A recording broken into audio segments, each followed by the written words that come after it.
तो गुरु है, गुरु पूर्णिमा का गुरु तू ही है. Waiting for Ravi. We are going to have no seriousness.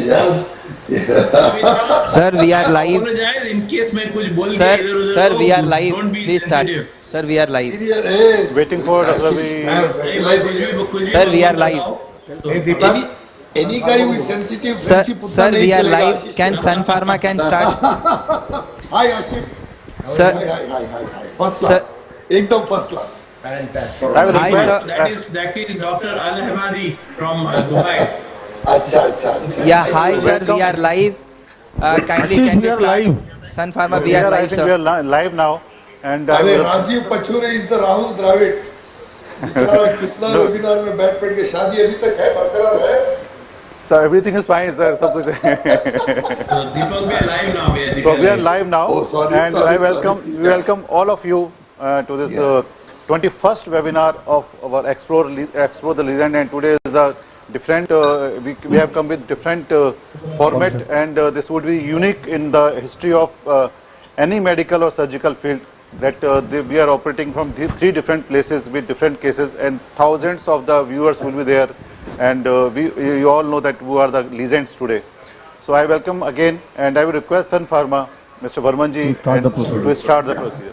Thank you, sir. Thank you very much, and indeed, it is a great pleasure and honor to welcome you all, and my heartiest welcome to entire delegates and also the entire panel for today's surgical webinar.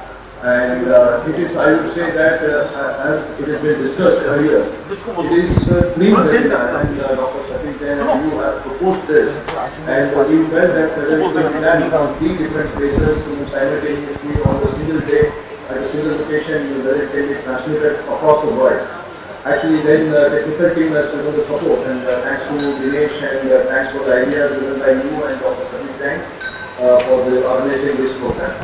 Yes, of course, it is a dream program for us also, and this is privilege and pleasure to be a part of this program. So once again from my side, on behalf of Sun Pharma, Pharma Care Division, What we are waiting for you to log in. Welcome to all of you for this much awaited complete Otology live surgical demonstration webinar, comprehensively covering various clinical surgical procedures today.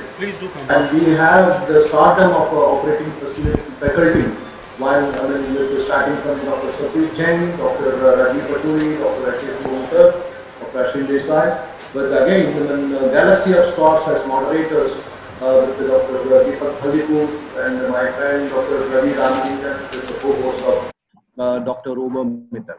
I am representing Pharmacare Division, and definitely for you must be prescribing my brands very regularly, like Cipodam XP, Recipar D, and Betavert, and of course the very important product for us, Montac FX 2. So once again, my heartiest welcome to all of you. And this event is, as per Dr. Satish Jain and Dr. Rajiv Pachori, is being dedicated to the dawns of this ENT faculty, Dr. Abir Desai, Dr. K.K. Ramalingam, Professor Dr. P.G. Vishwanathan, and Dr. M.K. Mazumdar, and Dr. S.K. Kakar. This is indeed a privilege for Pharmacare and Sun Pharma's division once again. And before I hand over the session to Dr. Rajiv Pachuri, once again thanks to you, and I will hand over the session to my boss, Mr. Amrish Sahai. Yes, sir. Yeah, thank you, Mr. Mahendra Varman, for organizing such a wonderful event. This is one of the unique webinars wherein the top legends of our country are on one platform and operating from 3 different cities. And I'm sure it is going to give immense value to all the viewers who had been consistently seeing all the webinars so far. So thank you very much, all delegates. With this, I hand over the session to Dr. Rajiv Pachori. Over to you, Dr. Rajiv. Thank you, Sun Pharma, once again for making this happen. You have been a big support to all our events. Thank you so much. Thank you. And good morning, everyone. So it's a pleasure for me to welcome you all to this big day. a very, very emotional moment for me to introduce my brothers, the people who are, you know, whom I know as the biggest in the otology field to do some phenomenal work. And those are the people today we have with us, Dr. Ashish Bhumkar, Dr. Ashim Desai, Dr. Rajiv Pachori, Dr. Al Ahmadi, Dr. Deepak Haldipur, Dr. Ravi Ramalingam. These are the people who are very, very close to our heart. Thank you so much for being part of this event. Let me welcome first Ashish Bhumkar. You all know this man who have been part of our previous webinars. One thing I must tell you about his dedication to the microsia atresia work. And it is not his 1 day, 1 month, 1 year dedication which he has acquired. It is his persistent, I would say, commitment to learn this subject. I know personally what he has done for this. He has traveled so many countries, so many times he has traveled, not less than 20 times, to France, Japan, to Nagata, to US, to Brent, and so many, top authorities in the world to learn this art. And this is how he has become one of the top-notch, microsia atresia surgeons in the world. And he is our microsia atresia surgeon of our hospital as well. This department is totally, we have dedicated to him. And he is the only one. I tell you, you see a lot of plastic surgeons working microsia work, but none of them is doing anything to the hearing, and he is the one who is doing this combo work of pinna reconstruction along with the canal atresia as well as the hearing work. And that is what makes him unique. Thank you, Ashish, for being part of the event. Then I welcome Ashim Desai, Desai Institute of Otology. Believe me, he is the one whom I blindly follow. Whatever I do in otology, I totally owe to him what we have learned from him, Sir Dr. A.B.R. Desai and this institute. Amazing, amazing work. And today, this is a great day for us, all of us, to witness this great man operating. And today is the biggest day for us to learn otology, the fine arts of otology. We have a number of cases lined up. Ashish is starting our day with a very, very interesting, thick obliterative foot plate case to begin with in a stapes, and then some microsia atresia surgery. Ashim is going to start with the stapes, with his vein graft technique, their own concept of interlate tympanoplasty, and a very, very interesting cases of cholesteatoma with canal reconstruction, ossiculoplasty, and his work on tympanosclerosis. So today is going to be a great day for us to watch all this in a single day. Thank you, Ashim, for being with us. Thank you. You're too kind. Thank you very much. Then it gives me a great pleasure to, welcome, I would say, the biggest otologist in the UAE. The name, believe me, it gives me pleasure to welcome Dr. Al Ahmadi. He is the one who is promoting academics over there, training many ENT surgeons over there.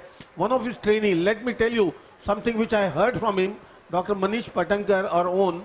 He was trained in UAE by Dr. Al Ahmadi, and his words after coming back from him, that he has traveled so many people, so many countries, and what he learned from is something is unforgettable, the kind of teacher he is. Thank you, Dr. Al Ahmadi, for being with us. Thank you very much. Thank you for inviting me. It's a pleasure to be with you today. Thank you, and we'll keep bothering you again and again to our workshops. Thank you. Thank you very much. And then it gives me immense pleasure to welcome our big brother, my dear friend, dear brother, and like a guardian, Dr. Deepak Haldipur. This man is so popular among ENT surgeons, not only for his, humbleness, his friendliness. He's so jovial and friendly to everyone, but along with this, with his work. He is a multifaceted personality doing all aspects of ENT surgery, not only otology. He's definitely master in otology surgery. Dr. Deepak Haldipur. Along with that, he's champion in endoscopic surgery, and nowadays he has come up with a big center, believe me, a unique in our country, with his neurosurgeon to come up with a big hospital in Bangalore, Trustwell group of hospitals, wherein they are promoting skull-based surgery in a big way. We formed a team with Deepak Haldipur, Dr. Madhusudan being a neurosurgeon, Dr. Vishal Rao is head and neck surgeon, Dr. Arshad, he's doing a unique sort of practice, encouraging the junior colleagues and formed a group of Dr. Deepak Haldipur group. There are more than 15 doctors practicing across the Bangalore and encouraging them, each and every one, to a different subspecialty. I remember he has encouraged Vishal Rao in head and neck, and all their head and neck work is under the guidance of Vishal Rao, like that. He has encouraged Arshad, Naveen, Krishnamurthy, so many people. All these are so fantastic guys. I have pleasure to have worked with them, and it's amazing. This man is someone who is like umbrella to many, many ENT surgeons in Bangalore, in Karnataka. He's training so many people. He has trained more than 500 people, and he provides the opportunity of in-house training to his center. I have had an opportunity to operate in his center several times, several occasions, with his variety of cases this group of doctors having. Thank you, sir, for being with us. It's a really, really pleasure to have you today. Can I add one word, Satish? Please, sir. Yeah. See, the thing is, yesterday was Guru Purnima Day, and I've had two huge gurus in my life. One is Dr. Madhavaya and one is Dr. Satish Jain. I would like to tell the audience that Satish on record is the only teacher who gave me his own cases for me to operate and learn. And it is exactly 8.5 years since I met him. And I remember he came to my career at the age of 49, and he made a huge difference to my career. And the audience may not know this entire trend of webcasts. The pioneer is Dr. Ashish Bhunkar, a very warm human being, a very fantastic fellow, with whom I can talk anything and everything. He doesn't mistake me, neither do I mistake him. He has played a big role in my career. And finally, a word about Dr. Madhavaya. He was a man who demonstrated whatever he actually practiced in his operation theatre. And I find the same trait, in Ashish Bhunkar. So I feel I'm really extremely honored that Satish, Ashish, and Ashim considered me worthy of being a part of this webinar. I'm very grateful. And again, a happy Guru Purnima Day to you, Satish, because Madhavaya sir is not alive and around.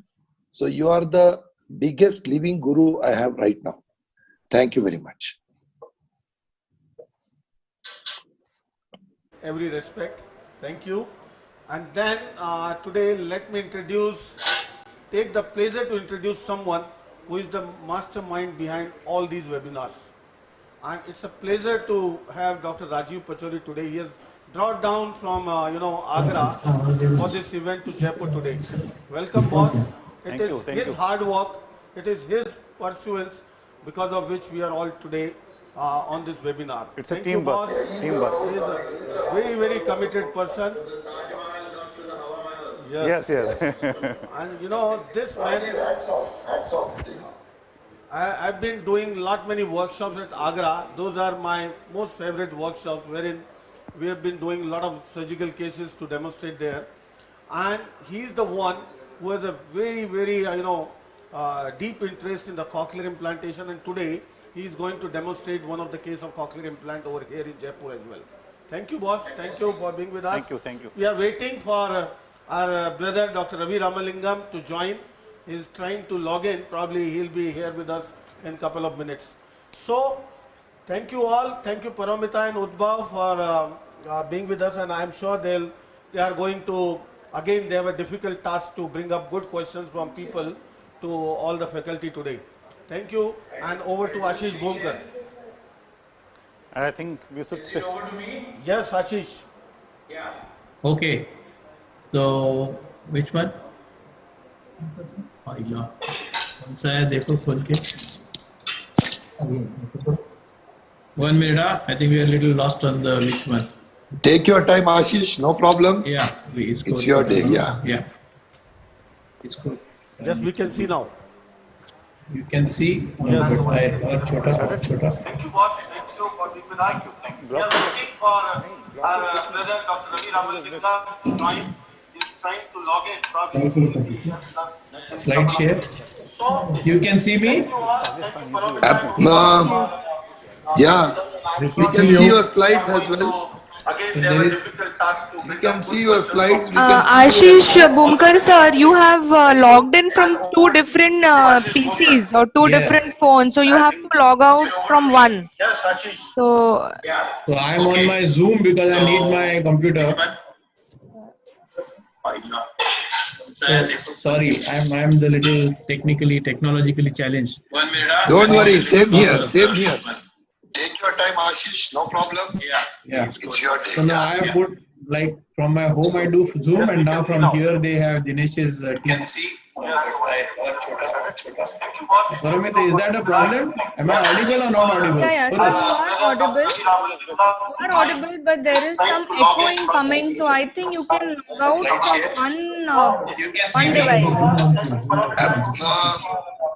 Yeah, we can see your slides as well. Ashish, there's a YouTube or a link also on in your place because it's coming with a little So lag. my Zoom is on. I had put on Zoom off karu. Yeah. So Ashim, why don't you speak about Dr. Al-Hamadi? Why don't you? Yeah, I'll get my thing fixed. So very, very welcome to Professor Al-Hamadi. You know, he is a person of tremendous bandwidth of otolaryngological interest.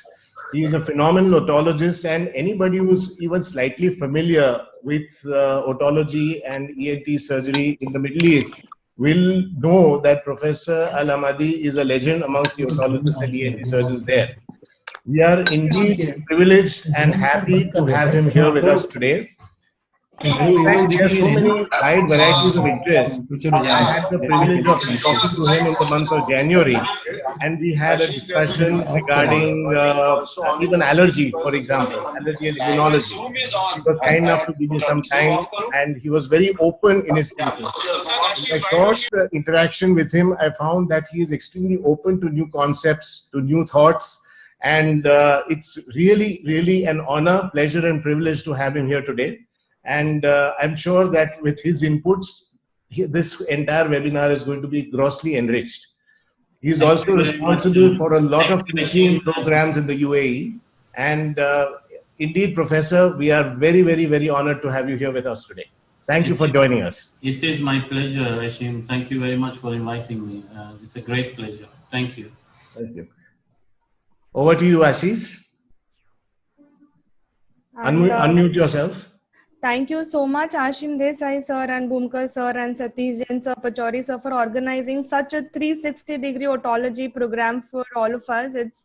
We are really very, very fortunate to have this to learn from such an experts, to share all your expertise with all of us, and to all the viewers.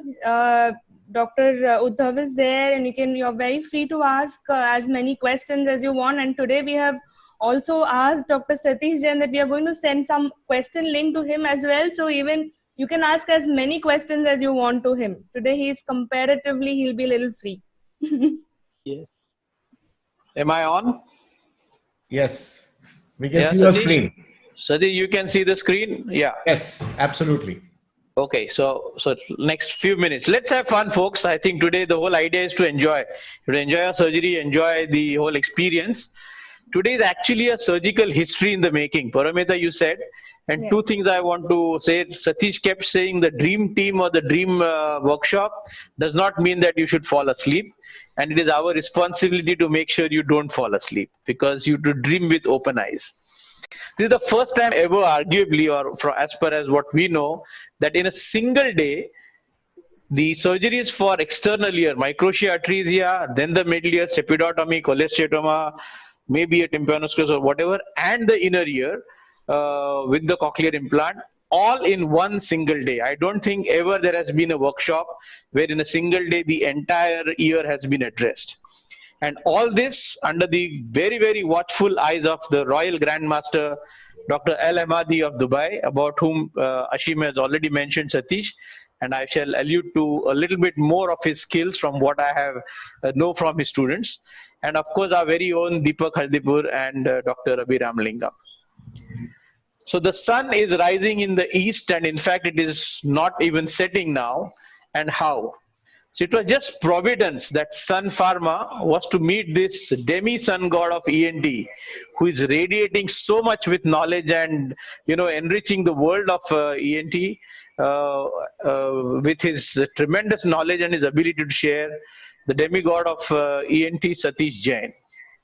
Add to this Satish Jain a tenacious Rajiv Pachori, whose surgical skill will be on display today, to this recipe, and you get the elixir of knowledge. Add to this the smart Paramita, the very diligent, very patient, very, very smart Paramita, and then it becomes a magic potion. So there you have this recipe for the last 3 months, bringing to you an amazing quality of education. Deepak made a reference to the Teachers' Day yesterday. Yes, we all of us stand on the strong shoulders. So it comes very spontaneously for us to dedicate. This is dedicated to the living legends, the founding fathers. There are many, many founding fathers, but the people with whom we talk and whom we interact, these are the people that we are dedicating this to. ABR Desai, KKR, PGV, Dr. Mujumdar, SK Kakkar, and many, many others. So please forgive us. It is not intentional in case we have missed a name which may be emotionally close to you or who may have influenced you.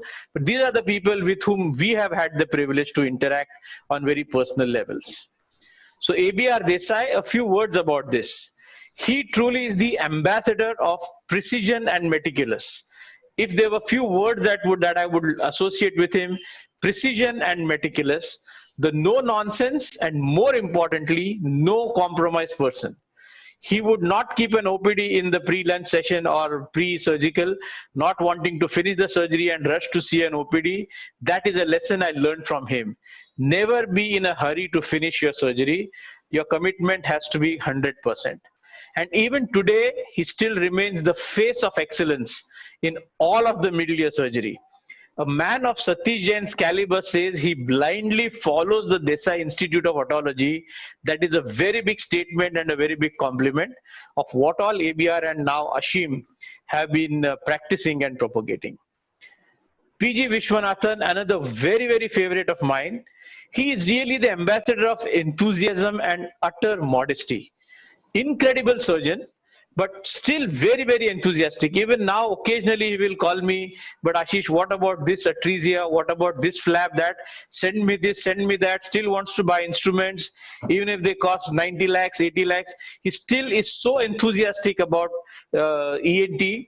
So that is something which I get very, very inspired by PGV. He's a man, I've been to his place several times. We've done a microtia. Tremendous social image he has, and he's linked with the real top people in that region. He came to Thane when we did the Silver Jubilee conference, and he was the first one from whom I had heard and seen on the video the drilling of the posterior crus, on the basis of which I developed my stapedotomy, besides the ABR Desai and Ashim's influence. He has a legacy in Aruna and Anjana.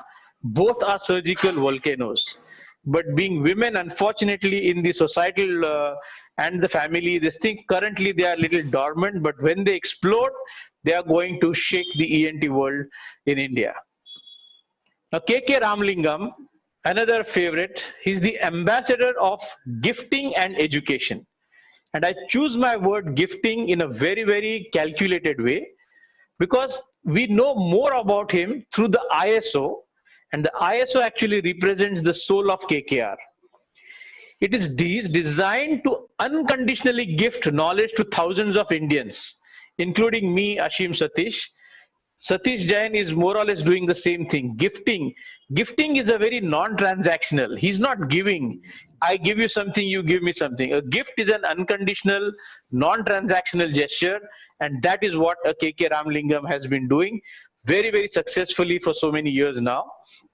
And he's the one who really influenced, tilted the curve of otology in India to be of global standards. One of the important secrets that not too many people know is his ability to do financial planning. And this we never discuss in our ENT forums, but he's a master maverick of financial planning. And it is rumored that his net worth is more than 3,000 crores or maybe more. I don't know. This is a rumor, but this is what I've heard. SK Kakkar, is the ambassador of academics and research. We know the Ames man, the mighty Himalaya of ENT of the North.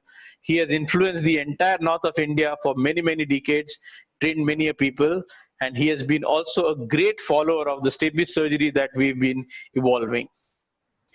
N.K. Majumdar, he's the ambassador of quest and thinking.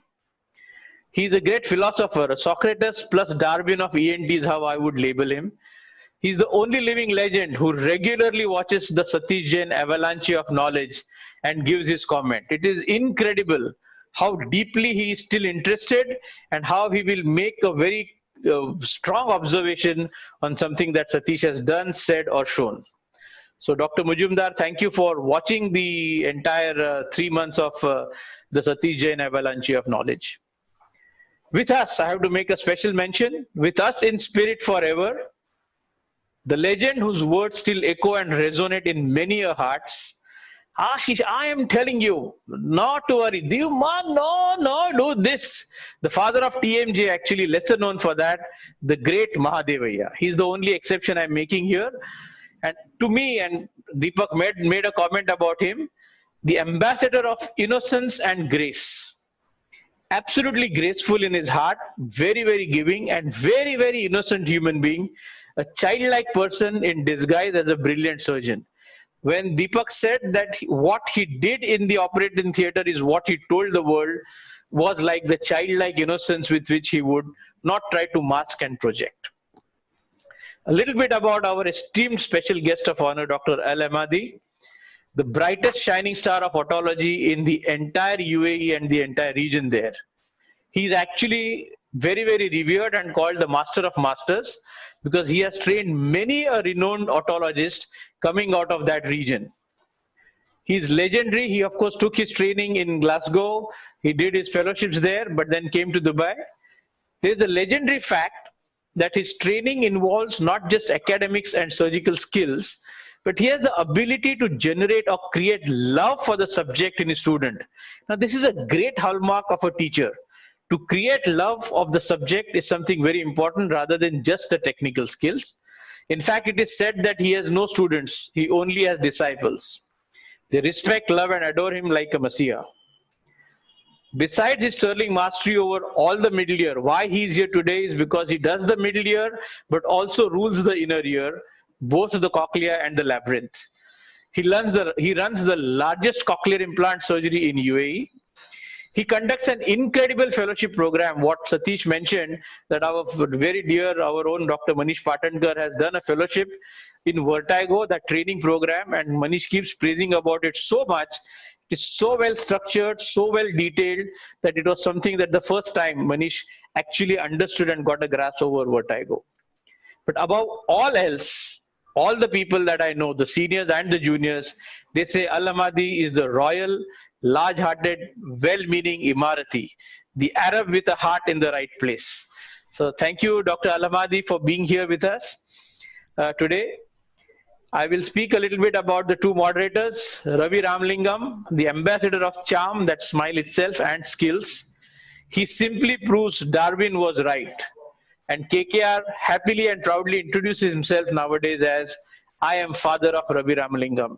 And I think that speaks a lot about both Ravi's achievements and about the father KK Ramalingam. What binds me, Satish and Ashim with Ravi is his honesty. It's a character trait that all three of us value the most. If you are honest, I mean, we are worthy of being your friends. That is how we relate with people. Those who are dishonest, those who project, those who try to, under delusions, we just cannot get along. We are not compatible. But Ravi is honest to the core. Deepak Haldipur, the ambassador of silence and sugar. I learned the art of silence from Deepak, and I'll not go into details here, but we call him, our private joke is, he's the glucagon guy, the emperor of the alpha cells of islets of Langerhans of pancreas. He can convert anything, any situation into sugar. That's why he's our glucagon guy. Success is written. Satish said he's developed a fantastic team, a fantastic center, written all over him. His ability to bond and create a team is exceptional and inspirational. And I think the secret is he's able to make a team because he just has the ability and the grace to give far more than what he takes. Deepak, the illuminating light of ENT. Ashim and Satish, I cannot say anything about these two guys because they mean everything that ever meant anything for me in ENT and of course the rest of life. They remain my best friends and teachers. I have two living teachers and they're both Ashim and Satish, for whom I can discuss. And Satish is a congenital anomaly. I think that is a given. He's an alien. He just looks human. He takes the Darwin theory. We call him post-human. I used to call him superhuman. But I strongly suspect that in a few million years, all human beings will evolve to become a Satish Jain. The intellectual depth, the ability to grasp, read, and retain and apply is just simply astonishing. Ashim is a paradox. Still waters run deep. He's the quietest of us all, but extremely talented and he's a paradox of depth and heights is what I say. Exceptional depth of knowledge and exceptional height of surgical skills. You will watch him. If we can have him demonstrate the famous two-hand technique of crimping the piston, we shall be able to see it. There's some names, since we are on an emotional mode today, few names that I want to take who have been associated with me, Satish and Ashim on a long term. We in fact have a small WhatsApp group of ours. And Niranjan Reddy of Anantapur, exceptional talent and has a Midas touch. Anything he does, he can create it into a success. Maruti Kalyankar, sheer surgical brilliance. Vivek Jadhav, absolutely prodigal. Very, very early on, precocious in his success and surgical skills. Arvind Patil, tremendous surgical brilliance and dedication. He will be with Satish Jain whenever and any time that is possible. He will just leave his practice and spend time with Satish. Amol Deshpande is his colleague, brilliant surgical intelligence, and Gaurav Chaturvedi is our another newly acquired friend, a friend of Satish, of course, with innate brilliance. With this, I stop the emotional part of today's introductions. Yeah. Can you guys hear me? Yeah. Ravi Ramalingam, sir. Can you hear me, Ashish? Ravi Ramalingam finally? Yeah. Hi, sorry. Ravi Ramalingam finally. That was a good one. Welcome, Ravi.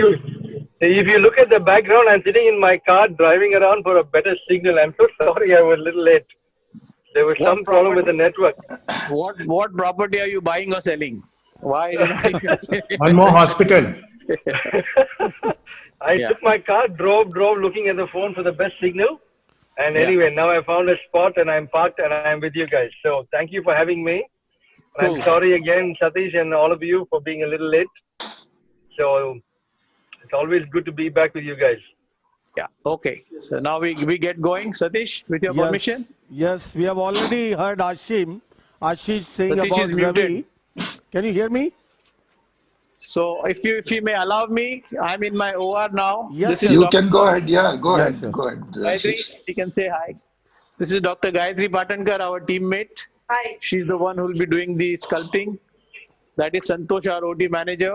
Hello, Gayatri. Hello, Santosh. Sushma, sister. So we'll all be trying to do the best that we can.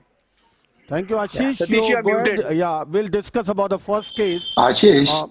Yeah, we can't hear Satish. Long back I had called Satish Jain the phenomenon. He continues to be the same. Yes, absolutely. Yeah.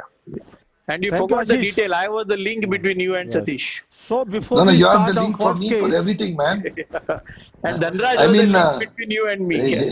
even for me, words fall short when I have to describe you because that is when I really become emotional. Yeah. So is Satish on? Yes, sir. So Satish, with the first case, it's a bit of a controversial case. Me, Satish and Achim, we've been talking about it, whether it's likely to be tympanosclerosis or autosclerosis. Yeah. Let's see what happens. We've chosen the most controversial and difficult case to begin with. Let's say it's worthy of your expertise, Ashish. Let's see. Thank you, Ashish. You go ahead, we'll discuss about the case. When the going gets tough, the tough get going. Yeah. Satish, unmute yourself, please. Yeah, I will give you the case details. Ashish. Yeah. Your final quote, it is better to be alive till we are dead. Yes. Yes. So, can you hear me, boss? Satish, you are muted. You need to unmute yourself. Am I audible? So Bhumkar sir, you've Hello, highly am I described audible? everyone so well. Yeah, There doctor. is something that Dr. Sanjeev from Nagpur has to tell about you, that how can one be so good orator and a good surgeon? I Because mean, I'm you are... For that, you have to be Ashish Bhumkar. He's the best orator, I think. Hello, am I audible? Yes, you are audible. Yes. Okay, boss. So before moving to the first case, let me welcome our brother, Dr. Ravi Ramalingam. You have already heard Ashish saying something about Ravi's smile. Is always, so mesmerizing smile. Thank you, Ravi, for joining us. What happened to his mustache? Ravi, where are the mustache now? Natural. For everyone, Ravi is the managing director of the KKR Institute in Chennai, the institute where everyone is looking up to learn something from. Believe me, they have trained maximum number of ENT surgeons, probably from every country in the world. They look up to KKR to learn something. And this is what the institute is. And they have a group of hospitals now in Chennai, catering so many people over there in the region of Tamil Nadu. Thank you, Ravi. And besides this, being a good otologist, we all know him. He's an amazing cochlear implant surgeon. He has a special interest in cochlear implant surgery. Has a vast experience of having done more than 2,000 cochlear implant surgeries. He has trained hundreds of cochlear implant surgeons, mentored so many surgeons in not only in India but entire Southeast Asia. So many cochlear implant programs he has mentored so far. Besides that, he is the one who is in the forefront of adopting a minimally invasive retrosigmoid approach, MIRA, for the posterior fossa pathologies. He has been, you all know, conducting so many teaching workshops. I've been, one of the attendees of his so many workshops to learn sinus surgery way back. It's been almost 20 years from now. So many otologic workshops he and KKR sir have organized for so many people. Thank you, Ravi, for being with us today. And I'm sure people will be benefited with your vast experience. Thank you. Yes, Satish, I'll add a couple of words about Ravi. For me, he's the best posterior tympanotomy surgeon in the world, the way he does it. Yes. And number two, whenever I remember Ravi, I remember the Glenmark company, because Ravi is candid. If there's a person who fits the word candid, it is Ravi. Thank you. So, guys, thank you. I must say a word out here. You guys are my best friends in the field of ENT. And Satish, especially you, I haven't met somebody who is so high up in the ladder but remains modest and true to his friends. Deepak, of course, you've been my best buddy for so long, and all the others too. So thank you so much for having me here. It's always a pleasure to be part of what you guys do. Thank you again. Thank you, Ravi. So, we move on to the first case of the day, and believe me, this is going to be the most interesting one, which Dr. Ashish Bhumkar is starting from Thane.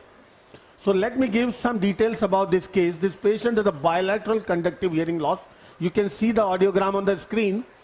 Has a, this is the tympanogram with type AS curve, and bilateral reflex is absent. And the picture of the tympanic membrane is something not very normal, but this has a lot of things hidden in it to say. So being a conductive hearing loss, Ashish is taking up the left ear. We have the CT scan to give you some more details, some more interesting aspects. We have always discussed in our previous TP's webinars also the value of CT scan in such scenarios. Maybe a simple step is to any surprising situation. CT unveils so many things. It simply gives us anatomical details to make us more prepared to do that particular case rather than getting surprises. And in this particular patient, I will touch upon some important findings which we have come across. Let me go directly to those findings.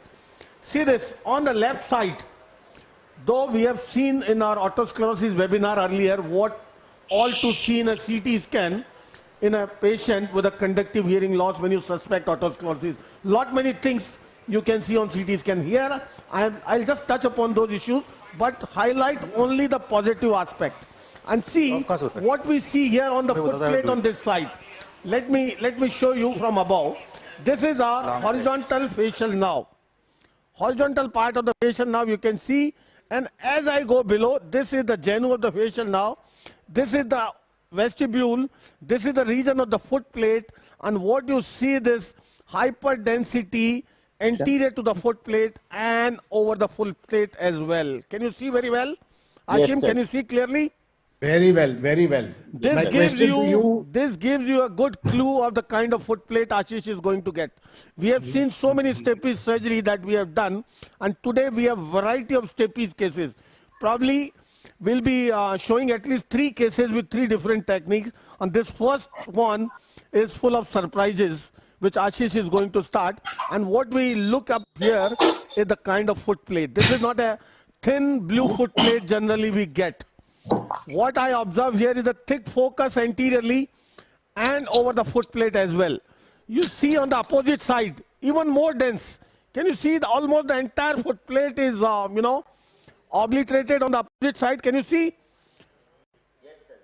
So you can imagine the kind of case this is going to turn out. And this is the value of CT scan. This can make you more prepared to deal with such situation. If you look in the coronal section, the same picture if I show you in the coronal plane, see this.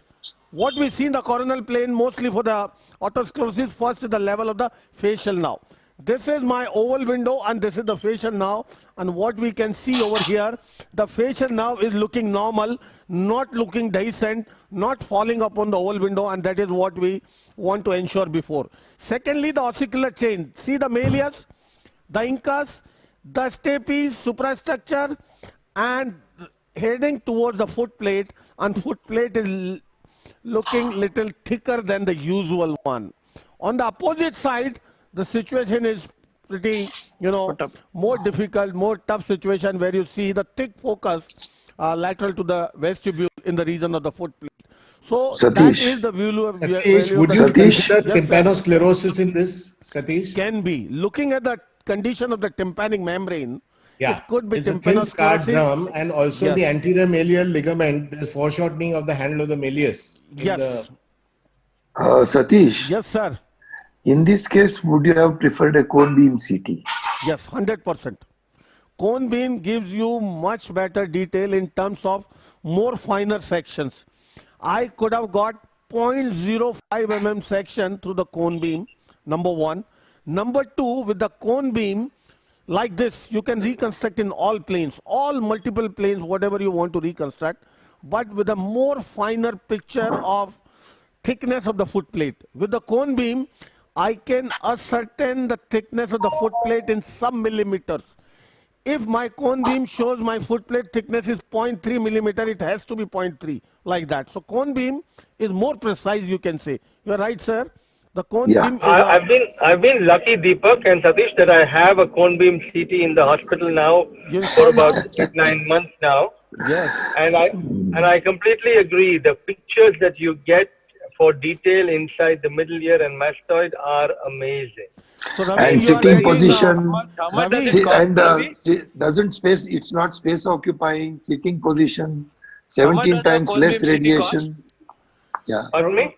How much does the machine cost, the cone beam CT? The machine costs anything between the one you might as well get the best machine.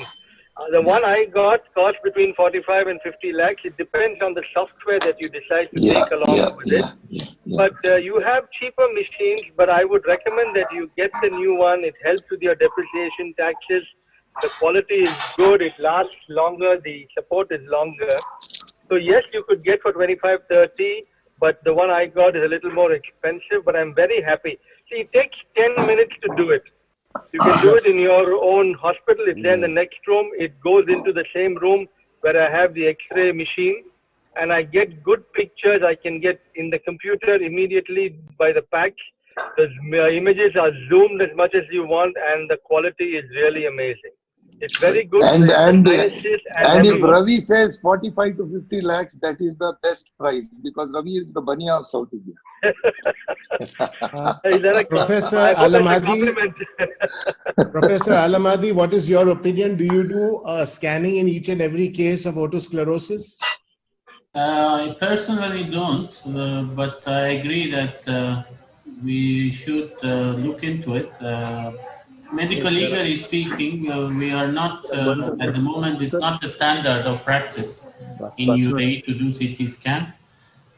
But in this case, for example, I would do it because we are wondering if it is tympanosclerosis or otosclerosis. So in certain cases, I would definitely do CT scan, but not all my cases, no.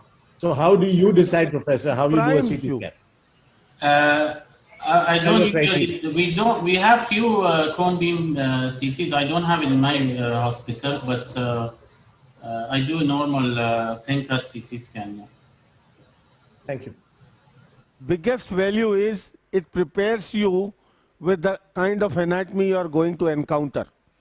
Like this case, you have a possible thick foot plate, obliterative focus, could be anything, and you are prepared to do that, and that calls for some sort of, I would say, experience to deal with this situation, which now Ashish is going to demonstrate today.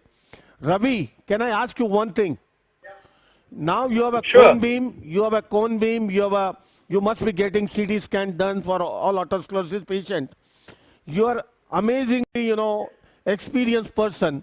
If you encounter this kind of a case with obliterative focus, what would be your plan? Do you change anything? You make anything in your mind different, or you counsel different, or do anything different?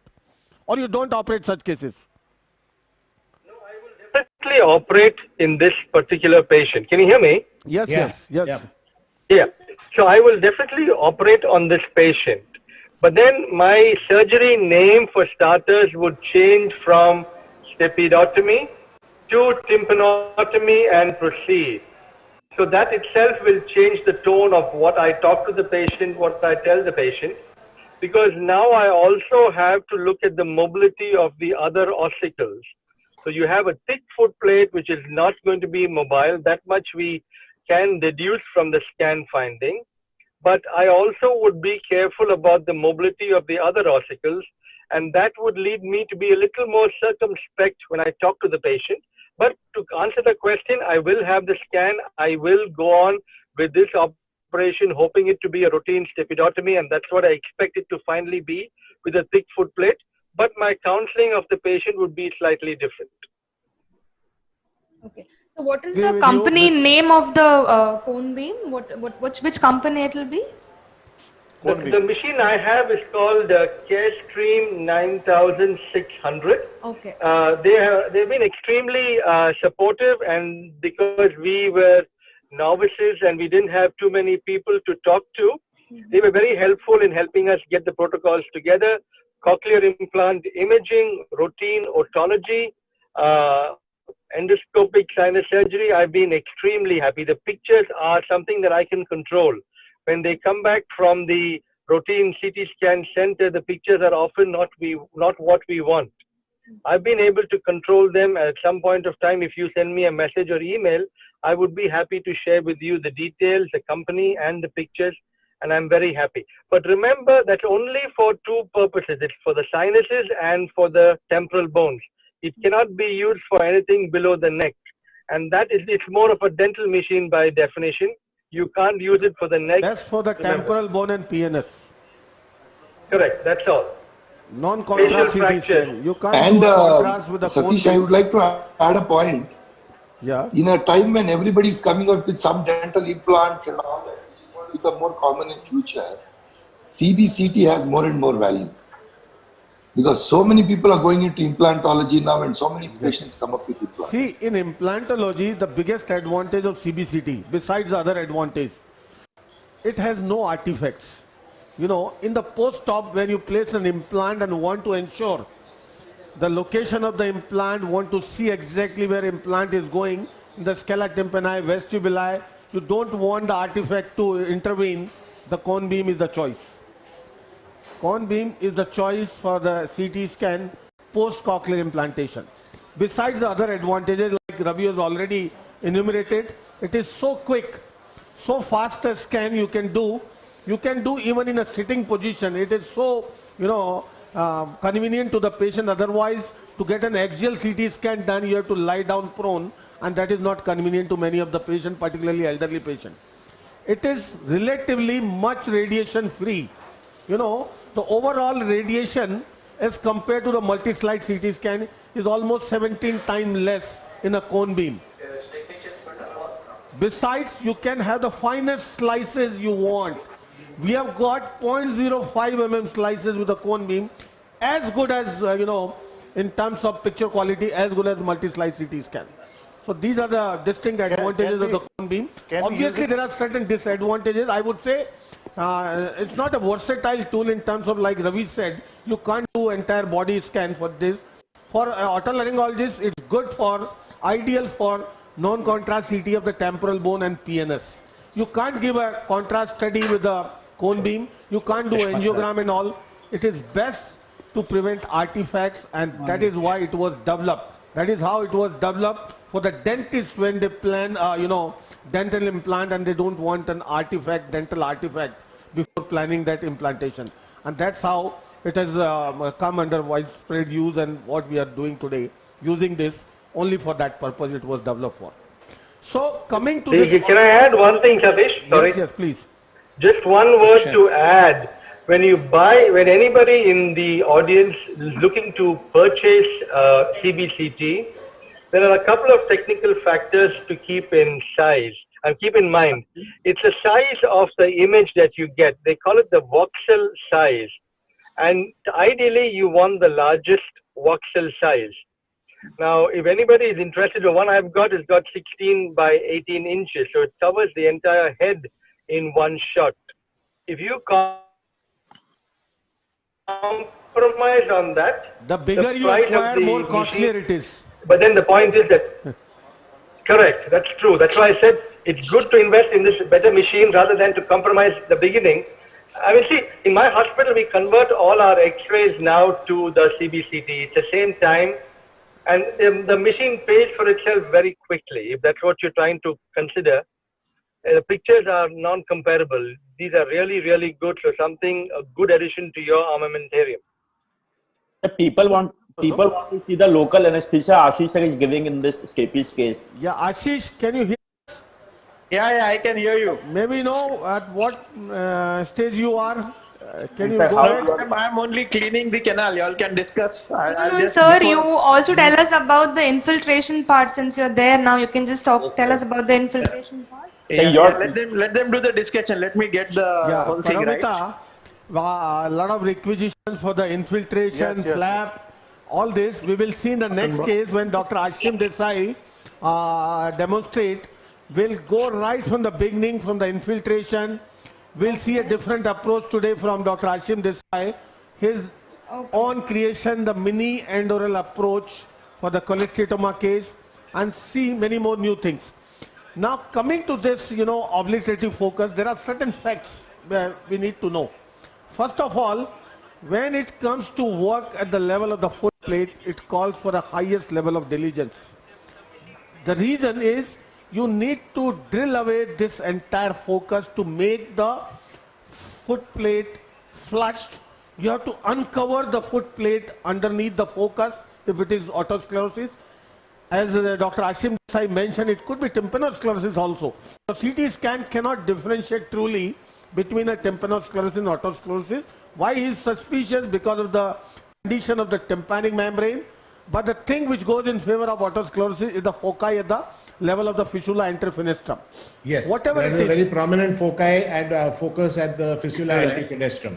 Whatever it is, you need to drill away this entire thing to uncover the foot plate without mobilizing picture it. also there? Is my surgical picture? Yes, yeah. yes, it is coming. But it's not very clear. You all can continue. I'm just showing this Colorado tip, the incision that I take in the canal. Ashish, can you do something to improve your picture?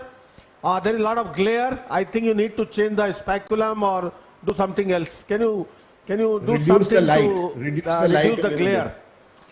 Because inside is not very clear. I'm right now focusing on the inferior side. Once I come to the main area, just before I. But can you do something to the picture quality before you start? I will do. I'm just taking this incision with the Colorado tip, the cautery monopolar, Okay, for the flap. Yeah.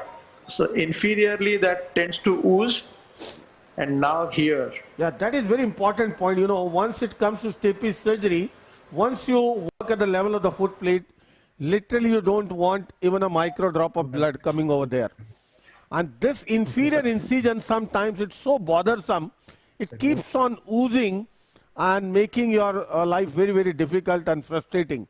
It's a good idea, Ashish, to use this Colorado for the incision. Yeah. Because then you can ensure that no blood is seeping down in the middle ear. Superiorly, it's a little difficult. Yeah, so Ashish, that you part I are will. not centered. Can you centralize, please? Yeah. Satish. Yes. I have a question for you. Yes, sir, please. Considering that this is a case of obliterative otosclerosis, yes, would your advice towards surgery be more in a younger patient or in a very old patient, or it doesn't make any difference at all? Suppose the patient who has got 20, who's 22, 25 years of age, with bilateral otosclerosis and with the CT scan or CBCT, you can make out it's an obliterative otosclerosis. Yes. What would your advice for a younger person? You would go more aggressively. Yeah, like Ravi mentioned, Ravi mentioned, the counseling is very important in obliterative. First of all, believe me, like what I was mentioning, you need to go to the foot plate, being very, very diligent to drill away the entire focus without mobilizing the underlying foot plate, and then afterwards you deal with the foot plate like any other regular case. So that kind of dexterity required to drill over the foot plate, which we are going to witness today, is something very, very difficult for a beginner, number one. So the counseling part, number one, is a difficult situation, and that's why we need to counsel a patient accordingly. Overall results, if you go to the literature, are definitely inferior than to a regular blue foot plate situation. So counseling is very, very important, number one. Number two, you can't, in this situation, like Ashim is going to demonstrate the vein graft and all, this is the situation where particularly the vein graft is, I would say, contraindicated. Because if you try to use the vein graft, it can lead to, ossification of the chondrocyte and can lead to, again, a different obliterative focus. The third thing is such situation, like Deepak has said, this is common among very young people. It is common in the juvenile otosclerosis situation. It is not common in the elderly patient, like Sir asked. Not very common in the elderly patient. Younger patient, definitely surgery is the answer. Obviously, if you are not experienced, beginner, better not to take up such a case, but to one, or counsel the patient properly when you deal with this situation. Secondly, post-operatively, particularly such patients, we always make sure to give a sodium chloride as a medical management at least for 2 years. This is what I've been following from Dr. A.D.R. Desai sir for such particular cases. Another important thing is, this is most of the time bilateral. So once you operate on obliterative focus on one side, if your results are good, and if you think of taking up the other side sometime in the future, always make sure or always keep in your mind that you are going to encounter the same situation on the opposite side. So many of the people, in the world, they're practicing like if they encounter obliterative focus on one side, they don't take up the other ear for operating, assuming the same condition they are going to encounter on the other side, assuming the relatively inferior results with the obliterative as compared to the regular foci. I know Ashim Desai is going to differ with me in this respect because he's so experienced, with the experience of more than 6,000 stapes surgeries. He is equally good to the obliterative focus like blue foot plate, and I have seen him operating bilaterally on such patients over the period of time, and I would like to know from Ashish how different he is on the obliterative focus. Satish, thank you. The thing here is that for obliterative foci, what one tends to do is always in such cases, you have slightly higher incidence of high frequency sensory neural hearing loss. So the first thing you have to do is counsel them regarding the return of the discrimination. That is one important thing. As Deepak said, that counseling is extremely important. The second one is that if it's a gross obliterative focus, I would always choose to wait for at least 2 years of sodium fluoride or at least 18 months of sodium fluoride before I consider doing the opposite side. In our experience, I found that the chronic use of sodium fluoride seems to tone down, if you could call it toning down, the aggressive behavior of the foot plate. And you must also note that in most of these cases, the mucosa over the foot plate as well as the foot plate itself is extremely vascular. So this is also something that you need to take into account when you're considering for the other side. Finally, the take that some people do not operate on the opposite side, I would call as inappropriate, because the risk of progressive sensory neural hearing loss in the unoperated ear is far more than the risk of progressive sensory neural hearing loss in the operated ear. Absolutely, absolutely. I wanted this point. I want this point, yeah.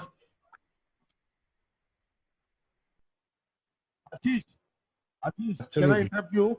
The picture is good. I can see you mobilizing the cord and all.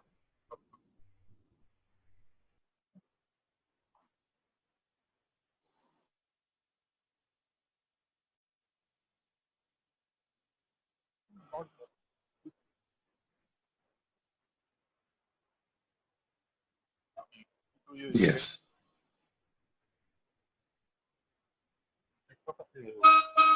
Yes.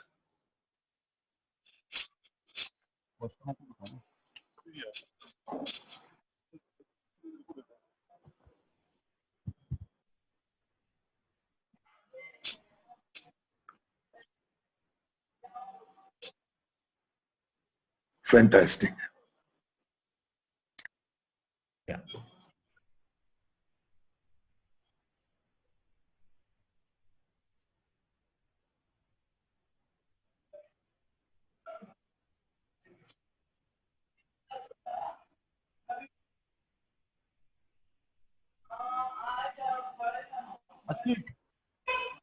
Ashish, can I request you?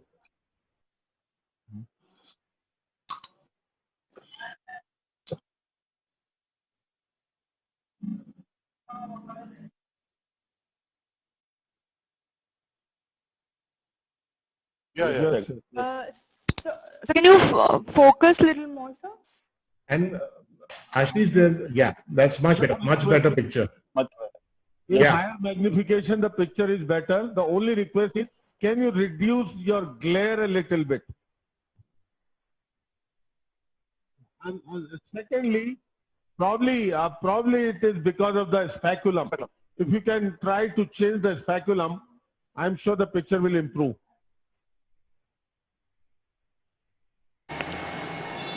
Okay, let me make the point and I'll see. I'll just, because we have lots of cases to do. See, on the undersurface of the drum, there is this mucosal adhesion. See, I would not like to separate it from the undersurface. This, when I raise my flap, it takes the chorda away. I'm just lucky in this case that I don't have to do too much removal of the overhang to mobilize the chorda. But see this, when I'm pushing the drum, the chorda is also getting retracted.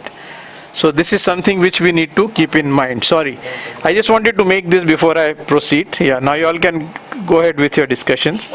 No, I agree with you, Ashish, that next side knife. Otosclerosis is animal. It's disease altogether. And for those of us who are doing vein intervention techniques, I would strongly recommend against or obliterative foci. That is because of the risk, because after all the vein is mesenchymal tissue. So the risk of reossification is much more. And in this case, you will see, as Ashish progresses, that there will be a uniform saucerization of the foot plate. We do not recommend drilling a small well, but it's a uniform saucerization of the foot plate that is going to be part of it. Yeah. Professor Al-Amadi, what is your opinion regarding obliterative focus? Yeah, I agree with you. DEXA. This will both game together, and obviously it has to be done by quite experienced surgeon. I wouldn't want a junior esthetic surgeon. the counseling is very important. I feel that really you have to give the choice to the patient. अजून एक You have fine to they discuss it. Step And if the patient goes for hearing aids, then where be it, we quite often do not push the patient for surgery. We will always give choice to the patient, decide what they want to do. As you know, when you do a lot of drilling, you most likely to damage the high frequencies. So we have to discuss all this with the patient, and they will decide at the end of the day what they want to do. एक number Can I make a comment? Yes, please. I think a couple of points which have been discussed. Let me add a couple more to a situation where you expect an obliterative focus. Yes. Number one, we always think that the proportion of hearing loss or sensorineural hearing loss is directly एक proportional to the मोटा time dry that gel you phone है spend drilling. So how much are you actually going to spend time drilling? And what are your techniques to reduce the amount of time you spend drilling? So for example, I'll just throw the questions out there. Would you use a cutting work, for example, on a very thick footplate? Because that would reduce the amount of time that you're going to drill.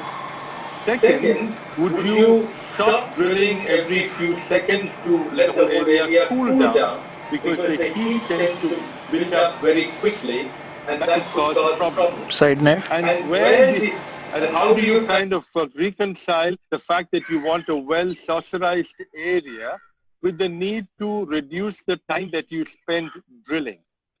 Three things to keep in mind. So you can answer them if you want to.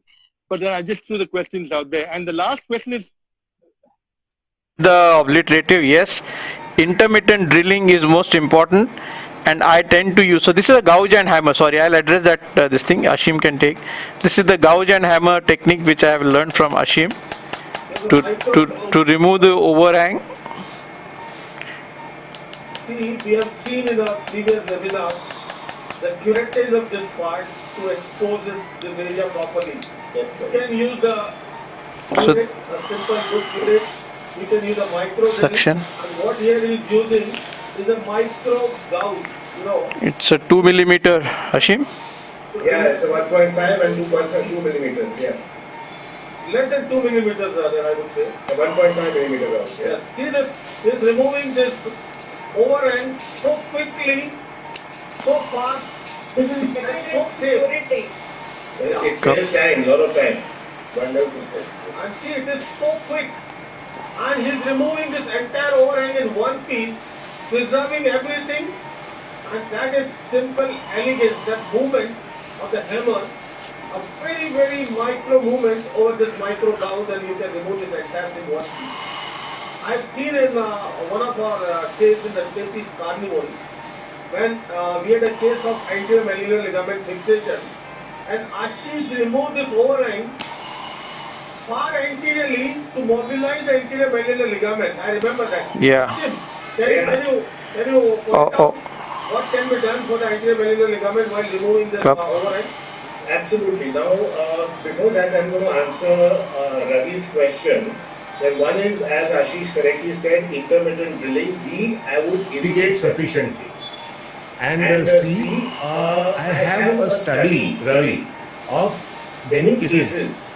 I have 200 consecutive cases in which drilling has been done versus not done. And we compared the high frequency losses for each of these. And we found that there is no statistical significance between the degree of hearing loss with drilling or without drilling. Just here I want to point out the extremely large vessels as we have mentioned, and obviously the focus generally has very large mucosal vessels. These are vessels of the. So this is indeed a case that is worthy of Ashish's skill. Great. Yeah, but it's going to be a pleasure, a treat to watch this guy. Ashish has a huge experience of sclerosis surgery, and it's really a treat to watch him operate. So now we have invited a lot of trouble on ourselves by design, of course. See the vascularity, it's a very dense atherosclerotic bone. The ossicular chain, while you all were talking, I checked the mobility. And the way I check it is I look for the sliding of the incus in the incudostapedial joint. See this? See the joint is here.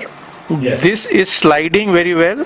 And then I will make sure that the malleus is moving. So there is no malleus incus fixation. In the same joint, I see the lenticular process moving. So I have identified the joint. There's a little vascularity there.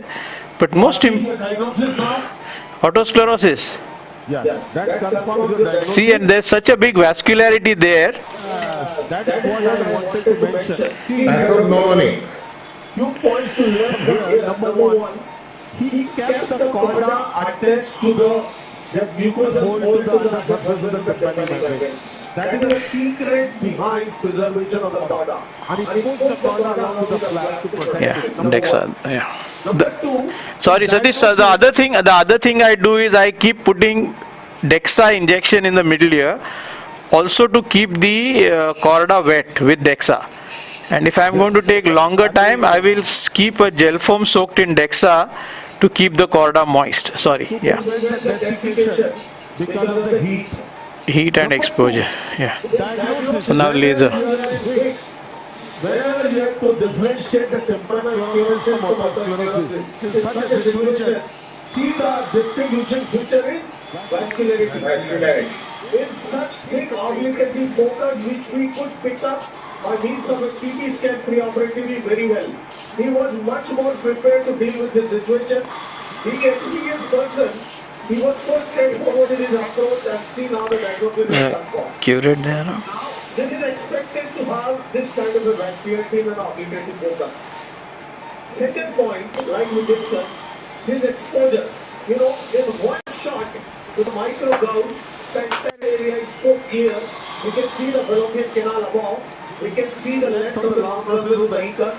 We can see the posterior exposure. Everything exposed in one shot with a micro gauge. That is second point to learn from. Satish. Now we have to see him, how he deals with the focus. As I said earlier, you have to drill away the entire focus and uncover the focus. So now I'm using the KTP laser. Sorry, Deepak, 1 minute. I'm using the KTP laser to control the vascularity. So I am now going to be Santosh.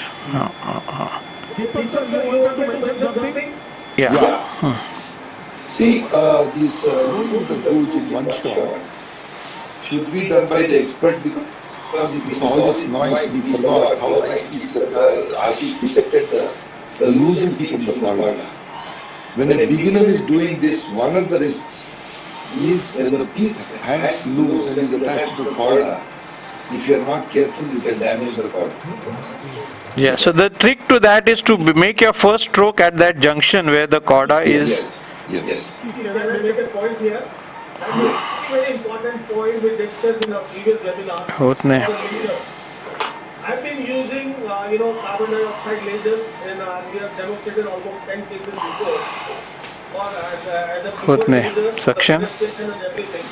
See the value of KTP laser over here. What it did, he changed the entire picture by means of using KTP laser, which is a high ability for hemoglobin. He entirely devascularized the entire area so quickly. That is the value of KTP. If you don't have a KTP at this point of time, the moment you start drilling, this is going to bleed like anything. Bleed like anything means on the foot plate, even a micro drop of blood is too much to work in that region. And that is the value of KTP. KTP is a low wavelength laser like argon, which is a high affinity for hemoglobin, and it is the best of the lasers for hemostasis. Before the advent of KTP, actually PGV sir, before the advent of KTP laser, now he has a KTP laser. Before the advent of KTP laser, you would use a gel foam soaked in adrenaline on the foot plate, keep it for some time and then suck it out thoroughly later. You see, what happens is that that's a good point you brought up, Deepak, because most of us who don't have a KP laser, the way forward is to actually scrape the mucosa off and then put xylopene adrenaline on top of it. Yes, Because and take care to important suck it thing out is to- completely before you make the fenestra. Yeah, it should be a dry and naked foot plate before the fenestra is made. That's a very important part. Now, one more point that Ashish did, which I think we missed discussing, is that the curettage, after using the gouge hammer, he used a curette to smoothen the edges. Now, that's a very important step, because if the edges are not perfectly smoothened, there will be little undulations where the epithelium can grow in an awkward manner and cause tiny little posterior superior retraction pockets, and very important. So it has to be a complete best way to perfect remember oval. that is nature loves curves, smooth curves. So does Ashish. Yeah. And Okay, now one thing I have to Ashish. point out, in this case, see, the stapedius is attached far superiorly. There is no posterior, see, the entire posterior crus is inferior to the attachment. Often you have a posterior crus which is more superior. So in this case, there was no need to drill the posterior crus initially, but I'll have to sacrifice the stapedius for me to drill the posterior crus. So I'm going to do it also with the laser, just because we are dealing with a very vascular middle ear here. Suction, please. Ashish, the way you devascularized the whole area was a class act. Amazing, amazing. Wonderful. Amazing. Otherwise, to deal with such vascular foot plate, that is is a really real just difficult one of the task. main reasons why we have. It's like a cautery on the in autosclerosis. You know this laser. Yeah. See, this is the value of KTP we must understand. We never advocate the KTP over CO2 laser in terms of fenestration and other parts, but here for devascularization, KTP is the laser. CO2 laser is not good for hemostasis, what KTP is otherwise. So what is the power of this laser? But Satish, yes, sir. Satish, for the small vessels, still CO2 would not be good, is it? For smaller vessels No, like not this? really. See, if you start, yes, you can use the defocus CO2 laser to some extent to devascularize, but it can't work like KTP. KTP is a magic over here. Yeah. What is the power So of now the laser? I am going to be charring the posterior crus a little bit with my laser, so that in drilling there is even lesser mechanical. What is the power of the laser that you set it at, Ashish? I think it is 0.8. Santosh, kiti hai? See that edge of the posterior crus I have charred. Yes. I will take my diamond burr and I will just touch it. It will crumble. So this is called thinning of the posterior crus. See, there is another variation here. See, the posterior crus is almost fused with the promontory. Yes. If you can see the edge, and these sometimes I wonder whether these cause a fixation. Take number there, Patkan. I'll have to rush. I just want to point out that these things more and more it thins the posterior crus. Here, More this and is more where there is comes a under vision. fixation. But now I want to get an access. Now we discuss the intersection, please. I think there is a significant part of the foot plate which is not obliterative. I mean, there is no, which does not have a focus. Let's see. Once I remove and expose the foot plate, I'll be able to make a better judgment. Let me drill the posterior crus. Yeah, I think the posterior part of the foot plate appears a little blue. This is a regular micromotor drill. This is a 0.6 millimeter diamond burr. That is something, a treat to watch him, using the micro drill over the posterior crus and then on the foot plate. See the artistic use of drilling. Amazing. And for me, this is the step, his specific step. See the level of comfort he is using the drill. This is simple micro drill with a straight hand piece, 0.6 mm burr to thin out the posterior crus, and more foot plate is under exposure now.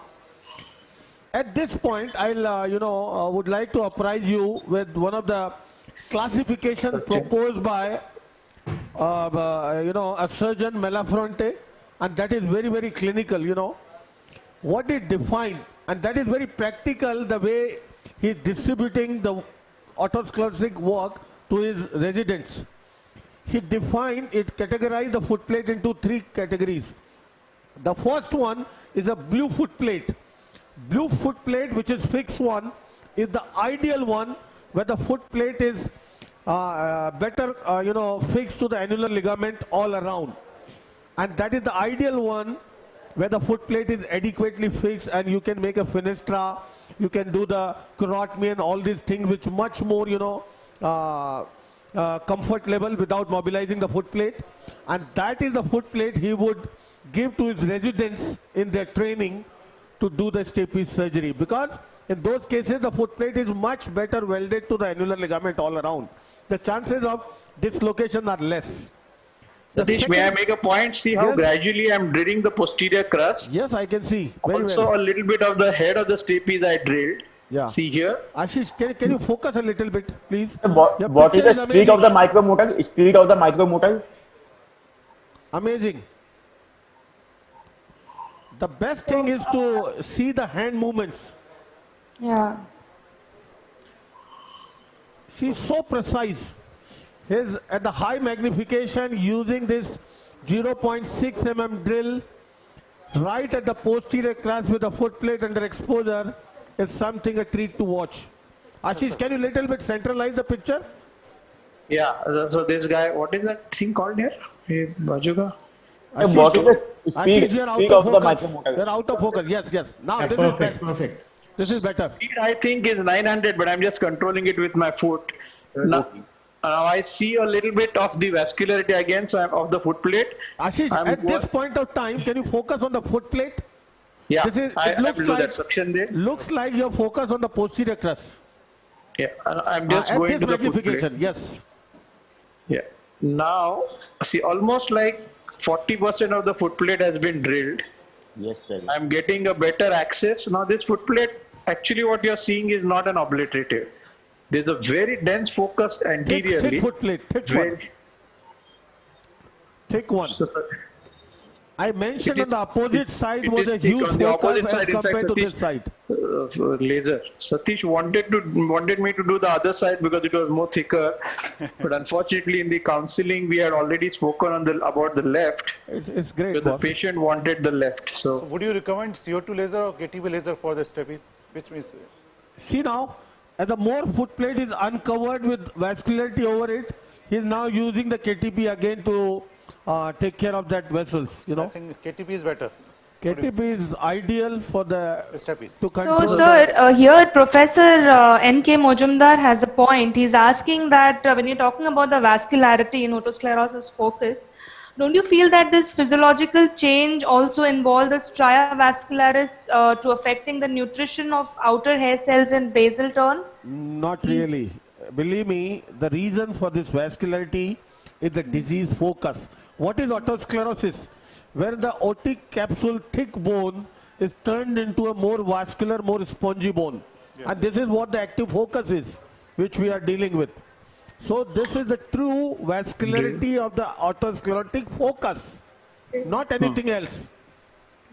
And this is what he is, trying to control. See now, so far he is working on the foot plate and not a single micro drop of the blood we have seen.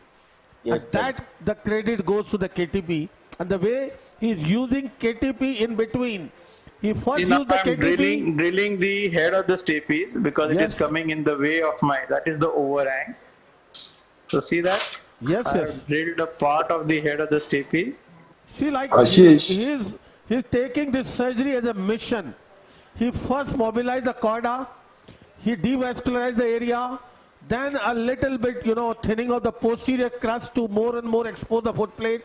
Then again using KTP or more, vessels wherever coming under exposure, and then going to the foot plate. This is like, see, under high magnification. This is a very, very high magnification. And this is the kind of dexterity which is required to work on the foot plate in such difficult situation. Ashish? Yeah. Excellent avascular exposure of the obliterative otosclerosis I've seen. Yeah. I mentioned in the beginning this will turn out to be the case of the day. And this is an amazing, learning experience for everyone, how to deal with such thick, difficult vascular foot plate. This is the classical example where you could see even a micro drop of the blood didn't ooze, and that is something amazing. Here you can see the way Dr. Bhumkar is drilling. He's drilling in the long axis. The most stable axis of the stapes and the footplate is the long axis. Yeah, very valid point, boss. Yeah, he's drilling from the Very, very posterior crust valid point, area Ashim. to the anterior crust. If you drill from side to side, the chances of mobilization are much, much higher. Some more lasers. So now we have the entire width of the footplate visible to us. Beautiful, beautiful, Ashish. We'll use Beautiful. a little bit again the laser for those small vessels so that I don't want any blood. Dr. Ashish, great work, very nice demonstration.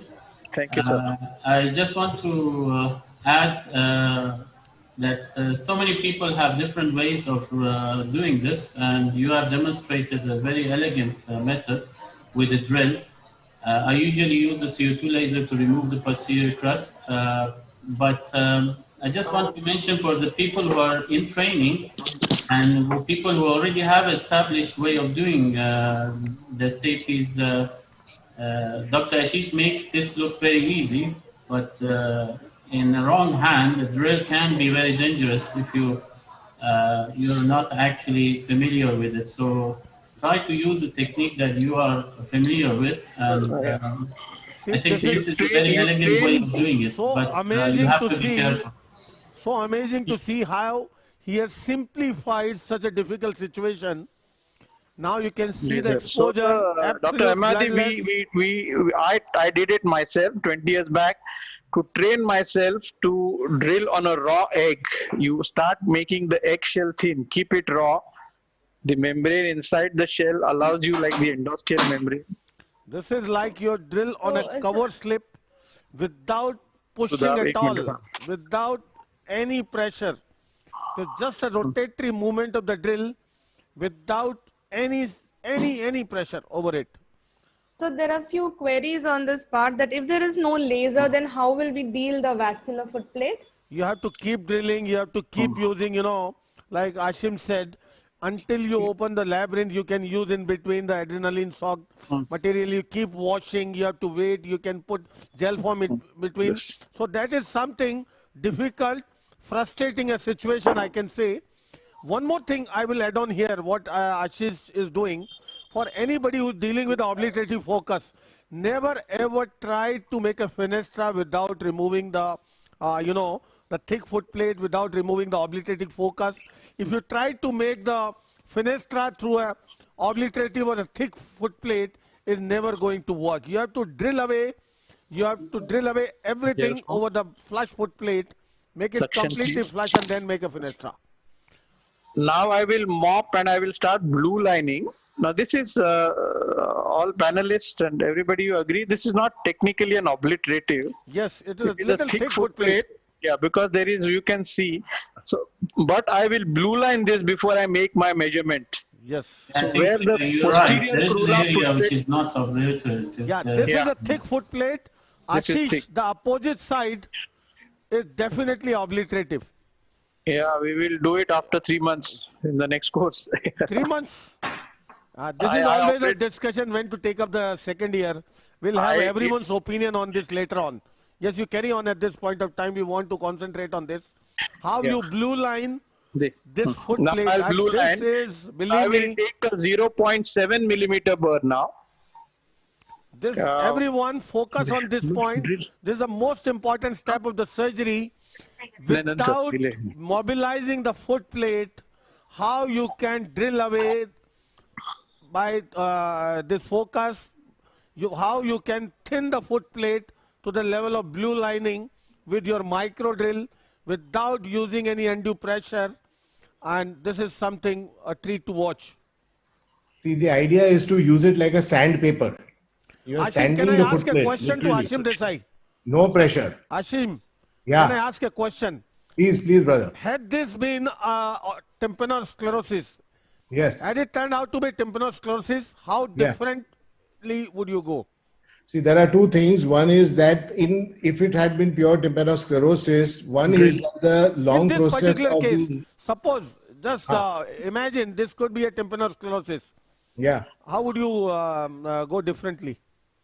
First of all, there would be no vascularity. Mostly Yes. tympanosclerosis is an avascular How would you deal focus. with the tympano? Any change in plan, first of all? No, because if the incus was intact, I'd still go exactly the same way. And even with tympanosclerosis, I do a Teflon piston with a vein And if interposition. suppose the incus is fixed, then? If the incus is fixed, then the first idea would be there are two types of fixation. One is bony ankylosis, and the second one is With just minor tympanosclerosis. tympanosclerotic fixation. All right. So let's take both of Let them. us. I'll come back to you. Let us focus on this Okay. point. In fact, I will show it in my presentation later if we have a chance. We have a good presentation, very good presentation from Ashim on tympanosclerosis today. Yeah, now, while I was drilling, I was looking at the generation of the bone dust around the burr. Ashish, can I ask one When I thing? was touching. Ashish, any irrigation are you using at this point? No. Yes. No irrigation at this point, and if at all I want, I am going to put DEXA injection. But the Ashish, color has already changed. Another thing, Ashish, any tips to the junior colleagues to prevent any complication at this point of time about your drilling? I think the secret of drilling is really in removal of the overhang. You must be able to see. You must be able to see the tip of the burr. Yes. Very, very well. It should not be blind. You should not just trust your tactile. Look how the color is changing. Yeah, we can see the blue lining coming up. Yeah, very nicely it is coming up. Everyone look at the dexterity required at this step to expose the footplate region, to blue line it. Amazing, Ashish. Satish. Yes, sir. I would like to add a couple of points. One is perfect. He said it should be under vision. Yes. The whole area should be seen. And number two, absolutely no pressure. Rest the burr on the footplate and allow the burr to do the work, and no downward pressure or medial pressure. Absolutely, sir. And So no now cutting burr, it should be a diamond burr. Yeah, so now this is a... He is using 0.7 mm diamond burr. Yeah. And we can see the footplate. And the footplate is technically narrow. Satish, you could tell the size of the footplate. Now I will do my measurement and side knife. Satish, so you were talking about the classification of the footplate, and you just mentioned the first type, and then So the first, sorry, La the Fontaine, first variety is a blue footplate, wherein the otosclerotic foci is at the periphery, welding to the margins of the annular ligament well, makes the footplate very, very fixed. That is ideal.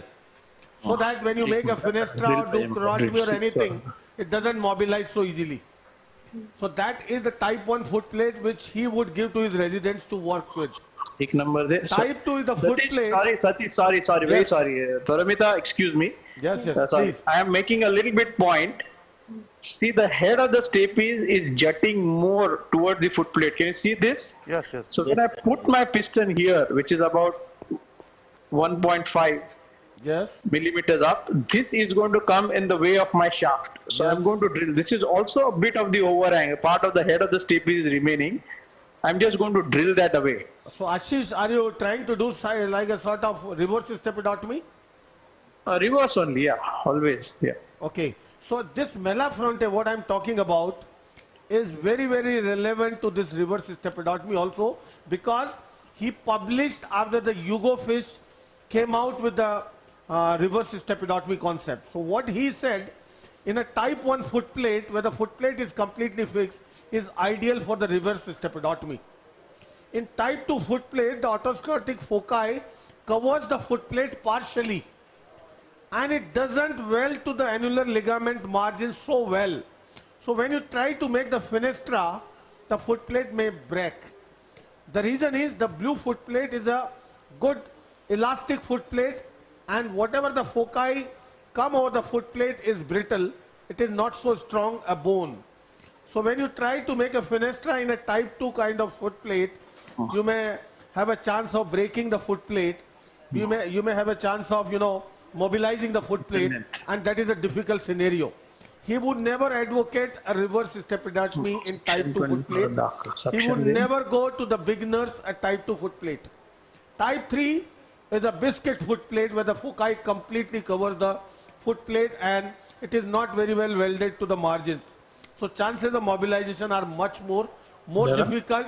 It calls for a more experience to deal with that situation. And that's a very, very clinical classification you can say in that situation. Enter mala 0.6 tas diya bar. So Ashish, now I'm doing, this is, I call it the piston rehearsal and the length measuring both. Yes. Can you yeah. Tell in detail how do you measure this? Yeah. At what point of time? Yeah. And Yeah. So what first is of your all, lateral limit? What is your lateral limit? So first of all, what I did was I saw whether with ease my piston is going in or not. That tells me whether my overhang removal is adequate, I'm not struggling, and two, that when I crimp, it is not going to be inadequate. The suction, please. So that this is first. Something like rehearsal of the exposure as well. Yeah. Second, I am watching whether my piston is standing absolutely perpendicular or not, which it is. Yeah. This is the second thing. Third thing I have done is I am now marking the spot on the foot plate where the perpendicularity of the piston will be maintained. So I will make a fenestra there. So if I make a fenestra more anteriorly, the piston tends to see, like for where it is resting right now. If I make a fenestra anteriorly, there will be a constant posterior tug to the piston later on. So it must be absolutely perpendicular. Then you don't have those 5 years, 10 years down the line necrosis and other issues. So it should be free floating. This is where I will make my fenestra. I mark that point in my head. And now third, coming to the precise length part, the loop, I think Satish will show it with his hand. I will compare the level of this part of the internal loop with the midpoint of the thickness of the long process of incus. That is a very, very important point. Right now it is very, very long. So I am going to cut it and I'll bring it. I may do this 3-4 times. So meantime, you all can discuss the... See what he has mentioned. Let me elaborate. He is measuring the lateral limit to the midpoint of the thickness of the incus. The reason is the goal is not to use an overlong piston. Why so? Overlong piston is a disaster. The piston extending long in the vestibule is never going to allow the endosteal membrane to form and has a high possibility of giving a perilimb fistula later on and problems so on. So the best way to prevent an overlong piston, what he has been doing now, is to take the lateral guide as a midpoint of the thickness of the incus.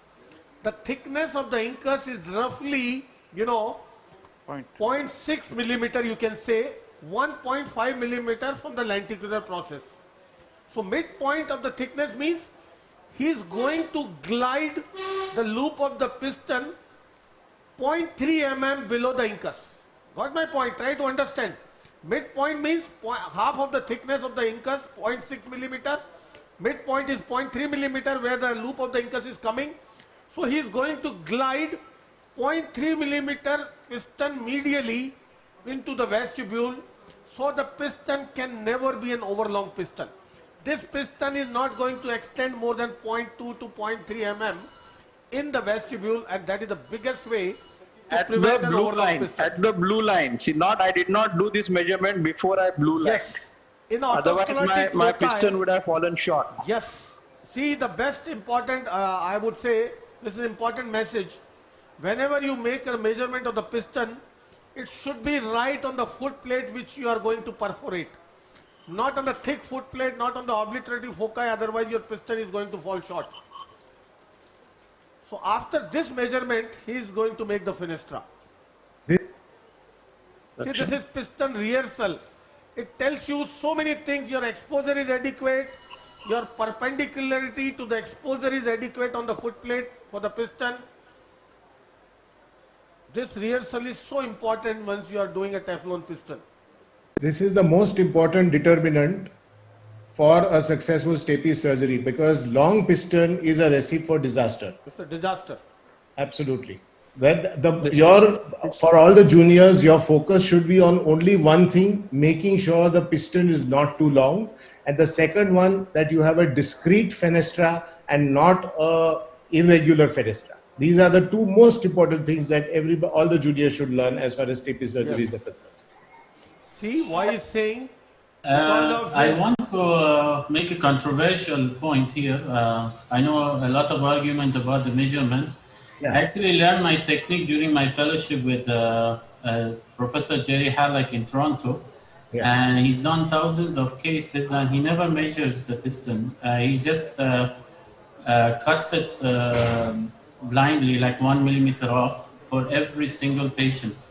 And doing a study on his cases, very rarely that you get any problem with that.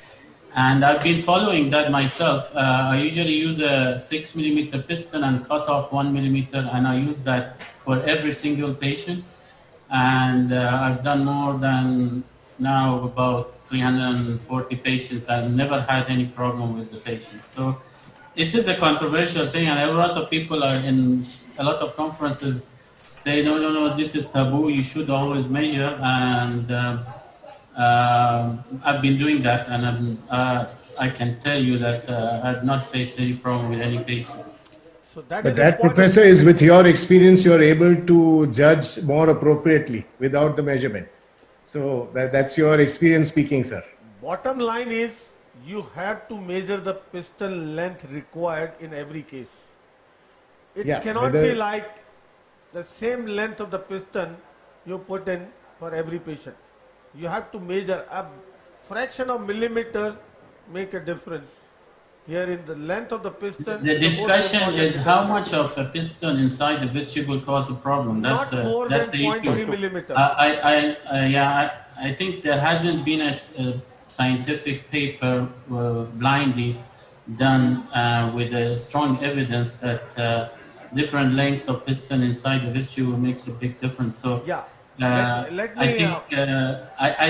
agree with you that if the piston is long, very long, then definitely will cause problem for the patient. But most pistons come in 6 millimeter, and really, I think most people agree 4.8, between 4.8 and 4.6 is the ideal. But Dr. Almadi, that's the way I do it anyway. Let me elaborate for the audience. Why so? Why not a long piston required inside?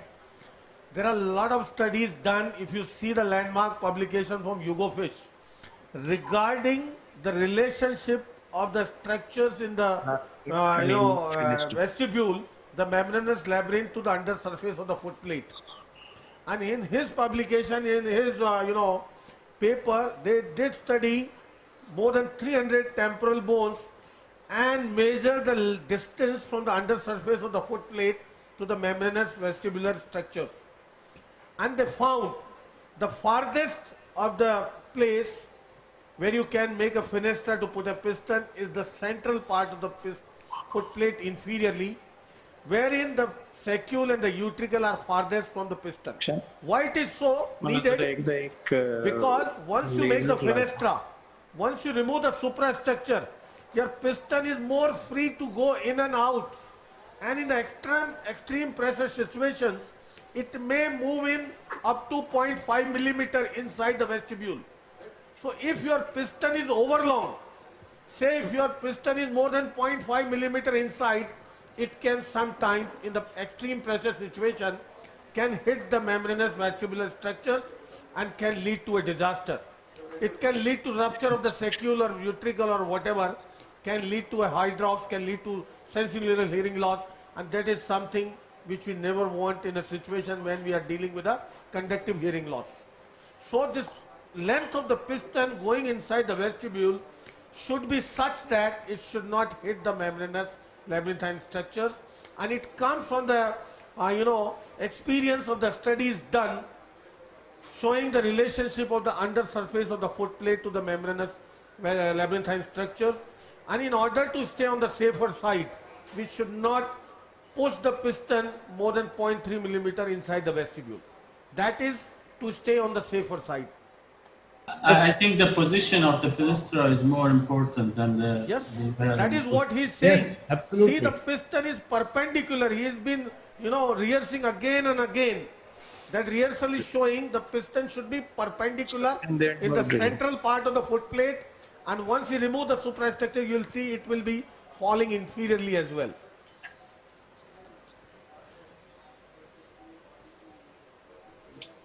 So now I'm going to make the fenestra.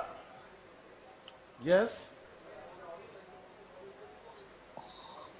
See the tip of the burr. And the most important point is, see, no pressure he is going to force. Just like drilling on a cover slip to make a fenestra. And this also we will do it in parts, just to make sure that what we anticipated as the thickness of the blue line, and again the amount of bone dust that is generated is giving me an idea. Yes. Ashish, little bit centralization. Can you centralize a little bit? Yeah. Satish, Dr. Nageshwar wants to know the blood supply of incus from you. Can you elaborate the blood supply of incus? Okay. See this. Blood supply of the incus is something important. This is a very important question because sometimes this is at stake. Once we remove the suprastructure, the blood supply of the long process of the incus, particularly the tip, is compromised. Once you cut the tendon, it is further compromised. The reason is the blood supply to the incus comes from various areas. Number one, along the long process of the incus, in the core of the long process through 3 or 4 vessels.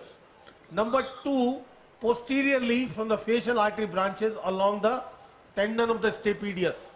A lot of people try to preserve the tendon not only for the the function of the tendon, but to protect the vascularity to the lenticular process. Then through the stapedial arch, one anteriorly, and from the posterior crust, at both the base of both of the crust, particularly the anterior crust, is a small plexus of vessels formed by the branches of the facial and the anterior tympanic and inferior tympanic vessels.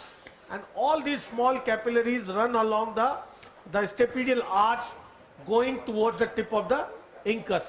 So this vascularity is very important to understand, and a lot of people are working on the conservative stapes surgery to protect more and more of this vascularity by means of preserving the tendon, by means of preserving the stapedial arch itself. A lot of people are doing, cutting the head of the stapes, a sort of decapitation to protect the vascularity as well. So there are many, many more concepts working towards preservation of the vascularity.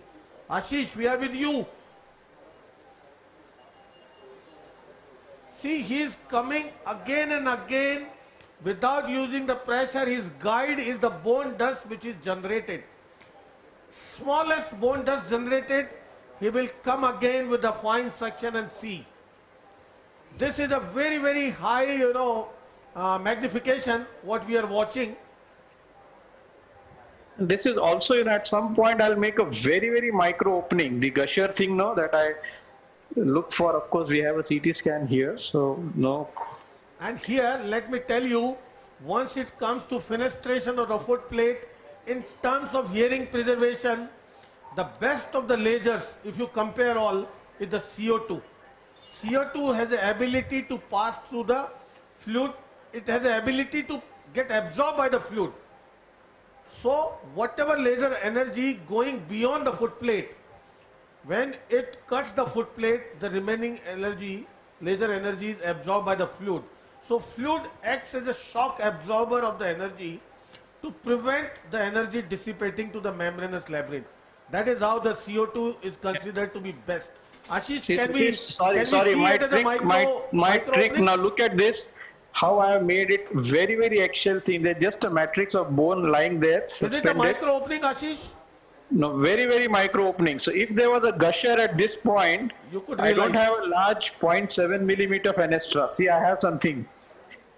So this, now I will take my drill and make it into a full circular. So I sort of stagger the fenestra. Yeah.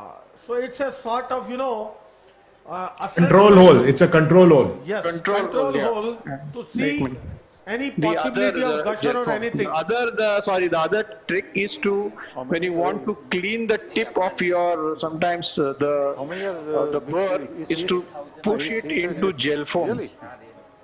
Don't use anything. You clean the burr with the gel foam. So as not to leave any thread over it. Yeah, no lint comes on it. Yeah, sorry, I'm taking a little longer, but No issues. This is No, important. no, no. That is the important thing, that everybody should see every step. Yeah. So now is the what Ashish, Satish does amazing. in 2 seconds. Yeah. Yeah, people Everyone is are spellbound with the footplate work. Take minute or more. yeah, many people are saying they are seeing first time a bloodless stapes surgery, completely mesmerized. So Each and every step. we have today 3 cases of stapes with 3 different techniques. You will see after this the Ashim Desai doing their own technique and lot of important concept about the stapes surgery after this case. उतना है section.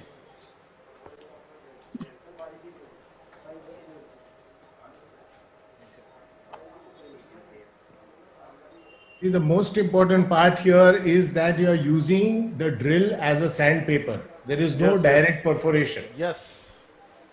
It is being used without any pressure on the foot. Zero pressure. At all. See, this Just is a very running over thick the anterior footplate. focus, so it Just doesn't rotating matter, over but the the footplate. precision is Just most rotating. important. I have seen Ashish doing in our Stapes Carnival. After making a fenestra, he did enlarge the fenestra with the micro drill. Enlarging the fenestra with the vestibule open. That is something a treat to watch. Now the fenestra is made. Yes. Yes. Now what I will do before I put the piston, give me the drill. I will further weaken because this I don't like this fusion of the promontory with the posterior crus. I am scared that something may go wrong, so I'm going to further weaken this. See, that is important. And the most So now I'm important thing is anticipating in my crurotomy what are the challenges or what are the problems I'm likely to face. So I have done this. Now, unfortunately, I was earlier planning to show you how I manage the anterior crura. In this case, the anterior crura is really difficult to access. the most important thing is using suction not on the fenestra but on the sides. That is the most important point you need to keep in mind at this step. When you open the foot plate, never ever use the suction. That is the biggest cause of post-operative problems. Biggest cause of post-operative problems. The second is no issue about the blood going inside the vestibule as long as the vestibule is full of perilymph. As long as you don't use the suction directly over the fenestra, no point in worrying about the blood going into the vestibule. It cannot. Blood cannot seep into the vestibule as long as it is full of perilymph. The reason is the pressure inside the vestibule is much more than the pressure inside the middle ear. I'd like to take this opportunity to welcome Professor Herman Kingma. Welcome, Professor. Your work on vertigo has made you very, very famous, and I know that you've been to India many times. And very, very warm welcome to our Otology program today. Thank you. Thank you. We welcome him, and he is our guest to witness a very important ceremony after this case. It's a unique book. One of our senior colleagues who has developed after our dedicated work for years into the field of neurotology, and that is the biggest gift to the world, I can say, which will witness after this case. And Professor Kingma is going to, grace that occasion. Thank you, sir. Professor Kingma is one of the leading authorities in the planet on vertigo, and we are indeed very fortunate to have him here. He is literally the king of vertigo, so welcome, sir. So Ashish, any tips on piston placement at this point? So I like to always go again very, very stepwise. Currently my focus is on the lower end of the piston. I want to make sure that the size of the fenestra that I have made is just about larger than the piston diameter of my piston. Yeah. I remember you use 0.7 mm fenestra, and your piston is probably 0.5. 0.5, that's right. So this is going to make a sort of annular ligament once the endosteal forms inside, a sort of 0.5 millimeter annular ligament all around the piston. Yeah, I want to watch the lower end go into the, sorry, Fenestra. my, Yes, yeah. yes, this is a better picture now. Yeah.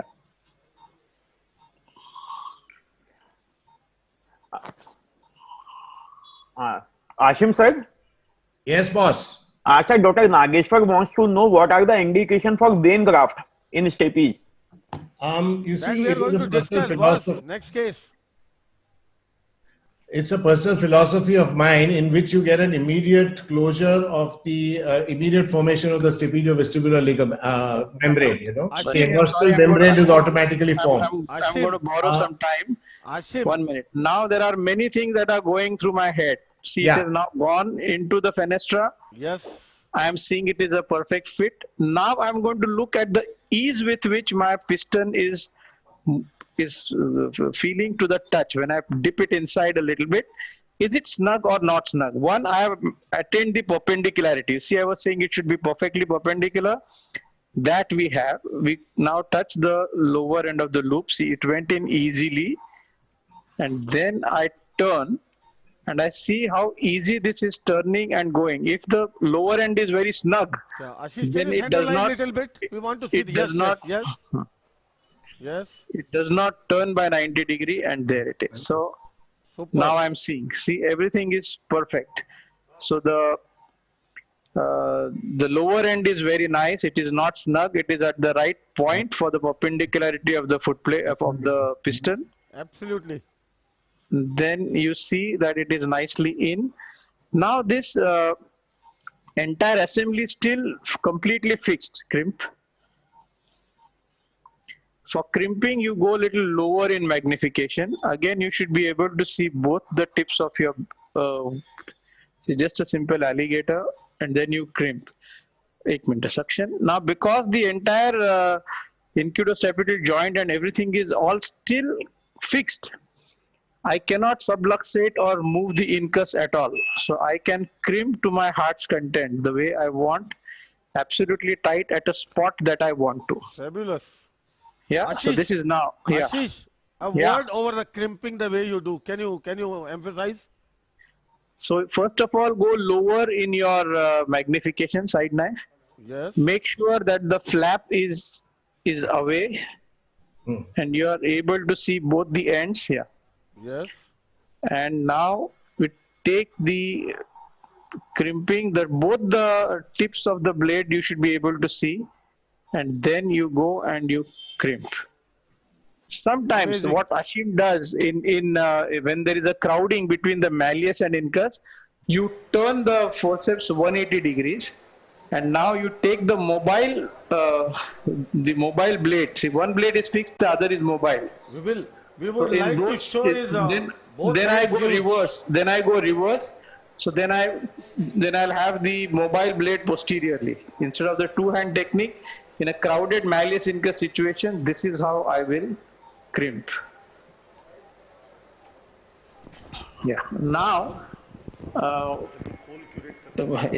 angle. We have generally at this point we have the stapedius intact, but in this case we have had to sacrifice the stapedius. So now we are going to disarticulate the incudostapedial joint. Again, it's a good idea. Although I marked it, I will move and make sure where the capsule is. And first I will puncture the capsule. Gently puncture it. Don't try to rush. Ashish, your speculum is coming in the way. Yes, now. Yes. Sorry, now? Yes. Yeah. So I have punctured the capsule. The capsule has a very peculiar arrangement. There is something called as Sherpa's fibers. See, through this capsule are the vessels, capillaries passing to the incus. You can see. The capsule has a peculiar anatomy. It is thinnest at the head of the stapes. So that is where you puncture it and then gently. See, this is how he is preserving the lenticular process. Going right into the capsule of the joint. Yeah, and on the undersurface, I am feeling the head of the stapes. I am not in a rush. I want to do it gently. Because my piston is already in place, I don't want too much movement of the incus. At this point, I would emphasize one thing. Personified. This is a classical example of a reverse stepidotomy proposed by Hugo Fish, wherein he took the advantage of the fixation of the incudostapedial, complex to make a fenestra, to prevent the mobilization of the foot plate, to improve the exposure. What he did additionally, he did the thinning of the posterior crust to, make the area much better, more exposed. And now with that advantage, he crimped the piston, everything in place with the intact incudostapedial arch. And now he is trying to fracture out. So I have disarticulated the joint next section. With piston already in place. Yeah, honestly, I think Fish, because he did not drill the posterior crust, he landed up with the 0.4 mm piston. But it was ABR Desai and PGB who I think it. Ashish, earlier when the Fish proposed this technique, there was the issue like indication for that, and in overcrowded footplate situation, that technique was not indicated. Correct. Now with this addition of, thinning the posterior crust, more and more stapes patients are eligible for the reverse stepidotomy now. There is no overcrowding now. Too thick. Yes, it is the posterior crust thickness which matters. Now, you see that fusion I was talking about, the posterior crust with the promontory, that is causing me trouble. Yes. So give me laser and then drill. Yes, you can use it. It is grossly fixed. I was not able to, with the usual mechanical force, not able to. So I have to char this junction. Dr. Abhinav from Maulana wants to know, can we use KTP laser for persistent stapedial artery? Not to cauterize it. Never touch the persistent stapedial artery. You will always, the thickness of the posterior crust itself will be enough for you to put in a 0.4 millimeter piston. Yes. Remember, the beauty of the arch of the stapes is that the primordial stapedial artery goes through it. So always the thickness of the posterior crust is enough for you. It will be about 0.4 millimeters for you to be able to put the piston, leaving that artery intact. Okay, sir.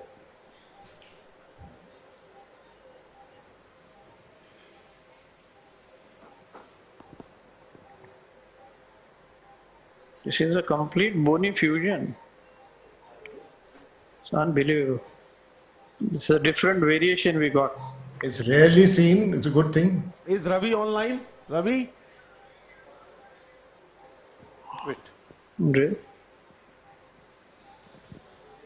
Okay. Let's go. Ravi. Yeah, I'm here, Satish. Yes, Ravi. You have been doing a lot of stapes. Would you do anything different? I mean, truthfully, I would probably have removed that suprastructure in the beginning itself. You've got a very tight fixation of the entire foot plate. It's a thick foot plate. Removing the suprastructure is not going to make a difference on the foot plate. How often you do a reverse stepidotomy in your practice? I know you are not using laser so much. Now, I have the CO2 laser at my disposal, but the truth of the matter is I don't. In my experience, I think, what Ashish is doing is very precise, very beautiful. But my question is all that really required is what I would ask. I mean, I would remove the suprastructure, cut the tendon, remove that, and then start drilling. So that I have changed the entire operation. It's not reverse technique, but maybe that's what he's trying to demonstrate out here. I probably wouldn't do the reverse in this case. Only insecurity in that situation is, of course, your experience, you can do it. The thing is, the foot plate may not be very fixed to the margins because of this. No, no. It's not true. Not in this case. It's a very fixed foot plate. This is not going to move no matter what you do. A thin foot plate, maybe. Type 2, maybe. But not in this case. It's completely fixed, completely thick. That's not going to move when you drill on it. No. So now the suprastructures are coming out. Yes, it's coming out now. I would have removed that earlier. But it's a beautiful demonstration. It's really beautiful of what Ashish is doing right now. The way he managed the vascularity, his fine movements. Oh, beautiful, I must say. And now the blood has already come and it is filling. So it is sealing it. There's usually a mucosa which runs on the arch. Now It that always, almost always bleeds yeah. because there is a plexus at the base of the anterior crust. It almost always bleeds. Yeah. Okay, I so have we are put done a, here. Beautifully done, Ashish. Yeah. Wonderful, sir. Okay. It was a Sorry, pleasure to watch you. took longer. Yeah. The complete different technique we saw today. This gauze and burr, everything first time we saw. Yeah. Thank you. As, Thank you. as usual, good show, Master. Thank you, sir. I know you were watching, so I had to be more careful. Well done, Ashish. Thanks, very. Beautiful, See Ashish. the Very well done. corda is nice and healthy. yes. So, yeah. Thank Okay. you. So, And right Ashish, now. for the audience, let me take you to a small ceremony, a very, very important moment for us, a very emotional moment for me. You can see on the screen my guru, my teacher, under whose guidance I did my residency. My every single walk of life is under his guidance. He treated like his son. He guided me throughout my career, and he is my mentor, godfather, whatever you can call, Professor Ajit Singh Bafna. And he is here to witness a very important ceremony, small ceremony, for a book release by our own senior colleague, Dr. Anita Bhandari, Side now. who has been, is a renowned neurologist. Our neurology practice in our hospital, to me, neurology starts with Dr. Anita and ends with Dr. Anita. That's it for me. She is an amazing neurologist. She's a dedicated neurologist, and she is not only that, she is involved in, development of equipments and protocol for the diagnosis and rehabilitation of patients with balance disorders. Madam, yes. She has not only that, yes, with ready that now. work, dedicated work, she has to her credit Okay, sir. 3 patents she has got done. She is one of the most advanced No, I have not. BPPV I've research just labs. joined, but then I've not started the video. I've started the video now. Okay. Korea. Okay, sir. Oh. She has one of the most advanced BPPV research labs in the world, believe me, wherein she has treated thousands of BPPV patients. BPPV is one of the most important pathology in the neurotology, and she has written out of her dedicated work of over a decade. She has published a more than 300 pages book dedicated to the BPPV, which is a unique. We have seen thousands of books, but this book is unique in terms of dynamicity. This is a dynamic book wherein you could really see what maneuvers you do for BPPV. You can see internally how the particles come out of the canals into the vestibule, how the particles move into the internal ear when you do all these maneuvers. So this is the exhibition, this is the explanation. I would say the easiest way to learn this science of BPPV, the science of understanding the pathology as well as the management. Not only that, she has initiated a unique setup with a super specialized vertigo and balance clinic across the globe. And that has a leverage of cloud technology. Cloud technology means you can have that clinic in your own setup, which she can monitor from her own setup. That is how she has established over 150 clinics across the world, and that is purely indigenously developed. Purely indigenously developed, which is an integrated, all vestibular diagnostic setup that includes all VNG, posturography, all visual work, computerized, all kinds of, this thing, the vertigo testing laboratory setup. So I invite Madam, I invite Madam to present the kind of book it is, to give a highlight of the book. You can witness, believe me, I can say, I have seen this for the first time in the world. the kind of dynamic book she has published, and she'll give you the example what exactly it is. And to witness this ceremony, we have some legends of neurotology in the world. We have already seen Professor Kingma here. We can see on the screen Professor Milind Kirtane, and we can see Dr. Anirban Biswas with us, who is the most renowned neurologist of our country. So, Madam, can you please explain us in brief what exactly it is? Right. Thank you so much, Satish, for this opportunity to reach out to people, Connect. my teachers, my family and friends who have helped me on the way. So this book is basically an interactive e-book in which all descriptions of different aspects of BPP have been described. BPPV is actually the most common cause of vertigo in all grade. It occurs in all age groups. So I'd just like to give you a sneak peek. He's going to hear. No, no. I just like to give you a sneak peek of the book of how it works. Fantastic, Shani. You will get everything. Yeah. So right from the contents, so you can just click and go to different parts of the book. You can enlarge them, see the maneuvers. So just besides the steps which have been described, you are able to see the animations to get an even clearer picture of each part of it. We've also showed different simulations in which you can see exactly during different maneuvers how the particle moves forward. You can go to any part of the book like this. See this maneuver being done and see how at every point of the maneuver how the particles are moving inside the membranous labyrinth.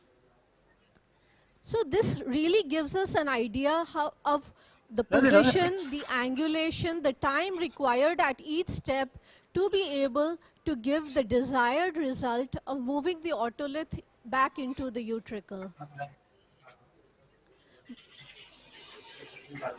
In this book, I've also described about torsion, which up till now has not been described much. So here you can see all aspects of the torsion in the videos and also graphically, right from the detection, the amplitude, the direction, the slow phase velocity.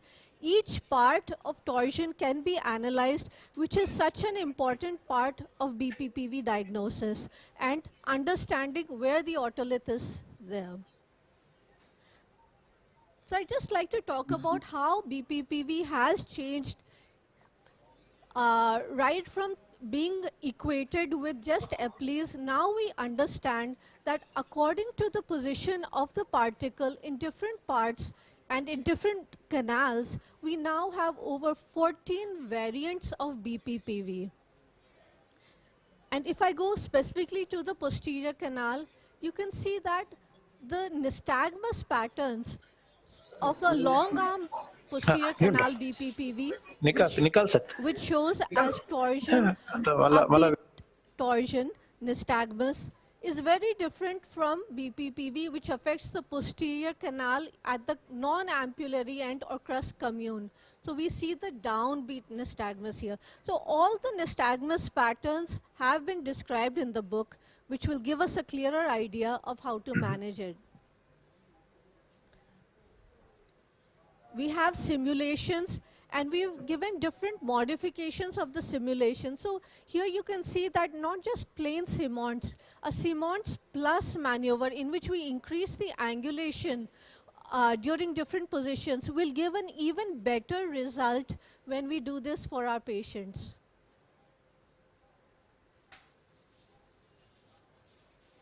See, you can witness during various positions how the particles, otolithic particles, move inside the canals towards the vestibule, towards the utricle.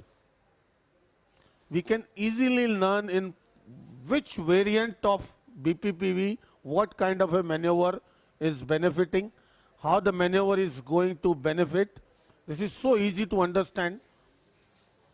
And how the otolith moves in different positions, how it excites the cells, and how nystagmus patterns differ according to the movement of those otolith particles. right? So you can really understand why the nystagmus patterns were differ. Once we've analyzed the nystagmus, there are flow charts and tables in the book which will describe how in each condition you can proceed, what kind of maneuvers, from which side it should be done to bring more clarity and ease of how to go ahead.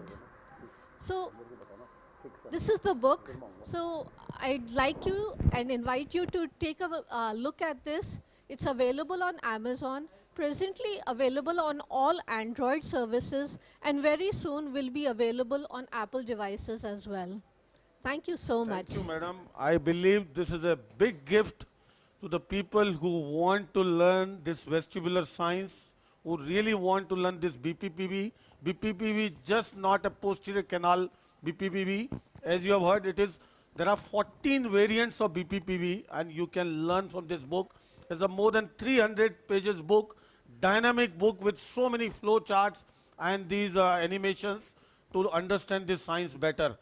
And I would like to invite Professor Kingma for his comments in brief. And you all know, like Ashim said, he's a king of vestibular science.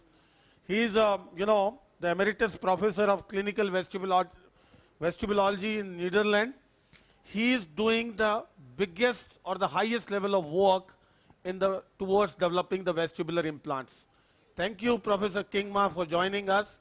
Thank you, and we need your blessings and your kind words and your comments. Thank you very much for the kind invitation. You hear me? Yes, we can hear you. Okay, very good. Thank you very much for the kind invitation to be here, and also me. I'm excited because this is a great event. Thanks to Anita, Dr. Panjari, for contributing this to our vestibular world. I can explain that to you in a few simple words.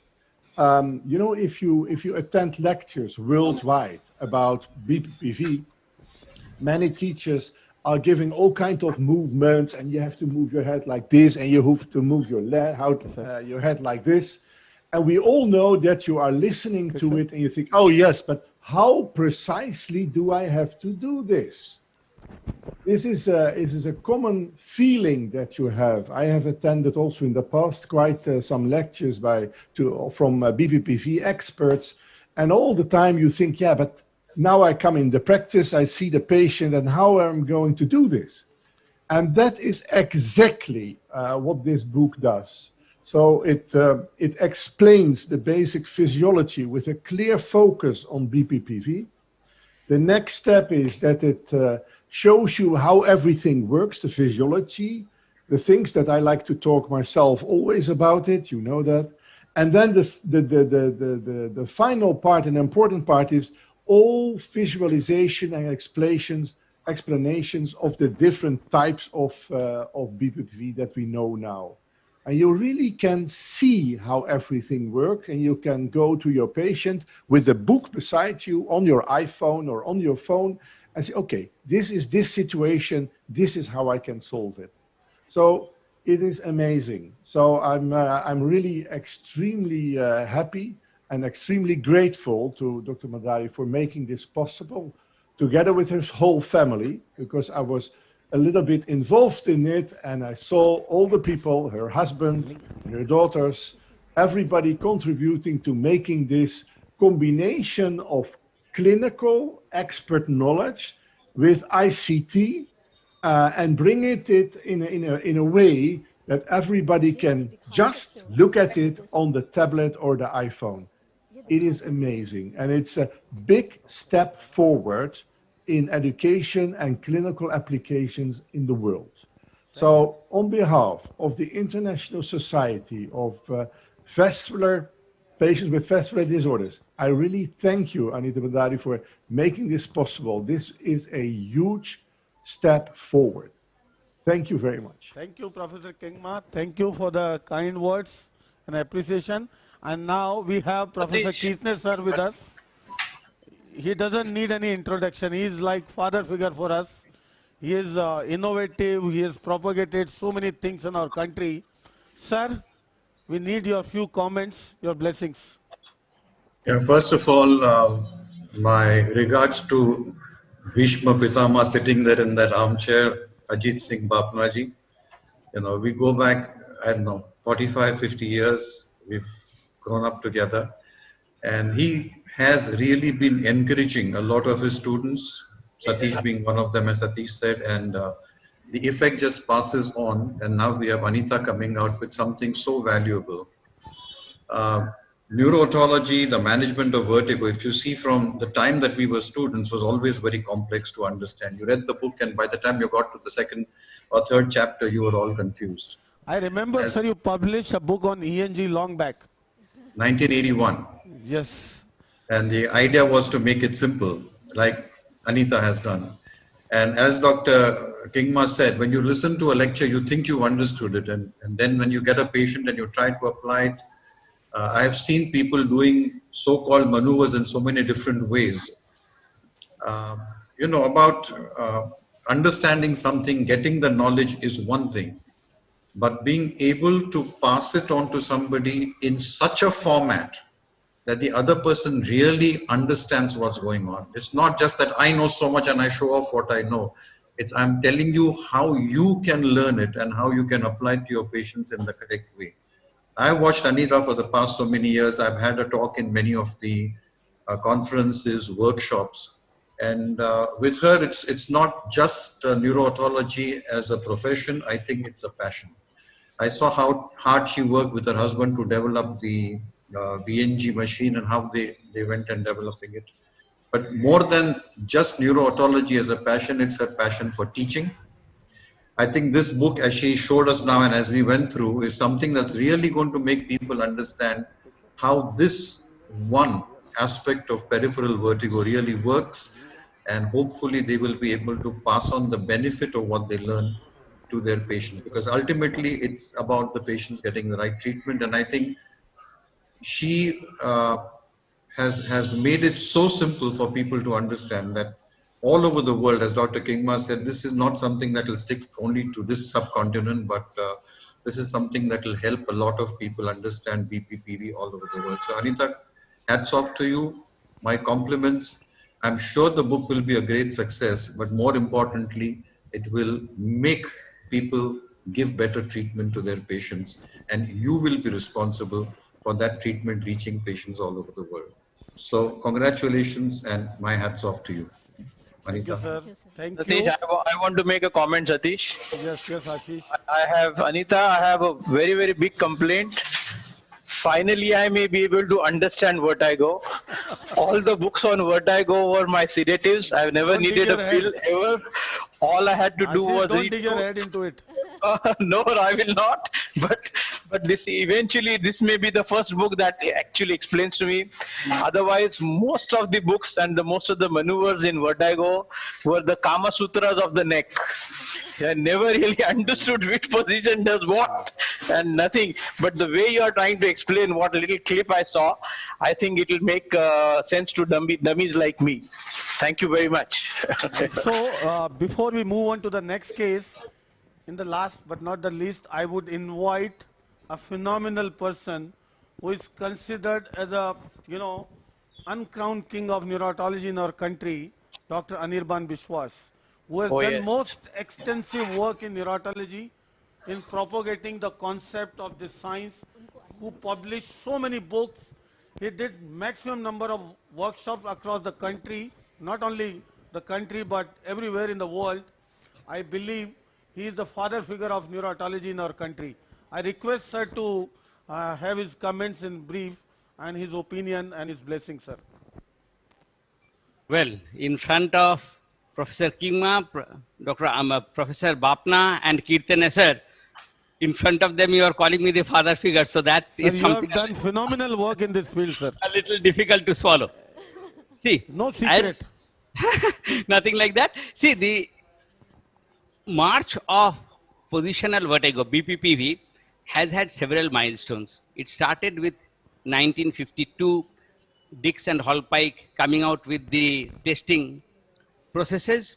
Then in 1998, Simmons. Then 1992, the Epley's maneuver. So these milestones are there in the history of BPPV. I believe in 2020, this is another milestone in the chronology of BPPV, and it will be written in the letters of gold throughout. I have gone through the book inside out, and let me tell you, this will take the science of positional vertigo 10 steps forward. There's, so let me just say so.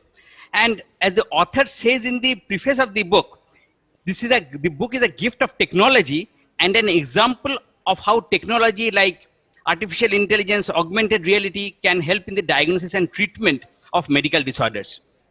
Of course, and it ensures the preciseness of diagnosis, and it mechanizes treatment without sacrificing the human part of it. And this is the beauty of the science. See, not only is this book an example of how technology can help in disseminating medical knowledge and simplify the process of learning, there is something else to the book. This book is a step in medical education where we can find how technology is taking the science forward. Sir, for this technology, the credit goes to her husband. Yeah, that is exactly what I'm wanting to say. He is an engineer and who indigenously developed the entire equipment. Yeah, and that is so. And the book also. And for the technology, the entire endeavor behind it is her husband, Dr. Mr. Rajneesh Bhandari, who is a technocrat, her technocrat husband, who is an engineer by vocation and a businessman by profession. I have closely worked with him in different projects, and I can vouch for his technological and managerial expertise. The book is definitely very good. There's no doubt about that as a medical literature. But the making of the book is that it shows how technology can combine with medical knowledge and augment patient benefit. The BPPV guidance system devised by Neuroequilibrium, that is her husband's company, in which of course I am also involved in a small way, as covered in the book, is a huge help. There is something called a humanoid 3D model developed by Neuroequilibrium, which with specially designed sensors, and it is a process of hand-holding the doctor to carry out different maneuvers. The Neuroequilibrium company has also developed a software called computer vision, in which the torsion and all these things can be measured. So there is an algorithm in the book by which the sensors will measure exactly where the head is, and on the basis of it analyze the eye movement and give a precise diagnosis. Like this is a case of short arm BPPV of the posterior canal. And then don't get lost over there. It will also suggest that this is the treatment, and it will handhold you to do the exact maneuver, ensuring that you are not overdoing or underdoing. And this is the excellence of the book. And so it's a great step forward in medical science, in the development of BPPV. And so I believe I'm talking to surgeons only, for whom subjects like BPPV may not be their bread and their most interesting things. So I'll finish over here. And before finishing, I get this opportunity of paying my regards to Professor Kingma, to Professor Bapna, and Kirtane sir, and my junior Satish. And we have all seen how Anita has blossomed, and then this is it. Thank you very, very much for giving me this opportunity. Thank you, sir. and this honor. Thank you, sir. Now we move ahead with the next case, which I am starting step is 1. And before that, before closing this ceremony, I'll request our teacher, Bafna Saab, to say a few words of blessings. So I'm going for watch up. Good morning, everybody. It's a great pleasure to see your students grow into a form which we could never imagine. Dr. Kirtane is here, and I attended his first workshop in 1981 at KEM Hospital on vertigo. At that time, we knew very little about it, and he, in very simple language, could make us understand. He's a great friend and also my teacher, I would say. And a lot of credit goes to him for bringing otology in Rajasthan, neuro-otology and otology. And when I requested Dr. Anita to enter this field, she was very reluctant. But ultimately, she went so deep into it that I am really amazed, and I'm really it's a very big emotional moment for me, and I'm really very appreciative of what she and her husband have done. Thank you, everybody. Thank you, sir. Thank you so much. And I'm really overwhelmed with the love and affection all my teachers have given, and deeply appreciative of all the encouraging words. Thank you so much, Dr. Kingma, Kirtane sir, Anirban sir. Bapna sir is always my father figure. Satish, thank you so much. So, like, you can now go back to your surgeries, I guess. Thank you so much for being here. Thank you. Ma'am, one last question. When can we get it on Apple? I was just searching to download it. Within a week. By next week, it will be available on Apple as well. Thank you, ma'am. Thank you. Amazon it's available. Amazon already available. Yeah. So we are starting with next case. Thank you so The step is. Hello. इधर ले आओ trolley. This is being seen. Hello. You want to show? No, I don't want to show anything. I just want it mute so we can take the patient. Volume down, sir. Hello. Thank you. एकदम छोटा कर. थोड़ा ठेव.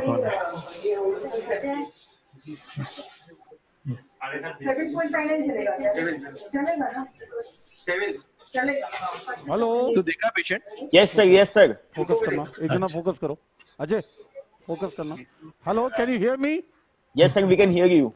Are you getting the picture? Yes sir. Focus करो. Okay, so this is the next case. We have already opened. This is a conductive hearing loss. Again, it is otosclerosis. We can see this is a straightforward situation. I told you we are going to show 3 different techniques today. The next case is going to be done. Ashim is already, through the preparations. That is going to be again an otosclerosis, and then we'll move on to the microtia and chronic ear. So this case, you can see the exposure. So Satish, we are inducing the microtia. Yeah, please. Yeah. So can you see the exposure? Yes sir. See the entire oval window, see the posterior crust, thick posterior crust, the tendon of stapedius, and see the capillaries ascending along the incudostapedial joint. Now, It's an exceptionally long stapedius tendon. Yes, long tendon. Sometimes you find a short tendon, sometimes long tendon. And you have seen last case, the reverse stepidotomy. Yes, Here sir. I am going to use the CO2 laser. In the last case, you had seen the KTP for the particular purpose of handling the vessels. Here I am going to use the CO2 for the rest of the steps and see the level of the joint first. You saw the Ashish opening the joint in the last case. So how to ascertain the joint? You mobilize in the anterior-posterior plane the long process of the incus and get into the joint directly. That's a very, very important step without traumatizing the lenticular process. And I can see, make this incudostapedial joint absolutely free. Now, when the length of the stapedius is too long, you can expect the posterior crust to be more vertical and less of an arch. We will see whether that happens here. see this exactly, Ashish, what you just mentioned. The posterior crust is like a vertical strut. It's more vertical, yeah. Yes, it's not an arch. The reason So is the therefore, long the process incus is will be aligned more to the posterior half of the foot plate in this particular case. Yes, exactly. Now, with this laser, again, I have shown multiple times. Why the laser is not coming in the view? Laser. Hello, best of luck to us all. Don't worry, beta. Don't worry. Yeah. Light को बंद कर दी? क्या चला? Yeah, let me show you the laser beam first. Ashish sir, we want to see each and every step of the microtia surgery. Yes, sir. We've also got a lecture in which we will. This is a very, very difficult intubation. We have invited another friend of ours with his flexible scope. Yes. The patient is syndromic, so. हिला इसको पूरा नहीं बन रहा, circle नहीं बन रहा. Madam, can you take the table down? Yes, I am just trying to set up the laser. Can you see the laser beam? Yes, very well. So this is the most simplified version with this laser, which we have already shown so many times. So what I am doing now, first with this beam, I am going to vaporize this tendon. I am not doing a reverse stepidotomy since I am having this laser.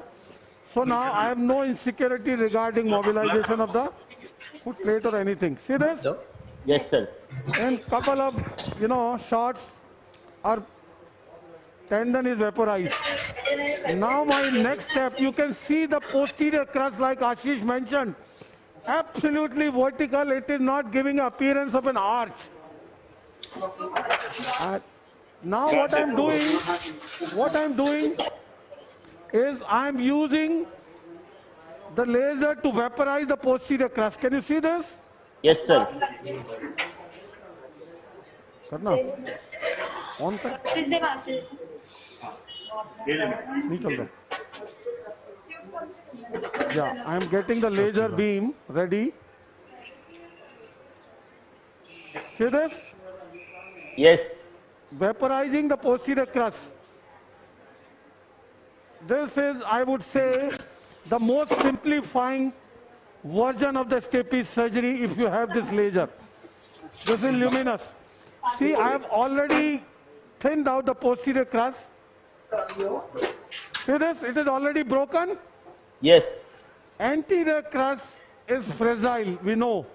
I can break this and bring out the foot plate, the stapes suprastructure in no time. Can you see this? Yes, sir. Forceps.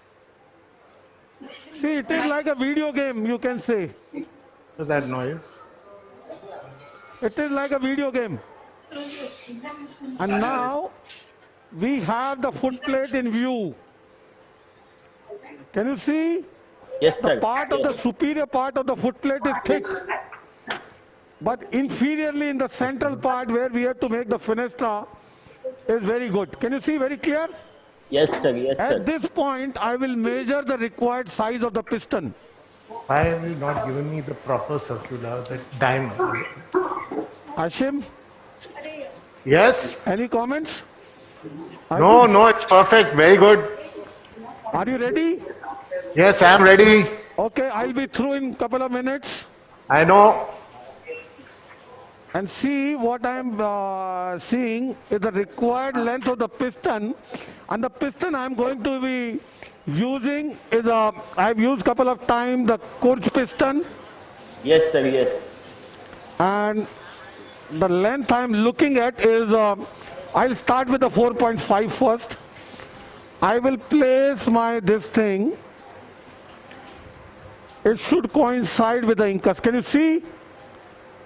Yes, sir. We can see. I will repeat it. Today people enjoyed the Teflon piston also. Yes. Now, 4.5. And then Little longer. So I will change to 4.25. Now see, it should coincide with the incus. Now it is perfect. Can you see? Yes, sir. So my piston is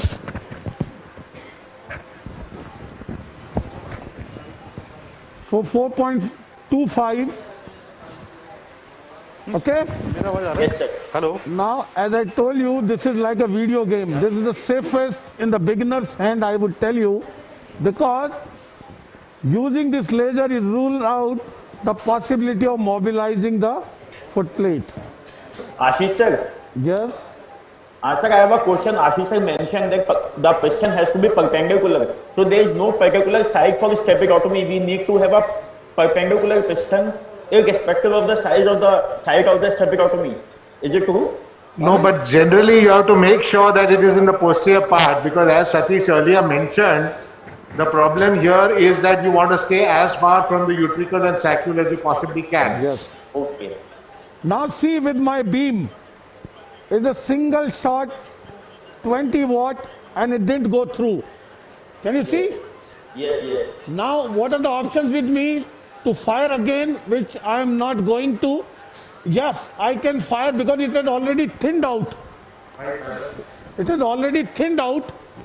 I can fire with a less power, or since it has already thinned out, I can try, using a mechanical instrument to penetrate. Can you see this? Yes, yes. This was a thick foot plate which was partially taken care of by Q2. by the laser, thinned out, and then I could penetrate easily without mobilizing it with my. See this fenestra? My fenestra is 0.6 mm, and my piston, which I am going to use, again is the simplest of the piston in terms of simplicity, in terms of biocompatibility. This is excellent. This is a clipped titanium piston. The beauty is, why I say simple for the beginners, there is no need of crimping. Crimping is an extremely difficult, step in terms of getting an adequate crimping.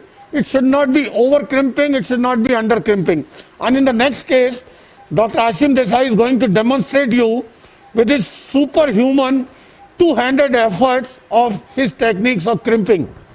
That is something he can do, which I can never think of doing that, which he is going to show you. Now see the simplest aspect of piston placement. Yes, sir.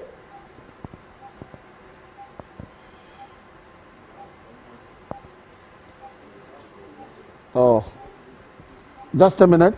What I will do, I will place my piston at the fenestra.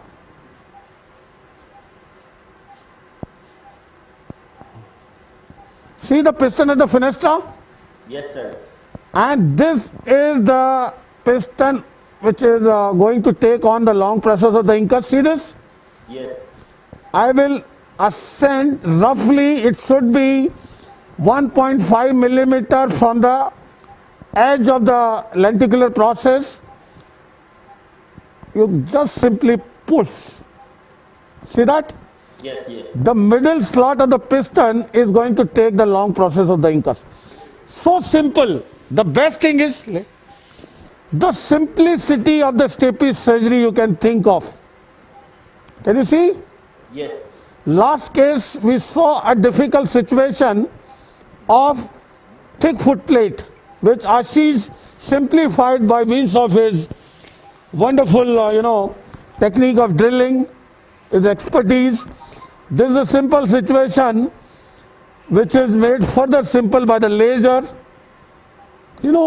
Suppose in this case, I had been facing the same situation like Ashish, I would do the same thing. I would never use the laser on the thick foot plate. I would use a drill to flush the blue foot plate, and then I would use the laser to make a fenestra and use this piston. That would be the only change in the technique. And the last part now, we always use, this is a direct piston technique. What I am going to use is a drop of blood over the fenestra to seal this. This blood contains fibrin, and this is an amazing material to seal the fenestra. Since the vestibule is full of perilymph, this blood is never going to go inside. The vestibule is completely full of, a perilymph, and this is the best sealant, I believe. We never use anything like gel form or any tissue like fat or anything to seal the fenestra. There is no need. If your piston is of adequate length, you don't need to seal the fenestra at all. In the next case, I told you we have 3 different cases with different techniques. In the next case, we will witness a different technique where Dr. Ashim Desai is going to demonstrate his own is a modification of COS technique with a 0.7 or 0.8 mm fenestra with a Teflon piston with a vein graft, and that will be a amazing demonstration of the vein graft, his classical technique. So this case is over to me. Yes, sir. My associate will close the ear, he will put in the gel form, and I am through the surgical part. So it is so quick. See, the laser makes your life simple, and this is the beauty of the luminous laser, CO2. When we made the fenestra, the foot plate was thick. We used the 20-watt shot. Since it was thick, it couldn't pass through the entire thickness of the foot plate. So, but it thinned out, and then we used the mechanical instrument to, make the fenestra. Sir, Dr. Krishna wants to know, in the last case, in the obliterative foot plate, can we use CO2 laser? Yes, I mentioned. The answer is an absolute no. Yes. I've already mentioned. Is that when you are having the CO2 laser, you are generating heat on a flat foot plate, on an obliterated foot plate, because too much power is required to penetrate, and then you are literally cooking the labyrinth.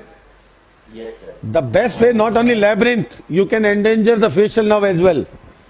So the best is flush the obliterative focus or thick foot plate with the micro drill the way Ashish did. Bring out the blue foot plate, and then you can use the laser for the fenestra. Yes, Ravi?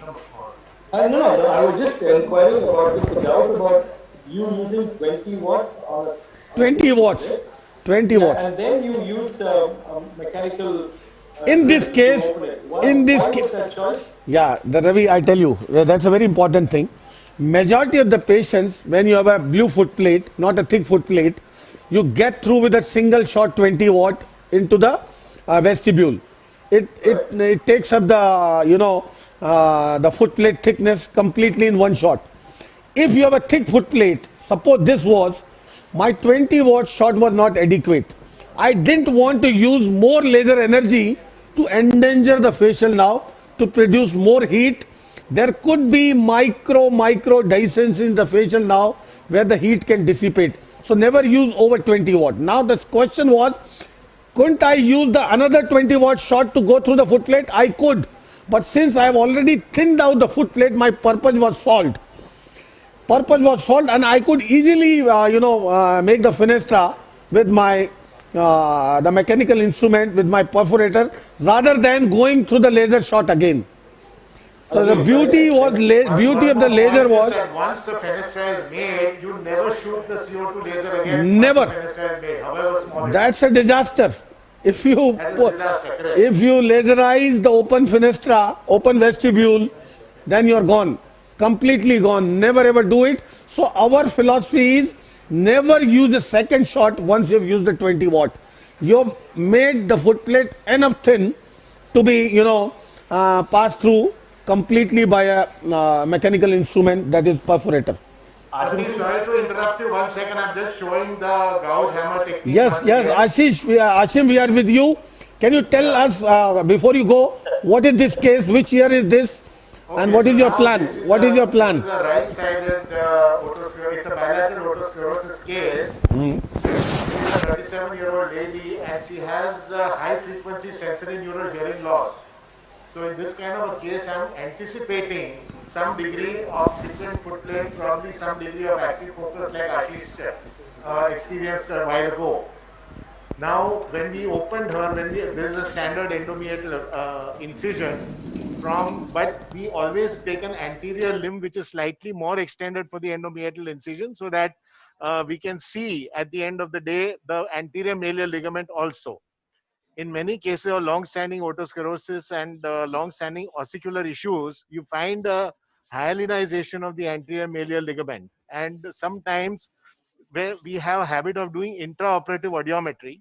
And during the intraoperative audiometry, we have seen actually a jump of 5 or 10 decibels once we divide the anterior mallear ligament. Yeah, Ravi. In technique or anything, once you have a associated high frequency bone conduction loss. See, one thing is for sure, that I will anticipate a slight ossification, additional ossification and slight active focus of otosclerosis in such a case. I'm very sure to anticipate. She's a young lady and still with such a high degree of sensory neural loss means that there might be an obliterative focus. If there is an obliterative focus, then I will not do a vein interposition, I will do a direct piston. Of large fenestra, partial stepidotomy or large piston or anything. My concept is that the wider, and there have been many studies, including the latest one by Janka, that the larger the fenestra, the better the hearing post-op. We are talking about a large fenestra. We are not talking of stapedectomy. Large fenestra means it is the fenestra is surrounded by the footplate on all sides in 360 degrees. Staphylotomy. Not partial stapedectomy. So the problem with partial stapedectomy is that the additional trauma of dislocating the posterior fragment or most of the footplate from the stapediovestibular ligament, it's very risky for the sensory neural hearing loss. So although you will get a very good closure of the lower frequencies, the higher frequencies you'll end up with a higher degree of sensory neural loss, and therefore you will be stuck in a scenario where you will have better hearing but poorer discrimination.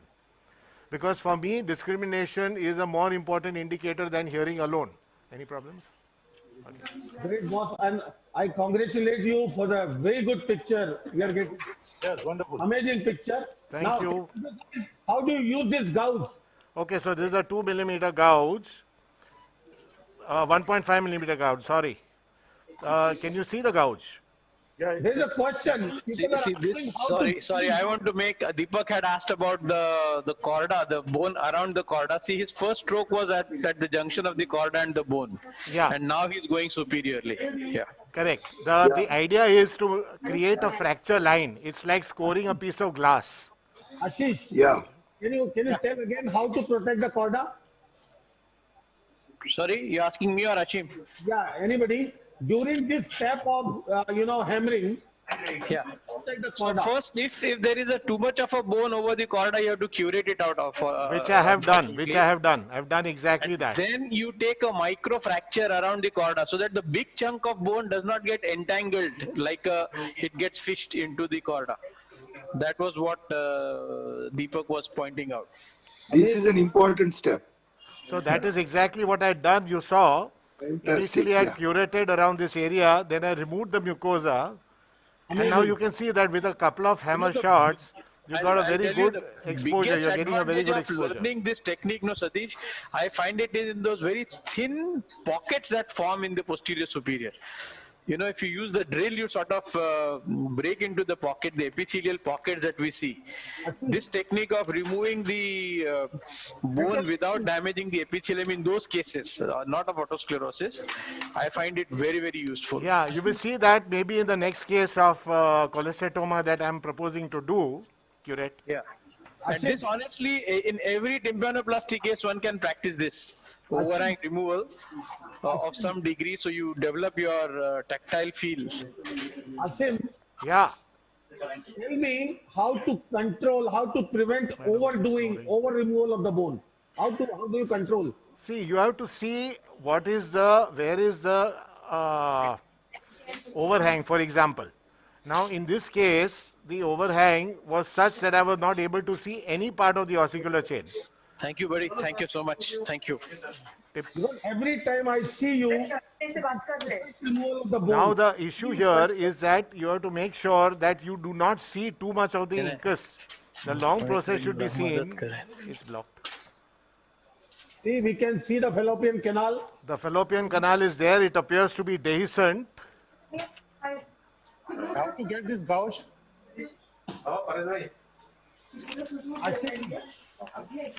Okay, so now you must see the base of the pyramidal process. People are wanting where to get this gauge from. Boss, it's custom made. I can send them one, whoever wants. How many people you will send? No, it's available with Kalelkar. No, the Kalelkar gouges are terrible. Long curd. Really? I have the privilege of being gifted by the big man ABR and then Ashim. There used to be a surgical company called Hegde. I don't know whether they still. No, unfortunately, the gentleman is dead. Oh, okay. I am so you see, this is the chorda is still stuck in its canal. Yes. I'm gently elevating it out, curate. Some people may feel that this exposure is adequate. I feel it's still inadequate. Ashim, yeah. 2 points at this point of time. One is what is your superior limit of exposure? Number one. Number two, how do you extend anteriorly if you need to, cut the anterior malleolar ligament? Okay, so I will show you that very quickly here. Sorry to point out. Did you just see the stroke that it did, which exposed the pyramidal process? It's very important to see the processus pyramidalis because you need to see the base of the posterior crus. Yeah. Now, what is your limit to the superior exposure? Okay, I will show you. One moment, please.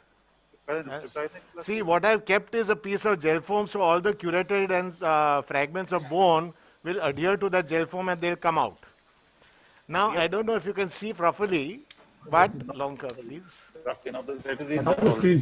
Whatever is different, we'll show it. Yes. Now,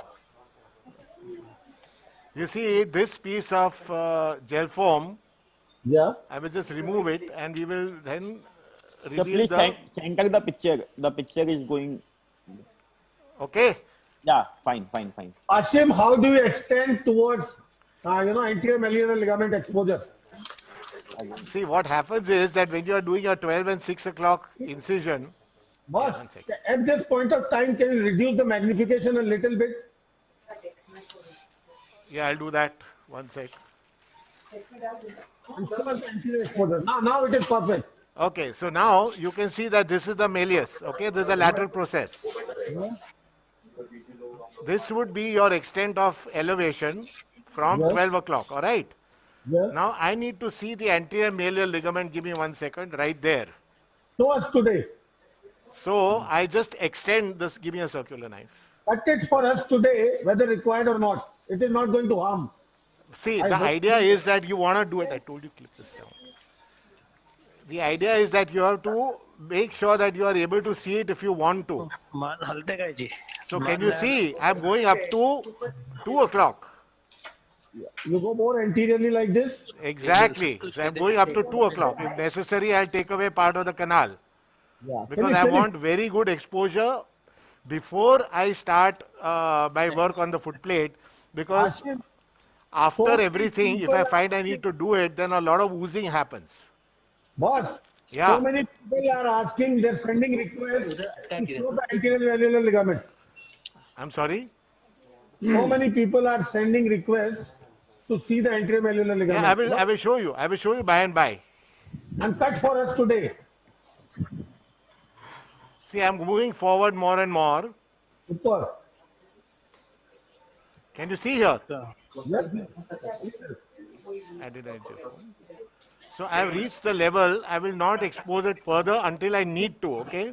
See everyone with the ease he has reached far anterior superiorly by the transmeatal exposure. What an exposure. Was centralized. Yeah, 1 sec. Amazing. Amazing exposure. Thank you, sir. Coming from you, brother, I will take that as a supreme compliment. I find you probably the best general ENT surgeon on the planet. Super, ultimate. I mean, whether it is a neck, whether it is a ear, whether it is a throat, you are the ultimate. So if you have something good to say, for me, it's a huge, supreme compliment. Amazing. Centralized. Boss, one more question. Yeah.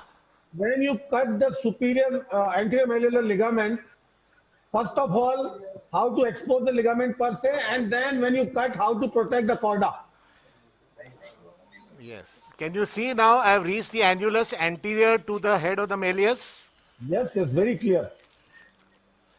Now I will just stop my elevation here and put a piece of gel foam here. कैसा करेंगे दिखाएंगे भी कैसा Now let us go back to the area of interest. The difficult the foot plate. They want to see how will we demonstrate? You will come back. So you will come back after some time to the same area to show us? Yes, I will, right at the end. I don't need to cut it till the end. Okay, tell us how to ascertain the mobility, how to ascertain the need of malleolar ligament experience. Okay, now first, we have to first ascertain the mobility of the whole ossicular chain, okay?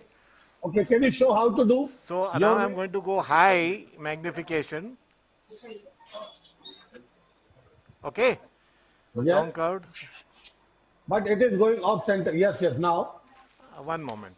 It's a template could hai. Yes. So the first step is to touch the neck of the malleus. Out of center. चला infiltrate करा आणि आपण सुरू करूया. Out of focus. Yes. Yeah. Can you see the neck? दे जो भी है. Can you see the neck? Now. Very good. See the movement. So lateral movement of the malleus. No big. Now that is first one. The lateral movement is good. So you are placing your needle underneath the neck of malleus? Yes, under the neck. Never under the handle, under the neck. Okay, and then? The next is trying to move the incus. So can you see the joint move? Observe the joint, okay? IS joint. See the joint. Yes, yes, very clear. Do the suction of the blood on the canal. It will look better. And then show us the foot plate level. Yeah, one sec. Blocked.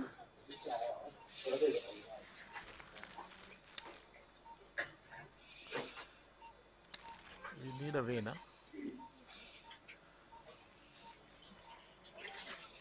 This is too big. Give me a small one. Okay, so we have a decent facial nerve for sure. Yeah.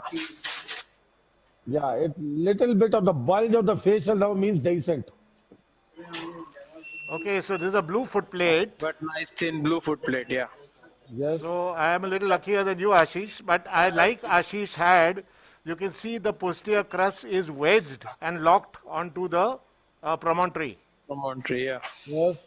Okay, so now I can see the base of the posterior crus, okay? That's very clear. So now I'm going to start drilling. Now, when I want to drill, I drill from posterior to anterior. I have purposely not using a luminous laser. Can you repeat? Your first step is thinning the posterior crus? My first step will be to drill a little bit of the pyramid because I cannot see the base of the posterior crus. Okay. If I can see the base of the posterior crus, I won't drill the pyramid, but in this case, I am not seeing it. Okay. Any region or when would you use the laser? I would use a laser, but most people don't have the laser, so I'm not using the laser today. Great. But see, this drilling of the pyramidal process, one should not be shy or scared of. This is very important during managing tympanosclerosis, not so much in otosclerosis, but when you want a good clearance. Yeah, this is beautiful. Ashish, you are ready with your presentation after this? I am ready, but we are also induced successfully. The difficult intubation has been managed well by Gayatri. But after this, your presentation is ready? My presentation is ready, yeah. Okay, great. So now what I'm going to do But I was wondering, okay, because then I want to also harvest the rib, na Satish? Drill the base of the posterior crus. Maybe Ashish, it's a better idea for you to give your presentation after the pinna. No. Okay. Okay, what so about the boss Satish, says? if I make the presentation, then what is after my presentation?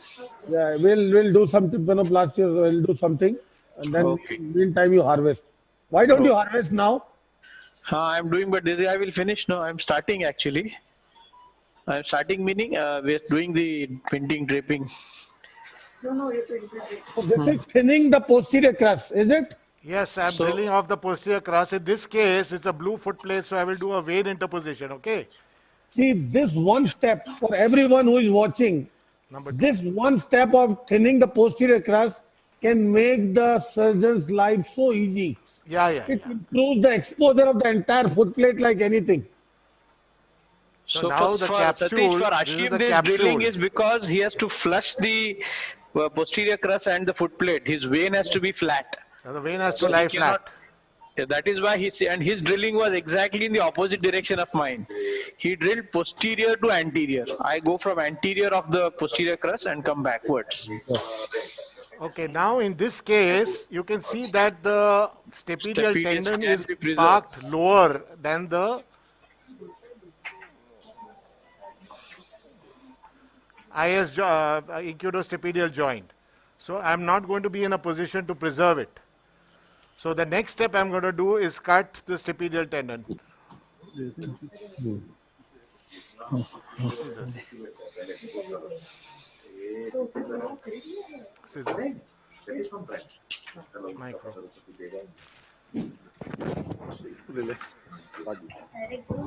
So standard micro scissors, just cutting the stapedius. Ashim. Yeah. I'll take 1 minute. Yeah. I can see on screen a very senior otologist with us. Let me welcome Dr. Jagdish Nayak from Muscat. Welcome, sir. He's a dedicated otologist. I know him. He has been in practicing in Muscat for more than almost now 30 years. Wow. He's a dedicated otologist. I have seen him. I've been there a couple of times. He's an amazing, otologist, and their team we have seen is another senior team member, Dr. Subrendra Kumar, last time in his otology team. And thank you, Dr. Satish. Welcome, sir. Welcome, very welcome to you. Excellent exposure, Dr. Ashim. Thank Your comments are most valuable, sir. Most welcome. Okay, now, Satish. I've just joined now. Yeah, welcome, sir. It's a bilateral otosclerosis. I want to ask you. Yes, sir. I want to ask you. This posterior crust drilling you do in each and every case? Whenever I want to use a vein, yes, because I need a flat surface.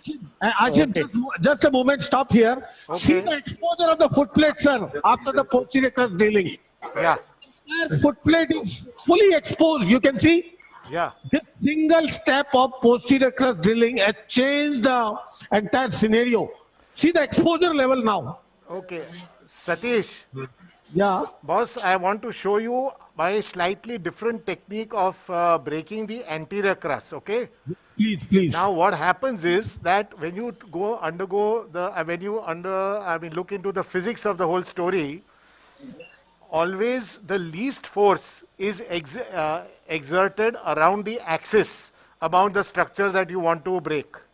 Yes. So what I'm doing is I'm twisting. Can you see I'm twisting it around the axis? Boss, why do you want to do at this point of time? Because I want to make a 0.8 millimeter hole. So where the anterior crust is coming in the way? It's not a matter of anterior crust. I want the whole superstructure out. And in case you happen to mobilize the foot plate, it will not mobilize, sir. It will not mobilize. At this point, why don't you want to use a laser if you have? I would, but I want to demonstrate for most people who don't have a laser. Okay. So this is for the, I have a CO2. Yes, that's why. You saw how I was able to easily break the posterior crust with complete safety? Yeah. Can you show again? Can you explain again? See, this is the turn. You're twisting it. Okay. And now there your superstructure is out. Okay. You're not pulling laterally, you're just twisting. Twisting it. You never push laterally. And since it is fragile, it breaks easily. Even if it is relatively thick, it will definitely break easily. टाय करा त्याला कारण मला ते drilling करताना त्याचं डोकं मला sorry.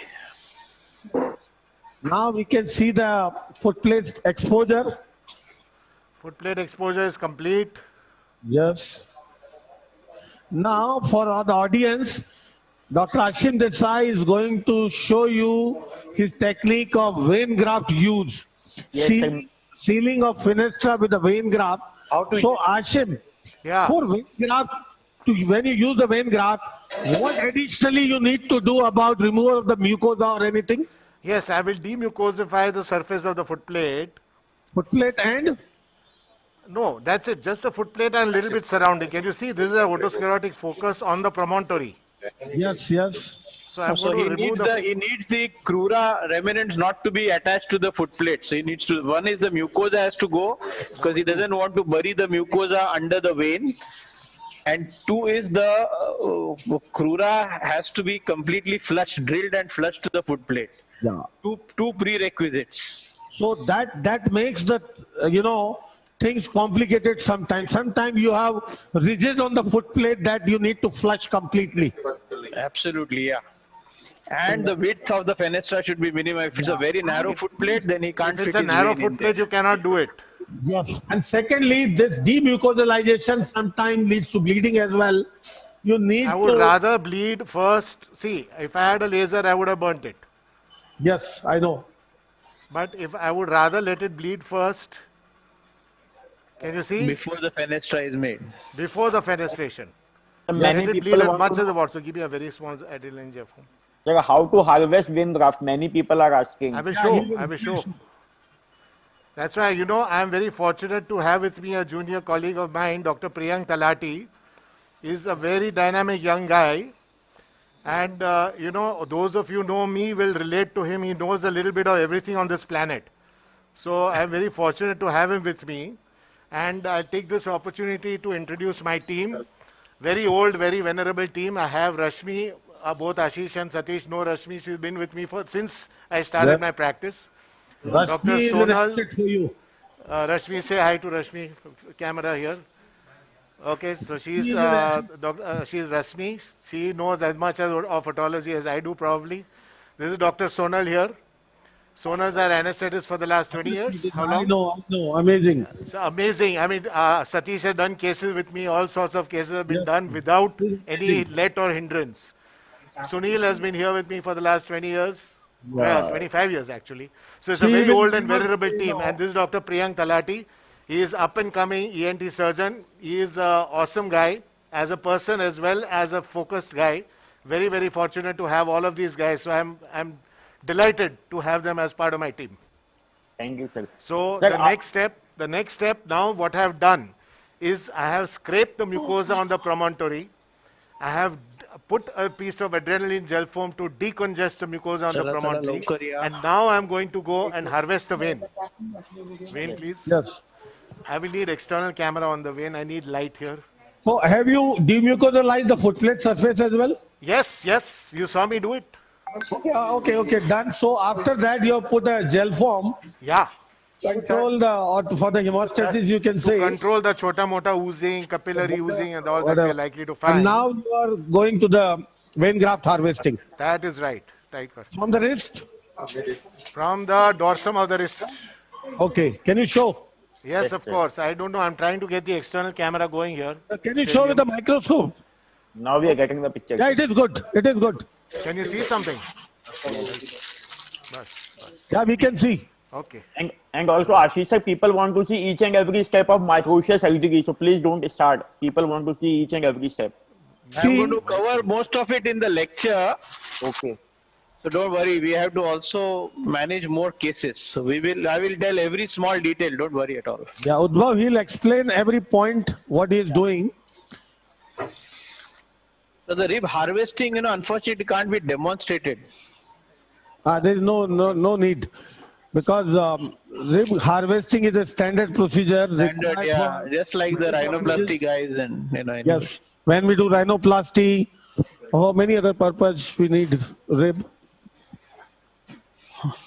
So now I'm injecting on both sides of the vein. From the dorsum of the wrist. The another side you can harvest from is the superficial temporal vein in the same field. We do harvest sometimes from the superficial temporal vein. Yes, but I can't see anything. I need you to hold this. So infiltrate a little bit. Harvest a segment of, vein, say centimeter or so. Around 1 centimeter is all that's required to be harvested.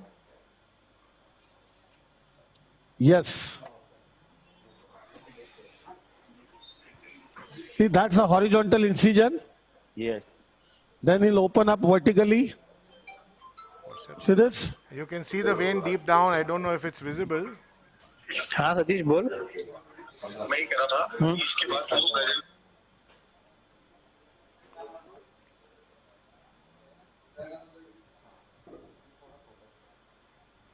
Can you see I have a nice piece of vein here?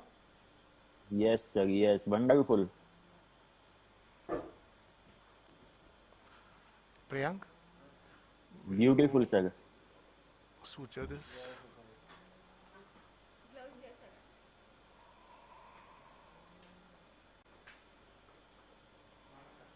So now there is a couple of points. Yes, sir. The most important thing is that you are not going to touch the vein with your hands, with your gloves.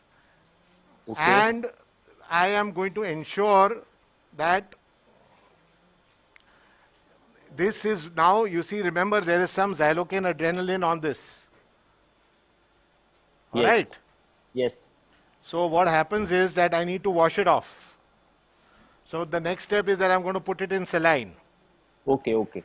There is no, you are not supposed to use any gauze while you're harvesting the vein. You're not supposed to mop. So you have to make sure your injection is precise, everything is precise. Yeah, you are not supposed to contaminate with any foreign body. Absolutely. Because this is going to be placed on the vestibule. That Yeah, is what? jar tip. That is a very important part. You cannot afford any form of contamination whatsoever. The people are asking what are the other places from where we can harvest this vein? Superficial temporal vein, as Satish said, you can harvest it from the ventral part of the wrist. You can take it from the leg, medium. Okay. From the foot, it doesn't matter. You want a vein. That's all you want.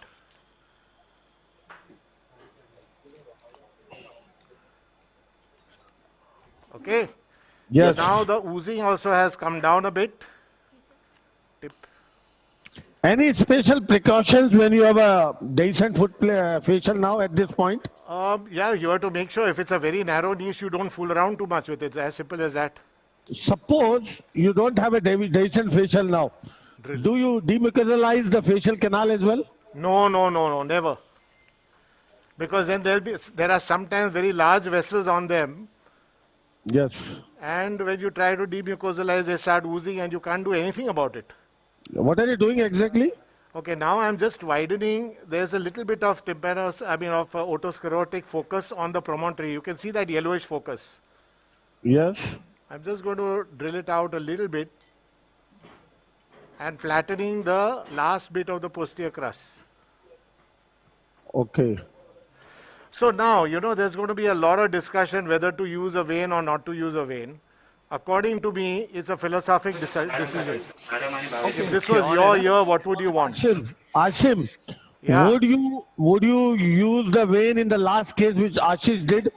No. Yes, actually I would. Because only the anterior thick focus was there, dry jab.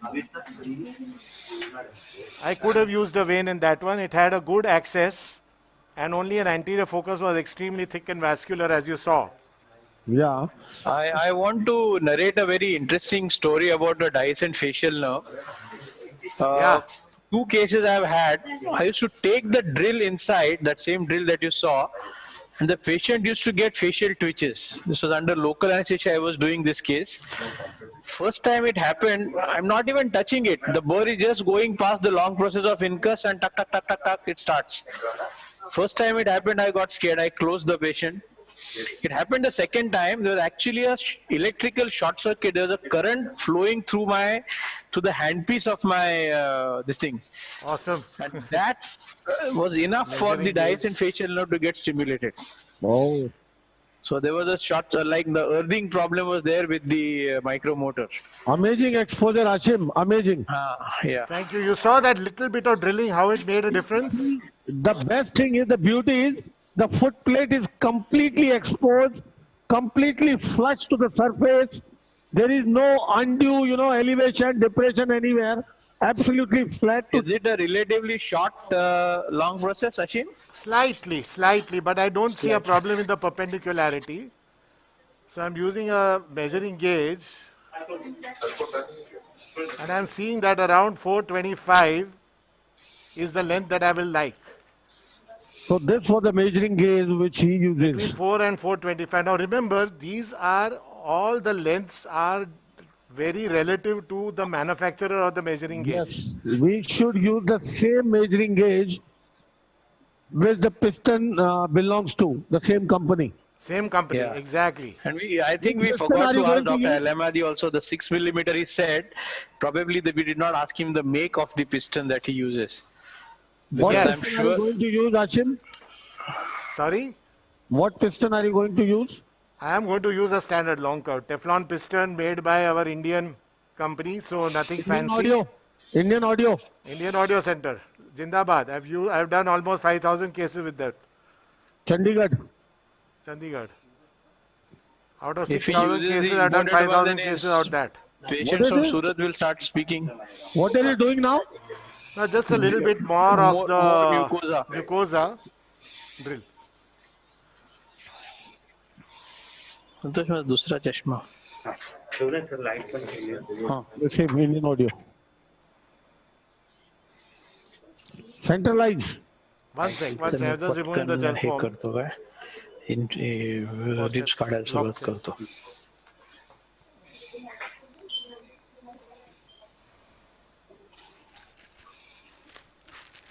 So in the first part of the session today, we are going to be through the 3 cases of, 3 otosclerosis, 3 different techniques, and all with the same result, provided you follow the fundamental principles. Yes. Of measuring the length, of making sure that there is no suction on the oval window, so on and so forth. Drill.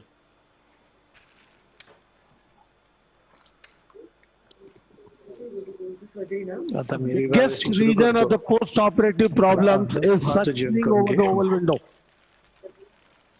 बहुत centralized. Okay. Yeah.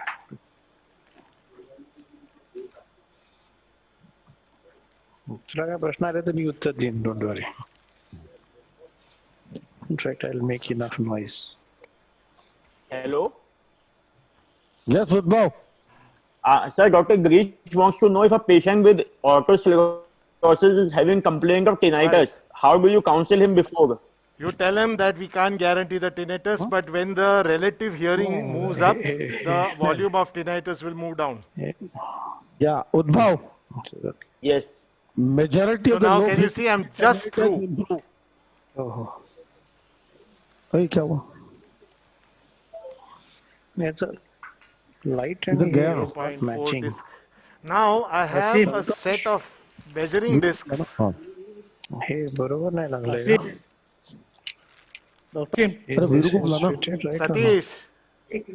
Satish. Yes, sir, you are audible.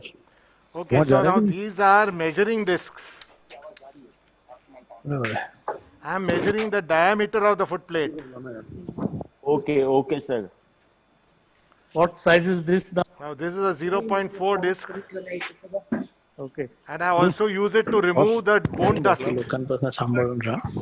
एक्सपोजू नको लोकांना. Exactly. कुठे होता त्याचा? You can see I am staying very far from the hole in the foot plate. And this is a 0.6 disc. Light and the lens. Nice. Going very smoothly, sir. Can you see that? So we are very sure of the diameter, you know. Okay. That's a very important part. Wonderfully going in and out without touching anything. Drill. Now I can see that edges of the foot plate are not exactly round. I need to widen slightly. Okay. So very, very, very slowly, extremely slowly, I will use the drill to widen the hole. So what is the speed for the drill now? Less than 800 RPM. Okay.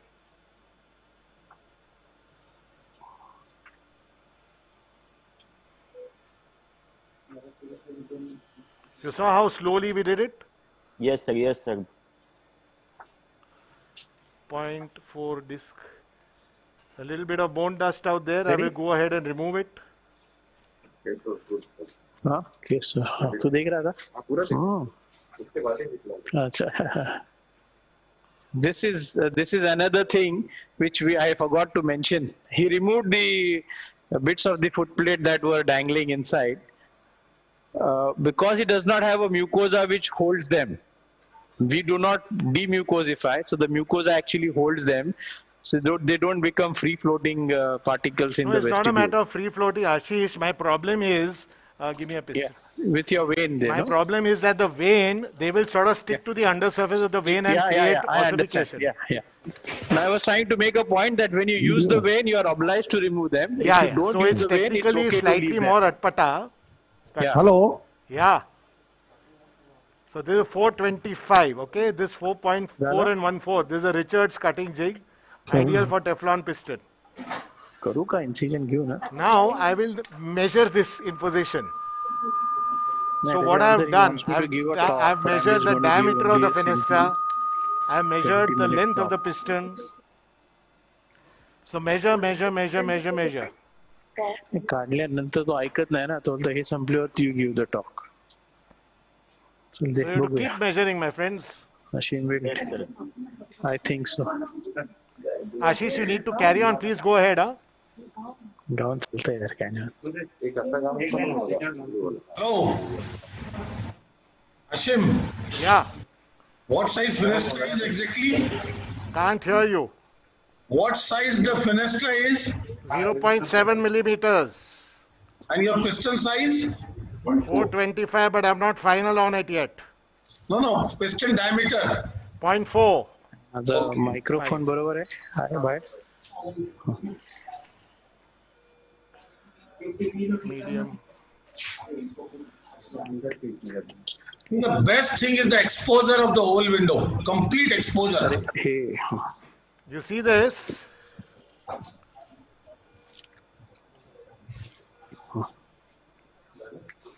Now I will do what is known as a hanging and bending test.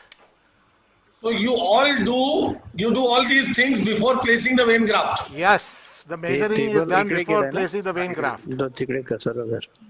So what is the hanging test? You pull it outwards and it should anchor on the edge of the foot plate. Long inside. Yeah, you saw that? Yes, sir, yes. Beautifully anchored. And now you put it back in and push it against the edge of the foot plate. Yes. It's not jumping out. So it is perfectly measured. So this is the right length, practically measured. This is a practical measurement. See, the hanging and bending tells you whether the piston is short or overlong. Correct. Absolutely right, sir. Don't move, please. Don't move. So the piston size is adequate for this? Absolutely, because you saw the hanging test and the bending test. Yes.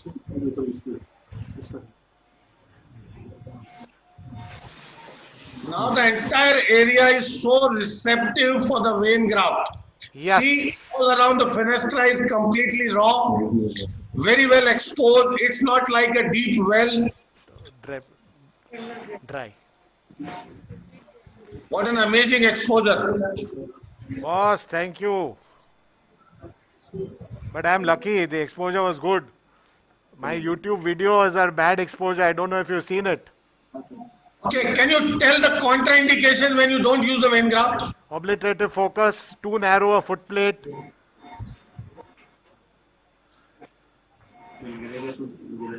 See, whatever excess fluids and all, I'm using it with a dry gel foam. I'm not putting suction anywhere close to my fenestra. That is a message for everyone. Very Never strict message. use suction over the fenestra. See, his vestibule is full of perilymph. He is not even anywhere close to the vestibule to bring his section close to. See, boss, 0.8 millimeter. Satish, what is the amount of perilymph in the vestibule? That Satish will know more than me, but I believe it is 0.2 microliters or something like that. Oh, it is 70 microliter.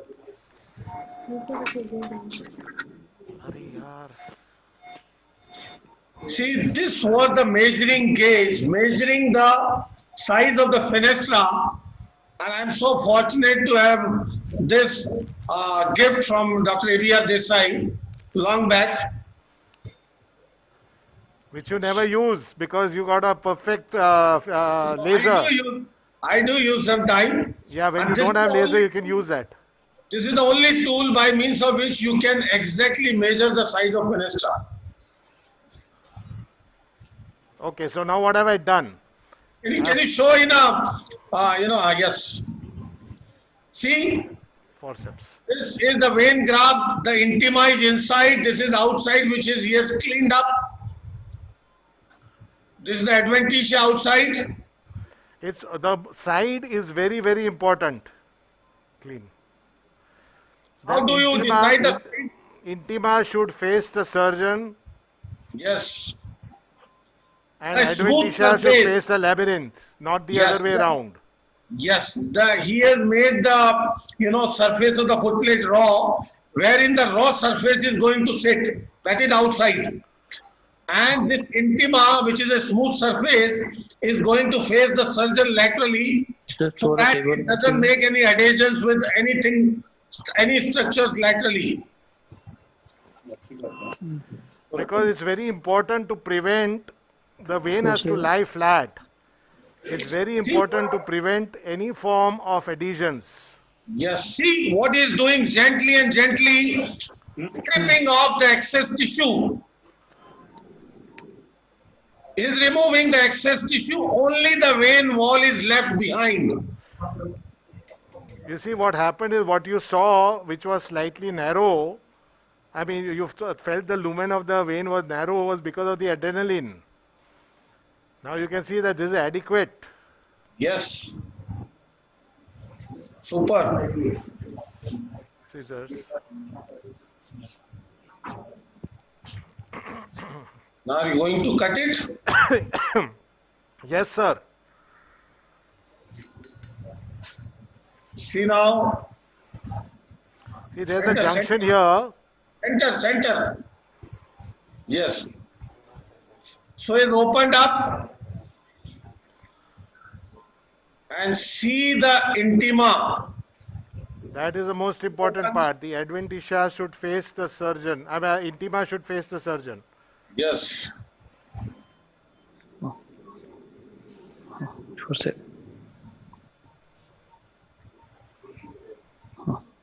Yes, opened up.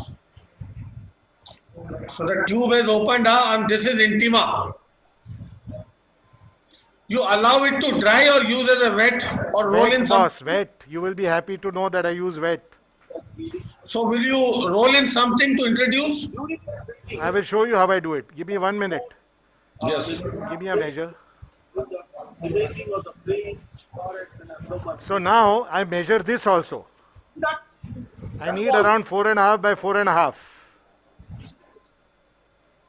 So this is all 4.5 by 4.5, approximately 15. Yes. So this is always fixed or what? Generally, general rule of thumb. Open up the front of fenestra. Because the fenestra size is 8.8, no? So that is a fixed size.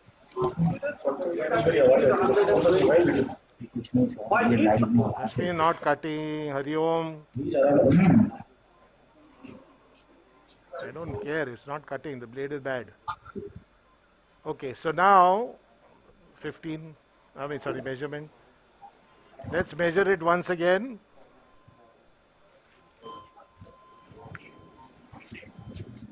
Superb. A treat to watch. Thank you, boss. Measure. Okay, so now it's around 475, 4.5 approximately, by around the same. See the thin vein. Precision. Precision is very important here. Any extra tissue, and it has been studied earlier a lot of times. Do you know the elasticity of this vein is comparable to the elasticity of the natural annular ligament of the foot plate? Yes. Closest to the natural annular ligament. Yes. That's why vein is the preferred tissue. And not fascia, because fascia can cause adhesions. Yes. Contracture. No. Adhesion to the long process, lenticular process, so on and so forth. Yeah, because it is, raw on both sides. Yeah, it becomes dangerous. Yes. Okay. What about perichondrium then? Perichondrium is too thick, my friend.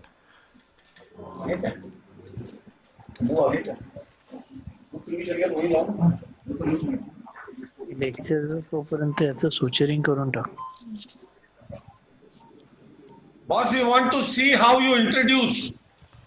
Yes, just now, remember I had put that little piece of gel foam. I'm taking it out now to protect the oval window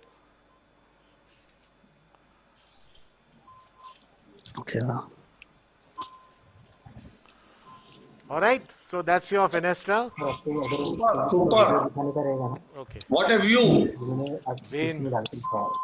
Now you have to be under slightly lower magnification, gel foam.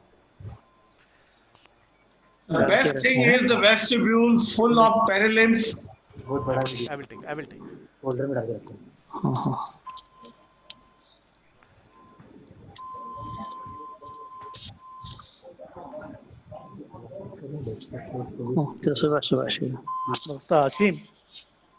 One moment.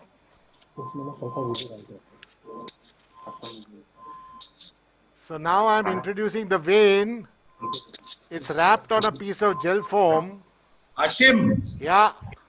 11,000 people watching your magic. Wow. It's Right your magic, now. brother. It's your magic. 13,000. It's amazing. So you saw how the vein is in position? Yes, sir. So simple. You made it so simple. Barik. Now I will remove the gel foam, which I have used. You know, it's like a little potli. Yes, yes. So roll in the gel foam.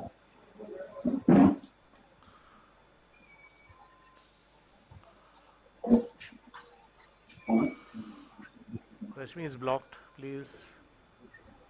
I'm sorry, it's a little blocked, the suction, usual story with suctions around the world. What size suction are you using? 26. Santosh, कमी कर. 26. Imagine. Very narrow. नहीं 18 कर.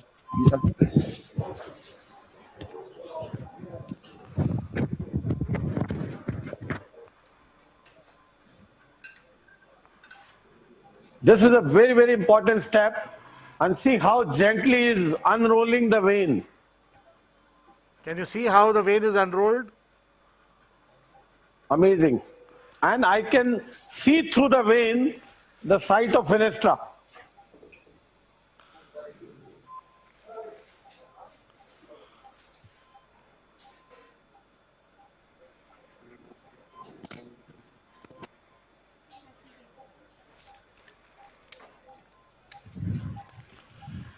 Yes, boss.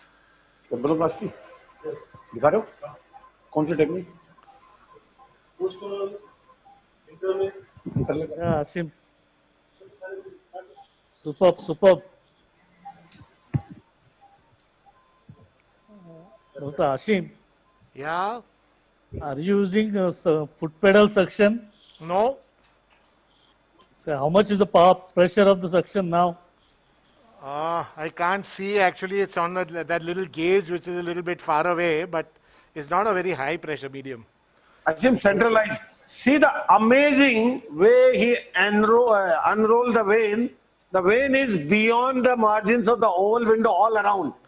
That's why he chose to use the size of 4.75 by 4.75 millimeter. Beyond the margins of oval window. The vein is going over the facial now, over the promontory, anteriorly and posteriorly beyond the oval window margins. So this is about 10 to 12 millimeters of mercury. Okay, thank you. Okay. So now this goes out. Yes, super. Barik again.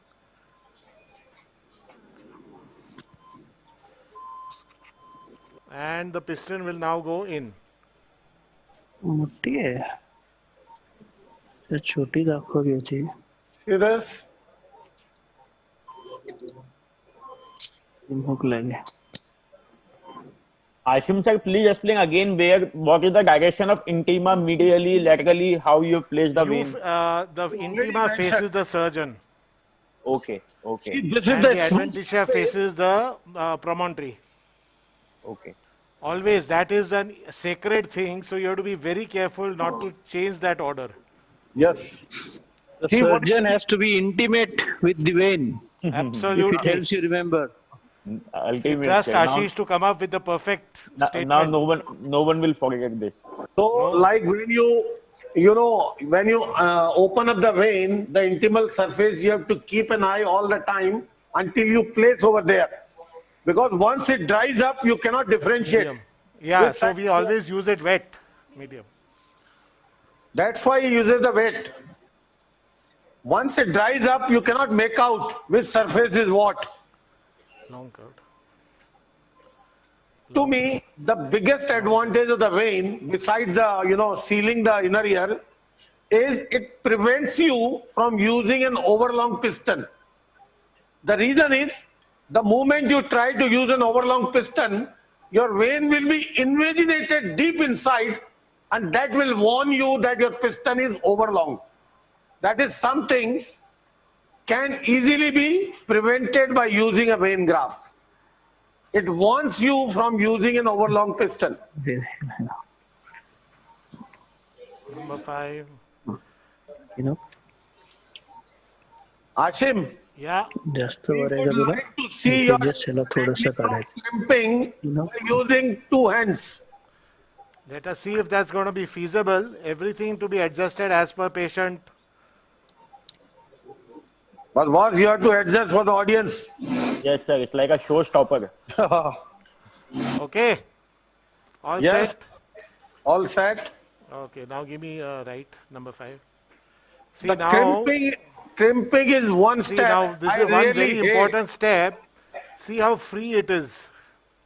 Yes. Just take them tight. See how free it is. Can you show the lower end again? Can you little bit suck over there? Yeah, 1 second. Give me a barik suction. I'll go back to my number 26 suction. That was a number 24.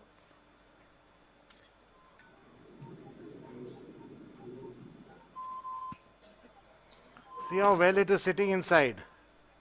Ashim, there is a comment from somebody. Yeah. That they've never heard of 26 number section. How do you get it? We've been custom made for all of this. I mean, I'll be happy to share. But 26 is it's a beautiful size, you know. I mean, the tragedy is that it keeps getting blocked time and again. Yes, it is so fine. Now see, he's using both hands to crimp the piston. That is something, a treat to watch. So it is not always easy. Is you are anchoring the lower end here. What centralized? He's using both hands. That is something you will never get to see anywhere. So you can see how I'm locking the lower end down like that. Yes, he's locking through one end and now using the other end to crimp it and then at the same place. Upper end is adapted like that. You see Wonderful, that? sir. Amazing. You know why? The advantage of this. See so much of ease. Through the speculum, he's using 2 instruments through both hands. One to stabilize the piston and other is to crimp. What a technique. Unbelievable, sir. Unbelievable. Amazing. And then I'm just doing a final tightening. This step is something I really hate. Crimping. That's why I changed to titanium piston, which doesn't require crimping. That's the only reason. So you need to have Ashim's expertise. Then only. Now, what I'm going to do is everything is in position, Jad. See, this crimping is so wonderful. It is such a calculated step. By a human hand, it is so difficult otherwise. It should not be under crimping, otherwise a loose piston over the incus will keep on hitting the incus and keep on hitting the incus and ultimately can erode the incus. See, boss. Similarly, can you see how free it is? So I don't need to do anything with the anterior medial ligament. Yes. Amazing, amazing. Extremely free. Similarly, a tight piston, if you try to, crimp it tightly, it can dislocate the malio-incudal joint and that's a disaster. So it should everything be. has to be just so. Stapes is a very precise surgery. We can see your hand movements, the kind of dexterity you have shown is amazing. You have made it even more precise. Yeah. Sorry? Ashim, can you reduce the magnification a little bit? Yeah, I'll just get out of the... And for the audience, Dr. Ashim Desai is the one who always does the intraoperative audiometry after every case. Actually, we will be doing it in this case also, because all cases are done under local anesthesia. And the audiologist on table is my anesthetist, Dr. Sonal. She herself is the master of doing the audiology. Wow, you're trained anesthetist. Well, She's she's the just trained anesthetist is a Gayatri. carver, Shilpakar. कैसे हो बहन? आवाज आती है? Boss, how do you ascertain the need of anterior ligament resection? Can you show? I'm sorry? How do you ascertain the need of anterior malleolar ligament division? After everything is put in position, if that freedom of movement is not there, what I showed you just now, yes, then I would disarticulate, because what happens is that you how cannot would you really do? judge. What instrument would you use to cut the ligament? I have a reverse angled sickle knife, a reverse sickle knife sharpened on the opposite end. Okay, so you cut it coming laterally. Yeah, and what happens is that you use that because you want to save the chorda which is just deep to it.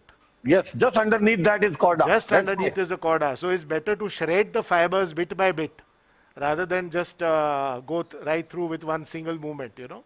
Can you interpose a gel form and laserize it? Can you cut with a laser? See, it's impossible to put a gel foam there, but what I do is I use a 4-watt laser, 4 or 5 watts, CO2. Yeah. And that works well. It just chars it and then you just divide it with your knife. I think Ashish can do better with a KTP. I suppose so. Absolutely. But that's a contact laser. Yeah, it's a and contact very, laser. very precise wherever you want to use that in contact. So that is for the intra-op audiometry. Is using this, sleeve that is sterilized and where the microphone is going to go. So this is a sterile sleeve, and this is it's covering the cup. It's a single headphone. Now I will need silence here, so I'm going to go off air. So I'm going to mute you guys if you don't mind. Oh, thank you, boss. Superb, amazing demonstration. Wonderful, sir. Thanks a lot. Thanks a lot. Thank you, Ashish. Yeah. Amazing.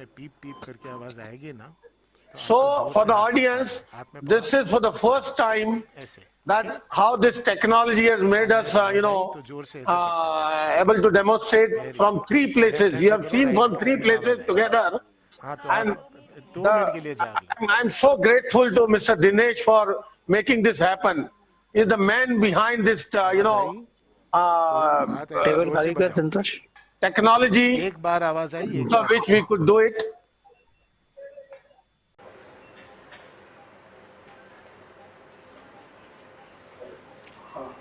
See the anesthetist doing audiometry. Again, first time seeing it.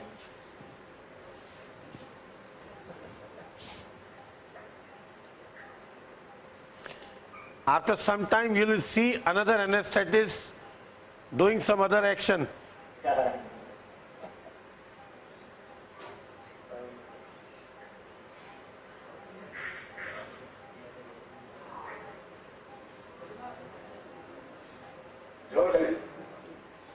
आवाज कम आएगी, आप जोर से बताओ। हाँ बहन जी, लेकिन हम कैसे टेस्ट तो करना है।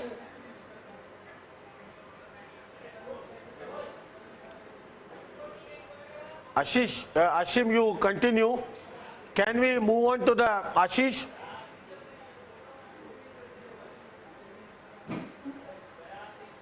Satish, you just carry on some discussion. Yeah. I'm just getting my 8th rib out. Give me 5 or 10 minutes. How long you are going to take? 10 minutes?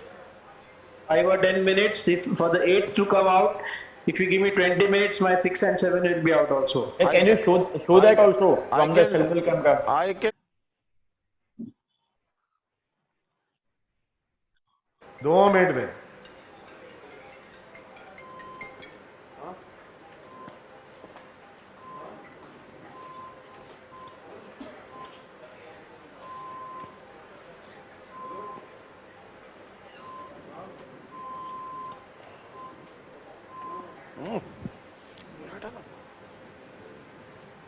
किसने कहा?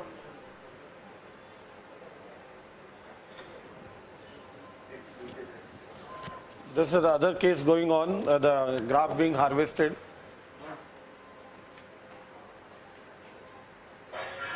Can we go back to Ashim? Yes. Yeah. It's doing beautifully, and there's so much peace. Can you hear me? Yes. Yeah, sir. there is so much peace of mind when you do this audiogram. You're seeing 25, 25, 25, 25. You have to go back and do something again. On most of the times, it is due to the anterior malleolus ligament. I would say 10% of the times, I find that audio. Do you appreciate directly, or you always need the help of intra-op audiometry? No. For me, look, like I said, most people can see the side of the fenestra and judge. Most people can judge the length of the piston. I am handicapped, I cannot judge. Similarly, I am not 100% judgment. I cannot give 100% judgment on the AML.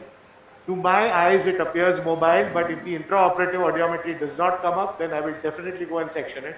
That happens in about 10% of cases, and Dr. Sonal, you can ask her independently, she's standing right there, that she's seeing a jump, literally a jump. Now, I want you to see the plotted audiogram. Can you see? This gives me peace of mind. Oh, super. Hey, can you focus? This just jumps up, Super. So, and I do this in every case. Ashim, when you do a direct piston without the vein, do you think an intra-op audiometry can still have a role? Of course, because it does jump up. Like I said, I do it in every case. You know what? In intraoperative, you cannot see the round window reflex in a direct piston. No, that's true. But then do you think if you use a direct piston, one can still do an intra-op audiogram? Still be reliable? Of course. I've done it in every case. I've been doing it for years. Even with direct piston? Boss, absolutely. Believe me, at least 10 to 15%, maybe 20% of my cases are direct pistons. I have done it in each and every case. And I feel uneasy now because even before I became an ENT surgeon, my father was doing it from 1988 onwards. I'm doing a couple of times. So from 1988 to 2020, we've been doing it for each and every stapes case. So it's become second nature to us, Even after tympanoplasty. Sorry, Ashish. So my only question is that when the perilymph when the vestibule is decompressed, how do you get an audiogram? That was my... It comes. Sonal is standing right there. Ashish, let me tell you what Ashish is trying to say. In the present conditions, when you have opened the middle ear, your flap you have raised, you don't have an ideal, condition to assess the hearing. It's not ideal, but when you see it's higher up than before, you're happy. Yes, it is not ideal. If it has improved significantly, you're happy. As simple as that. Sometimes if it doesn't improve and you do the AML and then you see it improve, then you feel even happier. Yes, that is something important. Yeah, it's probably the same thing. When we ask the patient, can you hear? The patient is hearing. Yeah, no, because see what happens is that discrimination will come up once the stapediovestibular membrane has formed, the endosteal membrane has formed. But the actual raw audiogram definitely comes up. बस बहन हो गया super अब आप ज्यादा do you do planned audiometry post operatively 1 month all cases is it always planned always so 1 month is the time and after that 1 year so what kind of change you see in a successful stapes surgery in audiogram 1 month after surgery and 12 months after surgery? The higher frequencies come up after 12 months, the extremely high frequencies. So I believe over the period of time, the hearing improves. If in a well done surgery, the 4K and 8K comes up by the end of 1 year. Yes, the reason is once you have assessed the hearing intraoperatively or immediate after surgery, the tissue reaction, the fibrosis, the healing, mucosalization, everything happens to occur. The piston anchors at the lower end much better. The piston anchors at the upper end of the incus much better. And this goes on until 6 to 12 months for the middle ear to stabilize. Yeah. So I think the final status of the hearing, one should assess after 1 year. Yeah, and also we also like to do a tympanogram. Sometimes what happens is, again, after complaint or something, after 1 month I will do it strictly. After 1 year I'll do it strictly. On patient certain complaint or in a planned way. 1 month planned, absolutely planned. Audiogram, tympanogram is a must at the end of 1 month. You want to use tympanogram and subject to pressure changes? See, what is happening is static pressure displacements are not much. As you will see in my lecture on tympanosclerosis, static pressure displacements at the level of the foot plate are not much because of the slip joint of the malleus and the incus. Okay. Now, what happens here is that when there is sometimes you have a otitis media with effusion, very little reactive effusion is there in the region of the oval window that sometimes, around window rather, that sometimes compromises your result. So in that case, what I always suggest is that we use a tympanometry to judge. So a little reduction in the impedance means that there may be some fluid, or rather the compliance, sorry. Is my concern in a patient whose hearing is improved, everything going good, and if you try to do tympanometry post-operatively with pressure changes, you can, in some patient you can push him in problems. Is it? No, I don't think so, because A, there is no major static displacement of the incus. I'm sorry to dispute this point, Satish. But there is no static display. Remember, static displacement of the handle of the malleus goes up to 1 millimeter. But static displacement at the level of the foot plate is measured in angstroms. Now, what happens is because you are using vein graft. Well, even with the direct piston, I do it because the stapedial, the endosteal membrane has formed. Now, if your endosteal membrane has not formed, then there is a defect in the procedure. You got to revise your procedure. So let's call this a stress test. Because tomorrow morning, until the tympanogram is done, I do not allow my patient to fly. Let me tell you in what context I am talking about this. In a normal situation, when you have a foot plate, the displacement of the foot plate is in nanometers, in and out. But once you do a stepidotomy, the entire physiology changes and you make a small hole which moves, wherein the piston moves, but that displacement is much more than the displacement of the foot plate. Now with the tympanometry, with the pressure change of say 400 plus or minus, the piston may go in and out up to 0.5 millimeter. Now I don't know how much with the vein graft interposed. I'm talking about the direct piston. 0.2 millimeters is your static displacement. Yeah. But remember one thing, that when you are going in a high-speed elevator, when you are going to high altitude, all of this will cause up to 300-400 millimeter change of pressure. So you want to stress test the patient's ear also. If he feels pressure there and you feel chakkar, then okay, you can't let him fly till he stabilizes or till you revise. We do this tympanogram test with subject patient, but only when it is required in certain group of patients. When sometimes patient asks us, am I fit for this or this purpose?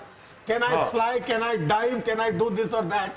So our philosophy is, if any patient passes the tympanogram test without vertigo, is a fit candidate to do anything. That is what simply we use. But we have fear of subjecting every patient to tympanogram. That's why I am asking. Sir, every single case that we have done, I have not yet come across a single case where he had vertigo on tympanometry. I'll give you this in writing. This is between 5,000, 7,000 of my father's cases, 6,000 of my cases, which I have actually monitored. Before me, dad has done thousands. But those that I have monitored myself, I've never had a problem. One of the reasons is you have been using interposing this vein graft in every case. No, I've told you, no, so many cases, almost 20% I use direct piston. There's no vein, really no vein. But measurement is very, very, very, very precise. The piston should never be overlong. Yeah. It should never be overlong. The piston size is the single most important determinant of the outcome. Yes. Piston size. Yes, there's no argument on that. Yeah. So, Udbhav, yes, sir. Before we move on to Ashish Bhomkar, Satish, we can take questions. Yes, Ashish. You can, give me 10 or 15, 20 minutes so that, my chest wound can start getting sutured. So I will save on time and I'll be able to show the third stapes. While I'm giving the lecture, they'll finish. 15-20 minutes kuch dusra karna. Okay. You want me to talk on tympanosclerosis? Yeah. We can go to Ashish. Yes, sir. Because then this suturing of the chest can happen. Can you go ahead with your tympanosclerosis talk? Give me exactly 2 minutes. I'll get started. Here, if I'm visible here, Satish, if I'm visible here, our 8th rib is out. This is the 8th rib. It is about 10 centimeters long. Is it? Yes, for the helix. This will be helix and part of it will be probably the anti-helix. We'll see how it goes. And you will need some more rib cartilage after this? Oh, this is just the helix. Now the base plate, anti-helix, anti-tragus, tragus. So I need the 6 and 7 now. Okay. So I'm just going to harvest the 6 and 7 now. Ashish, can I ask you one thing? Can I ask you? I frankly remember you would tell that you need to, check the circumference of the chest before you take up any case for 60 centimeters. Xiphisternum, at the level of xiphisternum, it should be 60 centimeters. If the circumference less than 60, you would not take up for pinna? No, will not take up. We have to wait, and that can happen at the age of 8, 9 or 10 in the Indian patient. Okay, there is no other alternative? The alternative is only the Medford, the synthetic one, but it is not the gold standard, and in the lecture I will tell you. Yeah, so we reserve the Medford only for very, very low hairline cases who are syndromic, because the Medford, while you don't need the rib, you need the TP flap to cover the synthetic material. So if anyway I have to take a TP flap for low hairline, which I will address in my lecture, that's when I give them an option of not using the rib. Okay, Ashish. Thank you. Ashish, can we go ahead to Rajiv Pachori? Hi. Hello? Hello? Ashish? You're talking to me? Yeah, we are going with the Rajiv Pachori's case. Please go. Dinesh, please, yes. So for the audience, this case is already started by Dr. Rajiv Pachori. Is a subtotal perforation. You can see, and he is going to demonstrate you the interlay technique of tympanoplasty. Yeah. After that, our lined up cases are, after the Ashish and Ashim's talk, we have a case of tympanoplasty interlay from Ashim, pinna reconstruction from Ashish, and then we'll have a cholesteatoma cases and then cochlear implant and further. So over to Rajiv Pachori. Boss, can you tell us what you have done until now? Yeah, hello. Yes, so this is a large, already opened the canal. It is a large I have seen him harvesting the temporis fascia graft earlier. Yeah, this is a large central perforation, including the Your anterior. voice is not going, boss. Hello? Hello? Yes, sir. Yes. Now it's okay? Okay. Now it's okay? Now it's okay?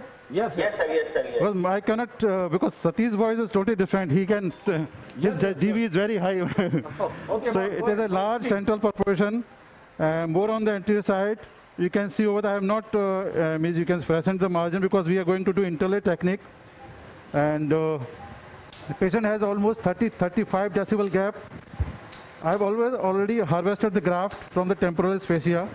You can see the graft already been harvested. Since I use dry graft, so you will see today the dry graft already been taken from the side. And since I do malleus tucking, so for that I need dry graft that we will prepare. And So, we use a fresh graft.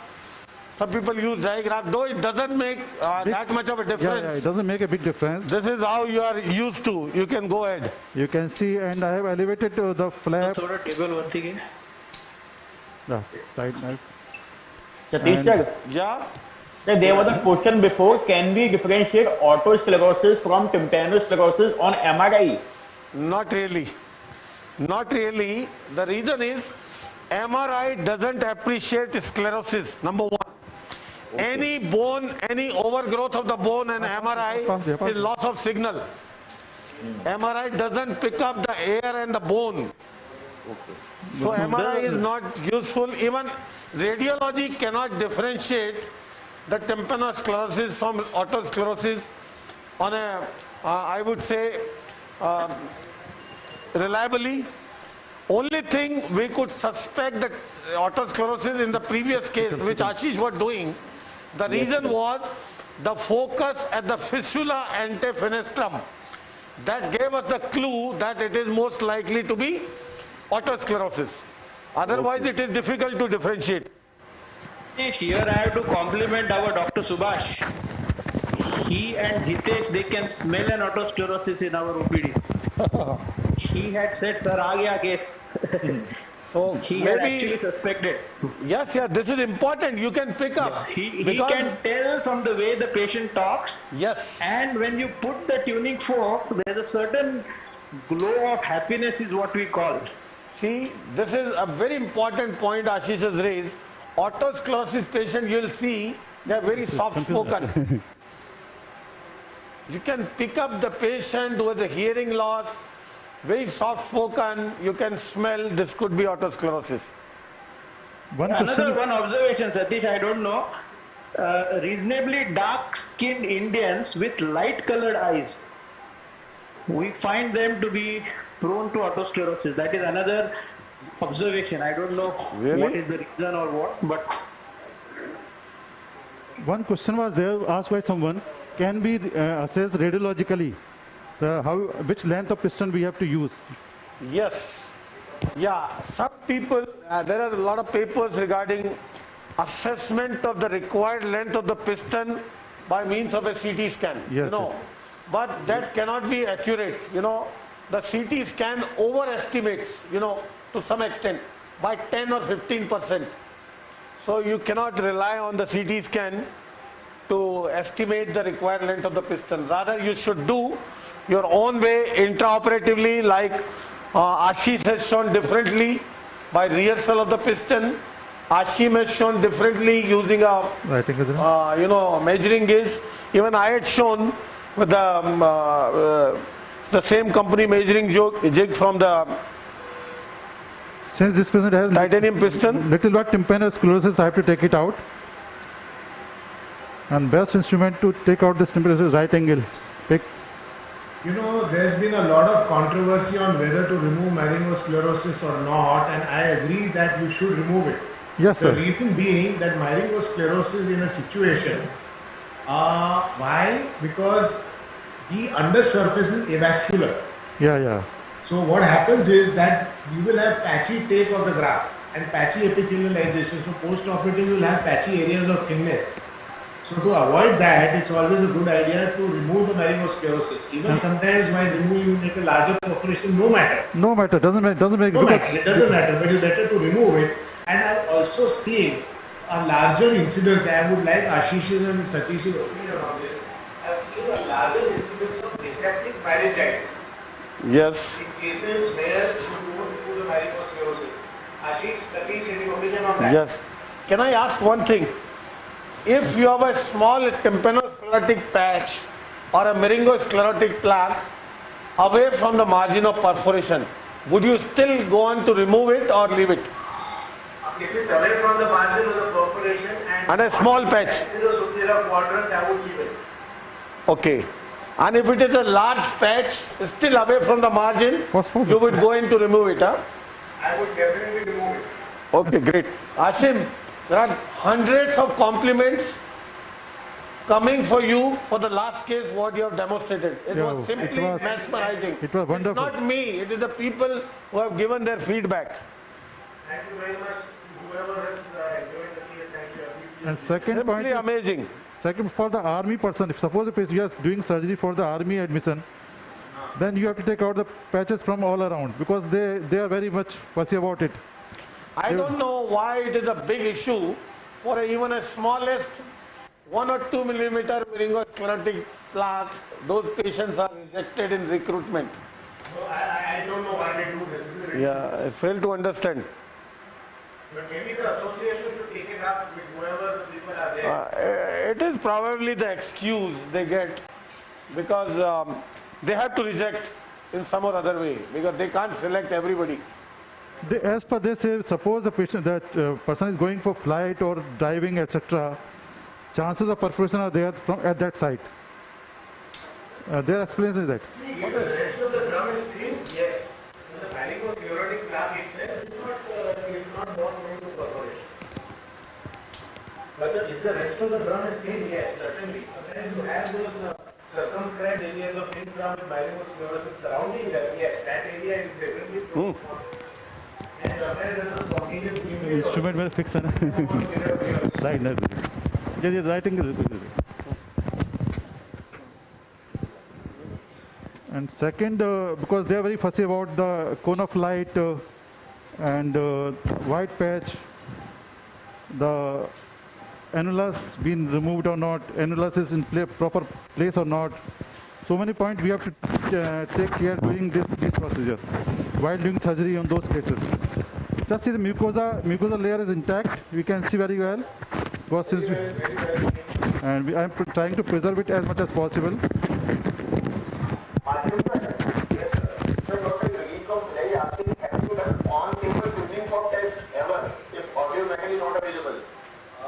It's a good idea to do it.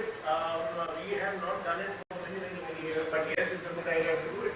You can see that during work done it positive, and the patient is breathing well, because sometimes we get a positive reading. He is hearing well. Cider. In the absence of an audiometer. But I think 99% of people have audiometer. You take a pair of headphones, cut the central bar, and then you have your unilateral headphone. It's not a challenge, really. I would elevate this canal wall from up to 12 o'clock position over here. Yeah. And we see malleus, handle of malleus over here. We can see very well. I think like one more question for you from Dr. Talat Islamabad. Yes. What was the proof of protocol in this baby? Like, what was you prescribed and what are your protocol? Okay, I like to give post-operative steroids in almost all cases. Okay. So I will give simple becomethasone, metronidazole tablets. One twice a day for 5 days and then one after twice a day for another 5 days. I would also like to give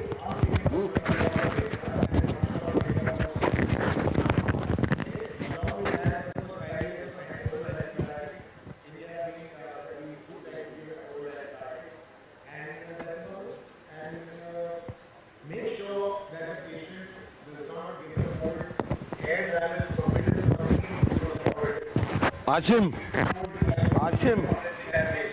Ashim, what is your criteria to recommend sodium fluoride post-operatively?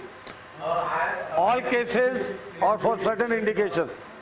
High frequency sensory fluid hearing loss, otosclerosis or involving the aortic capsule on CT scan, and if I see obliterative otosclerosis, these guys get sodium fluoride or hyaluronic acid or. But I remember, sir used to give earlier at least for 6 months, sometime 2 years to all cases.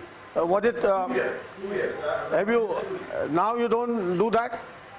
Not in all cases. Perfect circumscribed blue foot plates with perfect hearing, I do not give the sodium fluoride. Okay. Sometimes what happens is another practical point is that many of these cases are young women, somehow or the other they are due to get so I don't want them to take this as sort of vitamin forever and then conceive and get problems with the kiddos. So those are also factors that you need to take into cognizance.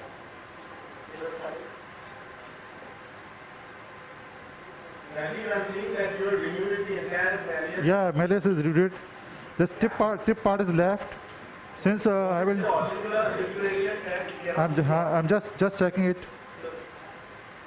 And since I took the malleus, so that's why I leave that part and could not cure it. So in our future webinars, today we have seen all primary stapes surgeries. In the future webinars, we are going to keep cases of revision stapes surgery, more and more revision surgeries, not only stapes but the others as well. We are curating the posterior superior part. Yeah. To see the incus? Yes.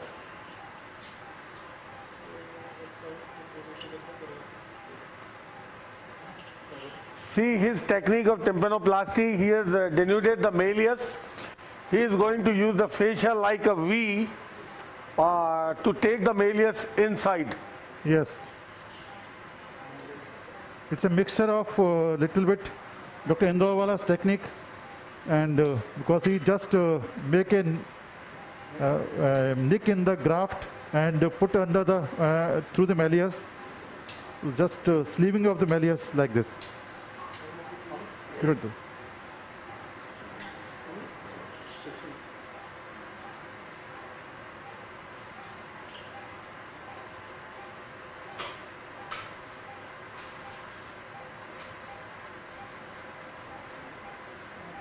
I can use drill over here, but no problem. I will check how is the ossicles, how is the hiatus. If needed, I will go for the mastoid opening, just to check how whether it is patent or not. So not in all cases? Not in all the cases. With a straight pick then?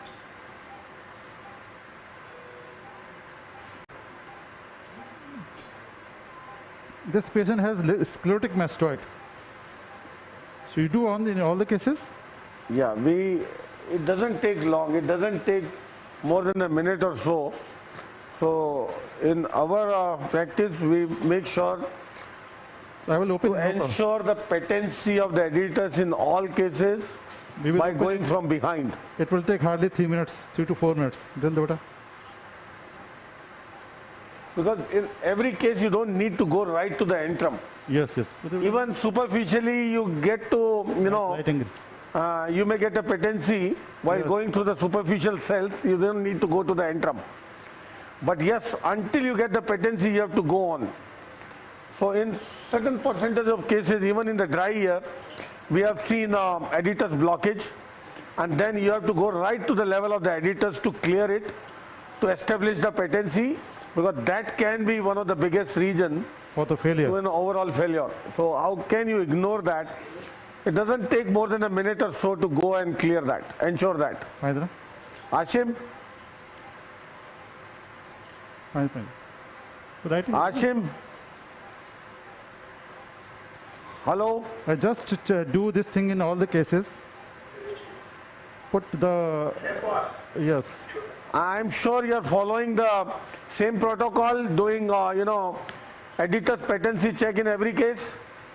Yes, unless I have the CT scan that says everything is open, I would definitely do an editor's patency check. The mucosal adhesion. If it's fully pneumatized, it doesn't matter, it will work. Yes. But that is not the, a routine protocol to get a CT scan done for tympanoplasty. No, agree. In those cases where there is no scan, I will definitely do an editor's check. कुछ भी हो यार क्या कर रहे हो ये दो ना WhatsApp for the information of everybody, that does not mean a complete cortical mastodectomy. So it means explore exactly as Satish said, that you continue exploration till the water flows through. In some cases, you will find that the moment you open 1 or 2 cells, also water flows. In that case, you stop. You don't need to do further. In this case, I expect 99% it will be open.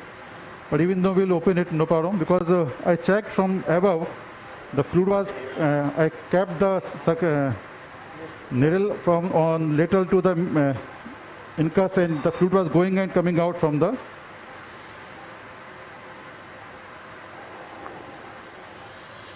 There were a lot of questions on the vein graft. I think all have been addressed.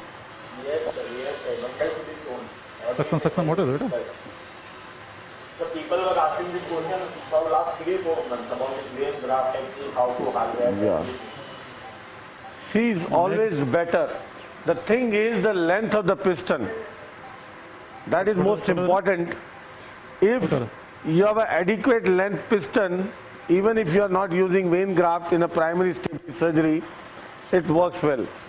But yes, in revision surgeries, in most demanding patients, like patients who have to fly frequently, dive, professional requirements, it is always, better to use a vein graft in those situations. Maximum questions were on the vein graft, was how to take it. So I shared many times with my previous videos and all the things.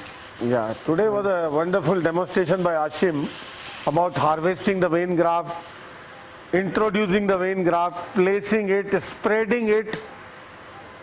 Main thing, how to prepare, that is the main. Preparing the bed for the vein graft, everything is important. It's not that you harvest the vein and spread over there. You have to flush the entire footplate surface with all the ridges, depressions, elevation. You have to flush, you have to demucosalize, and then allow the vein graft to rest over that. That only will work.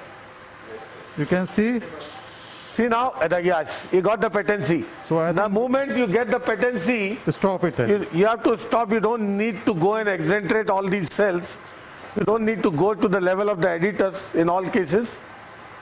Majority of the time you get superficially if your editus is patent. So even if you do, irrespective of the condition, CT scan, X-ray, whatever, irrespective of everything, even if you do, it doesn't take more than a minute. And that is the only way to ensure on table the patency of the editus. Yes, it is not about the cortical mastectomy, not an issue at all. It is all about ascertaining the patency of the editus. Nowadays, there are many indirect ways of, ascertaining. Like a lot of people comment about using the endoscope. We have also used them. You can use a 45-degree endoscope directing toward the editus. If you find everything clear, you can expect that you don't need to open the editus, open from behind to check the patency. But still your endoscope cannot tell you beyond the level of the editus, and we have seen in certain group of patients, even with the telescope showing everything clear, but beyond that tympanosclerosis or mucosal adhesions blocking the patency. So the most direct 100% test is to check on the table, go from behind, check until you get the patency. That is the best way. Why to take a chance of failure? See, these are the maneuvers which can take your success rate from 95 to 99%. There are certain maneuvers which are really so useful. So posterior wall is elevated. I take the anterior wall elevation little bit at different level from the posterior one. So when we put it back, you can find out the exact location from where we are getting it. We are putting it. This is the elevation of the anterior wall skin, and this skin is relatively thinner as compared to the posterior skin. You have to be more careful. More careful, and you have to be very, very careful not to tear this. Cotton. And not to elevate at one place all the way. You have to elevate simultaneously at all levels to prevent the tears, Yes. Sir, I have a question to hello? Yes? Yeah. Can we say that the canal wall skin gets supplied from the bony wall? So in your opinion, this is the most important part of the bony wall all around.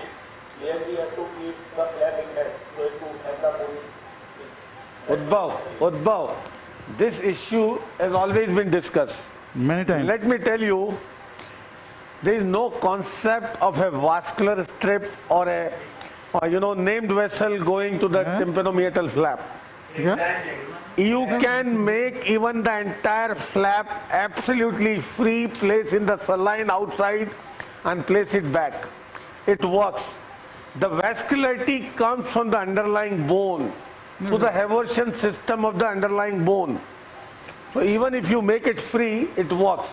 You keep it attached to one place in interlay superiorly for the reason of orientation, for the reason of maintaining the ease of placement of the flap back into the place, not for the reason of vascularity. Absolutely, absolutely. You see, I mean, just imagine that you have 2 or 3 millimeters of skin attached to the bony canal wall.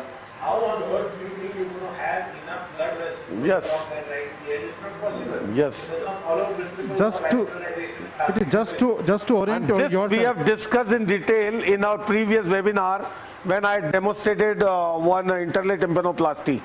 We discussed all this issue in detail that time. Because just for the sake of the orientation, we have to just keep upper part intact. Otherwise, you can take out full flap, put it outside, and then put it back again. One point I want to make is that as far as possible, do not use dry diamond drilling of the external canal. Yes. Because the bone will then lock up the eversion. Yes. See, simple. That is a very, very important point what Dr. Ashim Desai has raised. How do we control the bleeding from the bony surfaces, Yes. How do we clog the vessels? By means of using the dry diamond. By means of using the dry diamond, we clog the vessels by means of bone dust. And here, we don't want to clog the vessels. So, never use a dry diamond to, do that canalplasty and all, to ultimately clog the vessels, and that may result sometime into flap necrosis. So, that is a very, very important thing we must keep in mind. So I'm up to the annulus now. You can see annulus over there very easily. Mucosa is there, and Dr. Satish has a very favorite instrument, right angle. Ashish got free. Yeah, I always said this. Gayatri is doing some basic work. Writing. Yeah, you get ready for the talk. We can switch over there and we can come back to Pachori boss again. Yeah, sure. I'm just lifting the annulus. Keeping mucosa intact. See, he is leaving the mucosa behind. Boss, can you tilt the microscope a little bit? Yeah, I will tilt. See now what he is doing? Literally separating the tympanic membrane into layers. See, he is elevating the epithelium and the fibrous layer. The fibrous layer is represented by the thick annulus, which is a condensation of fibrous layer. Once you elevate it off the mucosa, see that is the mucosa left behind. That is the hallmark of interlay technique. Perfect interlay, where now he is going to place the graft over this mucosal layer. Yes. And over the graft are going to come these 2 layers. What he is elevating of the mucosa, the epithelium and the fibrous layer are now going to come over the graft. So this mucosa is going to serve as a bed of the graft. Even more than that, the concept is that the fibrous layer and the mesenchymal layer of the graft is at exactly the same level as it should be. Yes, it is the most physiological place. That is the most physiological place. Where the fibrous layer has to be interposed between the epithelium and mucosal layers. The origin of interlay was in the 70s, I think almost first created in the 70s. The concept is the physiologic placement of the mesenchymal tissue. Amazing demonstration. See how he quickly separated the tympanic membrane into layers. And he has an amazing graft. He is repositing, but he has created the space between the layers where he is going to sandwich the graft.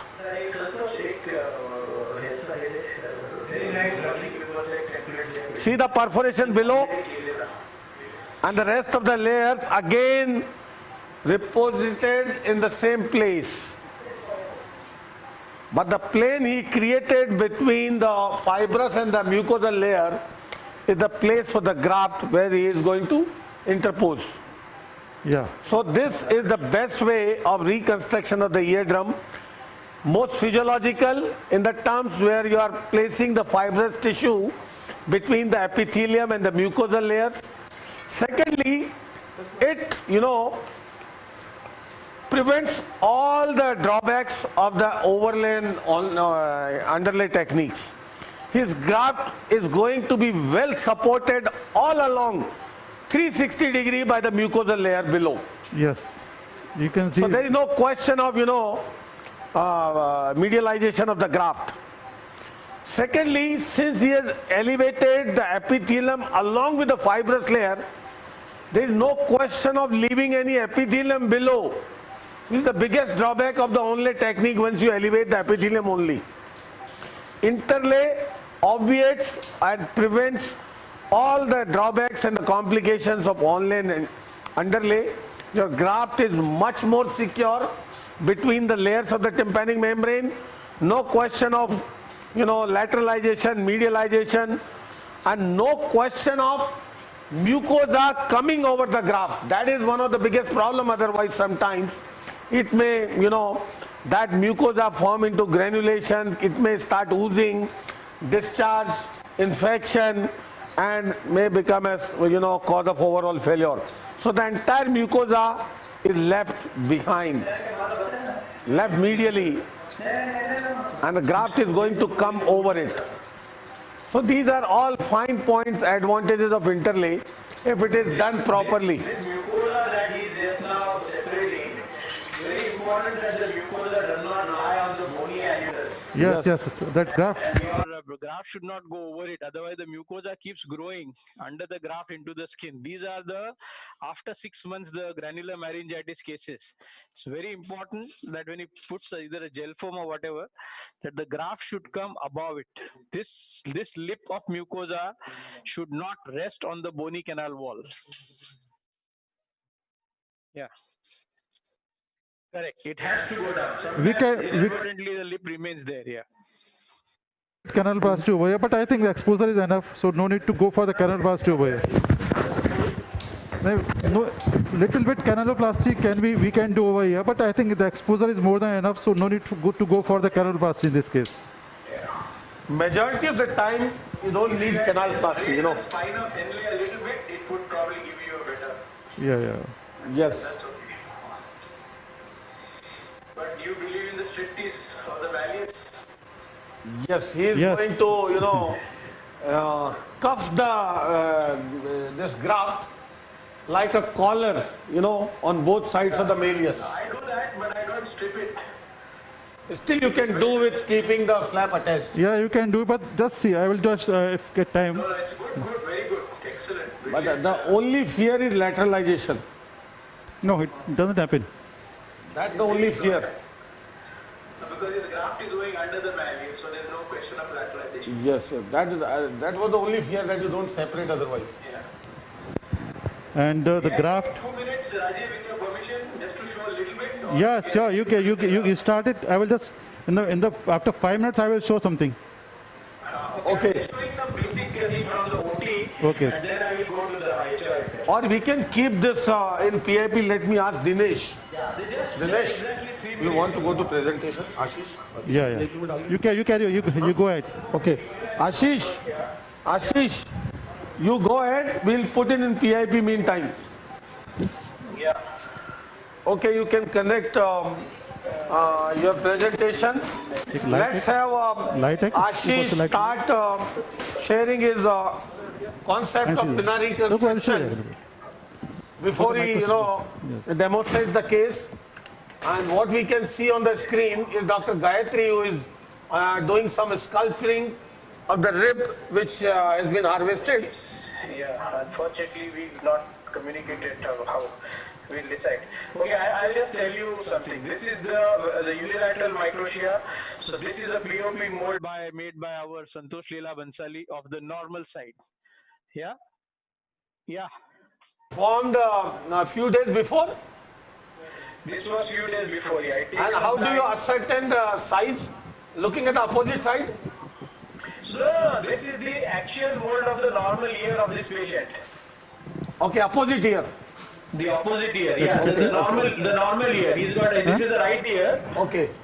The mold, POP mold of the right ear. Okay. And there is a POP mold of the microtia ear. And I will.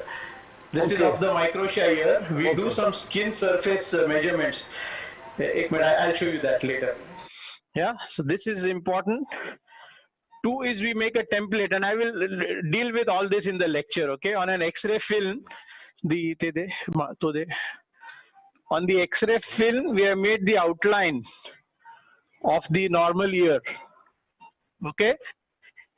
And then we will go down. You have to reduce 2 millimeters, sorry. Okay. Get the same size pin on this side. Yes, the same size, same slopes and curves and things like that. So this line drawing of the ear that I made was with the skin. So we have to deduct 2 millimeters. So basically 4 millimeters in total, anterior posteriorly and in the vertical axis, for the framework, because what we make is the framework, and we use this skin on the of the normal side of the side. So this is now the template for the framework, which is 4 millimeters less than this. This template is made up of? So this template first is made from the X-ray plate itself, and now this is on a blotting paper. So this blotting paper, you will see Gayatri using it. This will go, this is autoclaved and kept on the table. So we made multiple copies. There's one which is there on Gayatri's trolley. So this is actually the size of the cartilage framework that we will be making. Yeah.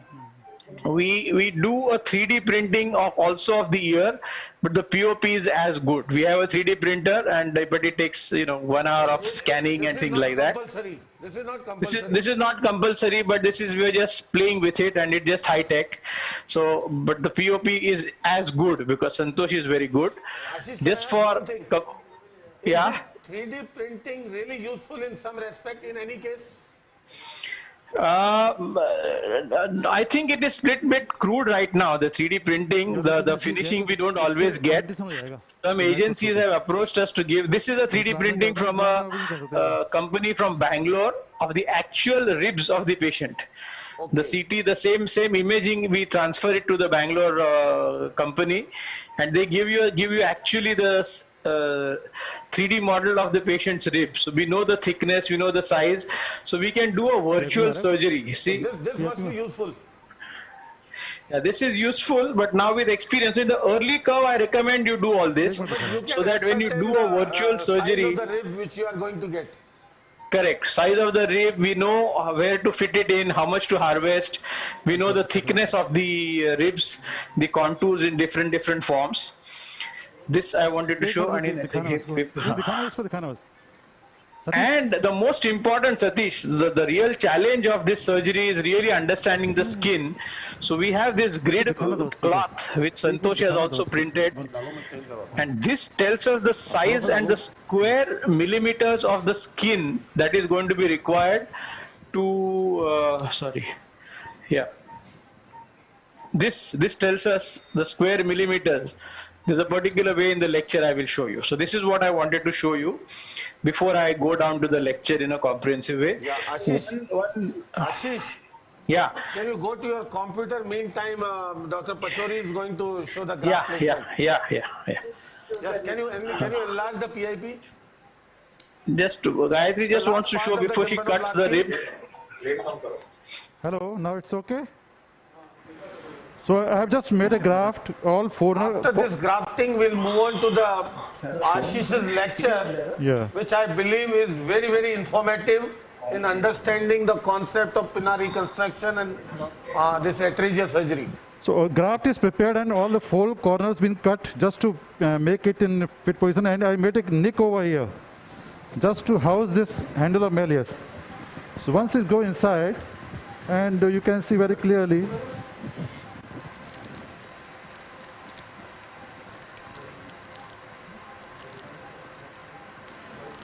The reason, because of this thing, I prefer a dry graft because it's a bit difficult to manage with the wet graft, such thing. Only Satish can do that. That is not difficult. I know. Used to. For this malleus, this thing. And since the starting, we are using it to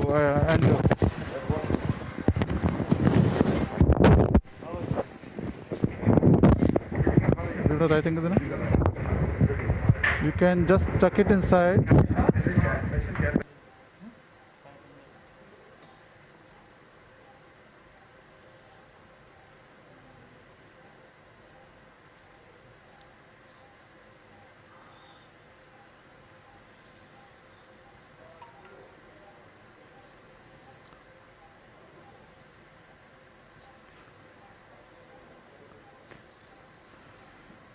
Can you see it?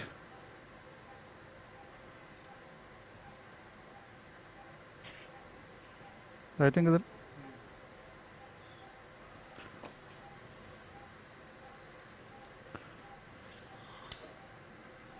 तुला दिलंय का नाही mike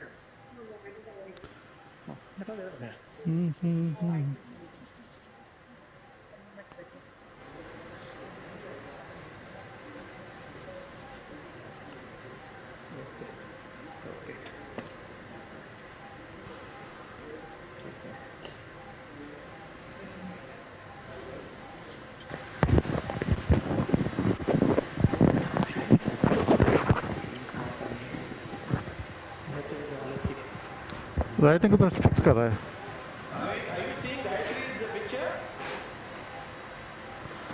No, Ashish, we are with Dr. Pachori right now.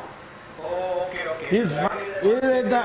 He is at the final step of placement of the graft. Tell me when. Please hold on. Couple of minutes will be with you. So you can see the malleus is here, undergone. But the main screen, Ashish sir picture is coming, video is coming, but also video is not coming. Wait, you got first.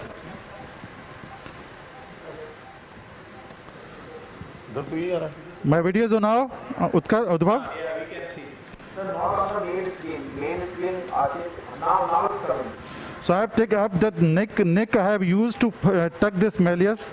The malleus has come out from the graft now. So you can see the graft will be covered all around this perforation, and it will go up, it will cover this area posteriorly. So this way is covering the, perforation 360 degree around the malleus. So there is no effect on anything. Anyway, the malleus is going to be suspended in the TM only. Yes. And we'll deposit this posterior flap back. See now the graft placement has become so easy.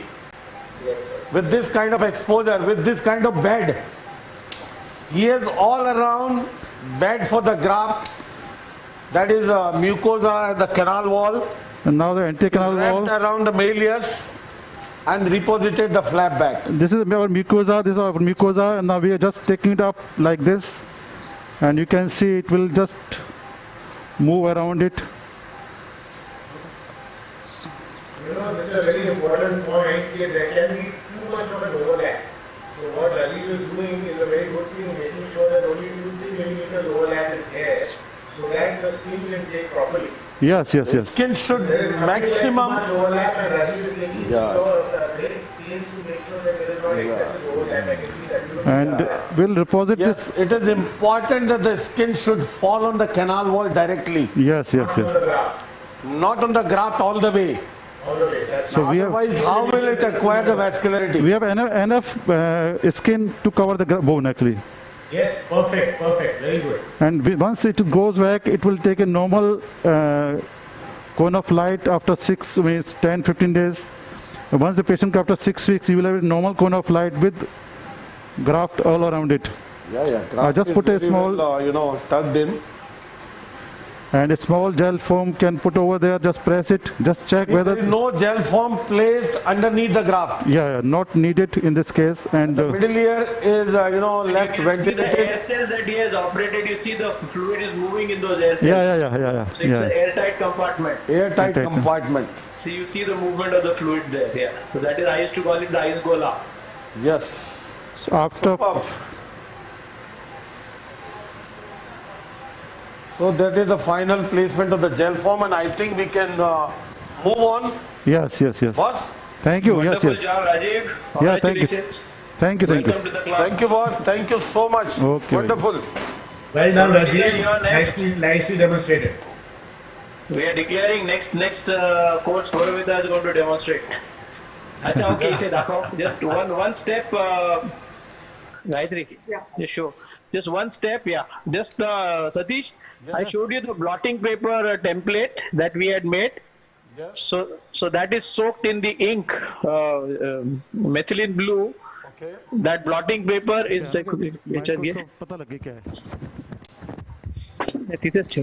So that is soaked in that. Thank you. And then it is used as a marking thing. So this is Utsal there. This. And then now from that the cartilage block that I made, that is the base plate. And then from the same thing she has taken out, this is the anti-helix. So you have to sort of use your judgment and make the most out of the cartilage that you have. And that is the 8th rib, the long one. For the helix. That will form the helix, and a little bit of it can be used for the anti-helix. Was I audible? Yes, sir. Yes, boss, you are audible. Yeah. Okay, now I'll go start the lecture very quickly. I'll do the lecture. And because I don't want to come, the main steps are going to be shown by Gayatri about making the framework. So Gayatri, be a little bit slow. Can you show And I will... for audience, Gayatri is anesthesiologist, and she is so committed, she does this entire sculpturing. Besides that, she does a lot of allergy work as well. Hello, Gayatri. Yes, Gayatri. Super. So because this reconstruction surgery requires a lot of time for sculpturing, for giving the exact shape and size of the pinna what you are making, and all those depressions, elevations. नहीं नहीं राव दे मामी इथे one lecture द्यायचे तिथे राव दे वो POP PIP में रखो Gayatri is one of those people who believes in working in silence and let the work do the talking. Yes. पांच है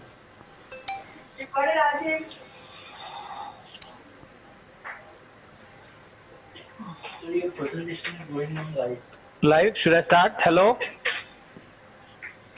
Yes, boss. Yes. Can you see my screen? Yes, sir. Yes. Udbhav? Yes, sir. We can see the screen. Ashish. Yeah. Just a minute. Can you share the screen for a while? Just a second. Yeah, no problem. It's a zara wadu ka zara. Just for the final picture, and then. Yeah, sure. No problem. Yeah. So that is just a minute. This is the final picture of the graft. That's the final picture after the graft placement. You can see the handle of Melis over here. Preposition. And there is no, gel foam in the middle here. Air around it. Supported all around by the mucosal layer below. And wrapped around the malleus. So it is well enveloped. The malleus is well, enveloped within the layers of the graft and the tympanomeatal flap, so it doesn't allow it to lateralize. It looks like he has ironed the graft. Yes. And see the flat pieces of gel foam to secure everything in place. Yeah. Great. Thank you. Can you change now? Thank you very much. Thank you. Yeah. Can you go to Ashish? Thank you. Great. Yeah. Yes, Ashish. Now the story of my presentation is such that I had prepared 2 presentations, and we had another case yesterday, the most ideal case of microtia, but he turned out positive for COVID. So there's another one who's a little syndromic, very difficult. So a lot of the photos are of the patient that we had originally scheduled. Yesterday only at 5 o'clock we got the report of that person. Same thing happened to one of our patients as well. Yeah. Yeah, so I'll quickly go over this. It's too big a lecture, but I think I'll restrict myself to the most practical parts. Okay, so we have this externalear.com, and that's Ashish Bhumkar, and we call this the, yeah. Announcement, Dr. Ashin Desai is taking up the next case. That is a very, very interesting one, cholesteatoma. Oh, So lovely. he has already induced, and after your lecture, he'll be on with the cholesteatoma. And believe me, that is one of the case like a treat to watch. Yeah. I will rush through my initial slides. Can I start? Yes, please. Yeah, so we call it now the HIM, as in hearing improvement and microtia repair in a single stage. In majority of the cases, we are able to achieve this, and there's a CT scan which guides us. So the single stage, I will allude to the philosophy, the physiology, and the technique of this particular surgery. I'll not go into this. This is the story of a smiling fish, and all this thing I'll go past. How do fish smile is what I ask a question, and the fish cannot smile. To be able to smile, the fish went through an evolution where it had to develop the ears before it could develop muscles of facial expression. So instead of Alice in Wonderland, it is Ashish in Wonderland. I used to make it interesting by saying that the handsome boy fish looked at a beautiful girl fish and wanted to smile. This was about 500 million years ago. And a lot of the atresia work that I have has got to do with the reptilian ear, the amphibian ear, and things like that. So we know that the conventional training is that anatomy is the base of surgery. Knowledge of anatomy is the base of surgery. We like to add that the base of good anatomy is embryology, and the base of good embryology is evolution. This is where the fish came in. We will not show you this. Apologies for the... Okay, there are some nude photos here of Sony Leon and her body parts. So be careful, the innocent minds. This is the nude ear of the Sunny Leon that you see, in case you all didn't know that she has 2 ears. Normal and absolutely beautiful. This is another symbol of beauty, but look at the size of her pinna. It is very, very big compared to the face. It's probably 68 millimeters or something like that. This is the other icon. Her helix is actually quite imperfect. There is a twist in the helix. This is Deepika Padukone. She has actually a minor star deformity in her right ear. And I'm making, this is our former president, the beloved Abdul Kalam. He always had this sort of a hairstyle because he had a smaller ear, if not a microtia, and a smaller ear which he used to try to cover. This is, this is our beloved Prime Minister playing with the ears wherever he goes in the world. Now this is about the microtia, hearing improvement and microtia repair based on evolution, embryology and experience of 30 years and a lot of enthusiasm, excitement and empathy. We feel for the patient and therefore we constantly think what better can we do. The rib cartilage was the gold standard which Bert Brent introduced more than 40 or 45 years back, and he developed it in one small step at a time. So he would do 3 or 4 steps and then make the entire ear. But in the early 1980s, Nagata changed it all into making it into a framework in the single stage, which is what Gayatri will do. And today Nagata's framework and his technique is the gold standard all over the world. This is the classic. I will refer to the simplest forms of microtias. The simple microtia here, more or less something deformity like today.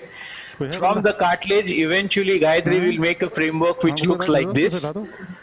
This comes from the base plate which Gayatri showed you on the ink, and then there are several parts of the jigsaw which will be fixed to the base plate using a 5-0 steel wire, and you will again see Gayatri doing this. And then we make a skin pocket, remove all the deformed cartilage, and then slip this new framework of this cartilage inside that skin pocket, apply a vacuum, and then it starts it drapes the framework, and you have a skin and a cartilage which are married to each other for life. Ashish, can This I is ask a one thing? yes. Can I interrupt? Yes, of course. Do you use tissue expanders for the skin? So no, the tissue expanders are very commonly used only in China. The skin tends to become thick. There's a capsule that forms around the skin, and therefore the beautiful draping that you want does not happen. The fine contours that you want, the capsule sort of obscures that. But how do you get this additional skin otherwise? So this just skin gets expanded, like in pregnancy how it expands. So the framework over a period of time, it expands, the skin stretches. And that's where it is. It should not break down. That's the secret of this surgery. How much can you stretch the skin is really the salt of the recipe. But tissue expanders have been used, and in China they are doing it routinely. So this is the rib cartilage, and these are the kind of results we get in a single stage. This I don't want to go into the classification, but several others, more and more of this. When you deal with the skin the right way, the smallest of the contours, the humps and bumps and the hills and the valleys, they all sort of start coming up. You also look at how much of the blanching. To answer the question, how much the skin can be stretched, is you have to start looking at the blanching. The play of colors that happens is when you have, then if it is too much blanching on one spot, and this typically happens where the hills and valleys are the most prominent, that's when you start bringing the prominence of the hill down to reduce the stretch on the skin. This is very, very important. So this is the case in which the deformed cartilage has been removed. We went through an incision way up into the scalp, removed entire everything. So there is no cut here. I'll talk about the vascular mapping. There is no cut in the local area. We have kept the incision way up and then slipped, and the beautiful. Although a young adult male is the most toughest of the skin. Children, it is little more pliable, but post-puberty, the skin, especially in a male patient, tends to get less supple. So this is one, this is the other one, and Gayatri will speak about it. It's a three-dimensional structure which has a high point of the helix, a high point of the antihelix, and there is a tragus antitragus notch. These are the few things in this sculpting. So there is no scar mark over the pinna region now. Yes, in both these. In others, in today's case, there will be, but in both these slides you're seeing, we take an incision way superior. Because we have the endoscope, we use the endoscope. When you go from here to go down beyond the lobule, sometimes if you have bleeding or something, it's difficult. So then we use our endoscope with the camera, and with bipolar we sort of do this, and then we use a hydrodebrider. So that's an advantage. I will have a slide on that later. Now this looks like a very bad ear, but simply a simple pin back. It is just pinned back and the entire thing over in 20 minutes. The trauma is the simplest one. You have to just fit in the missing jigsaw puzzle, and these cases really are very gratifying. You can't even tell whether, so you use the rib. In this case we used only the 7th rib and fitted the missing jigsaw puzzle. But for this, you cannot do it immediately after the trauma. The scar has to settle down, and only then you can do it. And then of course you can bring it out again under local anesthesia with a small skin graft. This is another case of trauma where the dog bit it. Not all cases you can do. This is a former Miss Mysore who actually had an acid thrown at her, and she had a very bad acid burn injury. She wears a prosthesis. Satish, you had asked about the Metpor. Metpor also gives good looking ears, but they have no sensation because it is grafted. Now, the most important points of this surgery is harvesting the rib cartilage, and I think there are too many YouTube things on harvesting. It's a simple, straightforward. Only important point, if you saw on the screen, as you need a lot of cartilage. It's not just a small piece of cartilage. Therefore, the selection criteria of the chest circumference being minimum 60 centimeters at the level of the xiphisternum is a very, very important selection criteria. Do not compromise. I have got pushed only one time by a mother to do a child of at 54 or 55, and this child landed up one with a compromise framework because it was too supple and small, and two, there was a local chest deformity. So we cannot afford to give a local chest deformity. So sticking to this criteria is very, very important. And we've done bilateral also. So even if you harvest from both sides, eventually it is okay. But that 60 centimeters is important. Then the sculpting, which Gayatri is already doing of the 6th, 7th and 8th rib, to prepare a 3-dimensional cartilage framework, which is rock solid. The only thing is this ear is not pliable like the normal ear. It is rock solid. It has to be rock solid, because the skin has tremendous tensile strength and it can flatten out a cartilage, or it can deform a cartilage if it is not strong enough.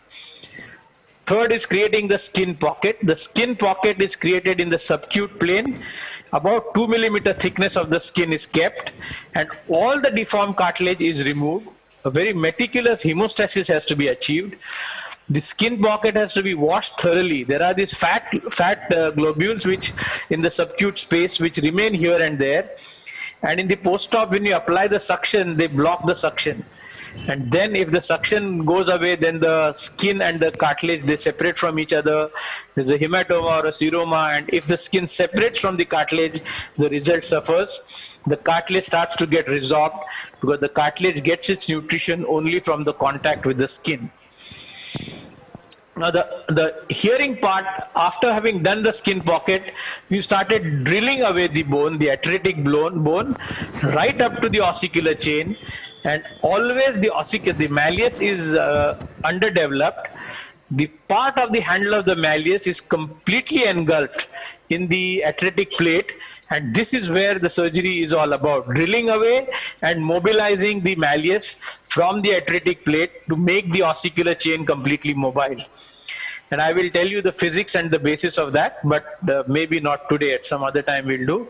And then you slip the framework into the skin pocket, apply the vacuum. This was the case that we had chosen yesterday, this for today's case, but yesterday he tested positive. Non-syndromic, everything clean and clear. This patient unfortunately has a neck problem, the one which we are doing today, and there are some issues with his development of his mastoid. But he had a beautiful stapes, everything internally was good. So this is the POP of this patient that Santosh had made. This is the POP of the deformity side. Then we measured the square centimeter or square millimeters of both the sides. This is about 15 to 18 square millimeters of skin present on the deformed skin, on the deformed ear, including the lobule. And normally we need about 27 to 28.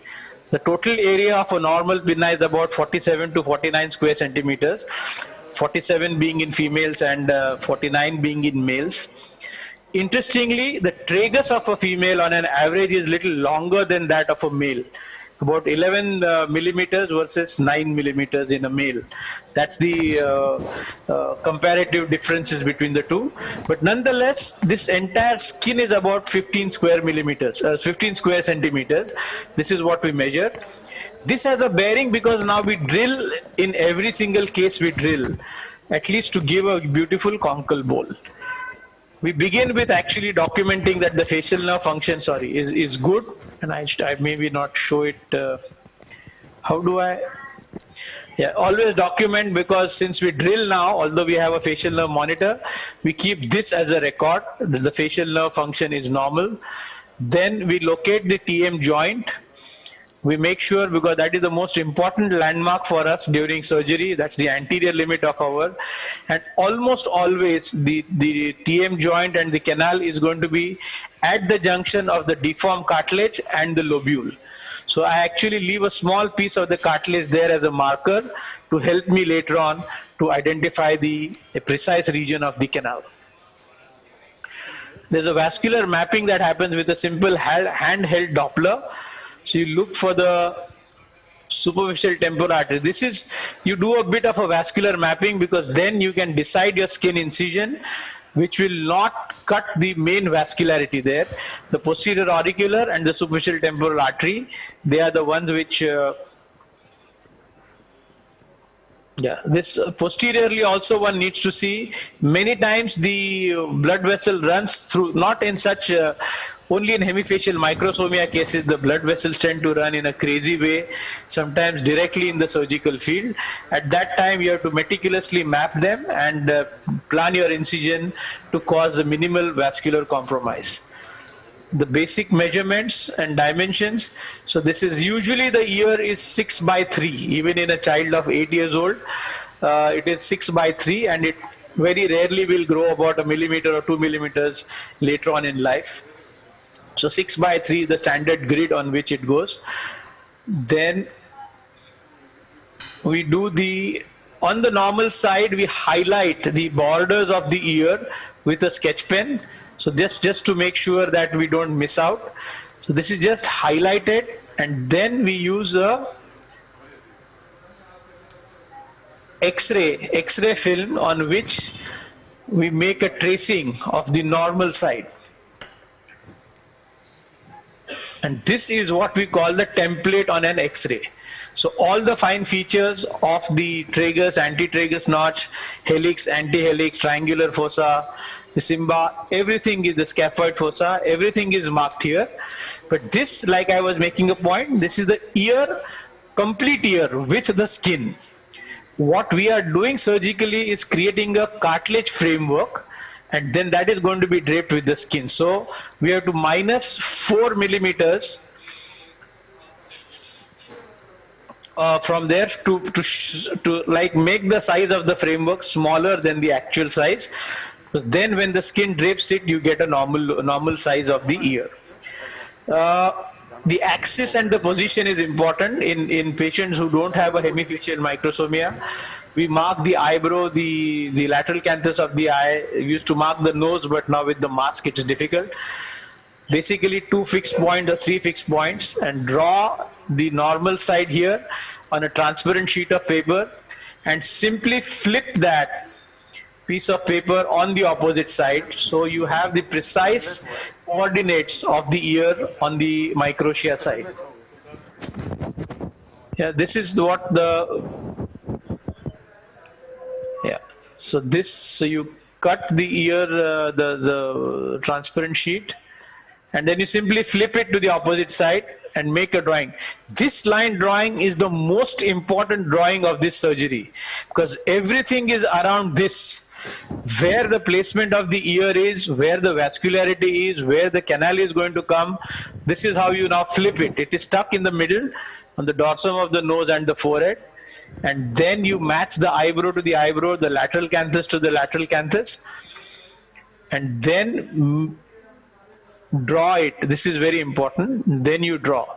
Now all these cases, the hairline is very normal, meaning where the new ear is going to come, the hairline is way above it. So Ashish, what this is the concept of lower high hairline? How does it I- make a difference? I will just show you in the video. Sometimes the hairline is very low. This is typically in hemifacial microsomia. So this is now the final location of the ear that we want, so that they will both look symmetrical on both the sides, in the vertical axis and also the horizontal axis. Okay, this is measuring. I'll go into this little at some other point of time. How much square millimeters, and this is something which I want to come up with some concept about, the amount of skin in millimeters or square millimeters. This is something which we are working on, but it has a tremendous bearing on the outcomes. The deformed ear, like I told you, this case I think was 15 or 16 square centimeters, and I think our today's case is also about the same or a little bit less. This is an important step. How loose is the skin in the post-oral area? How easily it glides over the bone? This was very ideal. Today's case, it is densely adherent to the mastoid, which itself is grossly malformed. There's a deep excavation there. This was very, very normal. So today's case, unfortunately, because we could not do him, is going to be a little bit of a compromise. The earring measuring per square, I'm just going over it again, sorry. Now I want to bring this is something which I have never spoken, and Satish told me we have to give the finest details to our audience here. This skin here to me are 5 different skin patterns. So the post-surgical robust index of the skin is what I call this. Which skin is likely to sustain the stretch and which skin is most likely to break down. Now the post-oral skin is the most robust skin. You can play with it a little bit more. You can take liberty with it a little bit more. Next to that is the skin on either side of the lobule, on the anterior and the posterior side. This is the next strongest skin in this area. And then okay, I also want to make a point of where does the lobule attach to the face. That point is very, very important, and I will explain to you why. That we have to mark that point. And about 8 millimeters above that point, within that 8 millimeters, one should never take a cut. Otherwise, there's a chance of necrosis of the ear lobule. There are some vessels which run in that critical, and this is Nagata's work. So we have to always make sure that we leave 8 millimeters from the point where the lobule is attached to the face.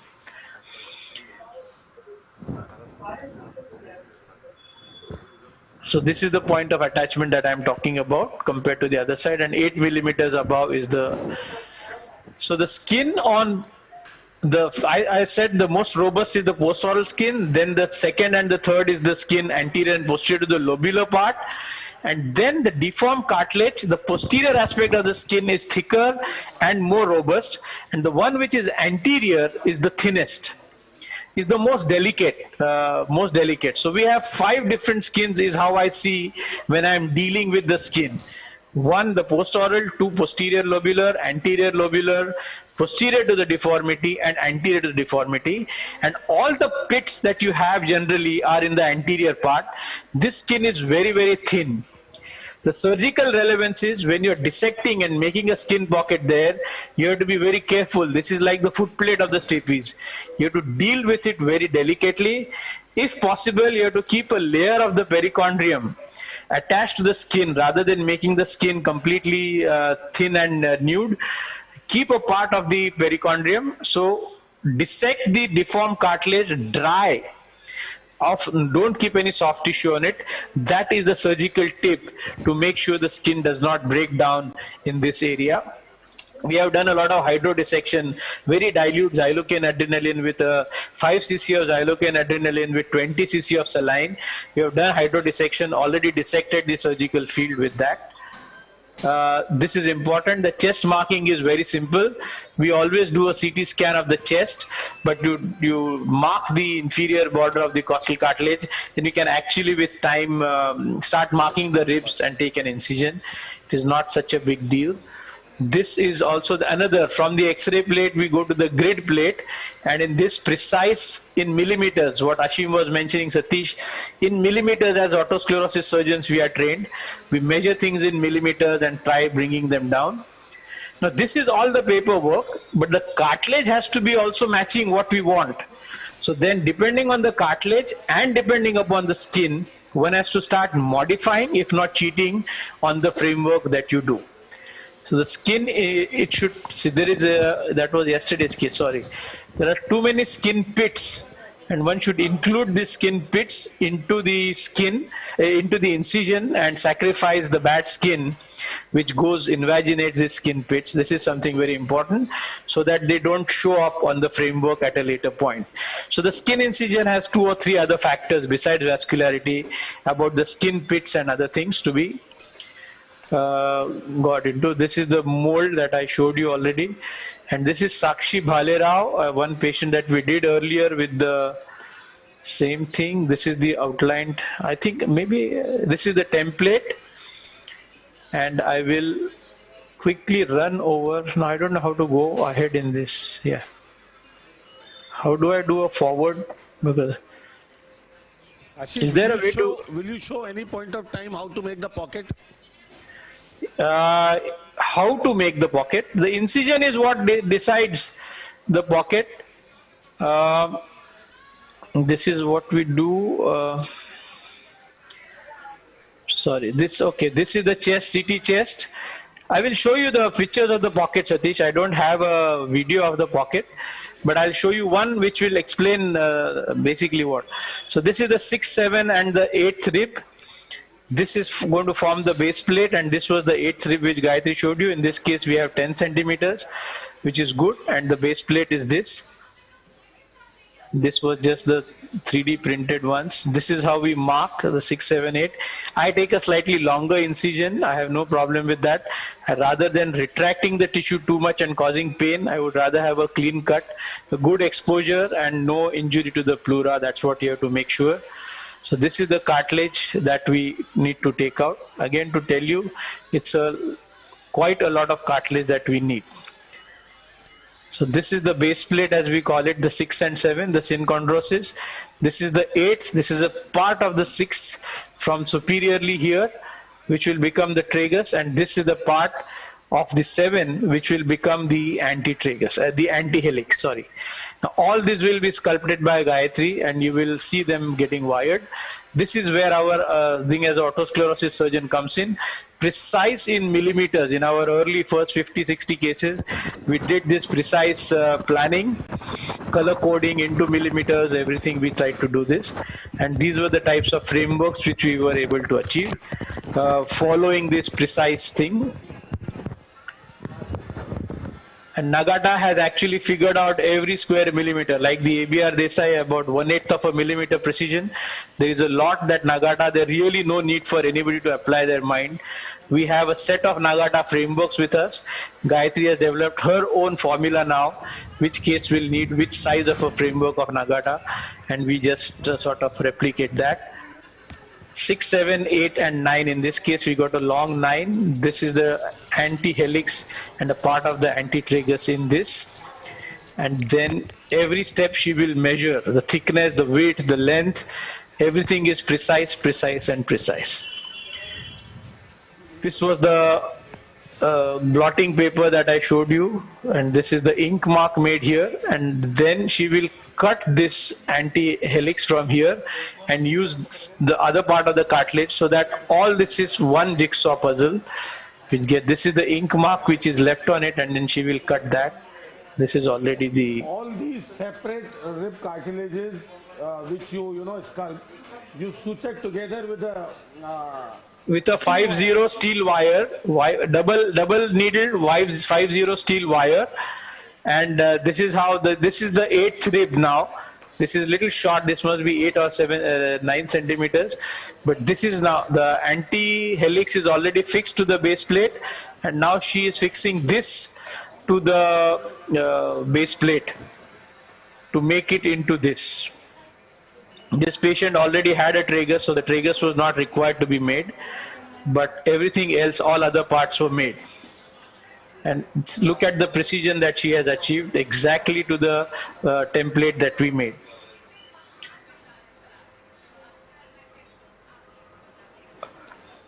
So this is the skin pocket, Satish. Yeah. All the deformed. So we take the incision right over the cartilage. We keep, like I said, 8 millimeters. So we keep more. We take the incision directly on the deformed cartilage, find the right plane, and then go on. You have to go about 2.5 centimeters beyond the line drawing that you have made. You have to mobilize, undermine a lot of skin, because then it has to go down in the hills and valleys. And once you do that, you have to slip the framework into the skin pocket, and then we have to apply the vacuum. And this understanding, this microvascularity of the skin is really what is the most important part of this surgery, because the skin can break down. And this is something else. There are different patterns. Unfortunately, there are no studies which show the pattern of vascularity in a microtic ear, but in the normal ear, the post-auricular, there are 5-7 different patterns of the branching there. Therefore, where you should cut and not cut. But by and large, the anterior and the posterior surface, the anastomosis happens at the edge of the ear. Therefore, I like to take the incision on the edge where there is a minimum compromise to the vascularity. These papers are actually, this Satish, you have only sent me this. among the 150 odd article that you sent me. This is from that article. This is what I was talking. We start taking the incision way up in the scalp. So we use the endoscope to make sure that the skin pocket and the hemostasis is complete. And the next one, this is where we are using the light illumination. Look at how even the skin pocket has been made. It is evenly thin or evenly thick, the trans-illumination sort of a test. This tells you that the skin pocket is thin enough and it is almost uniform in its then it is sutured. This suturing also Gayatri does. This absolutely airtight it has to be because the vacuum has to hold on. And then when you do this, then you have, I've applied the drain here and put the drain on, and there you have it. This has to remain married for life. Vacuum is man of the match. Vacuum is absolutely the man of the match, and it should not get blocked. Earlier we used to get blocked, the vacuum blocked. This is how it goes. The vacuum remains there. Now we pass the vacuum a little bit into the mastoid bowl that we do. This is the framework going into the place. Look at my line drawing. There are special sketch pens which do not get, the marking does not get cleared with when you are doing this draping, cleaning and draping with betadine and other things. So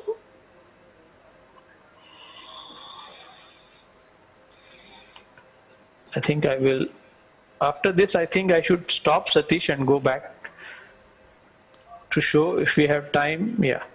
Then this is about placing things, making them here and there the right, some more and more of these vacuums. This is what happens. There should be no leakage, otherwise you will get a hematoma and the thing gets sucked in. These are among the early. Now what happens is, because you have started drilling the, earlier we used to have to throw away a lot of skin. But now because we drill the mastoid, you see the conchal bowl is like a bowl. If you don't drill the mastoid, then you don't get a conchal bowl, you just get a flat surface there. So instead we started drilling to get a better bowl. So this is very important. I think I'll stop with this. Microshare repair is not about making the perfect framework. If you think your framework looks like an ear, then you have made a mistake. But after the skin drapes it, that's when you want it to look normal. So you have to cheat and underplay on the hills mainly, not the valleys. It's very important because you have to adjust and modify the design of the framework to best suit the available skin envelope. This is the learning part of this microshare surgery, not really anything else. So a perfect framework is not what is desired. The perfectly appropriate framework for that particular case is what is essential. So the skin is the sin is in the skin. What you do on the operation table, the incision, the surgical plane, the handling, the suction, and what you expect the skin to do for the rest of the life is the skin has to drape it properly, give it nutrition so that you prevent resorption. Resorption is a reality with cartilage, we all know that. So I will not speak about the superb, boss, superb. This is the Medpore, just 2 minutes. Gayatri, I'm sorry, I hope you are not finished. I do use a Medpore, and just to answer, but a Medpore cannot be slipped under the skin like a cartilage framework. A Medpore has to be covered every square millimeter with a rich vascular flap, which comes from the temporoparietal flap. So even if 1 millimeter of the Medpore is exposed and touches the skin, it will extrude. The skin will break down. So you have to cover, so you need a, these are beautiful results with the Medpore, but I'll tell you where we use the Medpore. This is in a single stage. The Medpore is good. I will not go into this. I just want to show you the low hairline. This is the TP flap. It's not, we'll not go to the details of the distal end. So this is where, so we need a incision on the scalp. We need about 11 centimeters by about 13 centimeters. That's the dimension that we harvest, because then it shrinks. Once you separate it, then it shrinks, and then you have to cover every part of the Medpore without causing a stretch on the DP flap. If you cause a stretch on the DP flap, it breaks down again. So We do CT angio studies to make sure that the blood vessels are good, and only then we commit. And this is lower hairline, Satish. See the lateral canthus, the entire scalp is coming all the way down here. Yes. You cannot make a skin pocket and put a cartilage here. You have to excise this hair-bearing skin. So these are the difficult ones. So the canal is going to be here. So these cases we do Met4, or we give them an option, because anyway we are going to take a TP flap. And this is with the TP flap, and then you need a skin graft. Sometimes we take it from the scalp, sometimes from the thigh. And in this case we had made the canal also. I will, if we get time, I will talk about the importance of hearing. I definitely want to talk about this to our audience here. Ashish, can I ask one thing? Yes. So this hearing reconstruction surgery, when you do, yeah, is it done before the pinna reconstruction, at the same stage of pinna reconstruction, or afterwards? So we are doing it now in the same stage. When we are planning a microtia, we are able to do the hearing reconstruction in the same stage. And however, if a child wants it, because see, for making a rib reconstruction, we have to wait till the age of 6, 7 or 8 till the chest is 60 centimeters. But if some parents, especially the bilateral ones, if they want a canal at earlier in the age, then we are doing it at the age of 4. By 3, the mastoid is reasonably well formed. The facial nerve is well protected. So between 3 and 4 are our preferences at the age of 4. And I have certain slides I will show you later. But in them, we remove this cartilage and use the same skin here to line the canal. We don't take a free skin graft. This say, okay, here it is, here it comes. So this is a child. This skin, this cartilage is removed. Entire skin pocket is made not in the postoral area, only of the deformed skin, a deformed cartilage, and that skin with a vacuum is sucked into the canal. And the bony canal typically is about 16 millimeters or so, and we have enough skin here most of the times for it to go all the way inside and touch the incudomalleolar joint. But we've realized these are the cases which are doing a pure atresia, pure canal work, lot of skin here. That gets, you understand, no? Right now it is protruding out. We remove the cartilage and the same skin goes into the tunnel of the canal. And at the other end, it meets this here. See this child. You make so this the skin. Canal, when you do same stage, you make the canal also at the same stage? Yes, we make the canal, and whatever skin we have, that gets sucked in. So I'm not, I will explain the physics of that later. But you see this particular patient, he's a 4-year-old child in whom we have done only the canal reconstruction. We have used the skin which was lining the deformed cartilage and drilled the canal and sucked it in. Only this canal has to be made much wider, about 1.8 centimeters or so, because the 2 millimeter thickness has to be considered in a circumferential way. Yeah, I think we'll come down to, she's already finishing with the framework. Because my concern was, in Yeah. canal reconstruction, the biggest challenge is to prevent the collapse of the canal. Yes, that collapse, that is when you have... When you put a free skin graft on it, you know, that is when the bone, this is actually a skin which is gone in. This is a live skin, not a grafted skin. And then we of course keep a mold here. Maybe it is later on. We use the material for hearing aids, what they use, no? That is what we inject into the canal. And we keep it there for 3 weeks or more. So there's a vacuum which will be there for 4 to 5 days, and then there is a mold. And generally, if there is no hematoma between the skin and the bone, the canals remain wide and patent. And what the patient gets is a tremendous improvement in the perception of sound. It's not so much hearing. Now, I want to make a point that hearing is not just pure tone audiometry. There is a lot, just like you have a perception of light, which is very different from vision. So also you have a perception of sound, which increases tremendously. There are children who don't ask for their Baha the next morning after this kind of surgery, because the malleus has become mobile. And now this fluid-filled cochlea the vibrations are getting better transmitted into the cochlea, because one side is now also mobile besides the round window. There's a certain city selection criteria that we apply, but I think I will not get into that. Is that okay? Can I now? Yeah. So now Gayatri will show. Yeah. Yeah, this is one from Dr. Ashim Banerjee from Calcutta. Yeah. How much vacuum and how long?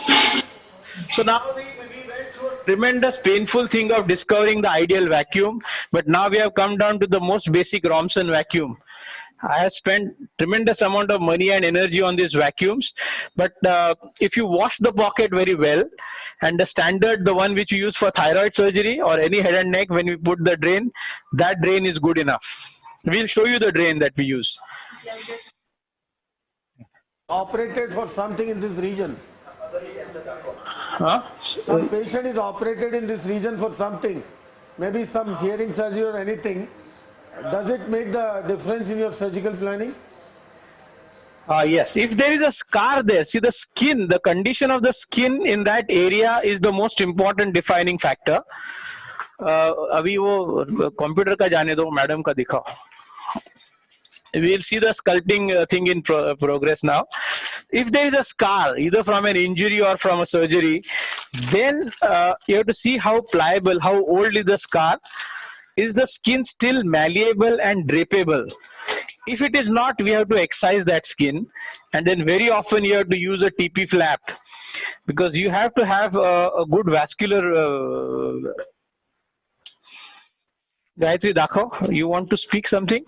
So there's no mic fitted on her, but I can make the noise on her behalf.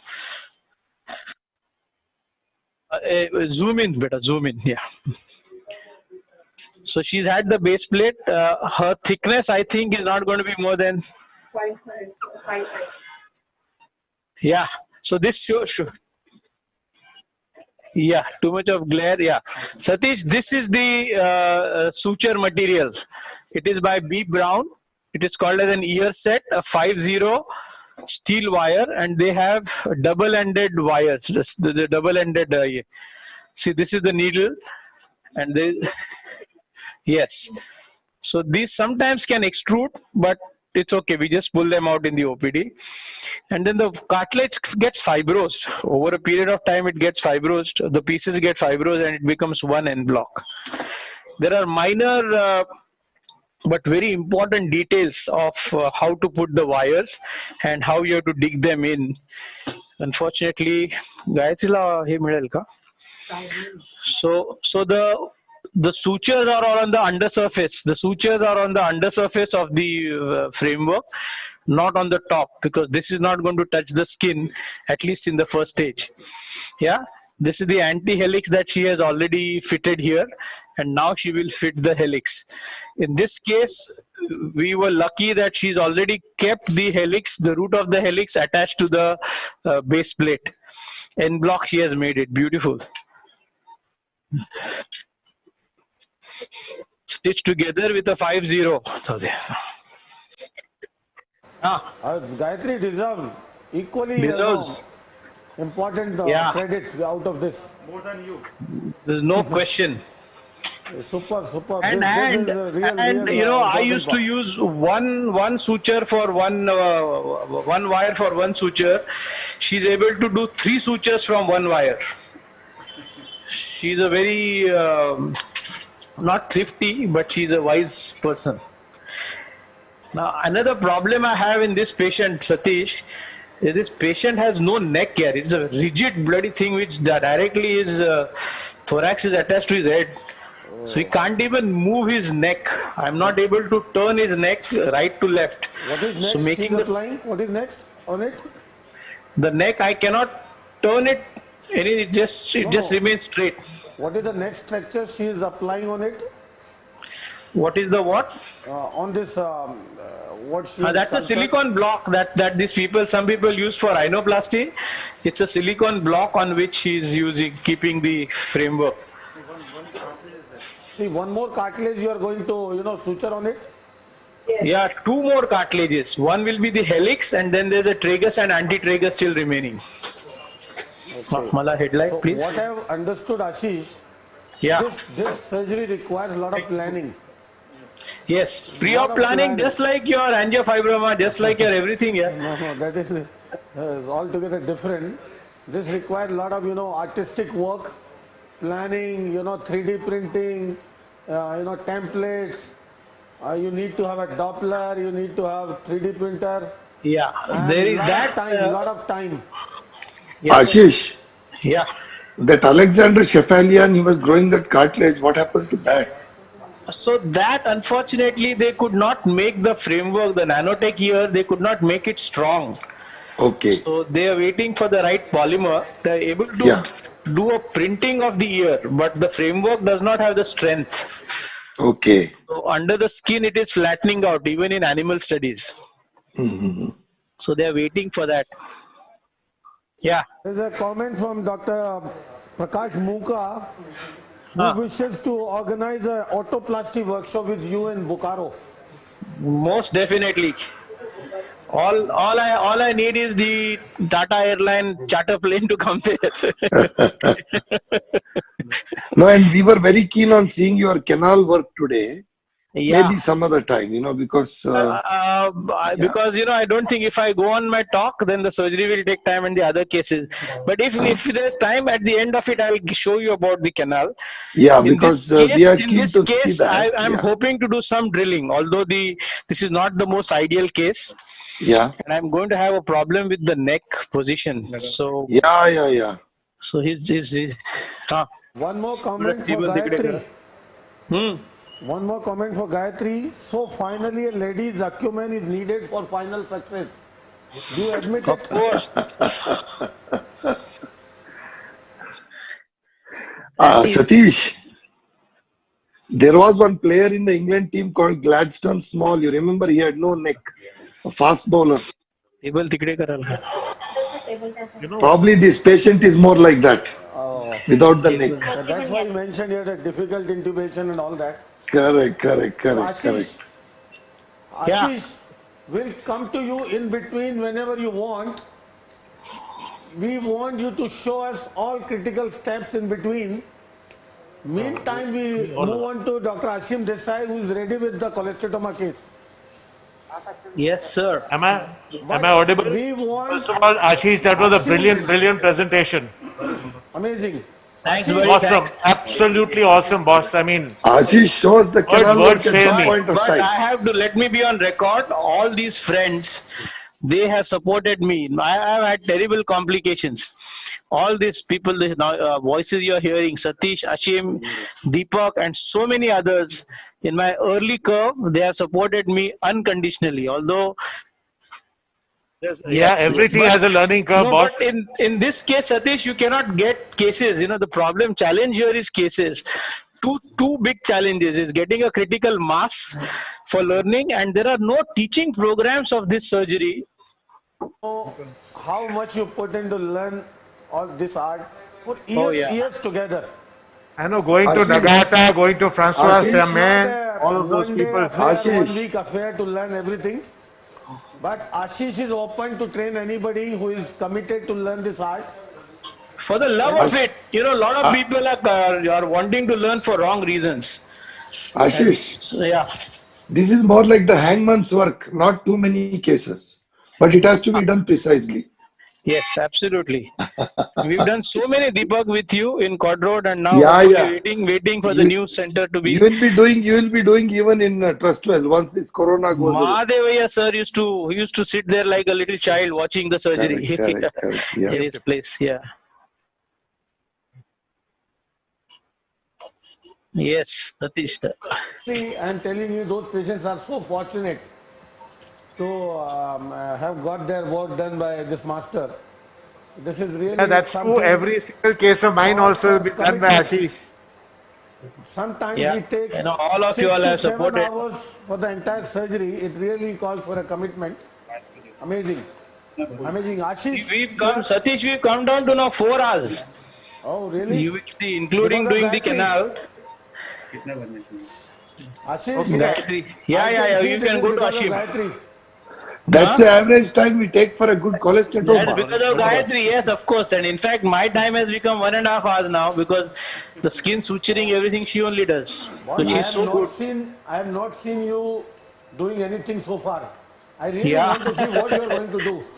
Yeah. I think the entire job is being done by Gayatri only. I second that. Every time at our place only is Gayatri is in the theatre and Ashish is sitting with me. And the funny part is I don't even collect the bill because we have Hitesh for that. So that part also. I think you are going to pump the suction in the end. Rest of the job is going to be done by Gayatri. Satish, can I start? Ashish, if you have not made the pocket incision, I have just made the incision. You just show it's like incision. I just made the incision. I just identified the deformed cartilage.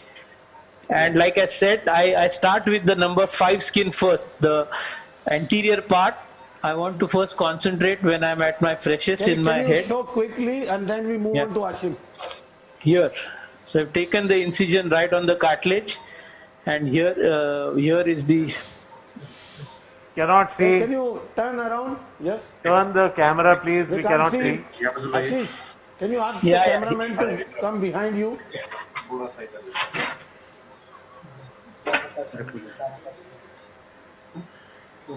Zoom out. Can you see it now? Zoom out. Yes. See, this is the cartilage. Yeah. Unfortunately now I have to struggle for this because his neck won't move. See this? His neck is rigid. It just doesn't move. Okay. Ashish, Yeah. number one, there's too much of glare. Can you ask him to reduce the light? There are light ask him to come come behind you. You need very good scissors for this. And Medicon has a very good This view surgical is scissors. not proper. Yeah, Man. cameraman. Ask him to come behind you. Cameraman इधर से आएगा? Ajad, can you come behind to sir? और brightness कम करो. Yeah. वो brightness शायद मेरे दिमाग का है, नहीं? Glowing. Just reduce the brightness. Reduce the more brightness. So actually we are used to the tragal cartilage, no? Getting the plane, even septoplasty. You can't see anything. It is difficult. They are managing something. Yes, okay, Madha band kar. No, it's my headlight that is causing the glare. Yes. Yeah, okay. Kindly increase the I saw brightness. in between good picture. Yeah, fine. Now fine, can you fine, see perfect. skin of this? Yes, better focus. Focus. Yeah. Done. Now the length of this incision should be equal to the width of the framework. Okay. So I think when we need 3 centimeters of a width, Gayatri will minus 4 millimeters, so it will be 26 millimeters. So right now I'm focusing more on the cartilage, so this is probably a little less than 26, this length. Of course the skin gets stretched. Again the brightness. Light बंद करना सगळे. Okay. So Ashish, we'll wait for your call to when you want to demonstrate something. Until then we Go to Ashim. Yeah. But we'll wait for your call. We really want to see all important steps in between. Yes, most definitely. Okay. Can we go In to making Ashim? the skin pocket, you just to make sure you don't damage the superficial temporal artery. It's very important. Okay, Ashim, all over to you, buddy. Super. Okay, buddy. Amazing. Okay, am I on air? Do you get my picture? Yeah, Ashim's picture, please. Yes. Okay, so now this is an anticholecystoma with a posterior superior retraction. Ashim, can you tell about the case, what exactly it is? Yeah, this is a 36-year-old male and he has a posterior superior retraction with a pure aticholecystoma. Left ear. Just about appreciate the white flakes coming out of the something at the end you aticholecystoma speak. inside. Once the framework I have is done, I'll send you a DICOM of the CT scan if you want to discuss it later. I am going to do a mini endoral incision in order to do this Show procedure. this incision properly. A lot of people want to see. Find details of this incision. So, okay, you can see this is a tragus, this is a left ear, this is a pinna. Can you reduce the magnification a little bit? Minimum, boss, minimum. Okay. एक second मैं zoom out करता हूँ. Is this a different microscope? No, it's the same one. एक second. This is a minimum, boss. Magnified. Yes, yes. Okay. Okay, so now, Rashmi, pull this back. The idea is to make sure that a lot of undermining is done to keep the cosmetic incision, you know. So this is the Lempert 1 incision that goes from the osteocartilaginous junction. Okay. And right along the cartilage of the ear, the cartilage of the pinna, and then you can see how I am angling my knife inwards. What is the depth of the incision? The depth of the incision may be half a centimeter or so. I will use a knife for the rest. Now again for the horizontal incision, this is the osteocartilaginous junction. Boss. Yeah. Yeah, in the depth, what we are seeing is the temporalis fascia? No, yeah, almost. This is the temporalis fascia here. So how deep we have to go? About half a centimeter of 3/4 of a centimeter, not more. No, in the depth to the level of the temporalis fascia. To the level of the fascia, to the level of the fascia. And then turn it up. Then turn it up like that. Okay. Then the posterior incision is a Lempert 2 incision that goes along the osteocartilaginous junction again, and you separate the skin out posteriorly. Can you see this? This is bone deep now? No, this is just at the level of the skin and subcute. Okay, can you centralize please? Centralize. Yeah. So the one was the intercartilaginous incision going up. Yes. And the second is the horizontal one at the bony cartilaginous junction. Correct. Now the third, the Lempert 3 incision. Oh, slowly. It is so complex. Come on. This is the Lempert 3 incision. Madam is bucking. We can't see. I'm sorry. You have to tell us the level of incision, where you are beginning, where you are going. Okay, so this is again from the osteocartilaginous junction back into the conchal cartilage, okay? That horizontal one. This is, yeah, that was a horizontal from here to here, and this is another third. The Lempert 3 is a vertical incision in this angle. Where it is going up? It is going into the conchal, up to the conchal cartilage, not going through, but up to. Okay, that's the third one. Yeah. So then the next step. Separate this posterior skin behind. What I want to do is show you how I am able to get a lot of exposure using this relatively small incision. Langenbeck. Yes. Langenbeck. Scissors.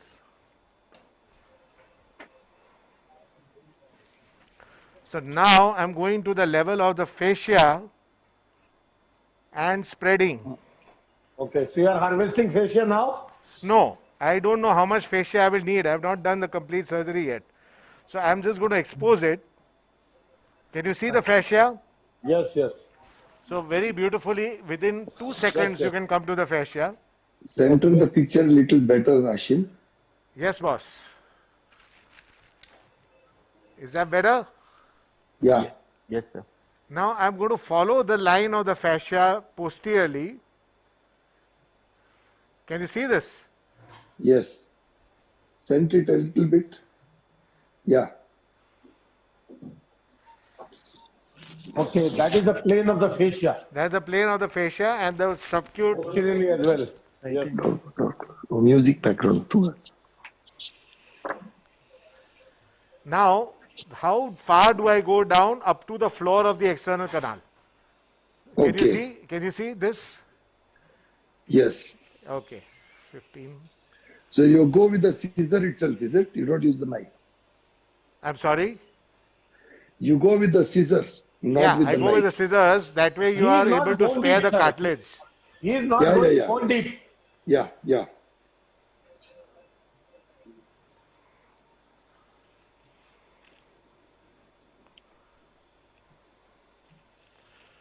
So now I'm spreading a little bit more here.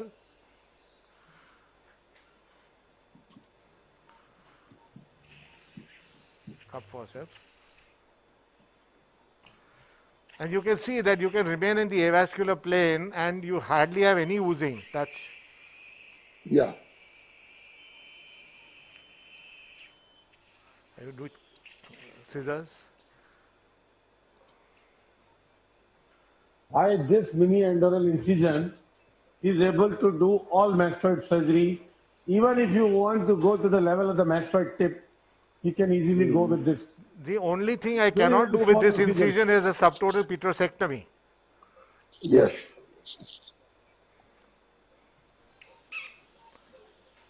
Okay, now let's go down to the pathology. But before that, I would like to expose the cortex.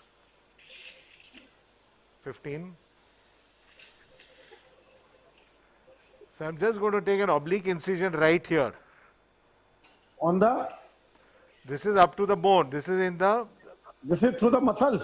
This is through the muscle and periosteum. Okay. And what is the level of the incision? At what level you have to make? See, it's right from the external canal here, obliquely keeping part of the muscle intact.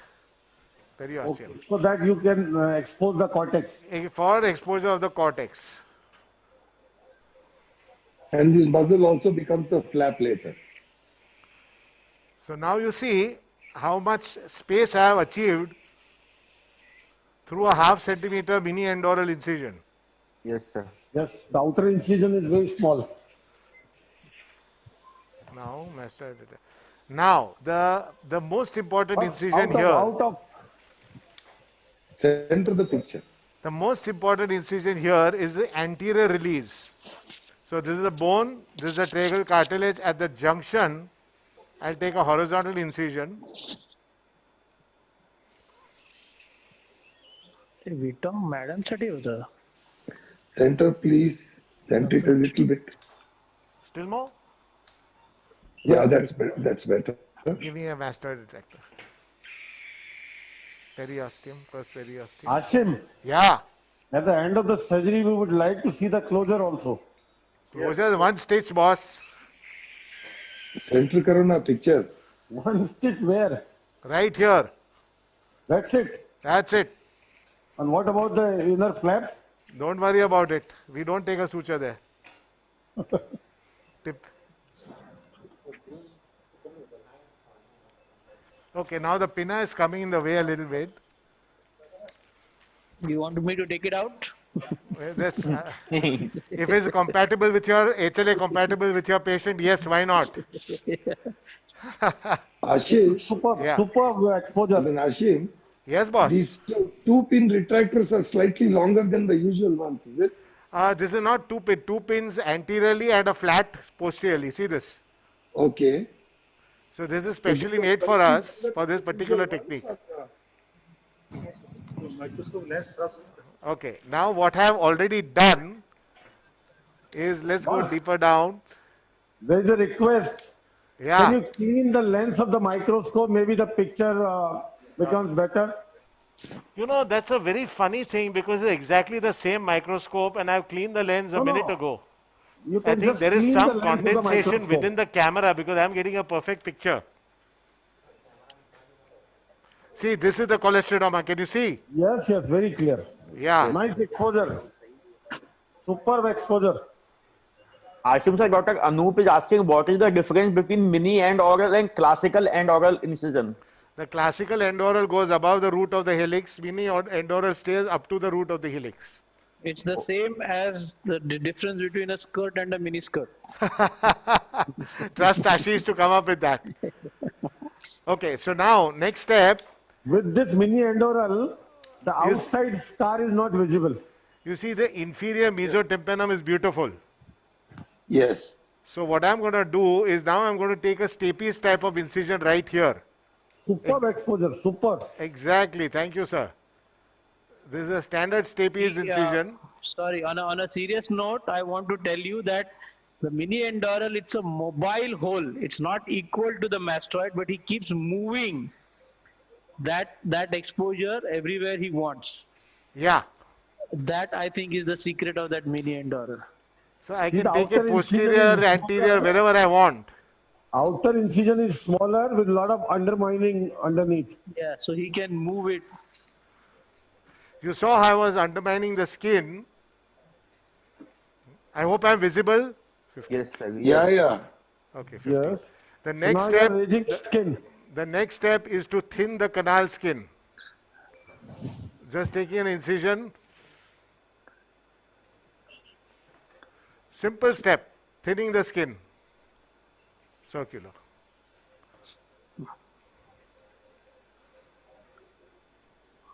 Scissors. Straight. Special. Using the beautiful titanium scissors. Yeah. So in this end angle approach, sometimes the thick skin can be a problem. It can obscure the view. What's your point of view, sir, on that? This is exactly why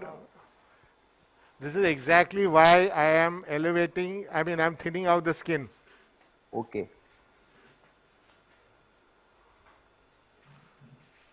I have to thank my colleague, my junior colleague, Dr. Priyank, for having organized for this beautiful titanium circular knife. I mean, it cuts like butter, as you can see. What make is it? Priyank, what make is it? It's a local producer, and I'll put you in touch with Dr. Priyank, and he can guide you. He'll send the manufacturer over to you. No, don't do that. Just gift it to me and Satish, like always. 100%. Don't bother. Boss, place an order for 3. Sir, Ashim sir has mentioned 5-7 instruments today, and none of them is available easily. Scissors. Now you can see how mere defatting has allowed so much space to be created. Yes, sir. So to this Udbhav, this answers your question. Yes, yes. Dr. Udbhav Mittal has a lot of interest in many things. He is also interested in allergy in a big way. Am I right, Udbhav? Yes, sir. Yes, sir. I've been in my center. We have been doing this allergic testing. Yeah. I know. Udbhav. Hello. Yes, sir. Go for few days to Ashim's place. He's a champion in allergy rhinitis management. 100%, sir. It will be a dream come true. And he has developed a lot of protocols for skin prick allergic testing and immunotherapy. Yes. No, Udbhav is familiar with all of them. He is doing the right things. Okay, now this is the anterior spine, okay? Anterior meatal spine. Can you see? Yes, so sir. this is obscuring our view. So I'm going to drill this off first. Drill. Before I drill it, I'm going to define where my temporomandibular joint lies. So I'm seeing that the bone is here up to here. This is a huge overhang. So I can safely remove this entire bit of bone without compromising the joint. Ashim, centralize. Centering. Yes. Huh? Okay, aisa. Drill up. Okay, 4 prong. So what I'm going to do is, this thing is bothering me. Okay. Another retractor. Yeah. You can easily put it. It's not even penetrating the skin. Yes. So you are going to drill away this spine? Yes, sir. Is a cutter? I strongly recommend everybody should drill away the spine. Even Rajiv's case. Yeah. I think when you of exposure, difference in exposure is achieved. Otherwise, it comes in the way of your instrument. I need a better handpiece. Yes. I hope you have another handpiece. Why are you giving me this one? It's just vibrating so much. Clean. Cutting. Cutting burr, can you see? Yes.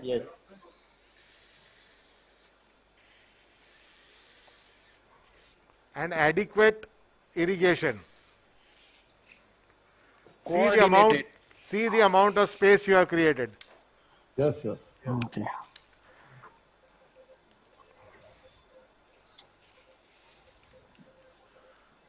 Now give me a diamond. So majority of the work is done with a cutting burr. Now I'm just going to use a diamond to just remove a little bit of the bone, but not dry. Drill.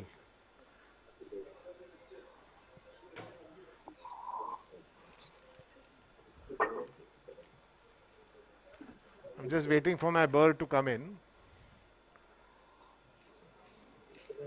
scissors. Special. Now another key. Now you can see that there is some difference. This was the original bony canal. This is the new bony canal. So you can see that there is a skin deficit here. Now that skin deficit has to be lined with skin. How do you do it? You release posteriorly. Right here. You do not release anteriorly. Otherwise the movement at the joint will create a problem. Can you see this? Yes, yes. Yes, sir.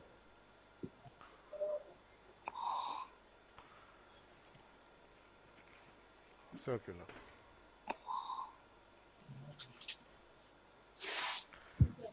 For the audience, we have further cases lined up. After this is another cholesteatoma, interlate tympanoplasty and ossiculoplasty, and cochlear implantation. Besides this microtia going on simultaneously. When Satish is there, trust him to ensure that there are tons and tons of cases. Surgical delight. You are the boss. Come on, Rashmi. So now you have two pathologies in this patient, an attic perforation, long. Boss, what is your surgical planning? Can you explain what you are going to do? That all depends on how much, it all depends on how much disease is there and going where it goes, you know. You are going to follow the disease. I am not going to follow the disease. I don't do an inside out technique, but I am going to limit my surgery to the extent of the disease. I will not use the word follow the disease. Okay. Why is there not a proper, I want irrigation. Goal is to remove the disease, not the normal mucosa unnecessarily. Yeah. So now, see what I have done is I have used a little bit of hydraulic dissection to allow the posterior superior quadrant to get elevated. So now what I'm going to do is, now I'm going to start hunting for going to the, see how far and how extensive the disease is. Sure. I don't know if you can see, but you can see that the incus is necrosed and there is a kind of type 3 columella effect. The head of the stapes is seen quite clearly. Yes, yes. Circular, circular. So the most important part in cholesteatoma surgery also, when you are not interested in doing a complete canal wall down, is that you need to have aeration. Mucosa, you know, in sinus surgery we are always taught mucosal preservation, mucosal preservation. And at the same time in ear surgery we end up taking a cotton ball and scraping all the good mucosa away. In preservative, in mastoid, closed mastoid surgery, mucosa is extremely important and it is absolutely imperative, circular, that every little bit of healthy mucosa is preserved. So we do hydraulic dissection, circular. How is the aeration in the mesotympanum? The mesotympanic aeration is excellent. You can see that. Adenine-Jefferson. And I never use cotton ball in the external, in the ear as far as possible. I always use gel foam. The reason being, very simple, tip blocked, medium. Even khali? The reason that cotton is no good is the moment you touch your suction to the cotton ball, everything gets sucked out. All your local anesthetic and everything. While in the gel foam, it just remains. So now always dissection goes from normal to the abnormal. So I know for a fact. The space. Does the gel foam give you the... PIP Satish, why don't you show that Gayatri's thing in VIP? Yeah, whenever you need me to shift out, I shift out. No, not shift out, just a small, because the shape of the ear is coming up, it is getting born. Yes, we are putting in PIP. So you can see that this remains continually wet. Now I am elevating from the normal part. I know that there will be a middle ear airspace here. Long curve. This is the mucosa of the middle ear, the undersurface of the drum.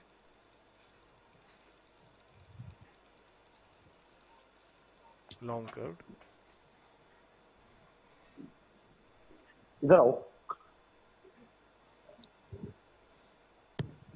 And you can see a beautiful middle ear mucosa. Yeah. Yes. You entered into the normal area first. First, you enter the normal place, then you go into the abnormal. Because you don't want to go through the cholesteatoma, you want to go around it. Long curved. In many cases, in such cases, Zalokin Jeffo, please.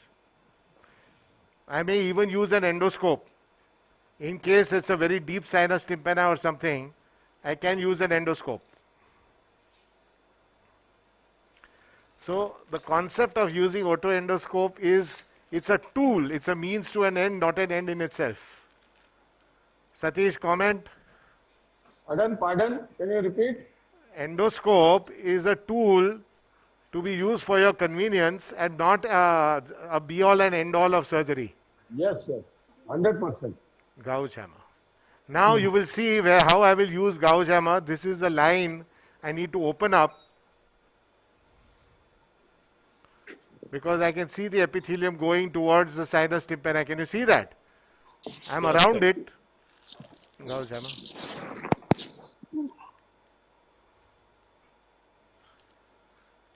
But the advantage of this is that I will be able to mostly keep the mucosa and epithelium intact.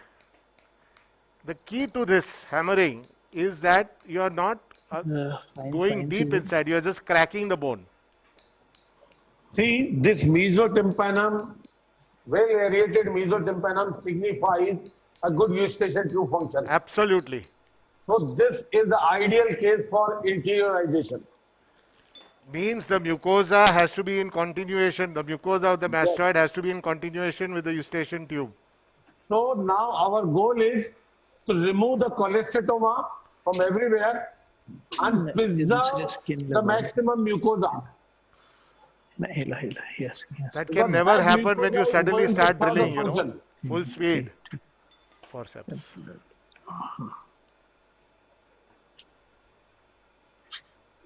See, interiorization means the air coming via the eustachian tube is ventilating the middle ear. That air is going to be absorbed by the mucosa.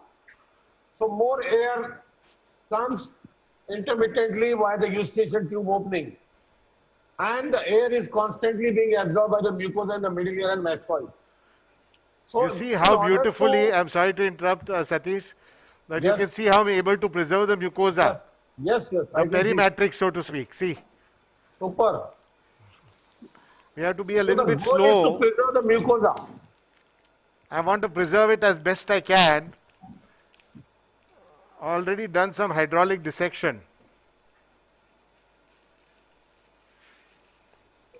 Yeah, go on, Satish. What you are saying is absolutely correct. Yes. So for this ear to function optimum, whatever air coming by the eustachian tube need to be ventilating the middle ear mucosa. So the air gets absorbed by the mucosa. If suppose we remove the entire mucosa, the function or the purpose will not be served. Absolutely. So when you do interiorization, we need to have mucosa. If you suppose interiorize and happen to remove the entire mucosa while clearing the cholesteatoma, what the air is going to do, which is coming by the eustachian tube. So it is not going to serve the function. The concept will be an utter failure. The concept of chronic middle ear fibrosis, chronic middle ear fibrosis is an iatrogenic condition. Yes. The a lot of the authorities, they talk of chronic middle ear fibrosis. It is nothing but extremely, one moment, yeah. Surgical violence on the mucosa. It's a rape of the mucosa, literally. You see, I'm keeping this mucosa, the red mucosa, intact. This mucosa is very precious. It's as precious as epithelium. Yes. When they say the skin of the external canal is pure gold, mucosa also is pure gold. Yes. So in contrary to this, when we do exteriorization, we want the cavity to be epithelialized. Yes. And then your epithelium, your skin is the gold. Can you see this is the tendon of the stapedius? Yes, sir. Yes, sir. Very clear. Yes. So what am I doing? I'm dissecting in the direction of the tendon of the stapedius. To prevent stapes subluxation. To prevent any movement from giving SN loss. And more than SN loss, it is tinnitus. Yeah, very true, very true. Number 5. Ashish. Yeah. Yeah. There is a question for you. Yeah. In case of a bilateral microgia, how we are going to give shape the pinna in the absence of any replica to follow with from Kolkata? Usually the mother's ear design. Why the gender bias? Because the mother is a mother. Then whatever you do is your decision, huh? The only thing is the other side you must make more or less like this side. So actually in those cases you plan to keep the design very simple. Don't try to make it complex.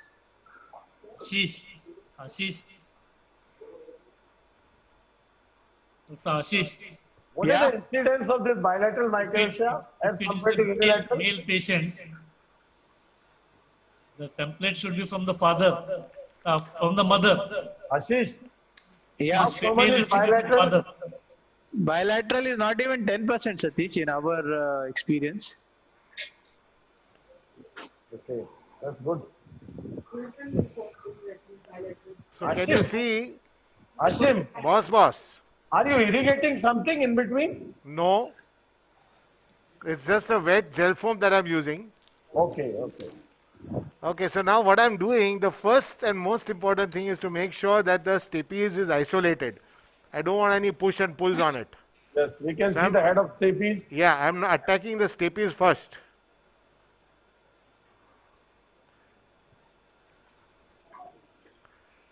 You can see how intact elevation has been achieved. Completely intact. The whole pocket is coming out in toto. So, could you reach the limit of the pocket? The inferiorly, yes. Posteriorly, no. No. Forceps. So it's a very, when you talk of mastoid, the first thing you do is the sound of the drilling. But for me, drilling comes almost at the end, Yes. A little difference in the philosophy. We haven't seen so far any drilling, that's why. Yeah. So the Alexander Filippo of ear surgery. I'm sorry? Alexander Filippo of ear surgery, I said. Using the gouge. Yeah. Okay. Now, you know what? Because this chorda is completely involved by the cholesteatoma, I would rather cut it short. Yes. I mean, I'm not going to tug at it. Rather than it, a clean cut is always preferable. Yes, it is, most of the time already it has developed neuritis and it is not going to reflect in any symptomatology. Yeah. So now you can see posteriorly I have done enough. Sorry, take it away. Posteriorly I have done enough. Now I will go antero-superiorly. Anterior to the attic cholesteatoma. You see? Mathana support. Am I visible? Yes. So it calls for a perfect plane.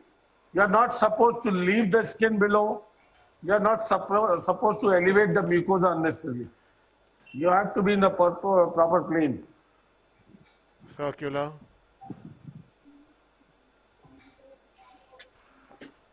So now what I'm doing is I'm going anterior to the handle of the malleus.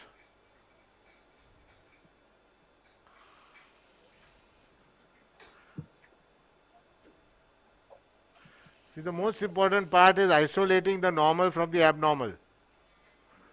Satish, you know that. Yes, yes. Very What you important. often do is you separate the inferior mesotympanum and the inferior part of the tympanic membrane, and then you attack the cholesterol superiorly. So this is Yes. similar to that. Same thinking. Absolutely. So you can see anteriorly it's an absolutely clean ear. Yes, absolutely normal. Absolutely normal. So why should we bother this area? We should not trouble this region at all. Okay? Yeah. Gel foam. So what I'm going to do is protect it with some gel foam. So I'll put some gel foam inferiorly out there. Put some gel foam superiorly out here.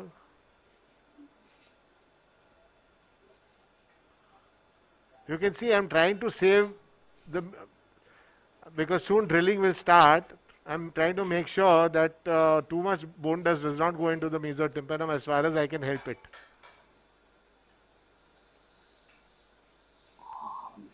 Okay, chalo. One more. Atlu motu ne.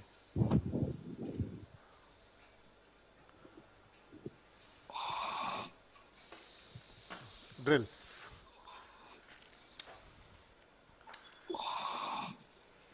Cutting burr, please.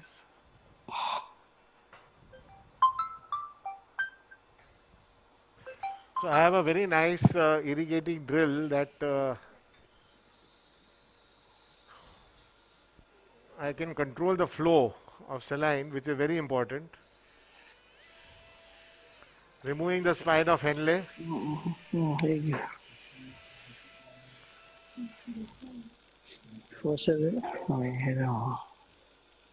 I'm going to just zoom out a bit. Right angle track. Bipolar है.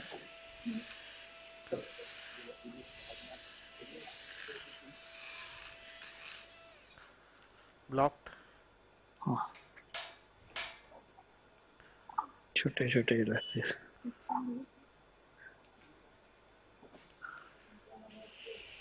So now I am thinning out the posterior canal wall, doing an outside in procedure. I want to really see how far the cholecystoma ends. Blocked. As usual, problems with suction. दूसरा है retractor. So you can see that this is a reasonably pneumatic mastoid. And as Satish very rightly said, this is a kind of case for closed approach rather than open approach. This is ideal for interiorization. Yes, now if you started doing an inside out technique with this, you end up with a cavity. You can see the pink of the dura, the tegmen. This is the pink of the tegmen tympani. Yes. Okay. So you haven't seen the limit of the pocket behind? I have not, because it's going far inside. I'm first going to look at the mastoid and then decide how much of the posterior canal wall to remove. Yes. I want to do what we call a lateral intact bridge mastoidectomy. See, the idea is to remove the cholecystoma skin. Now, this canal wall is the obstacle. With the lateral bridge, which involves removal of the medial part of the canal, if we are able to remove the cholecystoma, we can reconstruct the canal. That's it. Absolutely. That small part can be reconstructed, smaller one, please. If this criteria for interiorization is fulfilled, means a good aerated middle ear, good eustachian tube function with mucosal preservation, if we can do, cholecystoma going anywhere in the temporal bone can be removed. Even if it mandates the removal of the canal at one place, we can reconstruct that. But that technique required will be interiorization. If in any case, the aeration is not good or the mucosa you are not able to preserve, better to exteriorize rather than giving it a failure. See, now this is a huge cholecystoma going inside. You can see the pneumatic mastoid means it has a far less barrier to spread.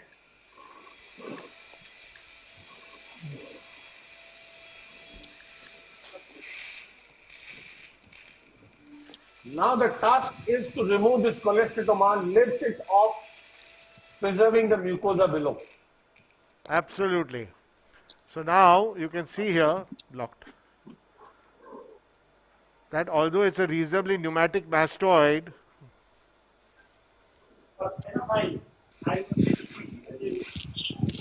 see there are good healthy air cells here, okay? Satish? Yes, boss. There's healthy air cells here, Yes, but yes. there's cholesteatoma up to the antrum. Yes, yes. So let me go anteriorly. And I'm going to do a classic lateral IBM mostly for this patient. So you asked me what is my plan for this patient. It's a lateral IBM.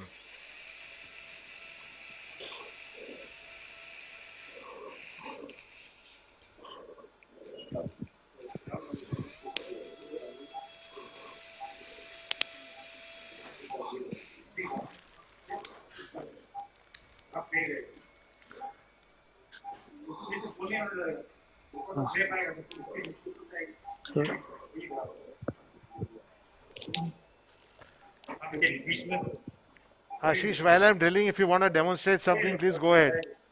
My skin pocket is almost over. Gayatri, what are you at? She has to make the tragus. The hydrodivider.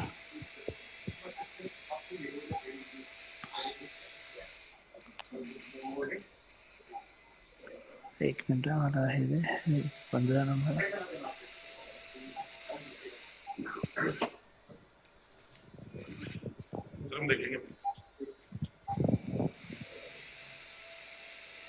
See, I'm following the posterior canal wall.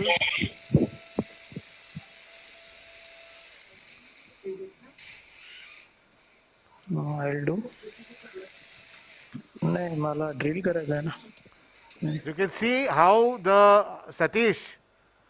Yes. Yes, sir. Please see how the mucosa has become edematous because it has been devoid of aeration. Absolutely. Why is it devoid of aeration? Because the cholesterol itself is blocking the aeration. Yes, yes, yes. Cholesterol not allowing the air to pass through. Exactly. Blocked. Blocked.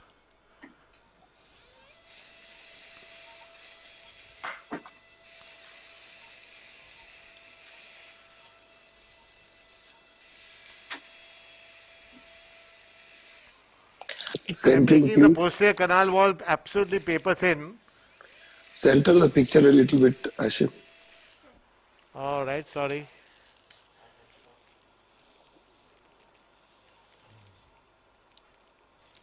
One moment, yeah? Okay? Yeah.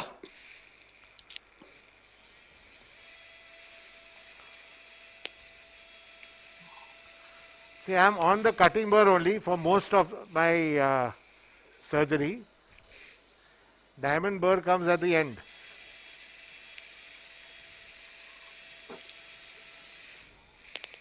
Now, what do I mean by lateral IBM? You see, what is the impediment to my visualization in the all-important area, long curved, around the ossicular chain in this area? The impediment to my visualization is this Medial canal wall. part of the canal wall. So, this is perfect. This is not impeding anything. But this part, I'm going to remove completely. And reconstruct it. And reconstruct it with cartilage. How to reconstruct, we will decide once we get rid of the entire disease process. Give me a smaller burr. Cutting. Suction बंद कर दो बड़ा देखता हूँ.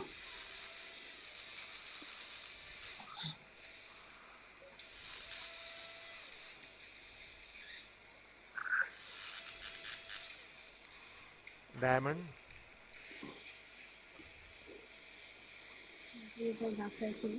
हाँ हे जरा ये दाखव रे जरा Diamond दे. याला जरा राइट एंगल नहीं मार थोड़ुक लाओ.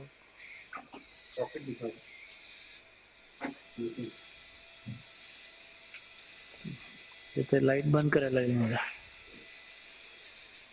Ashim sir. Hello. Yeah. Yeah, second, complicated cholesteatoma cases like in tegment defect, in those cases, do you go anteroral approach or you go post-auricular approach? Depends. Cup forceps. J-form. Depends. Mostly endoral only. Okay. Large. See, now I think I've reached the end of my dissection, cotton ball. Yes. There are small Dural bleed. Yeah. Some Vessel emissary vein closure. from the dura which is bleeding. Yeah. It'll go away in a short while. Typically, we don't like to lose our sleep over this, but it has to be taken care of. Now we know for a fact, drill, I can be a little bit less concerned about any vibratory trauma to my ossicular chain because I know that my stapes are isolated. And well covered. Yeah. Yeah. So now you can see the transparency of the posterior canal was here, how transparent I made. Yes. Yep. Yeah. Tapery thin. Forceps. So this is the only place where I use cotton to squeeze gel foam into some non-specific bleeder here or there. Tip, medium, long curved. Curate up.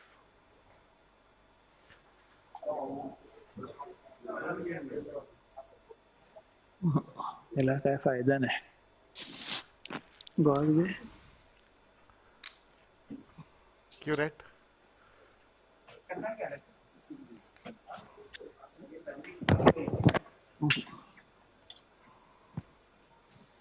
Long curved. Black Caesar. See now what I'm doing. I'm going around my cholesteatoma.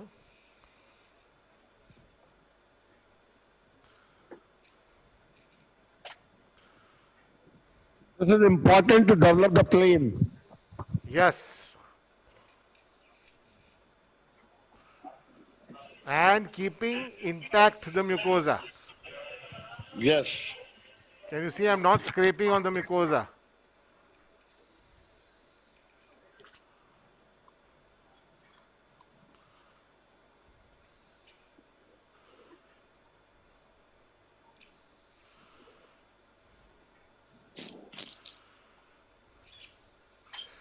Why am I not using a circular knife deep inside? Because the problem with the circular knife, there's too many undulations by the air cells. Can you see the undulations? Yes, sir. See the unaerated mucosa, unaerated mucosa. Small adrenaline form.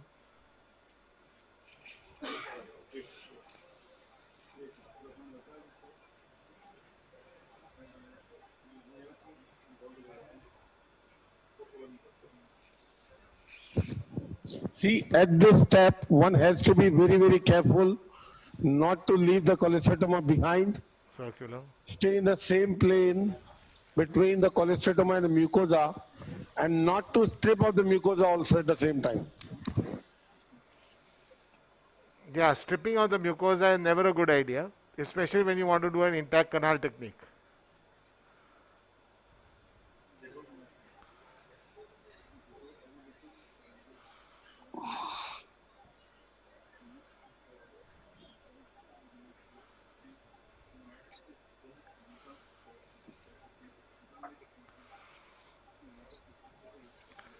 Satish, can you see the whole thing coming out? Yes, yes, very nice.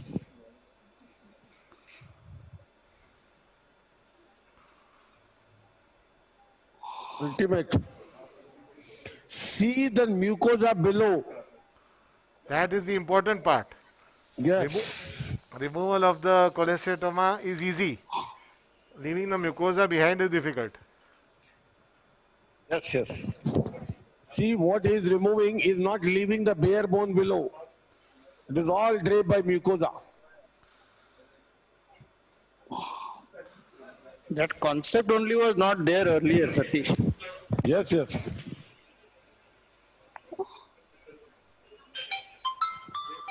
See now, this bone is interfering in my vision, this part.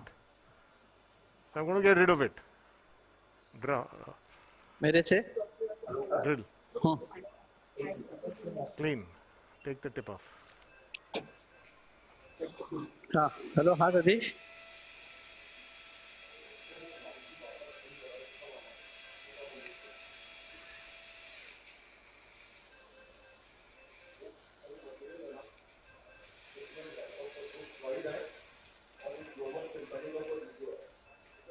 Long curve.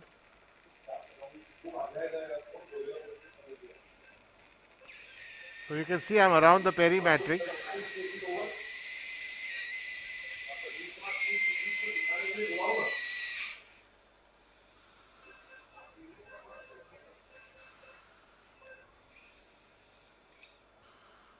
Tip up.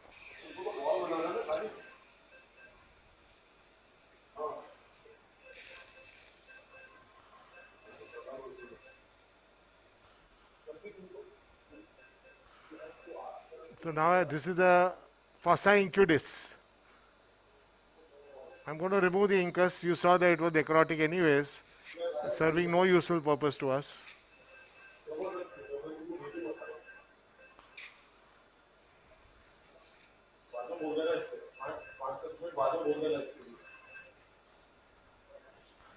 Can you see I'm around the whole sac? Yes, yes.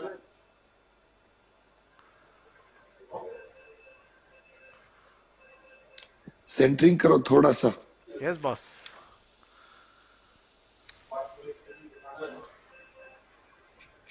यहाँ पे लू निकली गई लागे sir, tip निकली गई sir.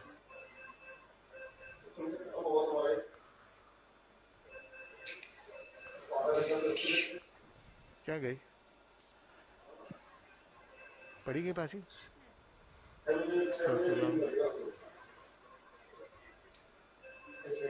मुझे तो खाली कॉपी निकाल निकाला वो भी आ रहा 8 बजे ही already drill. So I am taking all the pains in the world for one and only one reason.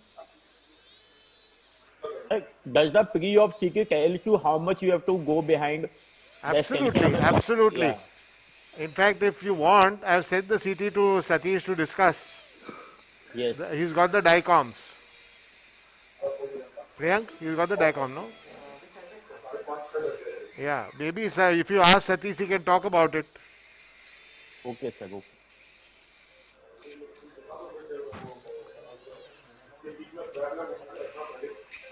What? Wrong code.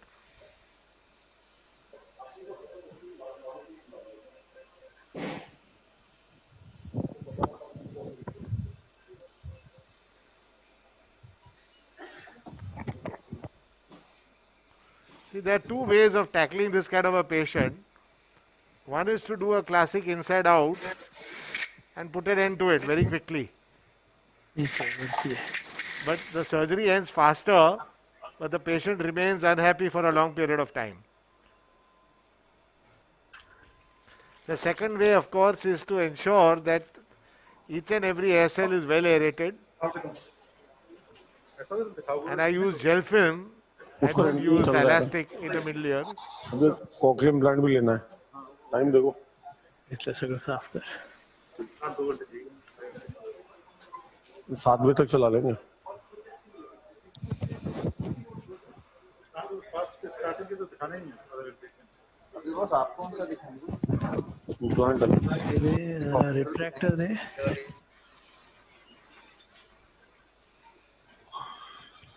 Satish? Yes, boss. Do you want to show your implant? Yes, yes. No issues. कोई जल्दी नहीं है. I will show implant after this. This is going on so good. Drill. Like the best part of the webinar is that we have seen so many different variety of techniques and all things in a day.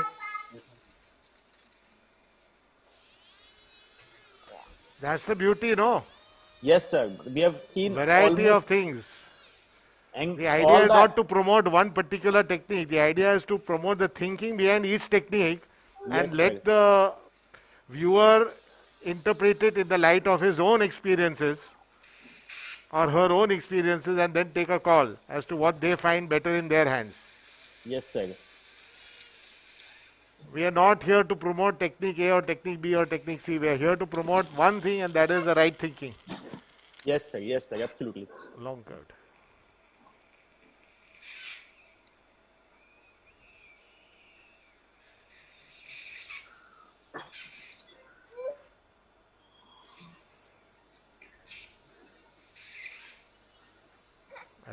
Tip.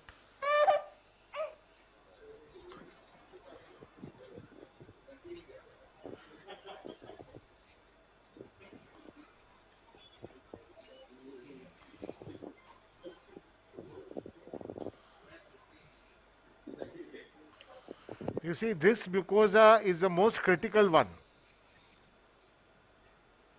Yes, mucosa in the floor of the attic, most important.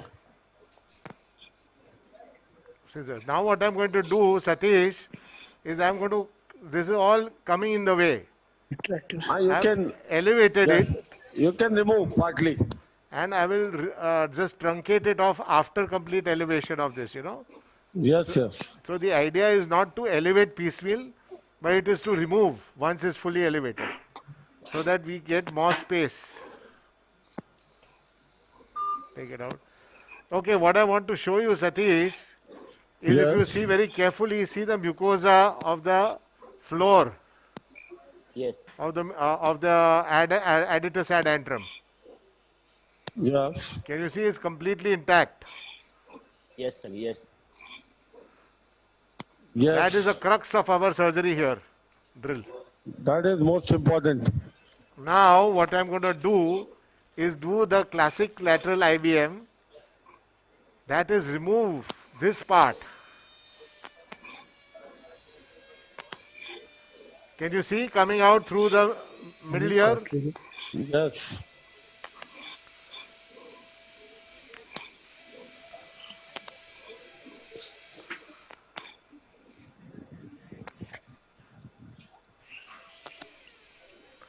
So this part of the middle of the posterior canal wall is removed not by accident but by design. Yes.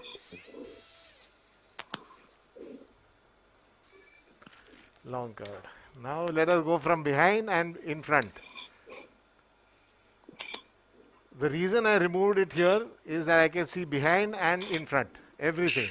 Sab kuch dikhta hai. Look at that.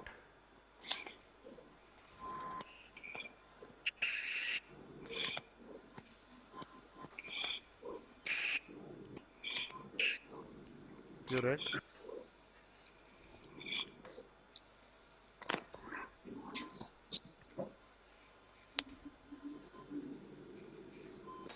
All of this will be reconstructed by cartilage as and when.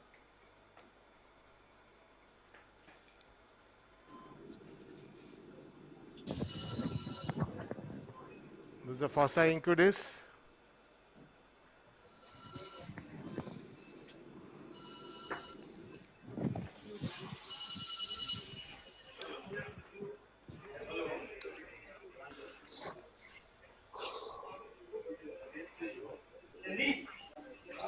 This is a remnant of the incus. Can you see? Yes, yes. Yes, yes. Partly necrosed. Yeah. Gauze and periosteum. Gauze.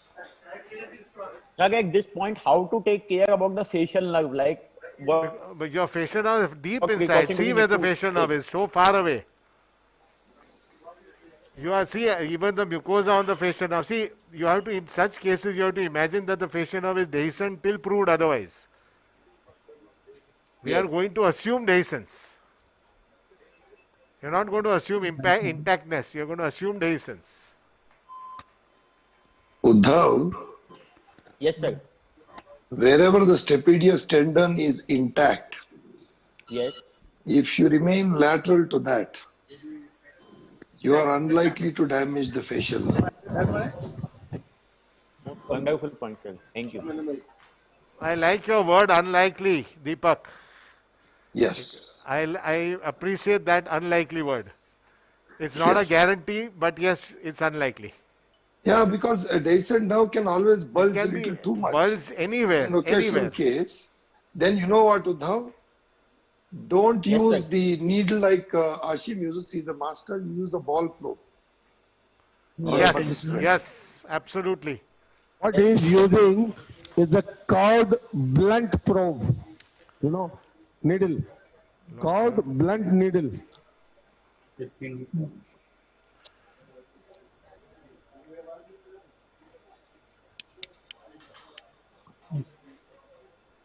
Right angle.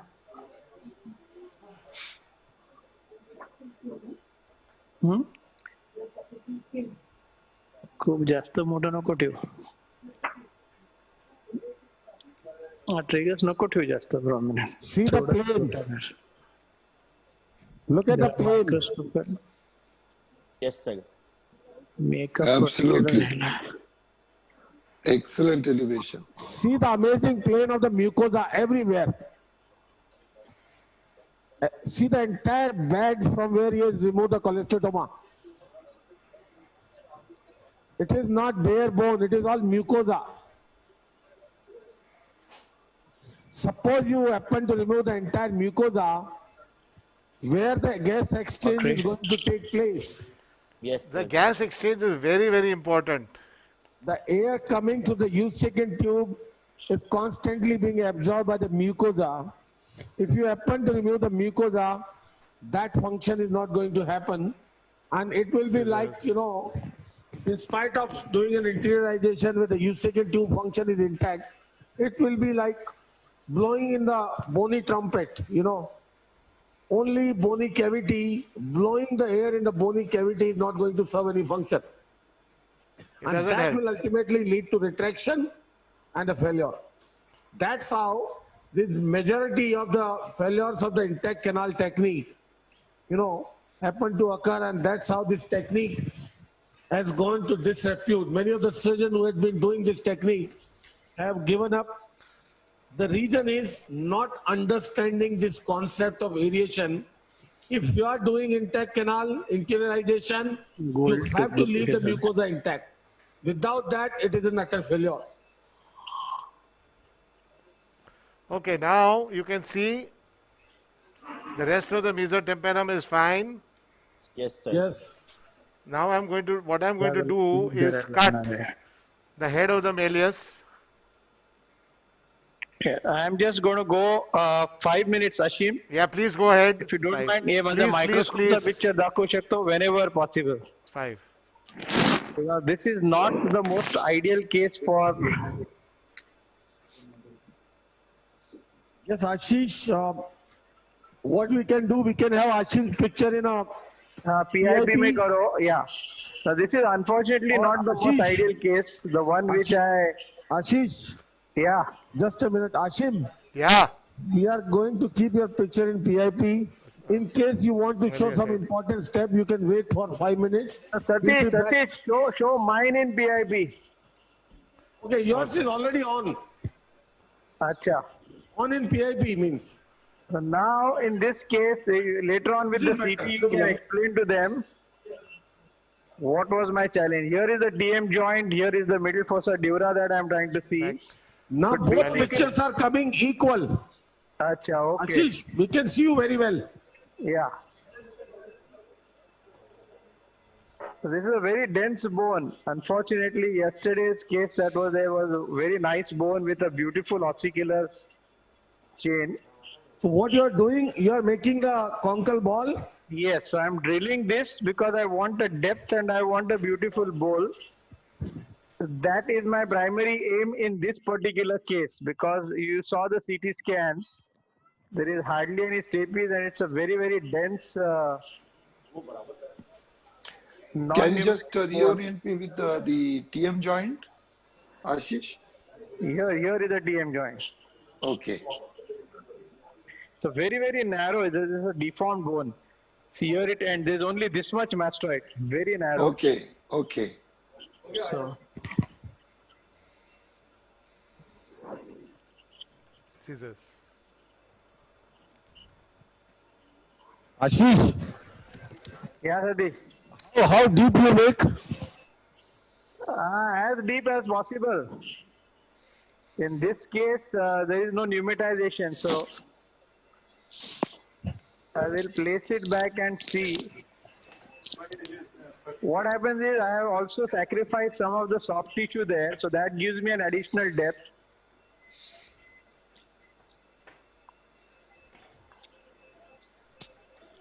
Scissors. Super. Ashim. Yeah. We are watching you. Both screens are equal. Okay, great. So anytime you want to point out anything, we are with you also. Yeah, I will not have any major thing to show here. So you saw what I've done is I have just removed the head of the malleus. Now you are going to remove this from above. Yes. So you see there is no risk of leaving epithelium behind. Yes, yes. Circular. Yeah, you have a good space, good visualization. Sorry, in my in people who helped me, there are 2 or 3 other names that I have to take. One is Dr. Vishwas of Deepak Haldipur's team. He taught us a lot about tissue and suturing, and Gayatri spent in all the Bangalore things. He used to teach us different types of suturing. So I think we are very, very thankful to him. And Ullas Raghavan was also once, he came here thanks to Deepak. I think he taught us some very basic things about skin management. And another friend is a maxillofacial surgeon, Vikram Shetty from Bangalore. He helped a lot in our early phase. So I had to be on record thanking these people, my gratitude. So, Ashim. Yeah. Amazing preservation of mucosa. Thank you, boss. And with that gel foam that he does, it's incredible. Half the time the gel foam will come in people's suction, but the way he uses it. See the way he's using this curved needle. If you don't mind, I would like you to show the CT scan of this temporal bone of this patient whenever you have the time. Satish, I have sent it to you. Which patient, Ashish? This one. Yeah, this patient, yeah. Fayaz. See, I had mentioned in my talk that I leave a little bit of the cartilage as a pointer for the TM joint. See this? Yeah. This I have left. So this is where Deepak was asking. This is where the TM joint is. Typically, that's where the... But here's a very, very narrow, non-pneumatic. There's no air. Almost fine scissor. Yeah. Now we can see the complete removal of the cholestoma, I think. Yes, absolutely complete. Can you show the entire cavity by tilting your microscope everywhere? See, wash. One the second. posterior most limit. Towards the apex, towards the cortex. Yes. Yes. That is. Wash. Right here, I will tell you, this raw area marks the beginning of the cholesteatoma, okay? Yes, yes. Behind that, there was no cholesteatoma. Yes, yes. This is all pneumatic, normal mastoid. Yes, absolutely. You can see the pink of the tegmen, of the dural plate. Yes.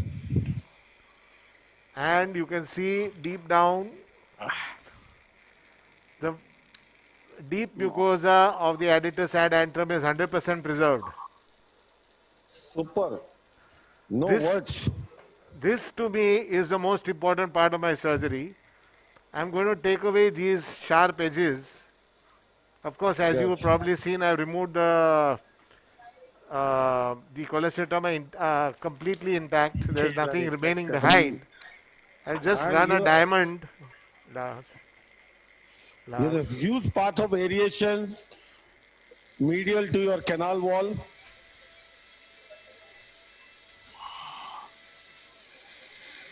Bipolar.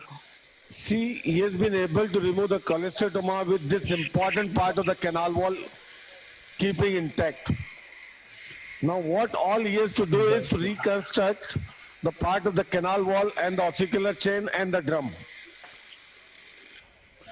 So the entire physiology of the ear remains preserved. That is the goal. The goal is Not proper at the cost physiological of, aeration. with complete removal of the cholesteatoma, not at the cost of, compromise with the disease removal.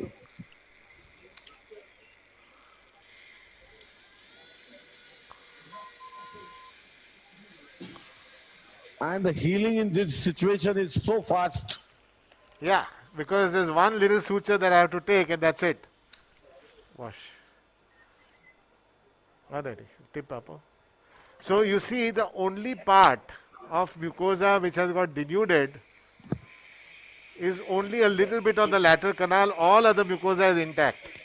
So Yes, it will sir. remucosalize beautifully. I have no doubts in my head. And anyway, you have kept the mucosa on the medial wall of the attic intact, which Absolutely. is a critical one. Yeah. The adductus, yeah.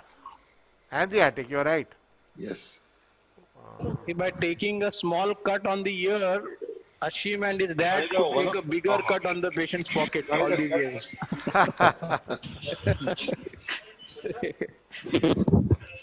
Long cut.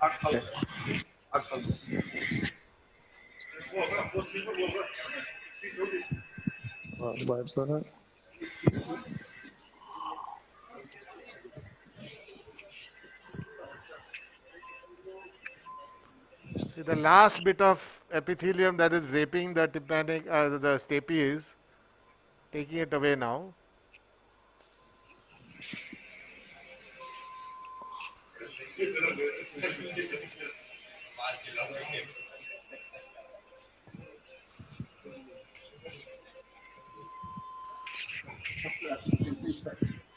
Moving in the direction of the stapedius. In the direction tendon. of the stapedius, always, always, Perfect. always. Yep.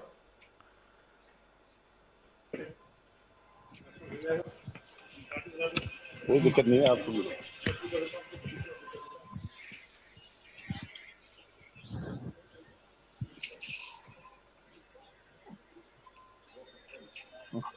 Very good. Superb. Sure. Thank you, boss. नहीं कर.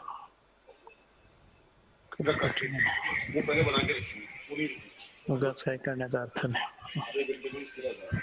हाँ, current. Ashim, Yes, sir.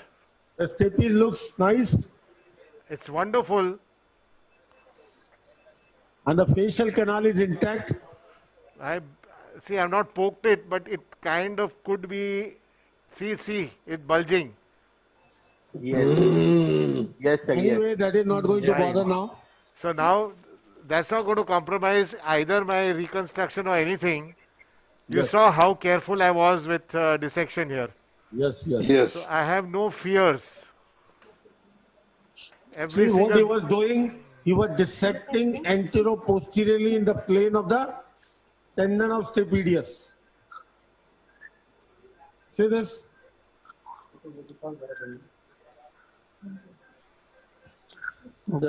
Are you suspecting any epithelium in it? I am making sure I'm around all the epithelium. चश्मा दे हमारा. Can That's you see a very that, important Satish? step.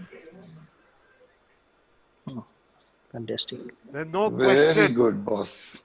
There's no question. Thank you, sir. Fantastic. मोठा है Gauss.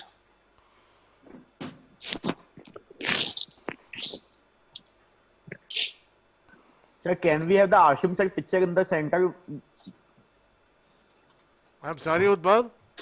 Sir, your picture is in the PIP. Now it's coming. Yeah. Micro scissors. So, in spite of having a totally dehiscent facial nerve, I have no fears. You have wonderfully dissected this. Gayatri, can you show us what you have done so far? Can you show the picture? Yes, yes. The Gayatri, yeah. In the center, yes. Then, So the helix, anti-helix, everything sutured. yeah. Super. And pocket is ready. Pocket is ready. A little bit of the drilling I did. What a beautiful sculpture. Gayatri, you're awesome, man. Literally. Amazing. Awesome. Beautiful. Drill. It's First fact, Ashish. Yeah. Can this be made of homograph cartilage? No, because then you have to take those immunosuppressants and all, no? What about the irradiated rib if they use it for the Irradiated, rhinoplasty? yeah, there was some talk about it in Switzerland, but I don't think that's. Many times the mothers will ask whether they can take.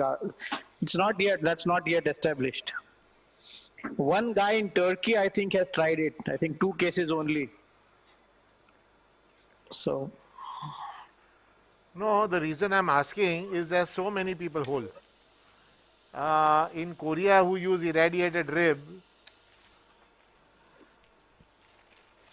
for the rhinoplasty, so why not for this, That's my question. I believe, I don't know, is the rib. You remember Jung, no? He keeps talking about it. See, there's so many steel wire suturings from every different part of the pinna is sutured to the other parts. Yeah. So you need 30 to 50 knots. You need. Drill. Oh. Okay, just 1 second. More. Sorry, Gayatri is correcting me. Yeah. So we need actually 3 such packets of this 50. Each is how many? 5. So she manages in 15, but Nagata uses up to 90 apparently. That's the story. Yes, Ashim, we are with you. Wanted to show something? Yeah, just you see, I'm making a knot. Can you centralize? Okay, centralize, you see we can see you are making some facet inferiorly. Can you see the stapes? Yes. Okay, so exactly at right angle to the axis that the stape is, right, you draw a line to the annulus. Yes.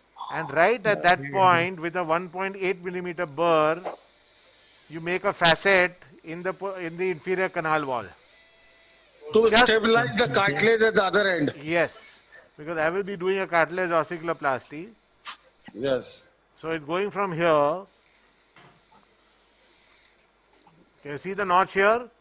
Yes, yes. Yeah. So from that notch, it will go on to the head of the stapes, and there will be one more cartilage. Diamond up there. To stabilize everything. So see, I'm going from behind. Tune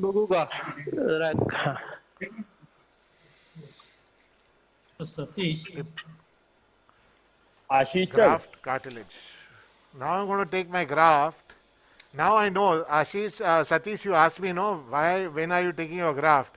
So this is the time I'm going to take my graft because now I know exactly how much tissue I will need.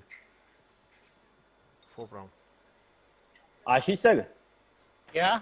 Sir, Dr. Talat from Islamabad is asking, do we have silicon implant available for this pinna reconstruction? Yeah, but that flattens out and that's not established. There was one guy in Argentina who was using it a lot. But there is too much extrusion and failure rates with the silicone.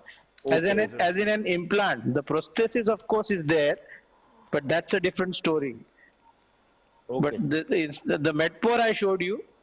Yeah. So any synthetic material you use, you have to use a vascular flap to cover it. You cannot put it, unlike the rib, you cannot put them under the skin pocket here like this. There are more chances of infection and extrusion. Local. Yeah, and that silicone flattens out. The skin over a few months will flatten out that silicone. It really has to be very, very rock solid. Gayatri will show you the framework finally. Yeah. It is a very, very strong framework you need.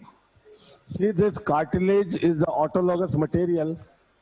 With this much of sculpturing, the way you wanted to give the shape, you can. Yes, yes, this is amazing.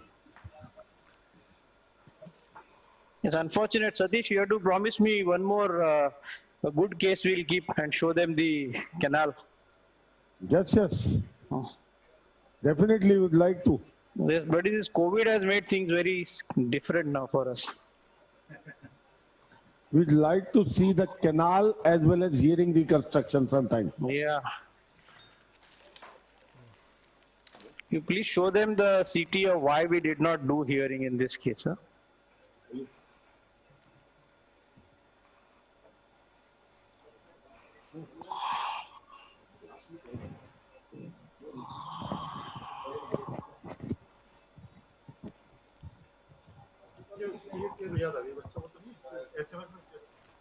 Oh. Okay.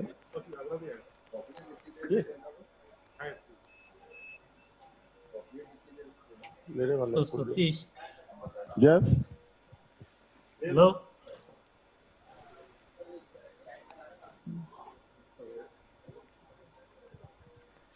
So next webinar is scheduled on 20th of this month. Next week is a National Phonosurgery workshop. Hello. Yes.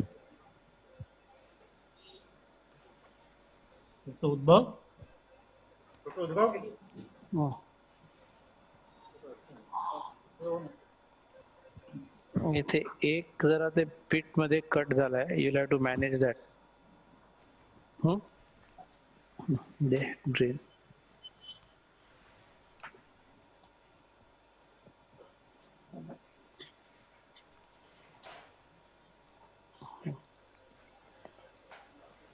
Dr. Asim boss. Yeah, boss.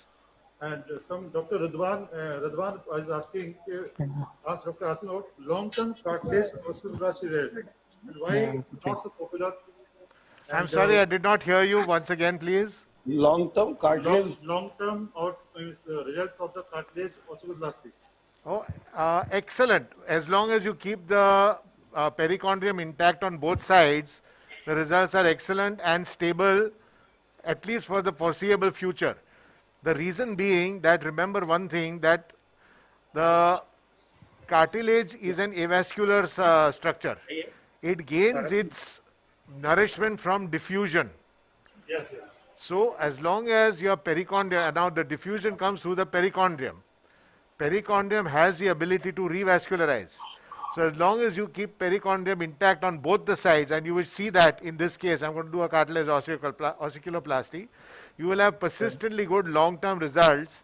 And even if you preserve the perichondrium on one side, it works like anything in long run.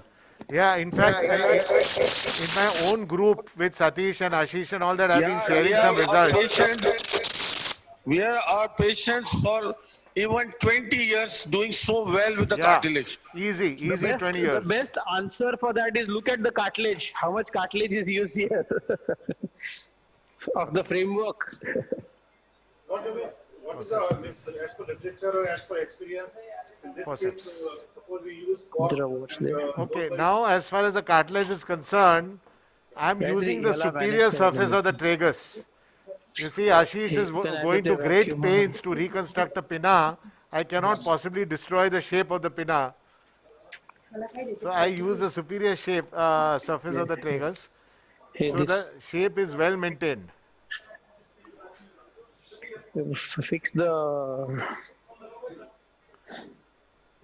through and through hole. Rest we are pulling too much. Cut करायला लागेल. दाखवलं का तू? Madam के हाथ का दिखा है क्या?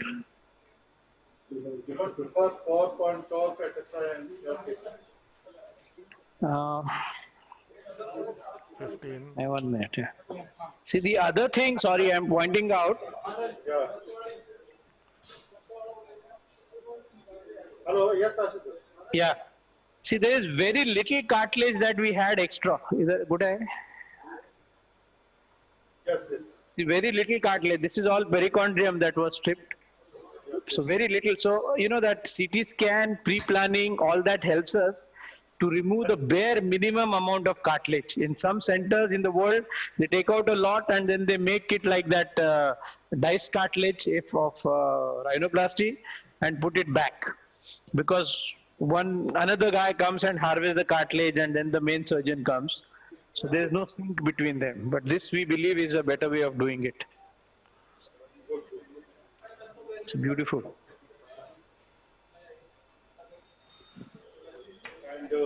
is taking today because of this plastic case. The record-breaking attendance is there. Almost 13,000, 40,000 people are there. Yes, sir. Clean. So you can see I am defatting this. Camera. But very carefully I am preserving all the perichondrium possible. Yes, yes.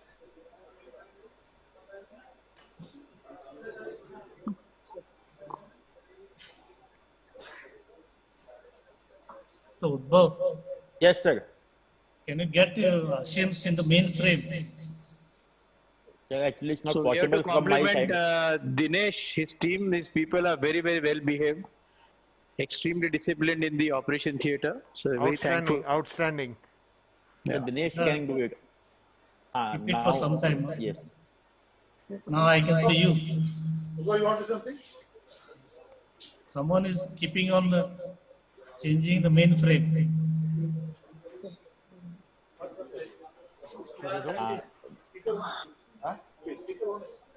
Speaker Oh, I can see you.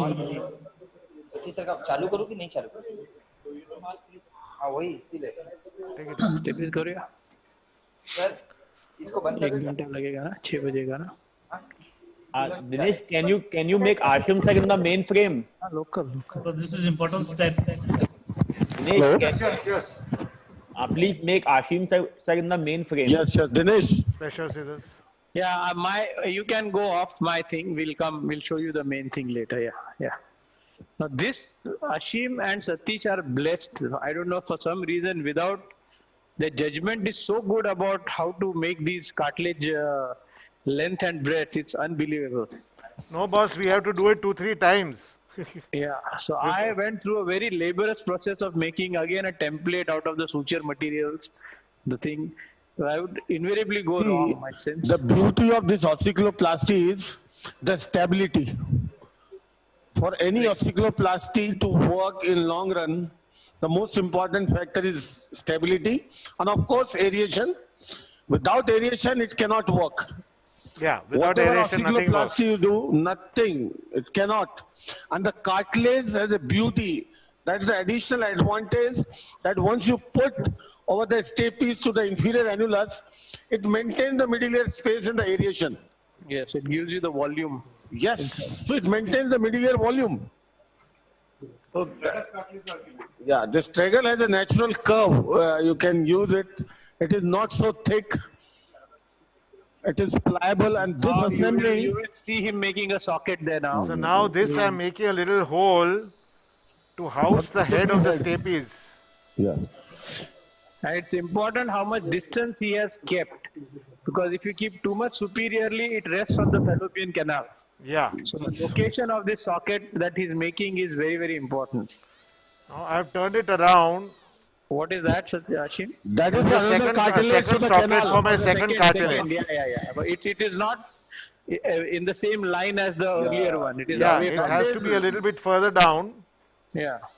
Ashish, this is another cartilage to the canal, superior canal. Yes. The two cartilage reconstruction. Yeah. 15. I thought he was not happy with the earlier socket, so he flipped.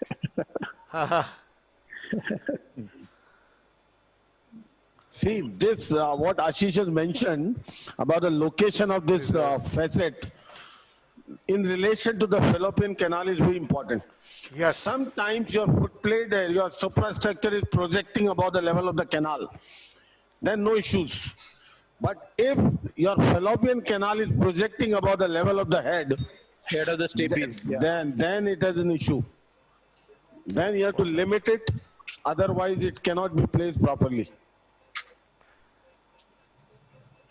Every stapes has a personality. Some are tall and handsome, some are short and stout, some get eroded. So it's all. Yeah, you are very, very, very aptly put, Ashish. Very aptly put. Every year has its own personality. Yeah. Getting a lot of feedback from somewhere. Yeah. Ashim. Yeah. Please show this step. Slowly, people want to see this double cartilage osteoplasty as well as canal reconstruction. It serves both the purposes. Okay, but I'm just, you know, this is a slight. Can you wash the area? I'm doing that. I'm just creating some space here. There. Forceps. Saline wash.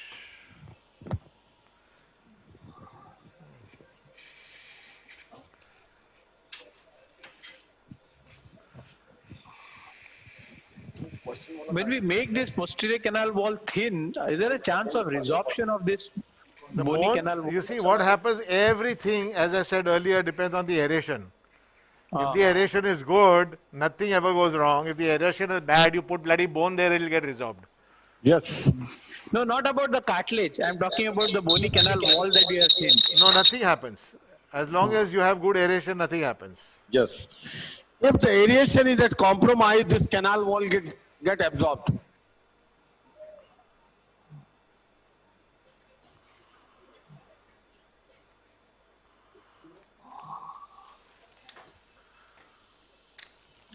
This is what rehearsal. Ashim, this is your own technique, no? The by Abir Desai and Ashim Desai technique. This no? is Dad's technique, actually. I'm just a copycat.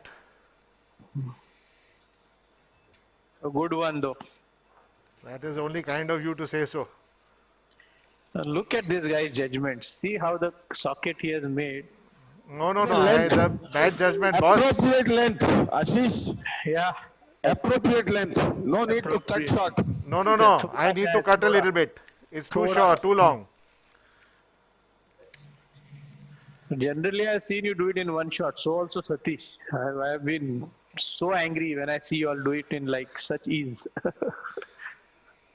I mean, angry not at you all, at myself. Okay, so I'm a little bit long. Yeah. But that's okay. Yeah, you don't want to be short. You don't want to be short, otherwise you have to go back to the drawing board. Oh. अजून करायला लागेल mobilize.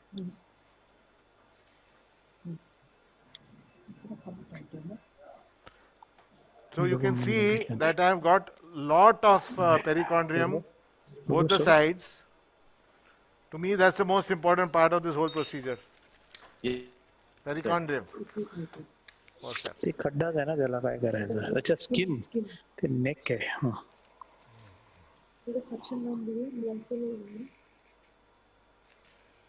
एक minute See, there is a question from Dr. Manish Munjal from Ludhiana. Hi, Manish. Ashim, yeah. When we do a soft wall reconstruction procedure, where the entire posterior canal wall is removed. Okay, see this. One second, sorry. Yeah. See how it is aligned? How you judge is this alignment. Absolutely fantastic. And then you just turn it on top. जाता देत नाही जर head असं आहे ना Superb. Wonderful, sir. Ashish. Yeah. The another advantage of this cartilage is when you reconstruct the eardrum, your entire length of the cartilage is in contact with the drum. Drum, yes. So maximum. So it gives maximum mechanical advantage. Yes. So can you see it's perfectly sitting on top? Yes. So the length is correct. Yes. I don't know if you can see the round window reflex, but it's beautiful. I can see. Excellent. Very clear. Can you suck around that region? I could see it. Yes. One sec. Let it fill up a little bit. Yeah. Can you see? Yes. Now. Bouncing. Yes. Very clear. Okay. So now everything is right. Right angle can skew. Have you made the other cartilage already? No, I will. Once I put the graft and then I'll put the second cartilage. No, but have you refashioned the second cartilage? I have not fashioned it yet. We want to see. I will show you. So the question from Dr. Munish Punjal was, when we do a soft wall reconstruction, when the entire posterior canal wall is removed, and the cartilage is used to reconstruct, how do we ensure that we have a mucosa for gaseous exchange? Let me tell something about the soft wall reconstruction. Yeah.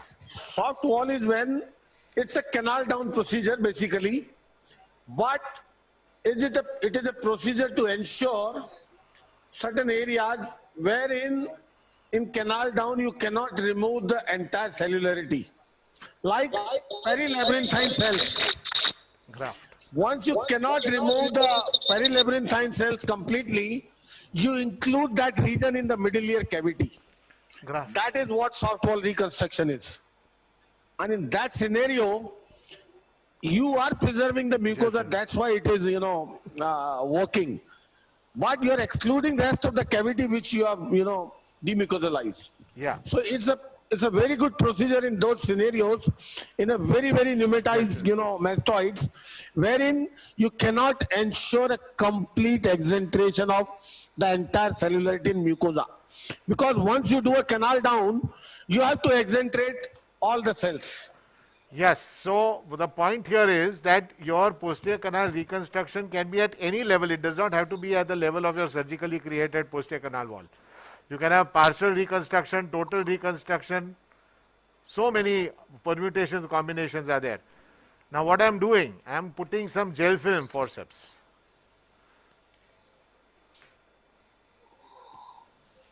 So gel film acts like silastic, but the advantage is that it dissolves. Yeah, it is absorbable. So risk of extrusion is nil. So where do you get the gel film, Ashim, now? US, buddy. Still that Upjohn thing? Yeah, it is Upjohn. And you ask for the ophthalmic gel film.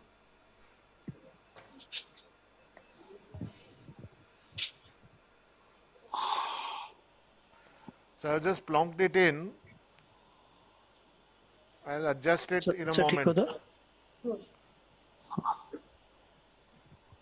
So wash the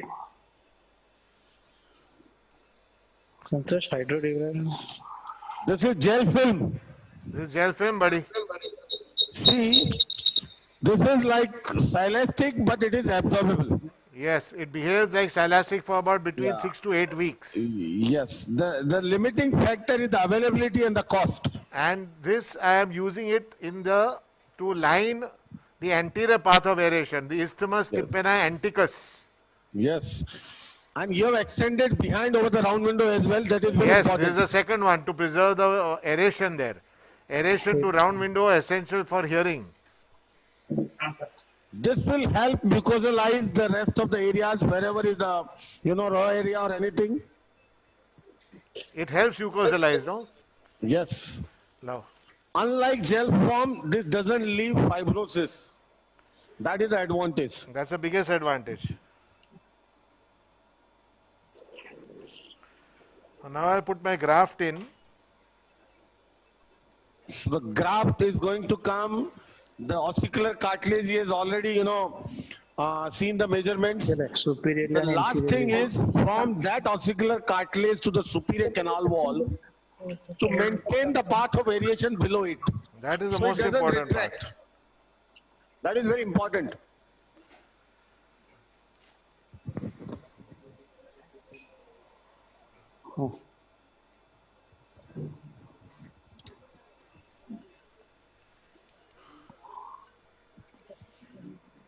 एक second ना जरा card अडेनिज form गेलो होता वाढवायचंय नाही नाही मोठो एकदम मोठो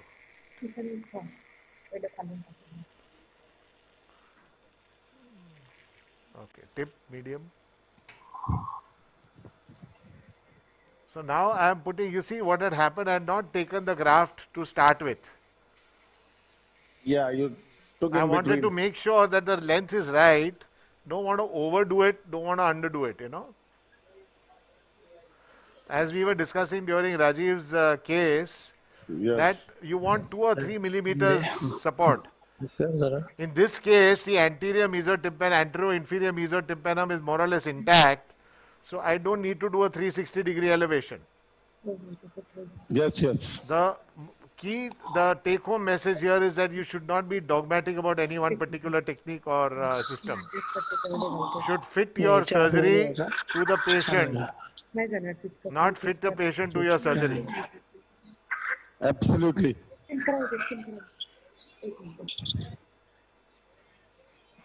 Whether you can put it in that lobules pocket. See, this is the anterior part, anterior support. Yes. And when I put it back, it's all intact and good.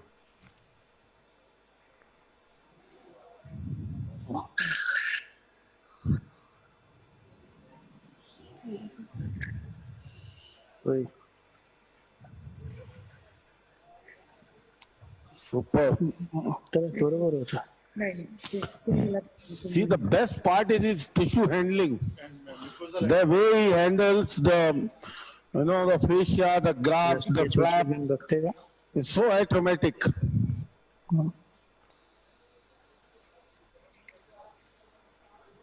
Boss, we learned all of this together. थोड़ा trigger slag खाली करिए. हाँ?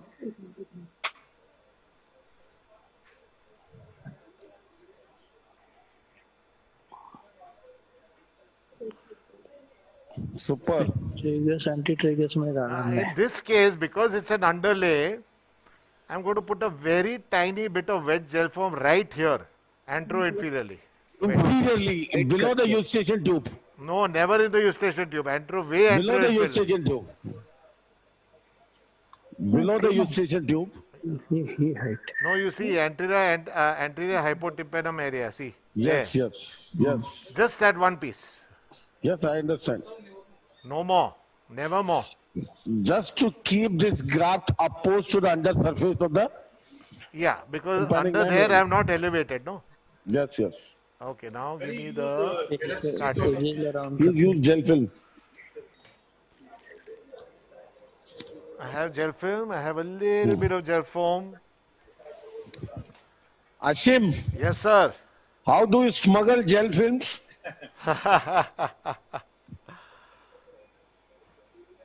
भगवान की और दोस्तों की दया है.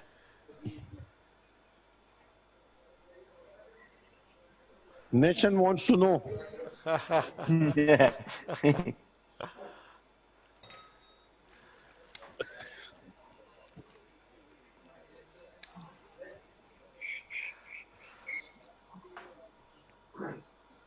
So, we are coming to the end of our procedure at long last.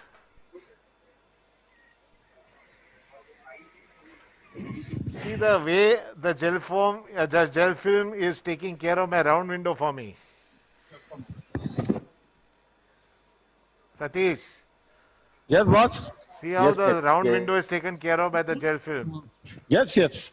That is the most important thing, to keep the round window aerated. For a good osteocaloplasty to work, the aeration around the round window is most important part. Yes. Now that's how. That's we have why the round window reflex here. Yes. We use a triangular piece of silastic or gel film from the round window to the eustachian tube. Beautiful round window reflex. Can you see? Yes, yes, we can see very well. Amazing. Now the next part. We have to worry about two parts, okay? One is the posterior superior retraction, one is the antero superior retraction. So now I will show you how I do it. Remember that you need only 1 millimeter of space for air to go into the mastoid. You don't need more space. So I will put one cartilage here. Chalo, give it. Can we have an Indian variety of gel film? Not available. Sorry? Cost of the gel film is nowadays over $75 a sheet.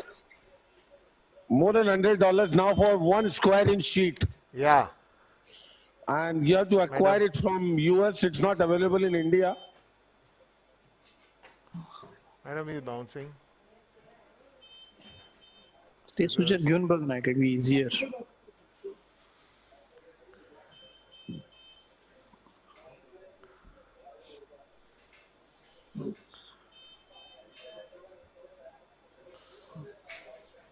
Scissors. This is the second cartilage. This is the second cartilage, buddy. So, what he is doing, he is going to use this cartilage from the facet he made on the, the lateral part of the cartilage, the ossicular cartilage, from there to the superior canal wall.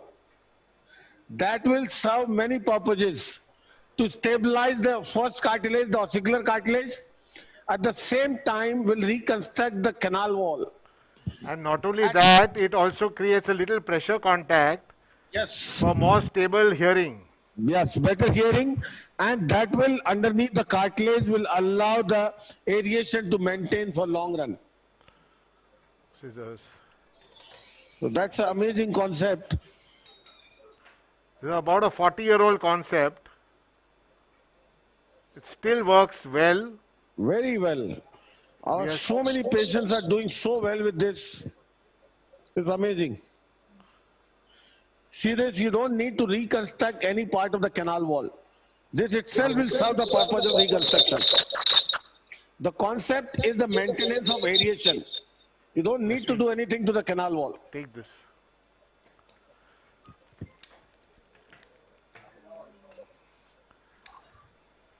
Forceps.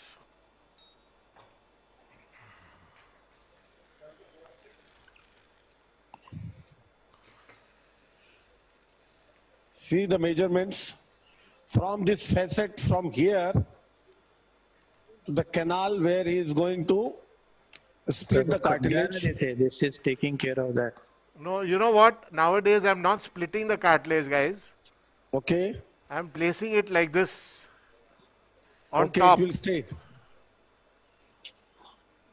Okay, it will not to the undersurface of the bony canal. No, see how stable it is. Yes, yes. Now I have one more challenge, and it is this area. Yes, yes. So now I'm going to put another vertical strut out here. From there to? The canal wall. From the medial wall, from just above the eustachian tube orifice to the canal wall. Won't that block the aeration? Like I said, you need not more than 1 or 2 millimeters. Okay. Okay, the thin cartilage. You mean very thin, very thin. Watch. This will prevent ASRP. Can I give you a suggestion? Yes, boss. In that region, you know what you can do? You replace your fascia over this cartilage and place the cartilage, a small cartilage over the fascia. I'm sorry. Over the fascia, between the fascia and the tympanomeatal flap. It works amazing. Boss, it'll pull it in. No, no, not at all. You can try. Scissors. For that particular region, anterior-superior. On top of the fascia. On the fascia, underneath the flap. So in that particular region. What about the upper part? Upper, तो second stage में बाहर आएगा वो. Okay. It is scared. No, because he's got a good lobule. Part of the hair you can hide beneath. A cochlear implant patient is induced. The microtia is going to be Microtia is coming to the almost done. final stages. Gayatri suturing. Suturing means you have placed the cartilage? Yes, it has gone in. We want to see, man. Yeah. We'll show you the final impact now. So in that skin pocket, it slipped inside, and now that linear incision she's suturing. So when you push the pocket in the cartilage, or in the cartilage in the pocket, do you stabilize it at some place or? So the trick is in that I told you about the line drawing, and then undermining the skin parallel to that line drawing. So you don't make a very large undermined pocket. Okay, yeah, it is a tight pocket. Actually just optimal for it to be stabilized. Okay, it's a tight pocket. Tight pocket, yeah. It's appropriately tight, not too much. Now, where I was talking about the blanching, in this case, only the superior part of the over the helix is slightly blanched. But I'm not worried because that is almost at the junction of the scalp. So very, very rich vascularity there. Gentlemen, look at how I've stabilized everything. Yeah, this is good. Yes, sir. Wonderful. There's enough space beneath it, Satish. Yes, yes. This is good. Saw that. I'm bouncing it. Yeah, this is really good. See, these cartilages are maintaining the pressure contact with the ossicular cartilage. And this entire assembly is so malleable, you know. Like God has given us an ossicular chain to dampen the excess sound.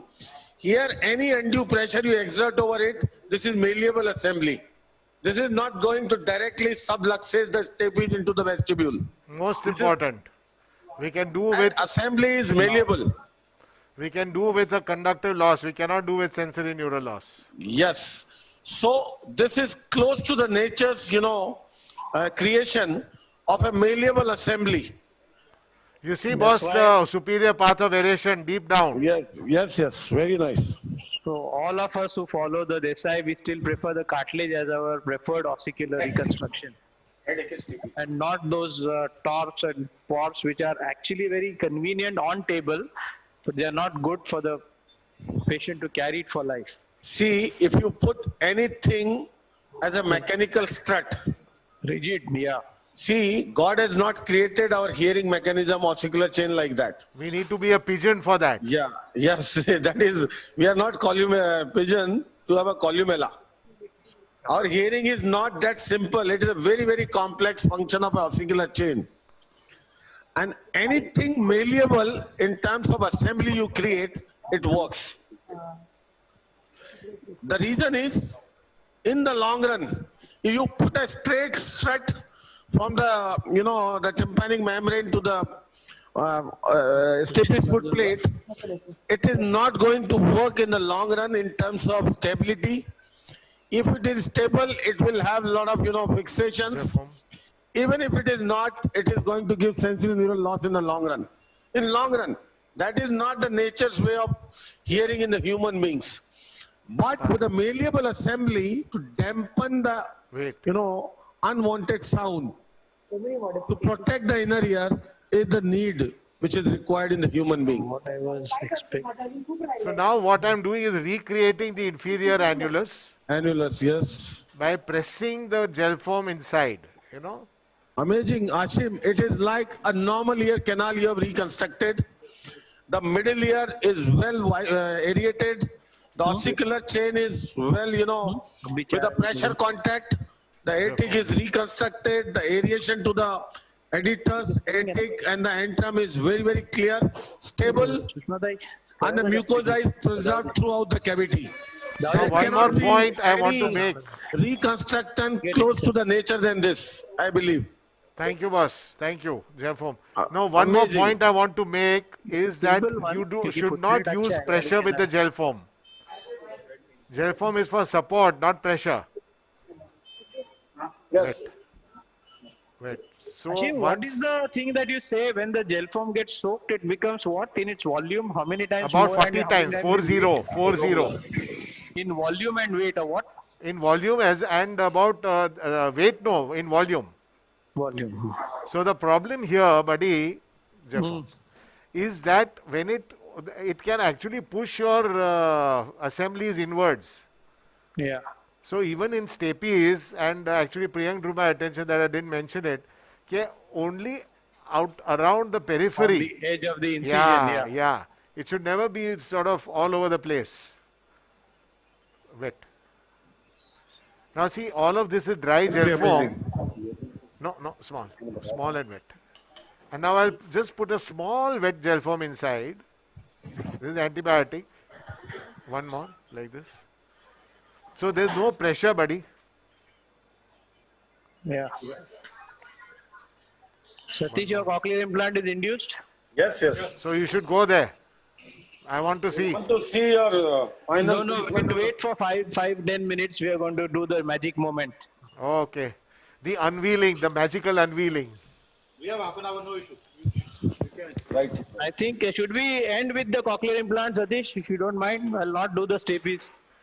Stapes, the tympanoplasty, ossiculoplasty. Let's see how the time structure works out. How? Let's see how the time No, I structure think what TC, no? works out.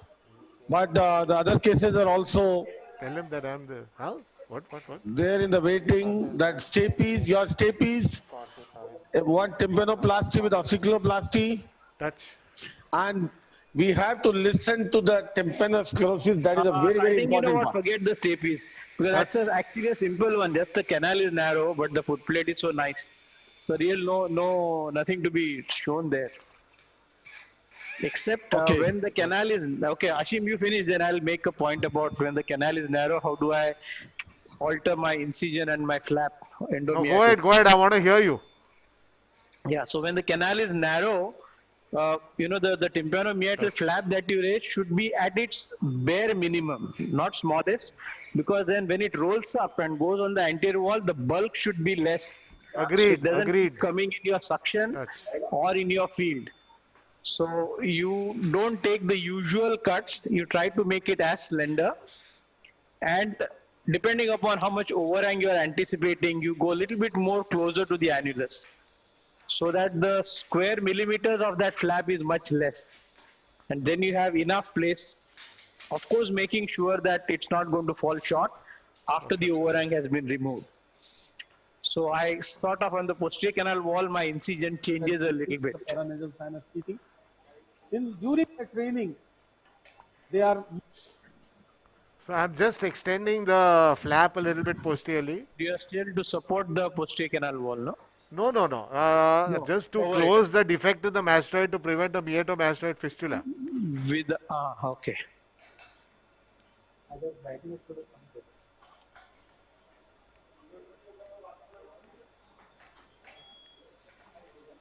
So the technology got proven, Satish. We are able to do it. Yes, the technology is so reliable.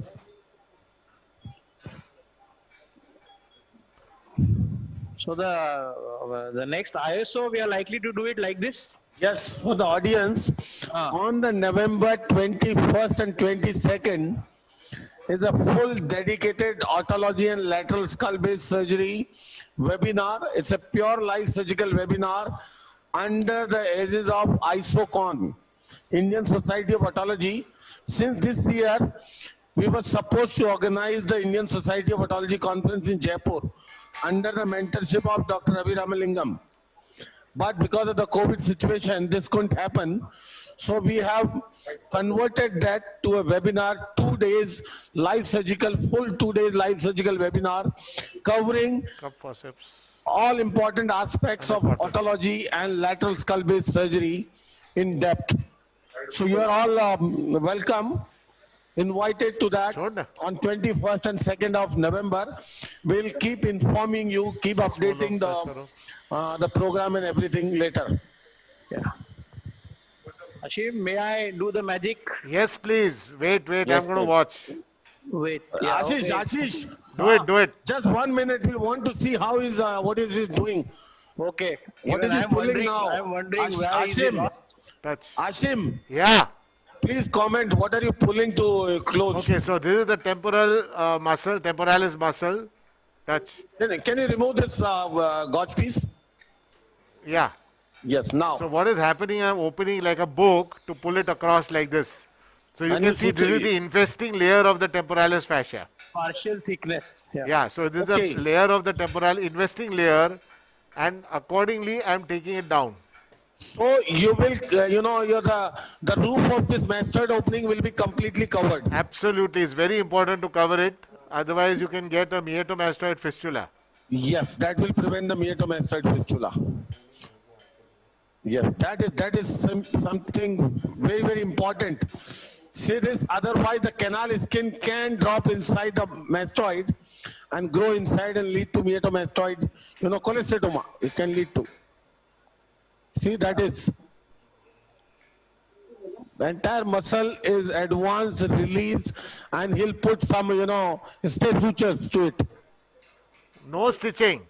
No stitching. Not needed. Not at all. See how well it's sitting. Yeah, I understand. But there is no harm in putting a stay suture. You can put it. Why not? But I don't. It does. I don't find the need. We can believe it. Yes. Cup forceps, Very cup nice. forceps.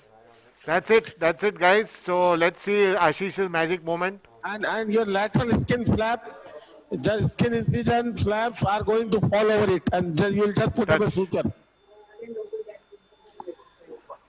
Touch. See this, with a 1 centimeter mini endoral incision, he could do this cholesteatoma with no compromise in the exposure. Yeah, no compromise. No compromise in any, reaching any area of the medullary and mastoid. With such a small incision, this is mini endoral. No, but buddy, I'll tell you one thing, and this is for the juniors, that if ever you find that there is a compromise in exposure, don't hesitate. This is not an ego battle, chota incision, whatever. The idea is to make sure everything is taken care of. Cotton ball. You're putting gel foam in this place? You talk. How is it? Hello, Ashim? Yeah. You're pushing gel foam? Into the muscle. Why? Just to stop a little bit of oozing. Won't it affect the healing? No. This is just superficial, just between the skin and the muscle. It's not going inside the mastoid. See, the mastoid is open. No, not about the mastoid. It won't allow the skin flap to fall back on the muscle and adhere to and Boss, heal. it's a matter of a week or so, yeah. Okay. It works very well. Okay. Otherwise, sometimes they come with oozing and all that. And most of my patients, as you know, are from out of town. Yeah. Super. Can you release your retractor? Yep. And show. See, this That's is a it. small endoral incision. 1 mini centimeter. endoral. It is not appreciable afterwards, any scar or anything. And see, this is how amazing this approach is. See this posterior flap he created with a second and the third incision. Now it's being replaced back. It's just replaced and to this cover. is coming over the muscle to prevent this muscle retracting back. To prevent the meatomastoid fistula, and this is going to join the canal skin. And only this lateral incision is going to be sutured upon. That's it. Superb. Yes, sir. Brilliant, Ashim. Fantastic job. Boss, it pales in front of the beautiful bloody sculpting you've done here. Wow. दिख रहा है क्या? Beautiful. Now we go to the Ashish. Can you enlarge this picture, please? Yeah, just zoom in, boss. Zoom in. This is the final. Hello? Dr. Bhumkar, you're a magician. Gayatri, you're a magician. Really. No, अभी क्या है? धलक है vacuum? No, is it Yes, on? now we can see. You can see the ear? Yes, Beautiful. See, the negative pressure section is the key. Yeah. See, now I was telling the blanching. Here you have a little blanching and here. But this lobule is very rich in vascularity. So I'm not worried. This is also quite good. Ashish, Yeah. would it need to be released from the post-auricular region afterwards? Yes, in the second stage, yes. He has a good lobule. We'll have to release this if he wants. Honestly, and put a SSG? Then what do you do? Put a SSG? SSG, that's right, yeah. And see the concal ball, Satish? Yes. If you don't do this, the concal remains flat, and then See, that is the key. What he was drilling was this concal ball to give this appearance of the natural appearance of the concal depression. In fact, this will get even deeper Yes. once the fibrosis happens. And look at the shine of that skin. Yeah. This appears absolutely appropriate. Yeah. Ashish, Brilliant, Ashish. one thing now I have learned to start this pinna surgery today, that I have to abduct the Gayatri from there. Yes. Satish, he wants to take you to Jaipur. We'll flag off our program. Yeah. No, I'm not coming. Gayatri, come on. Thank you, everybody. Beautiful, Gayatri. Unbelievable. This was the precision, but the way she measured, I will show you the framework that she had done. And honestly, all this she only does in terms of, See, it took so many hours to create this framework by so many sutures, the steel wire suturing, from different one part to another to make this desired framework. Asking about the suction, it's the standard Romson 10 number. 10 number, yeah. That bottle section. Bottle wo kya damru. Yes, we yes. call it the damru. Yeah. Yeah, I understood. Yes. Yeah. Yeah, Okay. that's a negative pressure. We're done. If you allow me, after your implant, I will show a few results of the HIM, how the patient starts hearing. Yeah, if you can show in brief, you have your remaining presentation in 5-10 minutes, if you can. Yeah, it's on. So. And Ashim. Yeah. Bring your laptop with tympanosclerosis. It's ready. You say when. So no, Yes, no TPs. For audience, that is a mesmerizing concept of tympanosclerosis surgery. We need to understand from him. Maruti from Nanded. In the chronic ear surgery and concept of, there are so many myths regarding the so-called recurrence, so-called staging of the surgery, so many, myths about the hearing reconstruction results. Everything you can clear your doubts through that talk. Thank you, sir. So Ashish, come on. Yeah. Big applause from everyone regarding this Pina, and big applause for Gayatri. Gayatri, Yes. congratulations. Big applause for you. Thank you very much. Thank you. Great Gayatri. Amazing. So the meantime, we have this presentation before we start the cochlear implant. Ashish, come on. My presentation I'll do. Yeah, okay. Quickly. Ashish. ये इसको चालू करो. And Ashish, I can see on screen Dr. Maruti Kalyankar. Maruti, you can see. So Maruti has come out with some novel concept. Yes. I think we are launching his YouTube channel. Can you share my screen? Satish, Ashim and me to launch it just as a friend. He's equally... sorry, let me... So Maruti. Hello Ashish. Yeah, hi. So Maruti is here. I can show the flyer. Yeah, you can show the flyer. Yeah. Can you share my screen, please? Yeah, they are doing it, I think. Can you share my screen, please? My screen. Dinesh, my screen. Yes. Maruti is one. His pictures, I am really so jealous of him. Yes. The kind of pictures and video he produces is something I could never do in life. I don't know what camera he's using. He's always so simply says that I'm using a very small camera. I'm using this, what do you call that? He's a striker man. A striker camera, this camera. Dinesh, share my screen, please. And a fabulous surgeon from Nanded, but the being in a little smaller town has not stopped him from reaching absolute heights of excellence. Tremendous dedication. He was one of the guys that I mentioned. Yeah. So Ashish, can you see the screen? Yeah, I can see. Kalyankar ENT. Maruti, Gayatri is also complimenting you. Thank you, Gayatri. Can you just say a few words? What is your intention behind this? And what is it going to have? And see, Ashish, you can see the kind of pictures he produces. See this glomus surgery which he did. Precision, the picture quality. See, this is glomus tympanicum, bloodless field. See the quality of pictures, the video. See the utmost precision, how he's doing. The surgical stroke, it tells you. And he has launched this YouTube channel for everyone, where a lot of surgical videos are going to come. And he has, asked us also to provide videos to put on this channel, which we are surely going to do. And see the quality of pictures, the quality of surgery.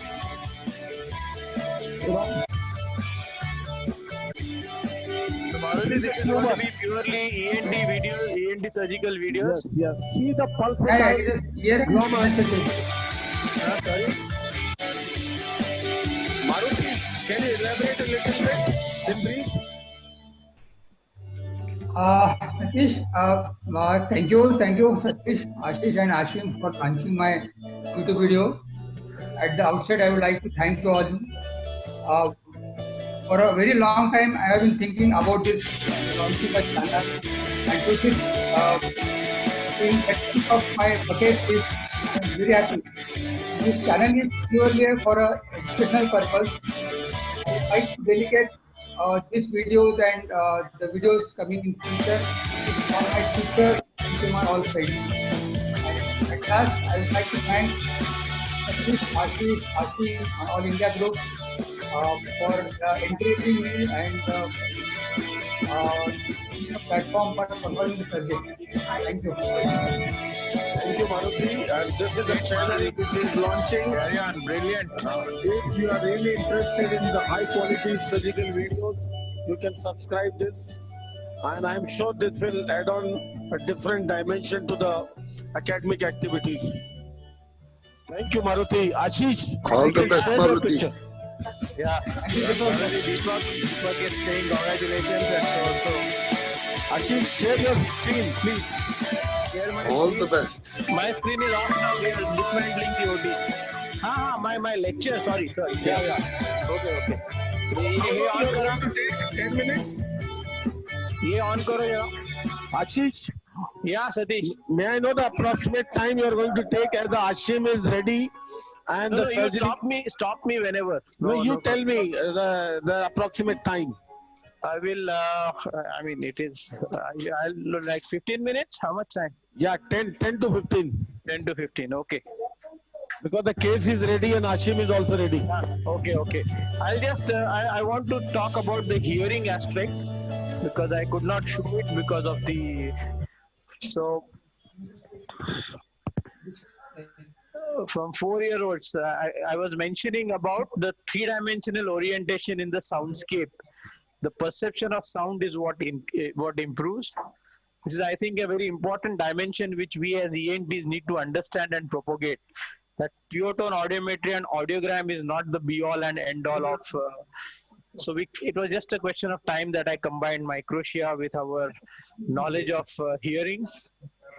This part I will go, she mentioned about, and the origins of this are in understanding how hearing has evolved and how even underwater the fish actually get an orientation of sound. But all this will go away. 400 million years ago, the fish went from the water to the, and it's really the jaw of the fish that has got converted, and our whole existence in ENT is really about the evolution of the jaw. How the hyomandibular and how the quadrate have become the malleus and incus and the stapes, and all this I say now, this was about the balance, but let me come straight to the point. The ear, of course, develops, we know, very, very down on the face and then only ascends up. But this again, I will not. The human embryos talking of. So the function of the ears is to direct the eyes to the sound source. This is what evolution designed the ear for. Evolution also designed, and there is a big study on the retinal ganglion cell density and hearing acuity. The smaller the density, the higher the acuity, and in animals, this is how it developed. It was developed for sound localization and not really for speech recognition. To know where the prey was or where the hunt was, it was very, very important that even in the fish, like I was saying, no obvious adaptations, but still they perceive the sound and they navigate themselves either away from the prey or towards the potential prey. And a lot of the times in these reptiles, we have this hearing mechanism embedded deep inside the back of the jaw. So let me come to the physics of this. Why sound is much more than the pure tone, and it's so different than vision.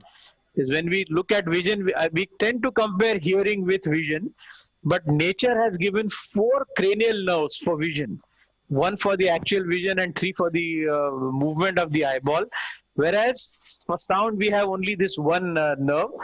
So we have to start looking at hearing more as like the other sensations of taste and smell and other things, which only small part of which is what we understand. So the sense of hearing is not linear. This is what I want to highlight, and therefore perception of sound is something I want to bring. And when we do this atresia surgery and hearing improvement surgery, the perception of sound increases tremendously. in atresia, the ossicles, mainly the malleus, is densely embedded into a dense solid bone. It is rock solid, and complete mobilization of these ossicles, including the stapes. So we have most often the handle of the malleus which is embedded, but there are a few cases in which the anterior to the handle of the malleus, there is a bony fixation with the anterior canal wall, and that also needs to be completely drilled. Now, this is what I was trying to say. If you look at the physics of vibration of a fluid in a cylinder, if one side you have a rigid partition, a rigid end, and the other side is a membrane, and if you apply a sound source, the vibrations in the fluid in this cylinder will be very different. Whereas if you make the membrane mobile on both the sides, the same stimulus is going to create a different movement or different vibrations in the fluid when both ends are, which is what we have in a normal ossicular chain. We have the round window, and in an atresia we have the ossicular chain which is fixed like this, and once you mobilize it, for some reason the perception of sound, because the pattern of the waves inside the cochlea get altered, and there is a certain improvement in the perception of sound.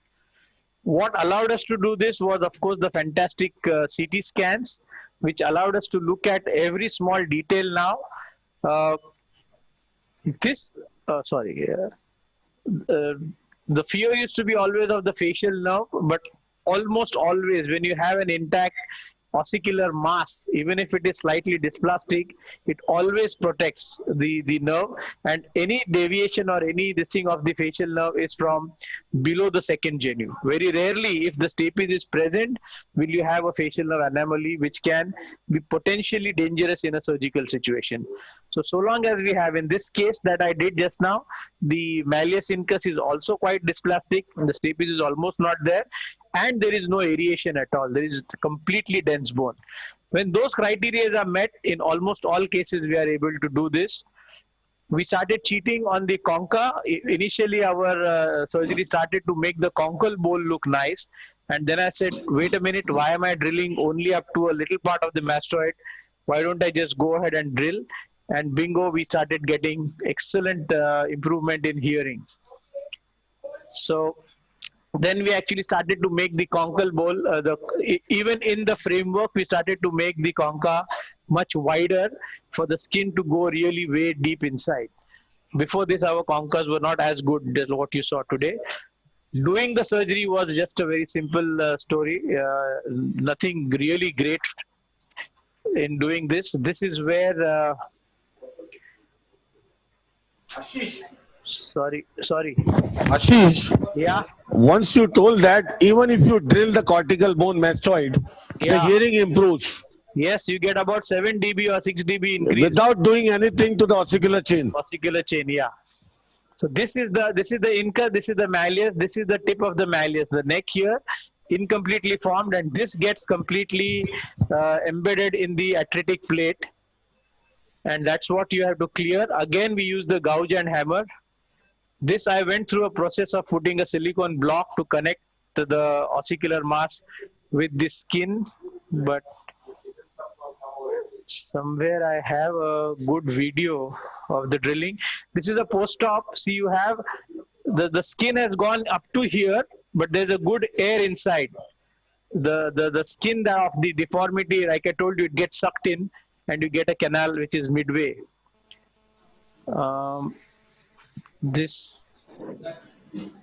Sakshi, forget this. I will.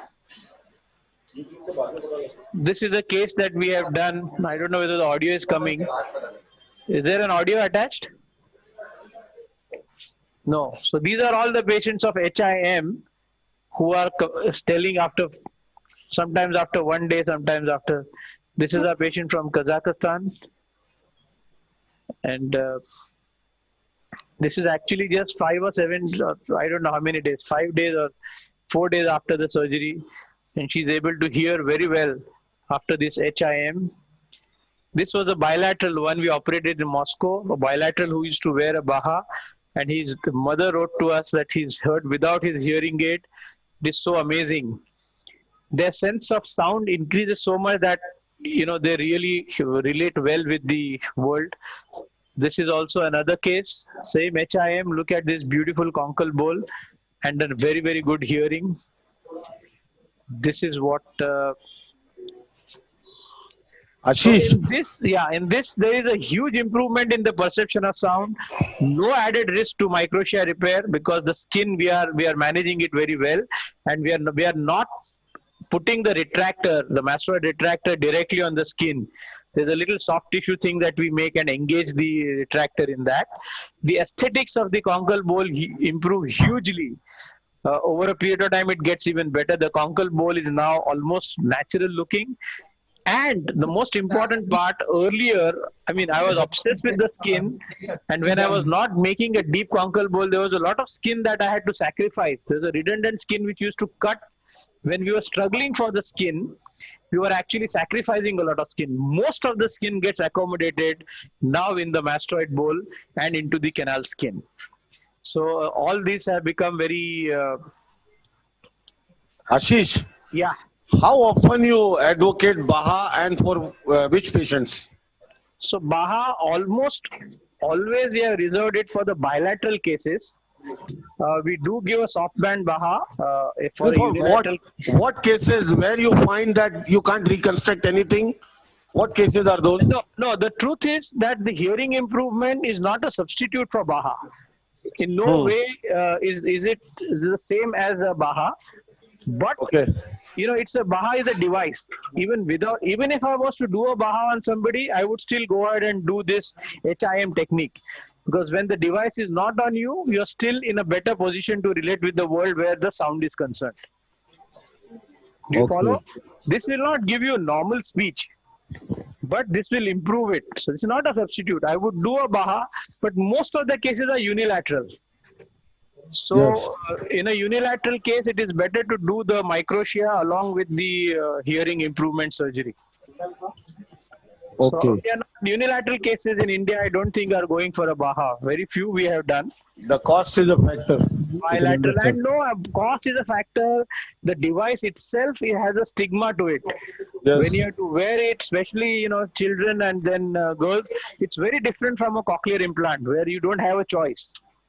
But in this case, you have a choice. I went through a small phase of making a canal just to be made to use a conventional hearing aid.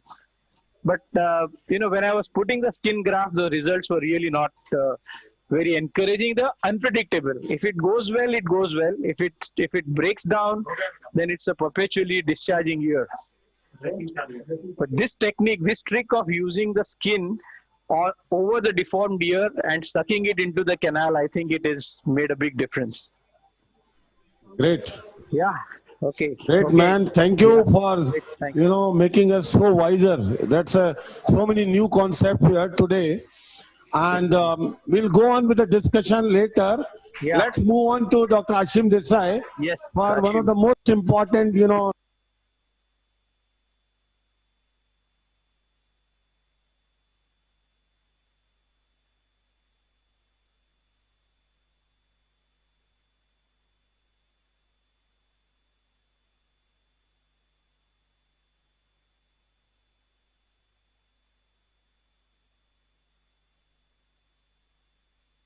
is something to be really admired. And we have learned a lot from you today, Ashish. Coming to my presentation today, I'm going to start sharing the screen in a moment. So, is this bothering you all?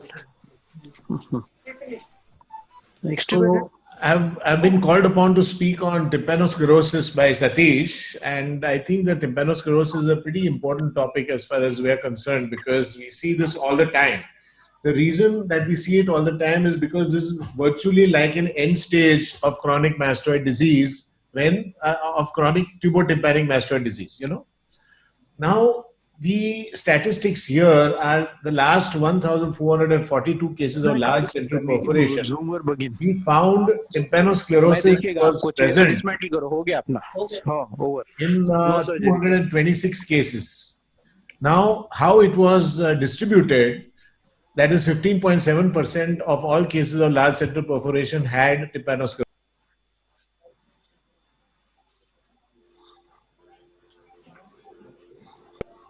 Can you hear me now?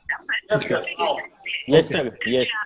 The malleus was involved in 34% of cases, incus involved in 26% of cases, and stapes involved in 46.5% of the cases of the 226 cases in question. And all of them, the large majority of them involve the antrum. Now, in publications, 9 to 27% has been reported. In our hands, 15.7% of large central perforations had tympanosclerosis. So it's very important to understand what to do in cases of stapes fixation. Now, in most clinics, the antrum is not opened in cases of central perforation. And in most clinics, when tympanosclerosis is present causing pan-ossicular fixation, the drum is closed and the hearing aid is given.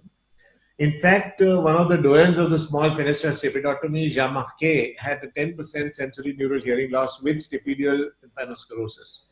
In our clinic, we have evolved a technique which ensures improvement in around 90% cases of triple ossicular fixation. So what are the principles that we follow? The first principle is that tympanosclerosis is submucosal. What does that imply? It implies that peeling of the plaques leaves raw areas and bare bone. Two raw areas will unite by fibrous union or bony ankylosis, and therefore mobilization is usually, at least in our hands, followed by refixation. The second principle is that if the stapediovestibular joint is violated at the initial surgery, sensory neural hearing loss may occur, and this can potentially be due to the bacteria present in the tympanosclerosis, and until the disease is rendered sterile, we believe that the stapediovestibular joint should not be disturbed. And final principle is that even at a second stage, a direct piston operation may cause sensory neural hearing loss. Now, there have been many classifications of tympanosclerosis all this time, but we have a very simple surgically relevant classification that we have developed. And that is a type 1, that is meringosclerosis, type 2, where lateral ossicular chain involvement is present, and type 3, where stapedial involvement is present. This is a clinical classification. We are not looking at the histopathology and whether it is soft and hard and so on and so forth.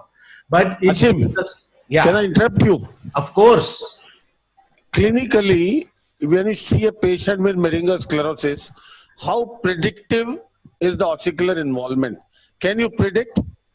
Circumferential meringosclerosis around the central perforation, 8 times out of 10 will indicate ossicular environment. With intact drum? When it's intact, when there is a small patch of tympanosclerosis less than 4 millimeters, not involving the malleus handle, or sometimes even just a little white patch on the malleus handle, and in the inferior quadrants, both the inferior quadrants, it is unlikely to cause ossicular involvement. However, when there is superior tympanosclerosis in the anterior superior or posterior superior quadrant, it's almost assured that it is going to be involved. But you don't have to worry about statistics, because for every patient, he doesn't care about the statistic. I'll give you a very simple way of determining whether or not you can plan for 2-stage involvement or not, and that is the gel foam patch test. Yes. The most important investigation in our hands for the determination of lateral ossicular chain fixation or medial ossicular chain fixation is the change in the audiogram using a gel foam patch test. Now, the dilemma that you face, that you have many times in our country, we have bilateral large central perforations. So you have a central perforation on the right side or the left side. How do you know which one to operate first? Why do we need to do this patch test? Because we want to know the condition of the stapes. The only relevant information you need is the movement of the stapes. If your patch test is positive, if you close a hole in the drum by using a piece of gel foam and you have an improvement in your patch test, you can virtually assure the patient that he will get good hearing improvement.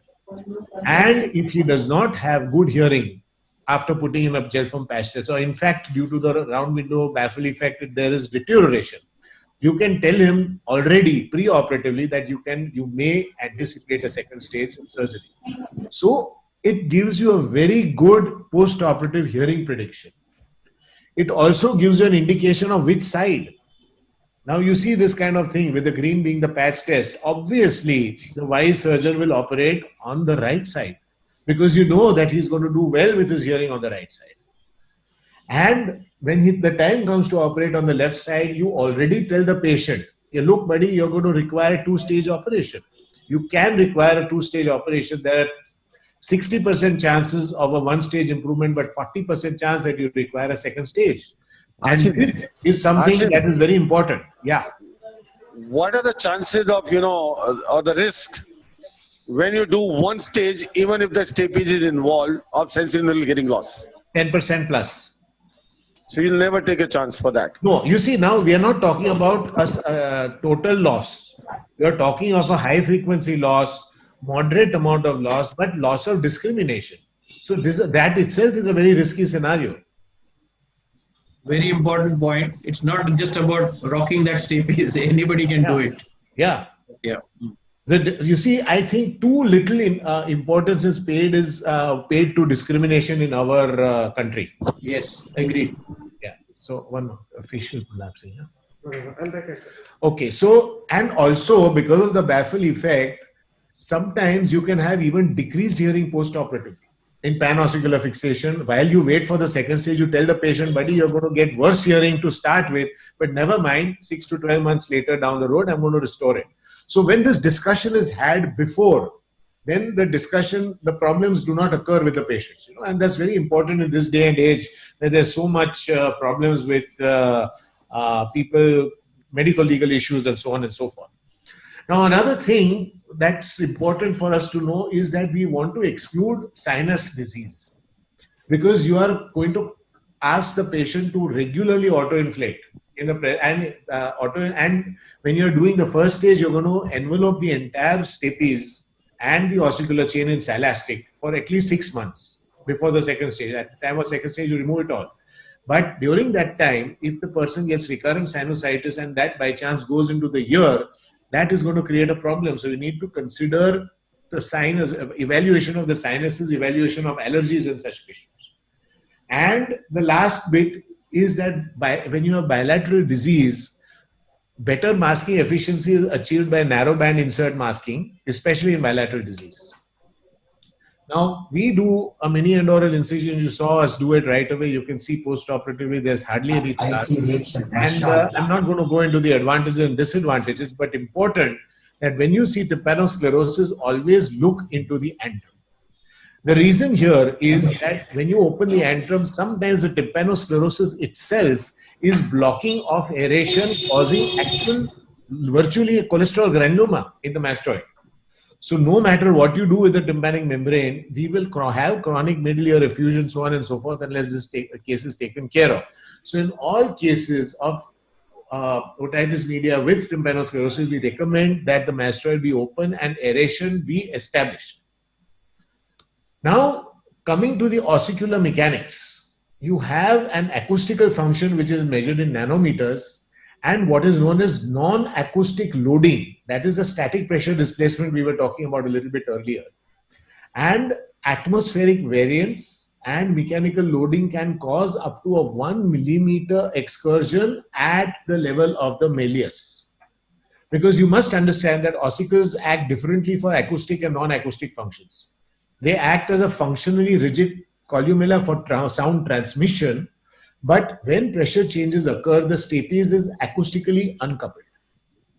And therefore, the maximal inward and outward movement of the stapes or even the prosthesis is between 10 and 30 microns, irrespective of the pressure in the external auditory canal.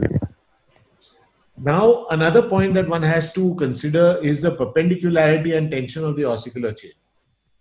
So this angle alpha that you see here is inversely proportional to transmission efficiency. In common terms, it means that your transmission has to be perpendicular to the foot plate. You saw Ashish being very, very, very careful earlier today, focusing on the perpendicularity of where the prosthesis will hang from the incus onto the foot plate. And that particular perpendicularity he tried to measure, and that is something to be admired and that is something to be emulated because you want perpendicularity. Another thing you also want to consider is to consider the tension of the annular ligament.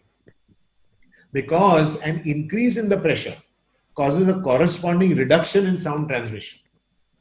So now, considering vibrational modes of the stapes, you must understand the annular ligament has uniform elasticity, and that is why we like to use a vein, because we are trying to recreate the annular ligament, and the vein has a more consistency and thickness than fascia or perichondrium for that matter.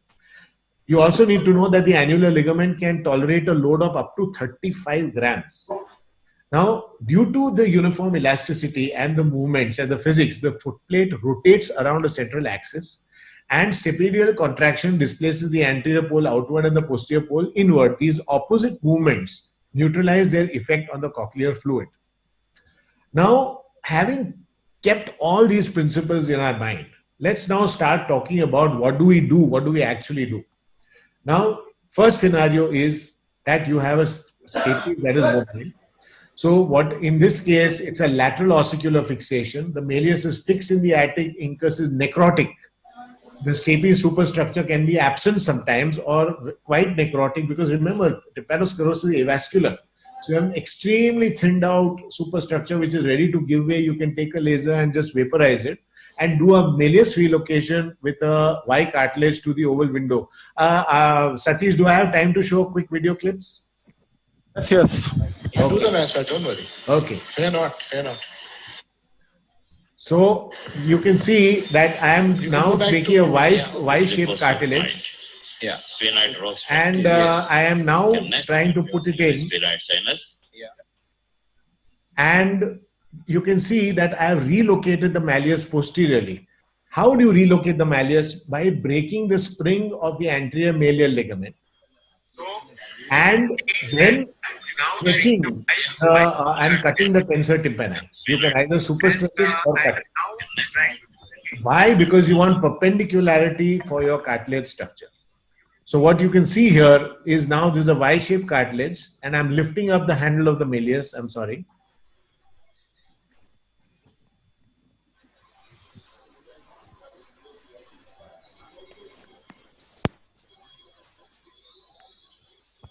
Now this is being lifted up, is brought back posteriorly for greater perpendicularity.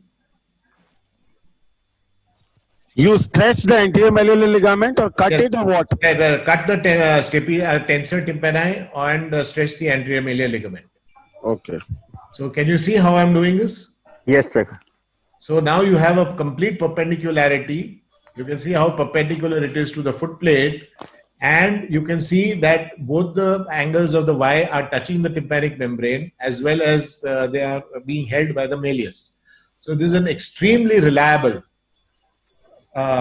procedure that works extremely well.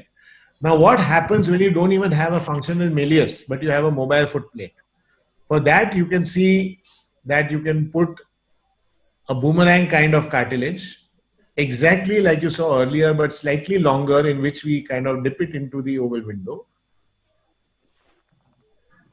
Make a depression. When no ossicular chain is there. Absolutely no ossicular chain. Nothing, no malleus incus stapes. Absolutely. Satish do it. I've seen Satish doing it lots of time. Yeah. So now this is in its position. And again, as always, you will look at the round window reflex. You can and see the second cartilage over it. And then a second cartilage over that. So I will just speed it up. You can see that? Yes, sir. Yes. Yeah. So this is leaning against the posterior canal wall. And the third cartilage, exactly as you saw today, to prevent the anterior superior retraction pocket. Wonderful, sir.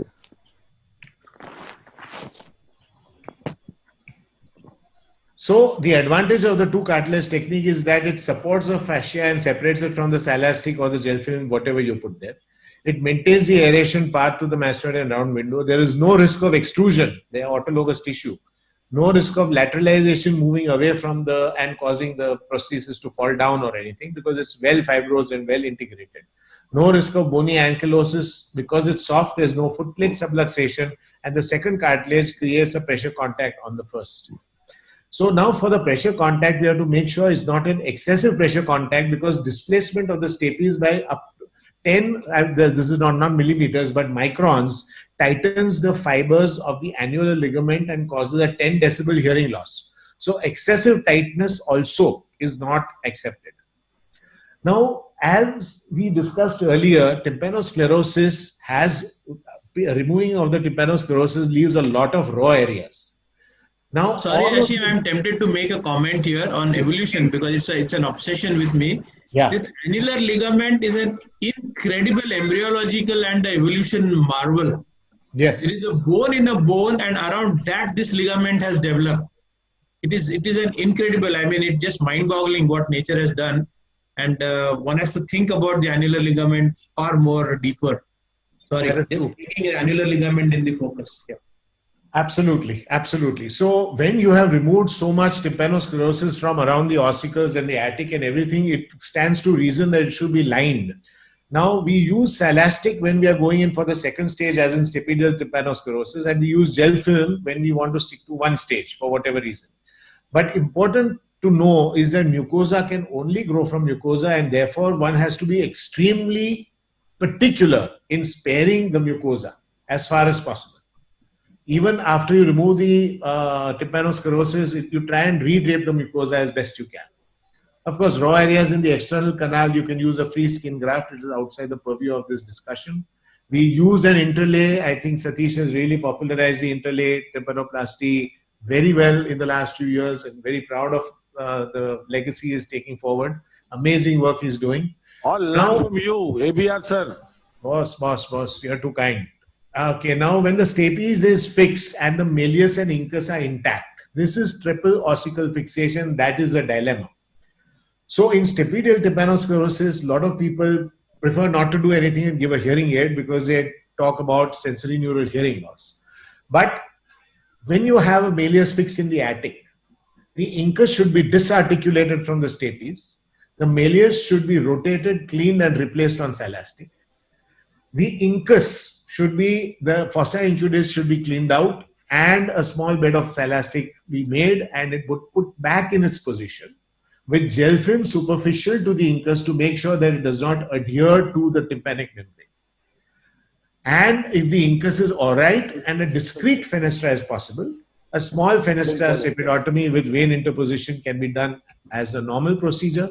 But if the stapes is fixed and the incus is necrotic, the incus can be removed, reshaped, and replaced on Salastic, and the stapes fixation is tackled at the go back to that earlier. This is something, it's incredible. Even before this. Yeah. Yes, look at this. This is a incus that is sculpted and repositioned for a second stage stapedotomy. The short process has become the long process of the incus. Absolutely. And then there's an articulation that is created between the incus and malleus. This is sheer surgical genius. Ashim. Yes, boss. What is your opinion on mobilization? I have a very poor opinion on mobilization. I think it's great for the first 6 to 12 months, maybe a year or two, and then it always refixes. So you have a second chance to do that. So like during the first stage, your stapes is fixed and you happen to mobilize it good, and you happen to do ossiculoplasty over it with a cartilage or something when you don't have any incus or anything. Yeah. Would you go ahead with the mobilization, or still you'd go with the planned second stage? No, what happens is, what the mobilization business is that during mobilization, if you cause subluxation, you see a mobile stapes and you leave it at that. Mobilization Hear me out. It is not intentional mobilization. Sometimes you remove the tympanosclerosis around the crura, you happen to get the movement of the stapes coming. Fantastic. Good. Let it be. Let him enjoy it for as long as it lasts, but you have to warn him that you may require a second stage in the future. My question is, if you have stapedial tympanosclerosis, do you attempt removal of tympanosclerosis in first stage, or do you go in a plain way to the second stage and don't touch it at all? No, I do attempt to remove it. It all depends on where it is. Sometimes it's covering the facial nerve, and sometimes, because at the second stage, I would like to have a reasonable anatomic orientation. So I would definitely like to remove some of it. Sometimes only the stapedial, the stapedius and the posterior crus are fixed by tympanosclerosis. Just you knock them off with a laser or a drill and you find everything is mobile and everything is good. So there is no problem in attempting it. But I subscribe to that philosophy. I like to do the maximum possible in the first you do the maximum possible, not the minimum possible. And I have a strategy to managing the thing of trying to remove the tympanosclerosis from the most surgically difficult areas first, by taking the advantage of the fixation in the easiest place. So inadvertently, otherwise the temptation is to first start removing the easiest ones. Keep that fixation in place, go to the most difficult parts, and this is where drilling the pyramidal process comes in. You know, otherwise, and the fish hook is an incredible the best way to handle, to remove the tympanosclerosis between the crura without this thing. And one of the things that one can do is do a good posterior tympanotomy, because there is a lot of, in such cases, there will be a lot of tympanosclerosis over the facial nerve.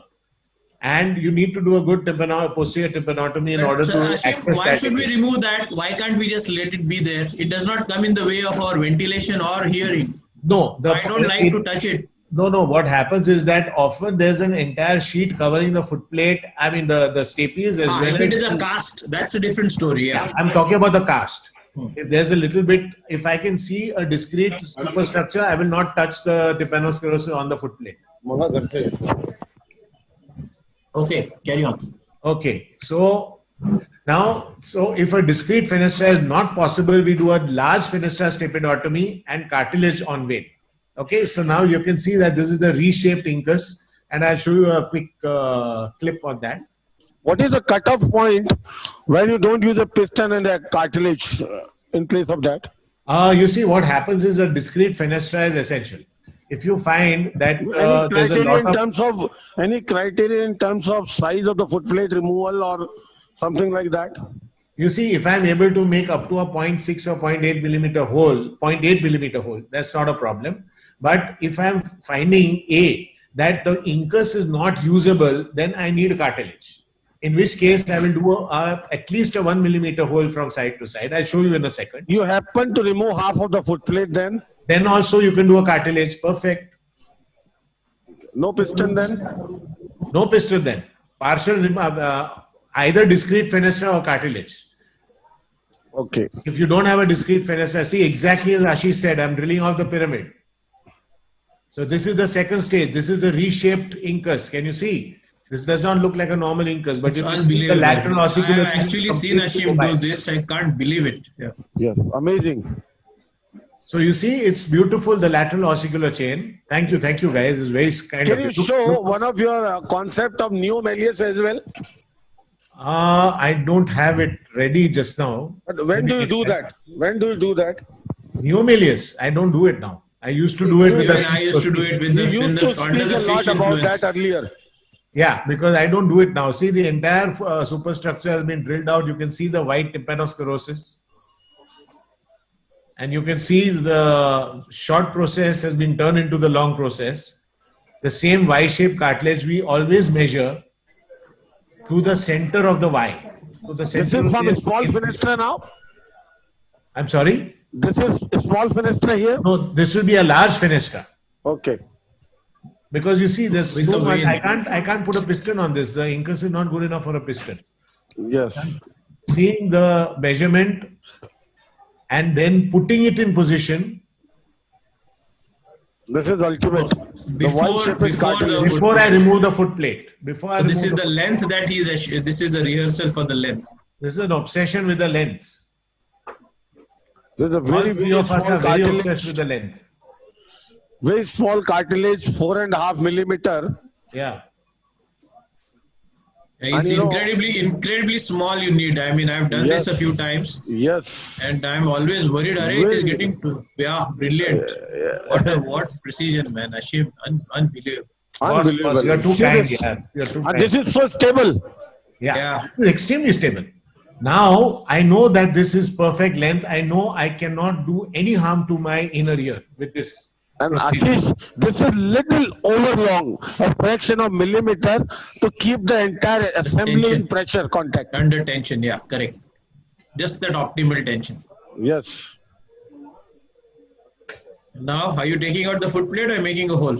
No, a large hole. I'm making a large hole. I refuse to take out the foot plate nowadays. Look at this drilling. Look at this drilling. Very different from the. Yeah. See, the tympanosclerosis is going to behave very differently from otosclerosis. Yes. Because these are plaques, these are submucosal plaques. You have to be very careful. So now you can see how I'm going circumferentially and making a fairly large fenestra. The reason I'm making a large fenestra is because my prosthesis is wide. It's not a 0.4. Yes, and the reason for using cartilage here is not having a good incus. Yes, absolutely. And since using a cartilage, he has to make a large fenestra. We have to understand the philosophy behind it. Correct. And You saw what I was doing is that I'm going from deep to superficial. I'm not trying to drill a hole inside.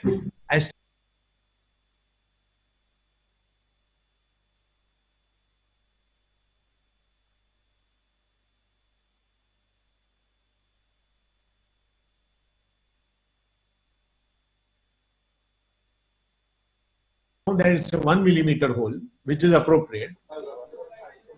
I've stopped removing the total foot plate, Ashish and Satish.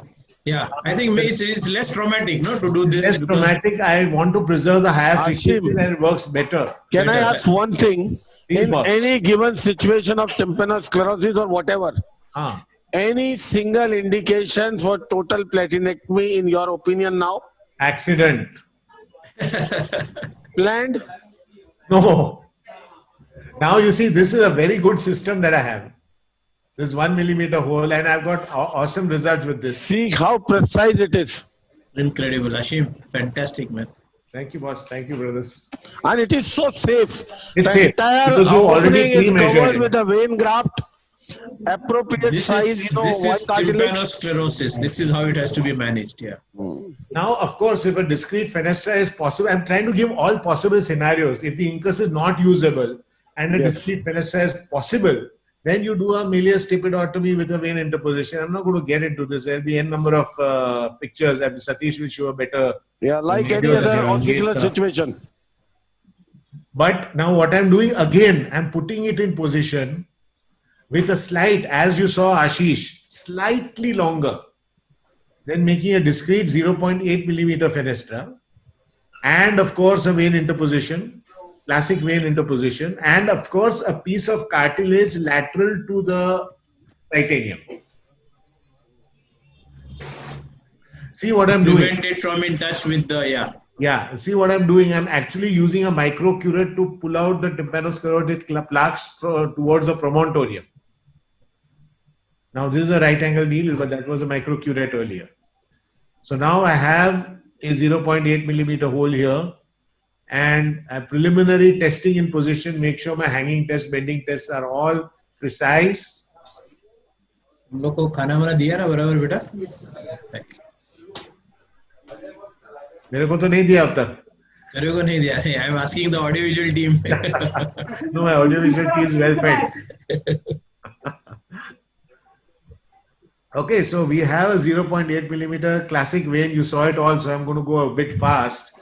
And you put the vein in position. And even the titanium is with vein. Because remember, these are more severe static excursions because it's attached to the Melius. So vein is always a better bet. So in short, no direct Teflon piston. And if you are doing a platinectomy by chance, inadvertent platinectomy, then you should never use a direct piston because of the risk of the bulging of the endosteal membrane and late fistula. So the techniques used in our late bulging. What do you mean by late? What is the time frame? There is a certain pressure of the perilymph which is held in check by the ossicular chain. No, we agree with the late bulge of the membrane. But what do you mean by late? It happens after a certain period of time generally. It happens over time. Slowly over time, what happens is that the perilymph, the endosteal membrane keeps bulging because of the pressure of the perilymph. How are the, what percentage of the patient can have perforation with a piston? Direct piston with total platinectomy, we will not do. That's what I want to know. These are slow onset sensorineural loss. These slow onset sensorineural losses, poor discrimination, all of these things happen that indicate that you have gone through the endosteal membrane. May even lead to vestibular symptoms. Absolutely can. So the bottom line is, when you happen to do a total patinectomy by chance, yes, one should avoid using a piston. Absolutely. That's what I can say. Absolutely. Neither titanium nor Teflon. Best is to use the cartilage. Best is cartilage. So in our hands at the second stage, 64% we use cartilage, 32% Teflon piston with a vein interposition, and 4% only mobilization. So mobilization is very, very less. And can I ask one thing? Yeah. In a given situation on the second stage, yes, with a foot plate tympanosclerosis, with no malleus and incus, yeah, what would you do? Tympanosclerosis on the foot plate, no malleus and incus. You saw that bow cartilage. Can't you use a cartilage strut and or a Teflon with a cartilage interposed between the tympanic membrane and a torp? Something like that. You see, my problem with torp is the huge static deflections that occur in a direct columnar thing. For that particular situation. No. In that, what I will do is I will do that arch, cartilage arch, as you saw in the previous. Yes, I understand. And at a second stage, remove the foot plate, lift the arch up, remove the foot plate, put the vein and put the arch right back. Okay. Because then you see what happens is the static deflections are less because the movement is at an angle. It is not direct, vertical. So the caveats that we have are no direct piston, no Teflon piston on the mobilized foot plate, no TP with vein when you have a total laminectomy because of the risk of late fistula. And if you wish to use a piston, the essence is a discrete hole with vein interposition. If a discrete hole is not possible, then cartilage on vein. So some do's and don'ts to finalize. You always do a gel foam patch test, not a paper patch test. You always, when there is a fixation of the malleus, it should be disarticulated from the incus and stapes, rotated, cleaned and replaced on silastic, and don't merely peel it off. Submucosal peeling causes fibrosis and raw areas unite, causing ankylosis.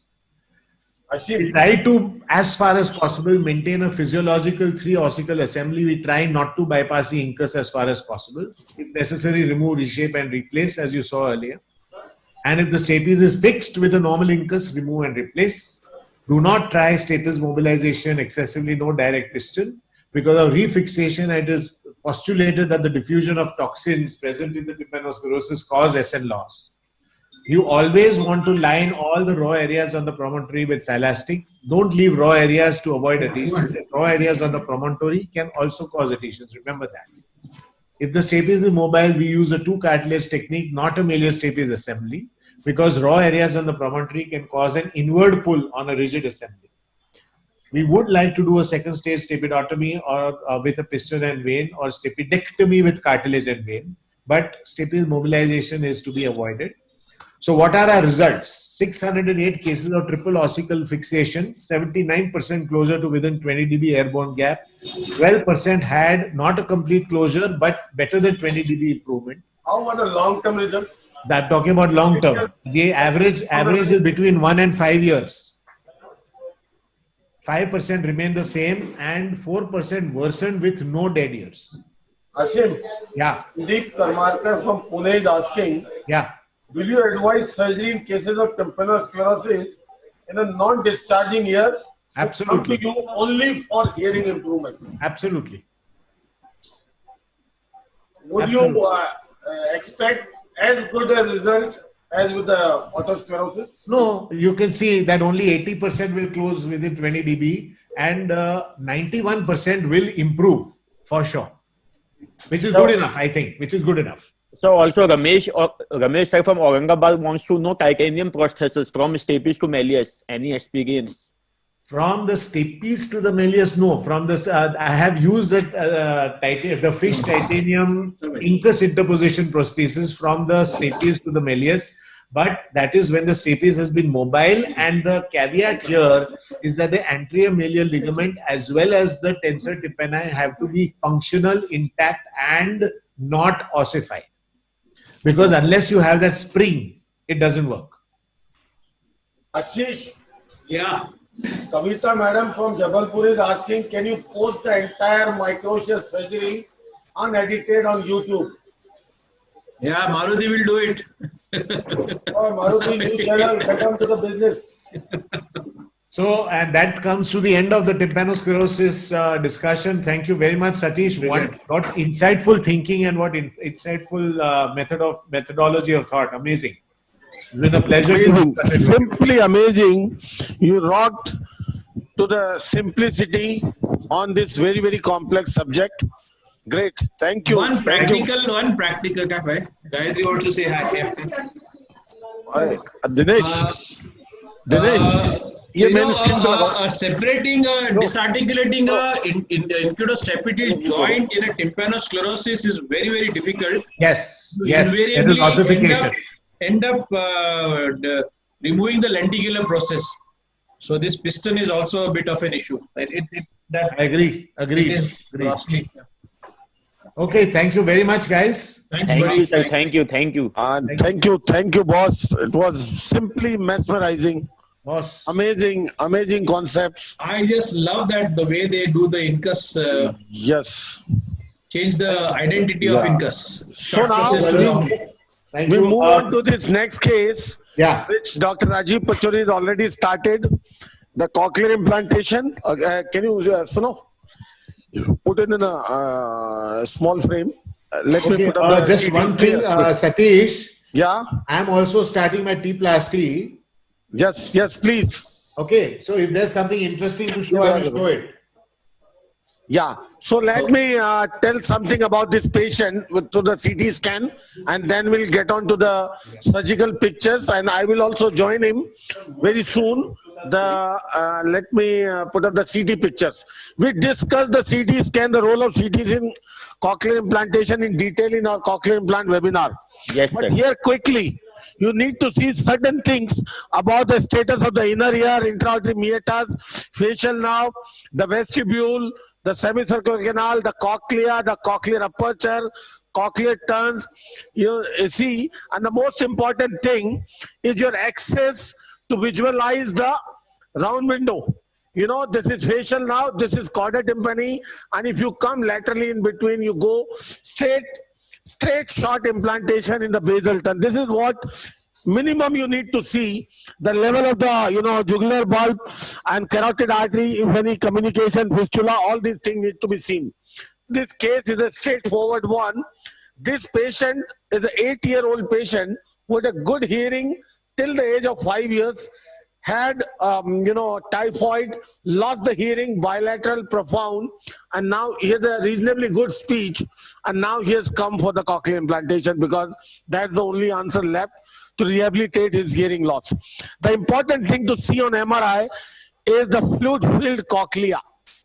And see the intact nerves. You need to see dynamically where the nerves is leading to the cochlea and the vestibule, the fluid-filled vestibule, cochlea, the semicircular canals, and this is the the endolymphatic sac and the tract.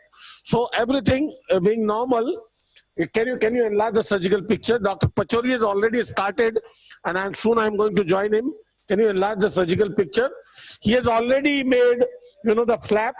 Can you show? Sir. Can you reduce the magnification and show what you have done until now? Pachori boss, reduce the magnification. Can you show a little bit? See this superiorly.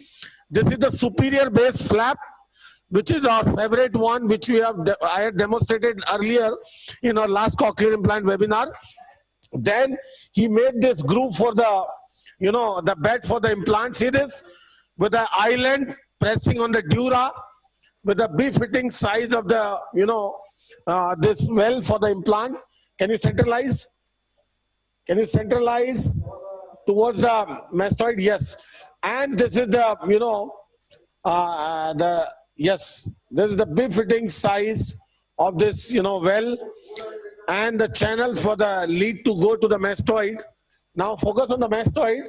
The next step, what he is doing, is already, done part of the cortical mastoidectomy as an axis for the posterior tympanotomy.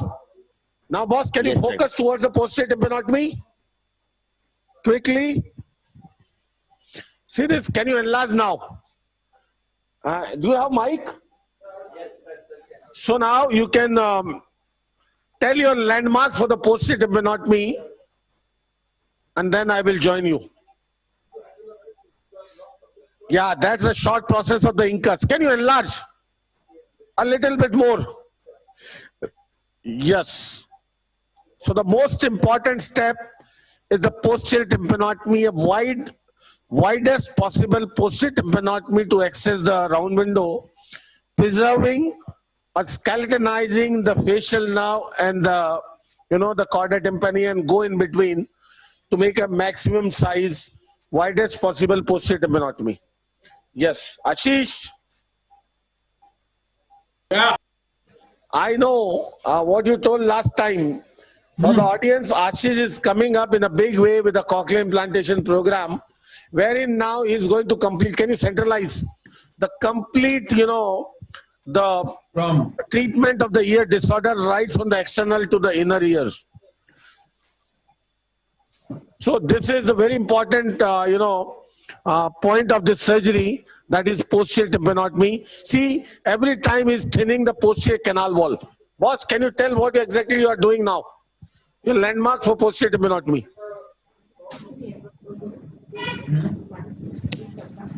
We have the stuff. You said Zoom is only for limited people. Faculty is also. Zoom से फायदे नहीं तो people are watching on some another channel. YouTube से channel है and दूसरे कौन सा भी है What something.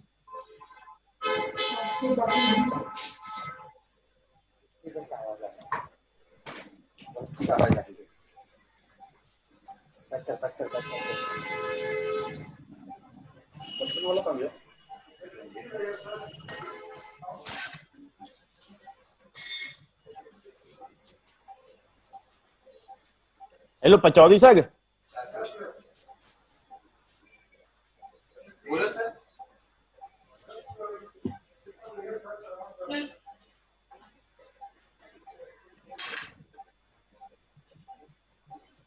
Rajiv, I think if you skeletonize the sigmoid, you might be able to get a better angle. Why this space is adequate for the posterior tympanotomy. Adequate. You don't have to do anything behind. No. So the angle of the burr gets, it was for that reason. Yeah, but still it is good. It is good, okay. Adequate. So now I am not used to posterior tympanotomy. Sir, can Pachauri sir hear us? See this, keep thinning the posterior canal wall.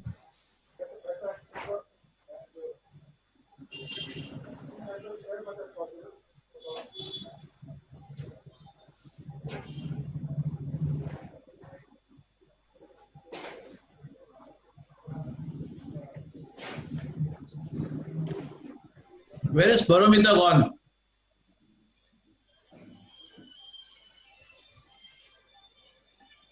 I think she's spending time with family. She recently got married, I think 1 month back. Okay.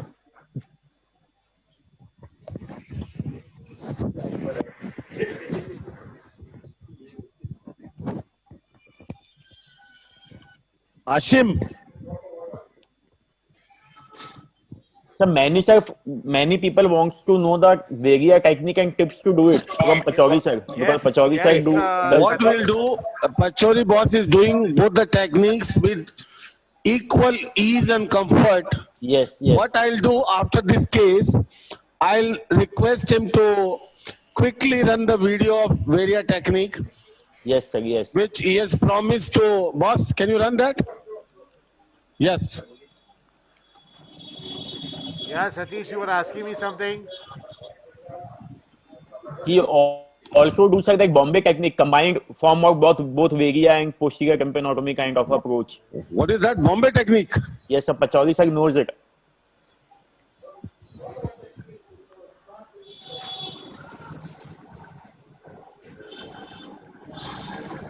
Who in Bombay does it? मेरे को भी Bombay technique नहीं आती है, सोच लो. Ashim. Yeah. There is a question to you from Islamabad. Yeah. If the head of the malleus is fixed, Yeah. or the malleoinguinal joint is fixed, what will you do in tympanosclerosis? If the head of the malleus So is you have fixed, addressed, but can you elaborate for this particular situation? Yeah, now, okay, now the question is what is happening to the stapes, okay? Now, if the stapes is intact and mobile, I will just excise remove the incus and excise the head of the malleus and do a two cartilage technique as you saw earlier. If, however, the stapes is fixed, then I will maintain the three cartilage organization, disarticulate the incus, mobilize the malleus, surround it with tympanosclerosis, rearticulate everything, and then do the stapedotomy at a second stage. Yes, yes, absolutely. I hope this answers the question from Dr. Talat from Islamabad and one more from Dr. Shanal Kothari from Indore. Yeah, hi. What is your difference? What is the difference between the paper patch and the gel foam patch? Very simple. The gel foam will bypass the incus. See, at the end of the day, what you are interested in is seeing the mobility of the stapes. You don't really care whether the incus is good, bad, or horrible. Because you need to tell the patient whether he's going to get better or not. Yes. Better than that. So, when you put the gel foam through the perforation on the head of the stapes, yes, if the hearing improves, that means your stapes is mobile. As simple as that. As simple as that. That is the gel foam patch test, and that is more reliable than paper patch test. We have stopped doing paper patch test, 15. Yes. Or rather, we never did it. I'm amazed to see the involvement of the people. Still 1,237 questions pending. Wow. Oh, wow. I'm going to direct to Ashish and Ashim to reply all these for next 7 days. I think the official spokesperson is Paramita. She has to and go. Boss, centralized, boss. Centralized, boss. Can you show the approximate, position of the facial now? I find it's little behind. Yes, yeah, here. Here you can drill. No, in the area of the posterior may not be here. Yes, here behind. You can drill a little bit. Yes. Yes.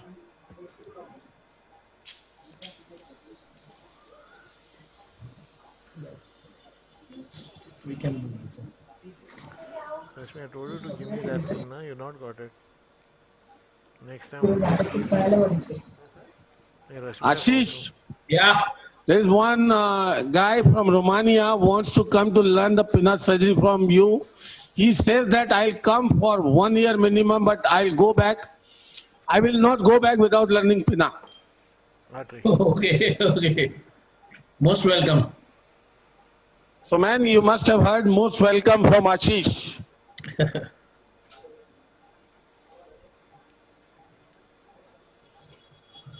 कोणाची रोमानियाची आपली होती.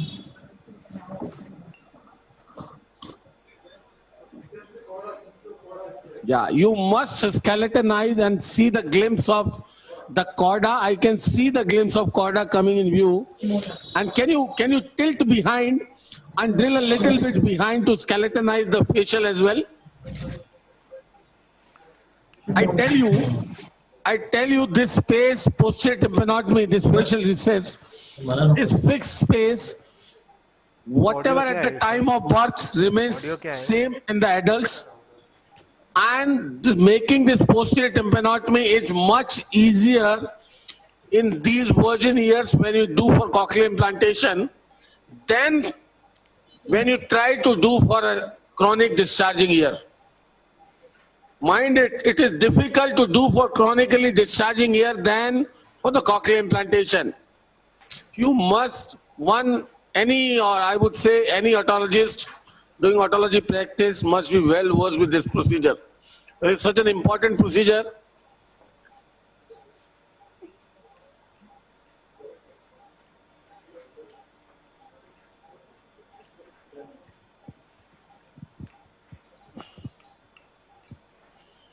Ashim is preparing the next case, that is a tympanoplasty with probable osteoplasty. already started. I think ask him to make the flaps and then stop. Let's see what the ossicles are like. No, boss, are you doing mini and oral? Yes, mini and oral. So you make the incision and all will put up in PIP. Yeah, you can do that because I've already taken my incision, frankly. Okay, you are on the screen now. You are live. Okay. But I think what you are doing, there's a more, and Rajiv is doing, is a more interesting procedure. No. Both are interesting. You know, the tympanoplasty is one procedure.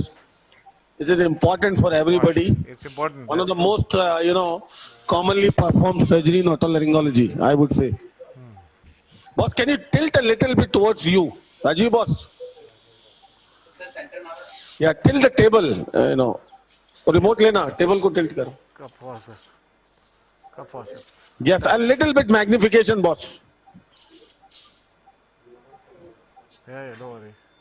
Yes, Nothing super. happening. Check the patient mood, check. Make sure the patient is not, pad. We still have 4 cases lined up. We don't know we'll be able to adjust them for the demonstration. We don't know, it's already 7 o'clock. I think it's we already should, 9 hours. We should stop now. See the posterior tympanotomy. See the posterior tympanotomy. Beautiful. Yes, and now the time is to widen it to the maximum possible. Maximum possible means up to the limits. To the chorda laterally, not to go beyond the chorda to injure the annulus and enter into the canal. Not to do that. And medially, by tilting behind, you can skeletonize the facial now without removing the entire bone over it. Leave a thin bone over the facial now. And until then, you can widen it. Yes, sir. So widest possible posterior tympanotomy makes your life easy for the further work. That is the key to a good and proper implant procedure. Fantastic posterior tympanotomy is essential. Yes. Satish sir, Dr. Vivek from Chennai wants to know what about the anatomical variation in the facial races? Facial recess is generally, the fixed area. It doesn't, develop further after the time of birth. The only thing is that variations can happen anywhere. Sometimes it is narrow. Yes. That's how the pre-op radiology, prepares you to deal with. Yes. But yes, in case it is narrow, then you have to resort to some other procedures to carry your work further. Like we have seen in our practice a very narrow facial recess. If it is not very narrow, you can extend inferiorly at the cost of chorda to make an extended posterior tympanotomy. If it is further narrow, you can mobilize the posterior canal wall anteriorly without transgressing the tympanomeatal flap. If it is further a problem, you can resort to a subtotal petrosectomy and blind side closure. Yes, sir, yes. But all these things can be planned in a better way by looking at the pre-op CT scan in detail. Yes, sir. Rajiv. Boss, can you tilt a little bit more towards you? Rajiv, boss. Rajiv. And can you thin out the canal wall? Yes, Deepak, sir. Very good demonstration. I am seeing Rajiv for the first time. Very good demonstration. Boss, is Ravi online? He was busy. He had gone somewhere. No, this Deepak here. Ravi's input. Ravi has a vast experience of cochlear implantation. As I mentioned in the morning, he has done over 2,000 implants. And he's a master of posterior tympanotomy. Yes. But Rajiv's posterior tympanotomy is very good. At what? I'm seeing him for the first time in action. Very good surgery. आपकी तरफ tilt करो.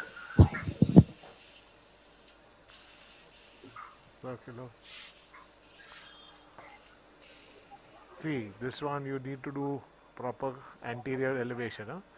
Just because it's a small perf. Shame you are audible. Yeah.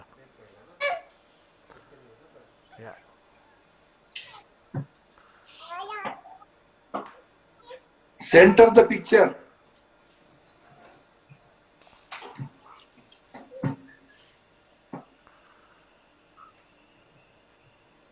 Ashim, Yeah, boss. yours and Pachori boss pictures share the equal size on the screen. Any point of time you want to make any comment, Yes, boss. to show anything, please feel free. And Satish, let's take a call after this. Let's end the day. Let's do things later. Pardon? After Ashim's tympanoplasty and this implant, let's end the day, I am saying. Cochlear implant चालू है. Okay, let's see. Your stapling, what happened? Time is not permitting. My staff has gone away. Ran away. COVID trains. They come with that special this thing, no travel. Yes. That too on Sunday. Hmm.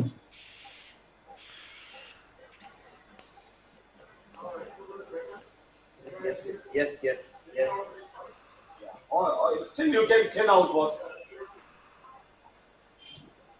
You can cut this soft tissue. See, this widening the posterior tympanotomy is a very important part. It can make your life much easier as you go towards the round window later. Yeah, I put it on this. Smaller tendon.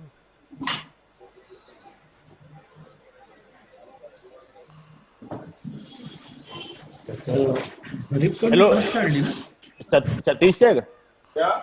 Sir, Dr. Vivek from Chennai wants to know about Lobna's angle. I don't know what that angle is. Lobna's angle. Angle to batao Lobna.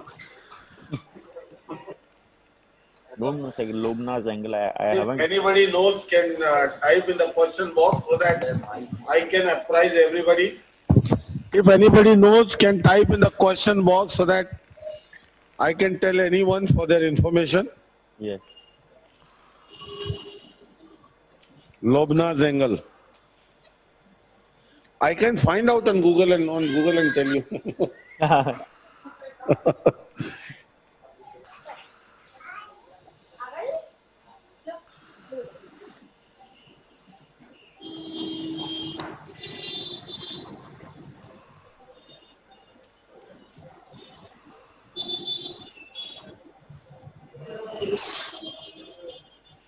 This is special. Dr. John Shadow from Australia is asking to upload the full cochlear implant video later on YouTube. Still, it is full. It was in the PIP. Now sharing the equal screen, but still we can put later separately. Sure. Sir, Dr. I'm John not seeing Shadow. Ashim's.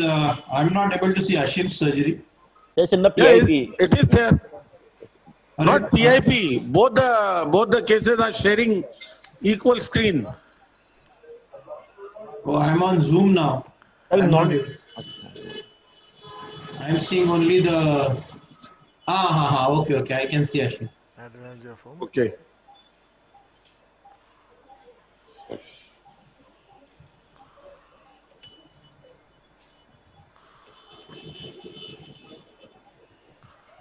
Medium. Ashish, Yeah. what was the hearing level pre-operatively in your case? Pina? I think 60 dB tha. Pure conductive? Pure conductive, yeah. So what is your plan now? No, he's unilateral, so he doesn't Okay. want. He just wants Unilateral. So no issues. No issues, yeah. So this was, I think he's 23 or 24-year-old guy. This was just the year for marriage.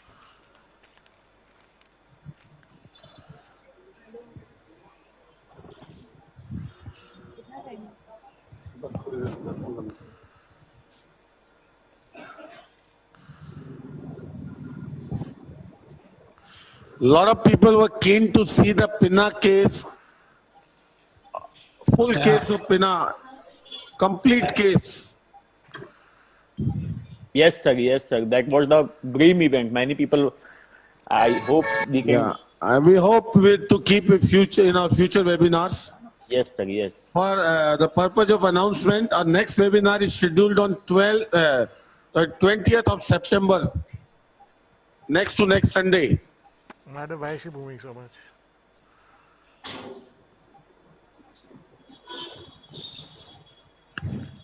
Ashim, what are you doing with annulus?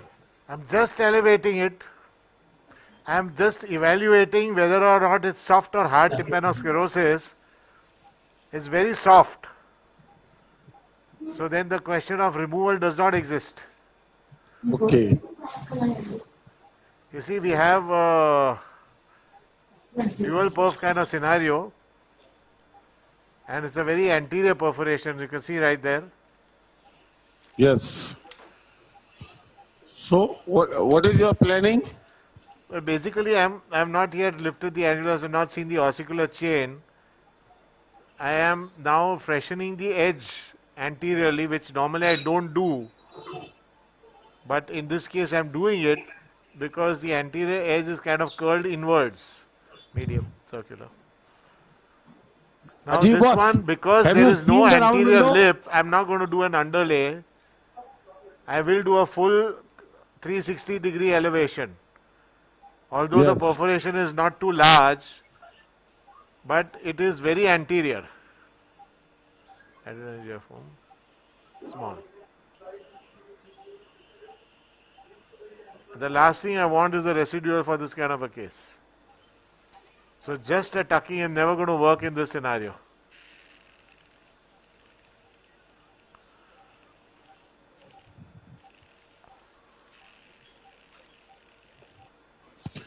Unfortunately, one of our patients of subtotal petrosectomy with facial now turned out to be COVID positive. So hopefully we'll keep in our future webinars.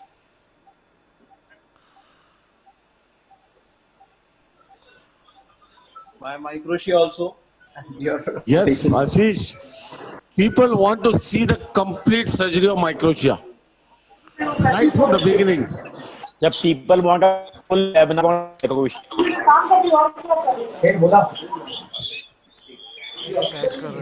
It's continuously loose. If you want changes. अभी बस हो गया अभी सब our रहा है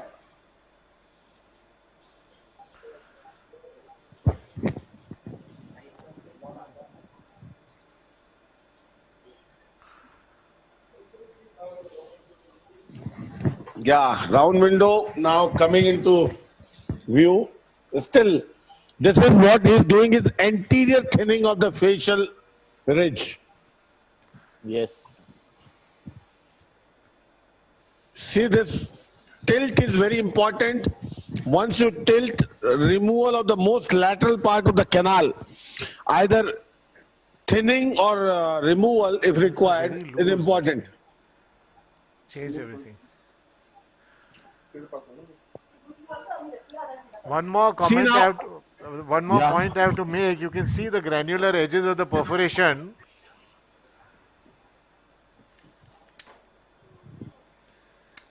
Satish. Yes, yes. These are going to be treated with silver nitrate. Yes. Intraoperative? Absolutely. You see the thick granular edges? Yes. You need to burn it off. Or you'll have recurrent meningitis. Yes, yes. That is very, very frustrating. How about laser, Ashim? How about laser? Of course, why not? Ah.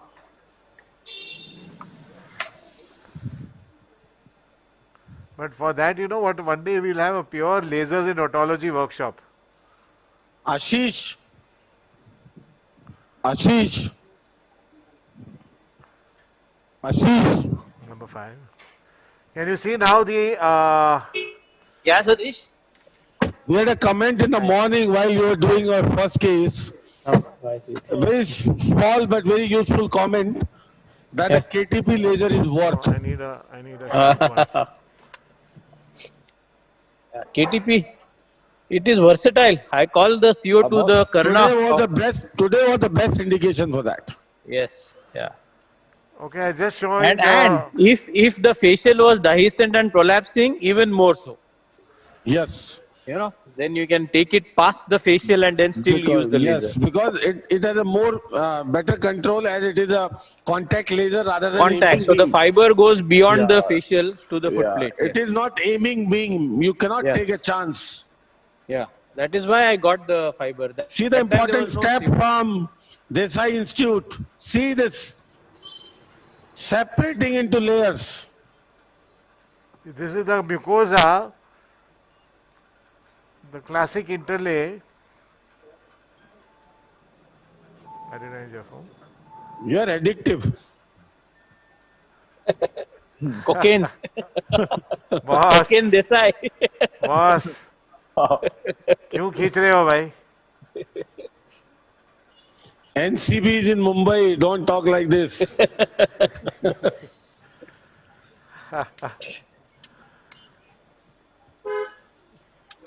So, chalo.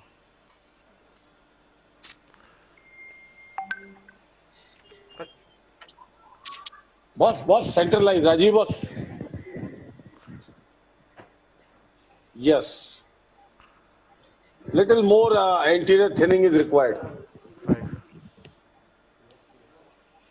Yes, see, after this posterior tympanotomy, he has already made the well for the implant and all. The last thing required is to enter into the cochlea and place the implant. That's it.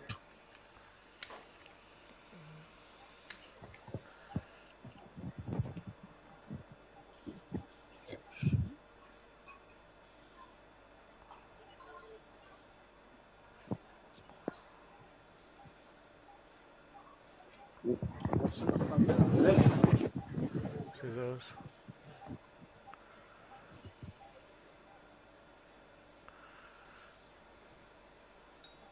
So we had fun. I think I had made the opening remark in the morning. Let's have fun. I think we had because fun. Honestly, Satish and all of us, we have no other agenda except to, show to the world what we love to do, purely for the sense of academics. Absolutely. There is absolutely no agenda. There is no wheel in a wheel. It is just we just love what we do, and we love to share it with whoever is willing and wanting to. Yeah, that's it is And pure science behind this. Yeah. And I really enjoyed this session because, it's just the India group again. Yeah, yeah. 5. Yeah. Just like old times, buddies. Old times, yes. But now, no more in Jaipur, in the grand. That is a regret. Yeah. But you have to come anyhow in November. Yes, yeah. Oh, November we'll come for the ISO. Circular.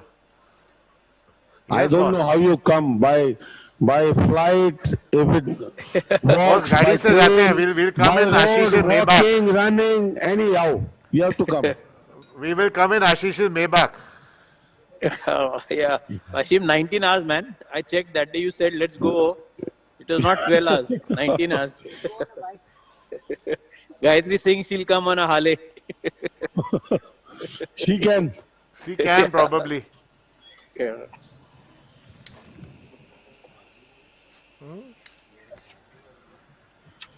No. Gayatri. She's the big motorcycle freak. No, wait. 5.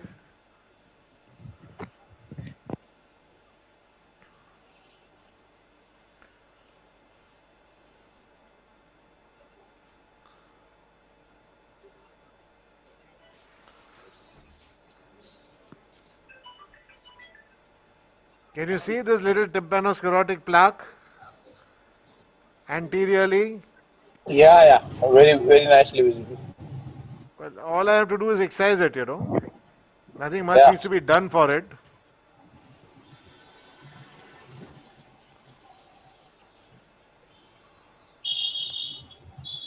Many people want to see you, Ashish and Asim saying, Dr. Ramesh is saying the Staples Carnival that you did was the best carnival, best event he has ever attended.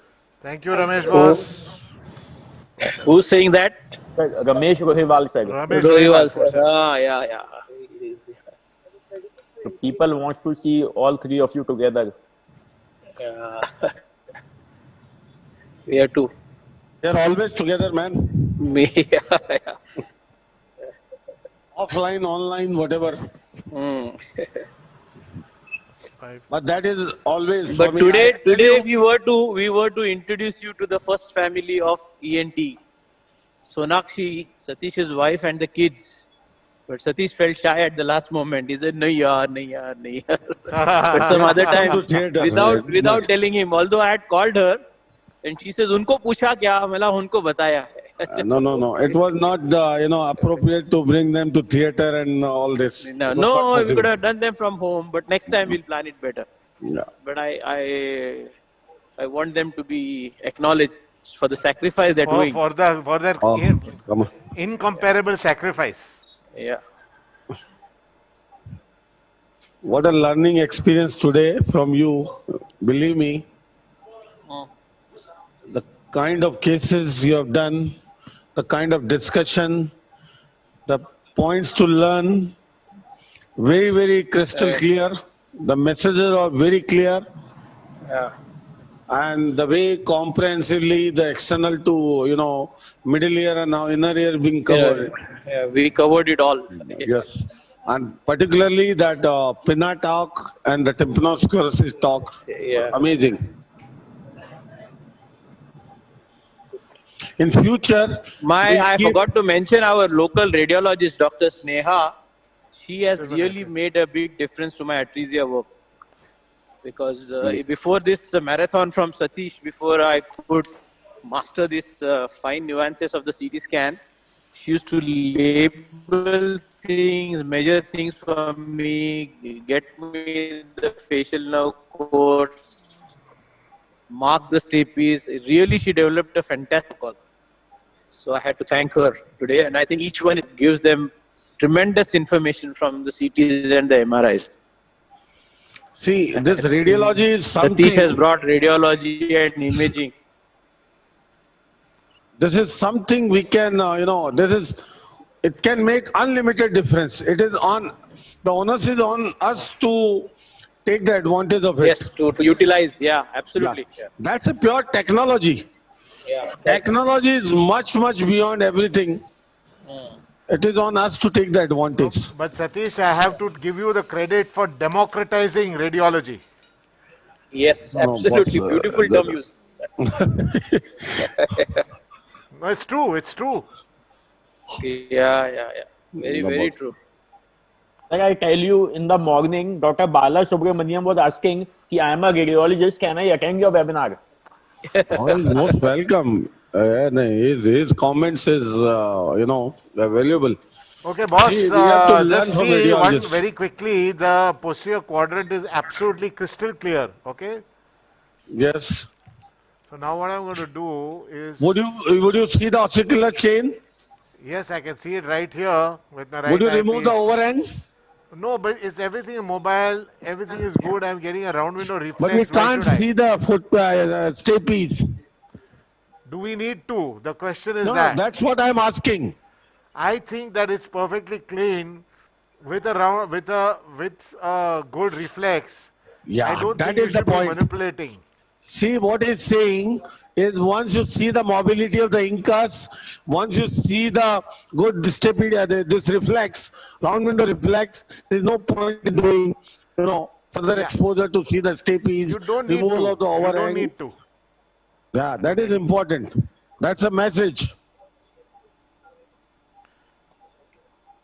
So I'm sorry guys, there's not much of an ossiculoplasty in this case, but never mind, you saw it in the previous case.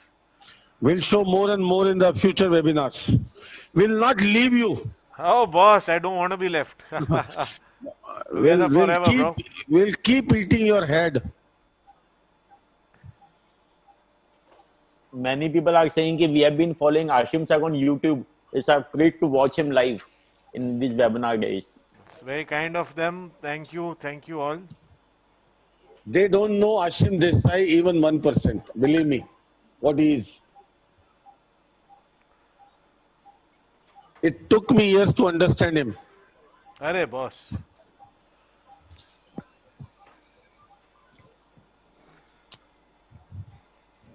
It's pure merit, boss. The kind of work you do is something you can't deny.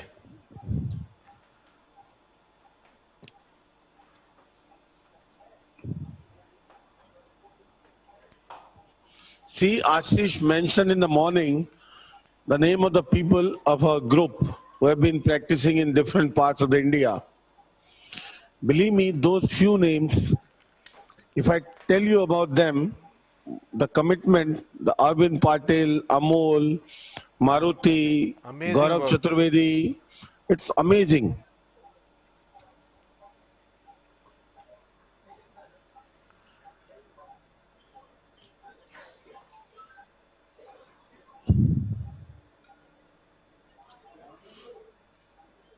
So boss, I am washing up. The moment your graft is placed, Yeah. I'll get on to the Cochlane plant part further and finish it off to call it a day. Done boss. Graft को समझ लो जगह पे ही है. So no need to see the patency? No boss, it is too clean. Too clean, It is okay. too clean, and I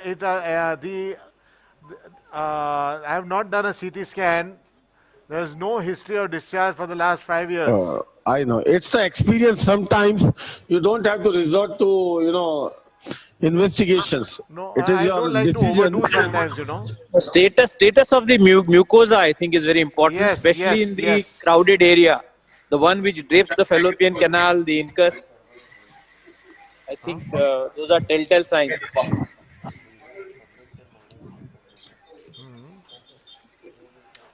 So Ashish and Satish, should I be opening the mastoid? No, not at all. No, not required. We believe in you. Your decision, your experience is something. That is another point to learn from you, that you don't feel like opening because it is too dry. You have seen such situations many a times. That is more than enough. The message that I want to give is each one should, for 1 year, one full year, like 365 days, every central perforation, they should open the mastoid and get their own statistics. Yes. This is how I came up with that ice gola thing. And then I gave up the ice gola also. Then started developing my own algorithm of which case to open and which case to not Would you like to share that, Ashish? Tell us. And that's the one which I said about the status of the mucosa, how healthy it looks, and especially in the most crowded area where there is the incus, the fallopian canal, the lateral semicircular canal, the fossa incudis, that region, if you have mucosal scars there, then for sure I'm going to open up the mastoid or try to look for the patency. Otherwise, I don't see any reason. And I did this, I think, for a year or 2 years. Every case I opened, because in that time in conferences, it used to be a big point of debate. Yes, open, not open, antral hole, this hole, that hole. It was very, very difficult to believe who to believe. See, one of the things is also that you have to look at your patient profile also. Correct. So you develop your own sort of your own algorithm is called for, but but at least 1 year you not should do. Sure, you should do it. Correct. Sir, sometimes you get a recurrent discharging ear. You are central perforation, but recurrent discharging. So in those cases, do you open the antrum or not? 100%, yes. In fact, my junior colleague, Priyank is saying that, boss, you should have opened it, otherwise it's sending wrong message. But I'm trying to say is that each person should develop their own algorithm for this particular thing. Because there's no one right or wrong thing for this particular scenario. And sir, many people prefer that in bilateral discharging ear, they open it. There's nothing like bilateral, unilateral, because each ear is quite discrete. Okay. Hello? Now, I think we have covered this part. Now, we can use very clearly.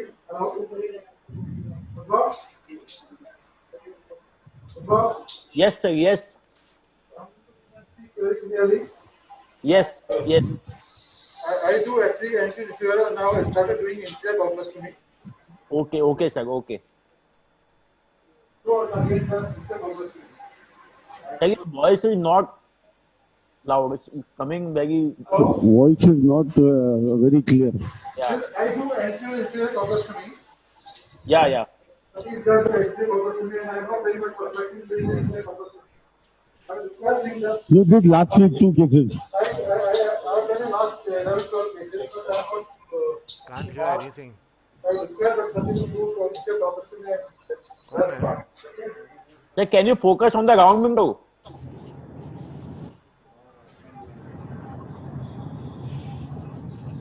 Ashim, Yeah, boss. no words.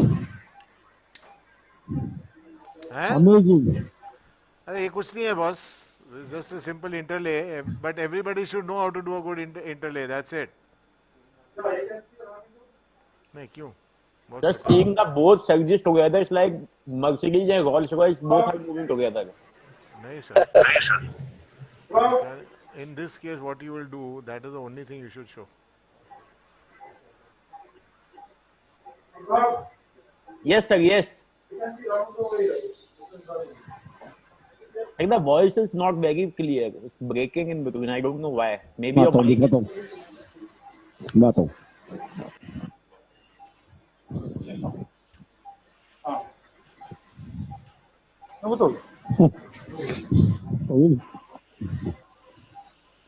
Hello. Hello. Yes sir. Yeah, Udbhav. Yeah. Yes sir. So now I have joined. I am going to show you the landmarks of the, small space Okay. Can you see this posture anatomy? Yes sir, very clear, very clear. See. Let me widen a little bit to answer your questions. Okay. Side बढ़ा दो section. Give me one side bigger. As we have to show the round window, we have to even see beyond the round window. One side manga. Yes sir. So yes. let me show you the facial now first.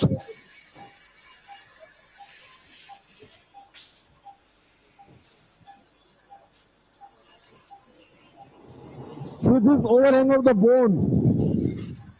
Yes sir. Yes.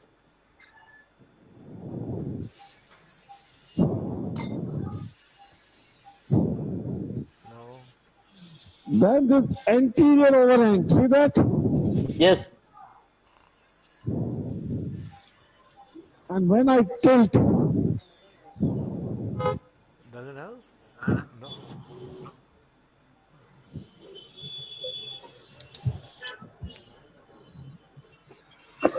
the argument is very clear that so many people in his place use a drill it won't last more than 3 that is the reason of the round window. Now I'm going to show you.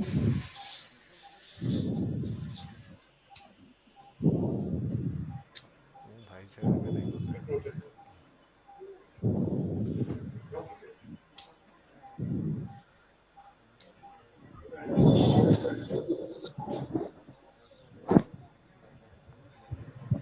Cutting the body cutting.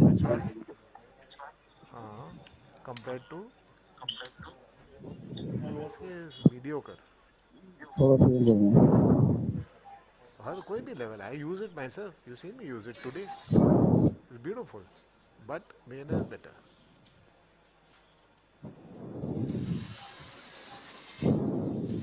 beautiful right not checking it. I'm thinning out, you don't need skin Yeah. Can you give me the bipolar? wet wet Yeah. Either. no Either? not so much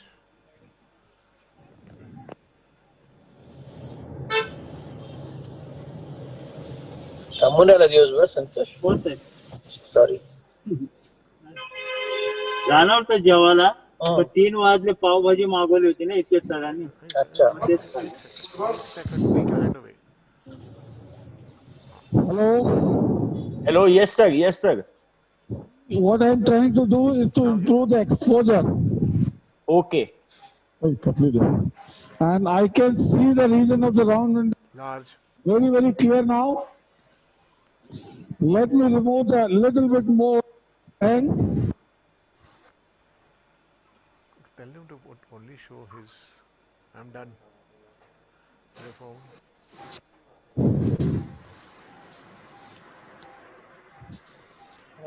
Right angle. See this overhang I removed from over the round window. This is round window. Hello? Yes, sir. Can you zoom a bit? Yes.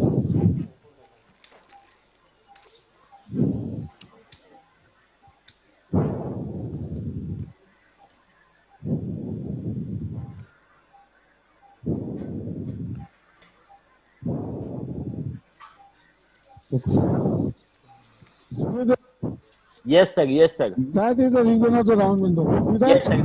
Very clear. Now we can see. Yeah. This one. Yes, yes. What See, I will do, why this step is important is our it should go into the scala tympani. yes, sir. Scala tympani of the basal tongue straight without damaging the osseous spiral lamella above. It should go in the lumen tympani. And what all is needed is the trajectory. So you will ascend it inferiorly. Yes. So I will extend down in the margin inferiorly. That's simple. Yes. See this inferior? Yes, yes. If I extend the round window opening inferiorly, my access into the scala tympani will altogether change. Yes, sir. So in that cadaver dissection, you showed how straight the electrode goes once you ascend it inferiorly. It's a I straight opening tympani, you know. Yes. Three-dimensional opening. He doesn't put it, no? So I'm drilling inferior to it. Ashim sir, can you mute your audio? I'm sorry.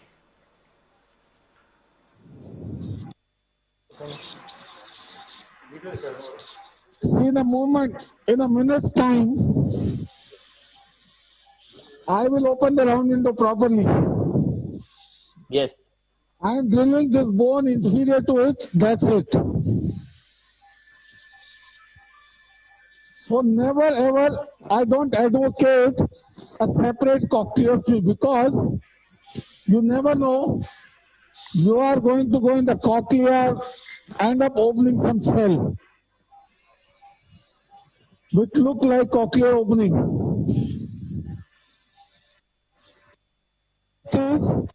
Extend the round window opening so that your orientation remains always in the correct plane towards the scala tympani.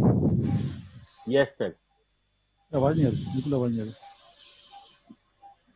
is quite a thick bone. Now, give me the right angle. Right. Opening.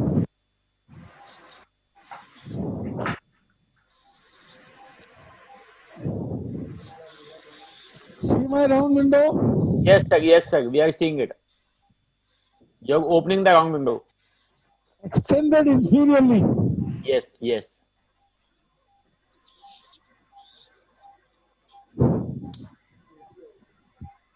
And see this.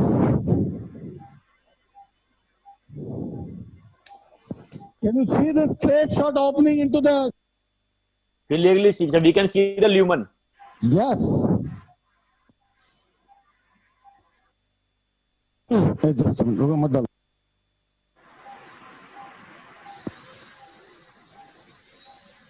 No. I got entry to scalar stabilize. Steroid. See that? Yes, straight yes. shot opening in the... Yes, sir. Wonderfully seen. Clearly seen. Can you see the opening? Yes, sir. Yes, yes. Very clear. See the full three-dimensional tunnel. Wonderful, sir. Yes. See the lumen. The difference is it is directed inferiorly. You know? Yeah. So I remember had I gone through the window, my implant would go fast and hit the modulus. Yes, sir. What I did, I changed my trajectory inferiorly, and now my implant will go unimpeded. Yes, sir. In the scala tympani. Yes, sir. So you have shown this with the Cielo endoscope. In the last cochlear webinar with the Cielo endoscope, you showed the lumen. I can still show with the Cielo endoscope. See this? You can see very clear the tunnel. Yes, yes. See this tunnel? Can you see? Yes, sir. Yes, sir. Very clearly seen. So now, having seen this tunnel, The implantation is a child's play because now this tunnel is inferiorly directed. This is below the level of the osseous spiral lamella. Pass your implant, it will go all the way in the lumen of the scala tympani. What I have done, I have placed a gel form soaked in steroid. Okay, sir. Steroid. See this for a moment until I fix my implant. Okay? Yes, sir. Yes. Believe me, now having seen this tunnel, this implant placement is like a child's play. Now let's get the implant. Do you like any lubricant? Pardon? Sir, Hylinase. Do you insert Hylinase? Not required. See what I'm harvesting here. There's a little bit of the periosteum to seal my, opening. See this? Yes, yes, sir. A piece of periosteum that is good enough. लेना पकड़ना इसको.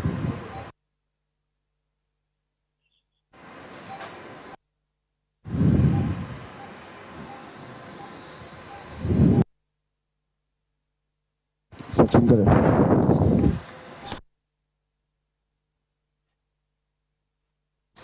See the small piece of periosteum Bible.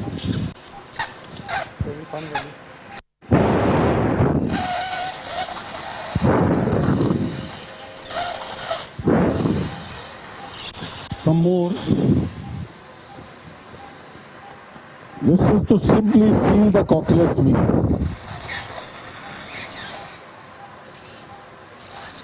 See some more periosteum. Periosteum.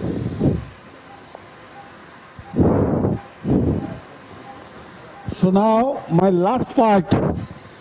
Next few minutes we have already our audiologist, Mrs. Ranju Verma is with us. Ranju is a committed audiologist having vast experience of, rehabilitation of these hundreds of cochlear implant patients we have done. Our association is now 16 years, I would. Yeah. Yes, sir. We heard her lecture during the implant. The pre-op evaluation, everything she is playing beautifully.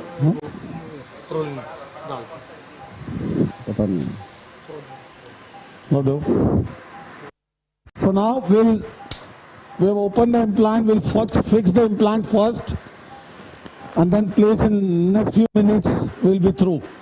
Done. Section. See now, this is proline for the fixation being placed.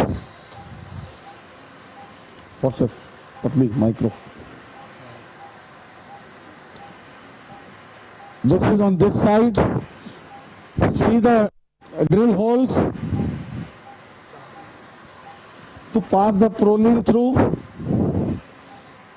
This we believe is the best way to fix the implant. See, implant fixation is a very, very important aspect. Migration of the implant is a disaster. Yes, implant, khulna. Yes, give me. Yes, implant.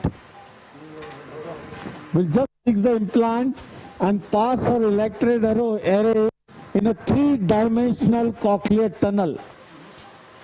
ठीक है.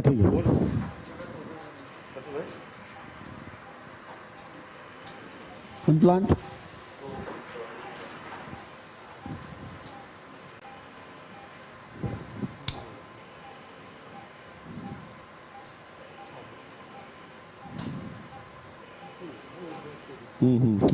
Good.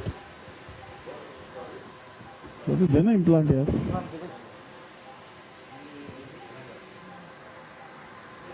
Come on यार.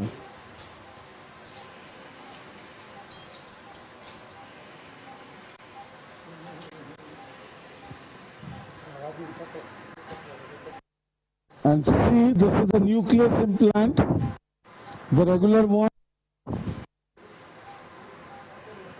The last time I think you showed advanced bionics. Yes, last was the head one. See, we leave upon the patient. Yeah.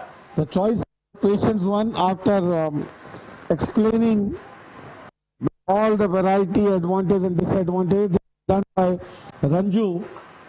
Yeah. Yes, sir.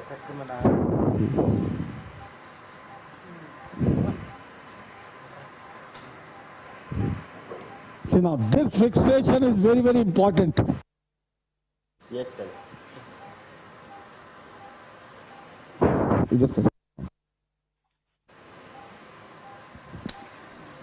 On tooth.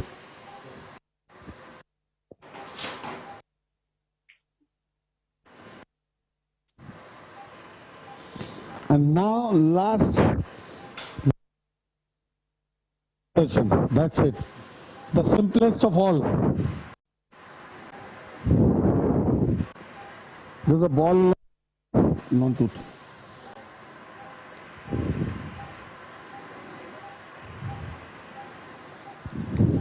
Surgical देना था.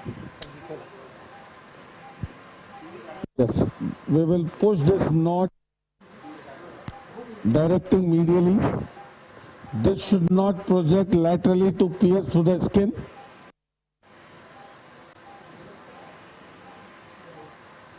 Oh, oi, Papadal. Gone.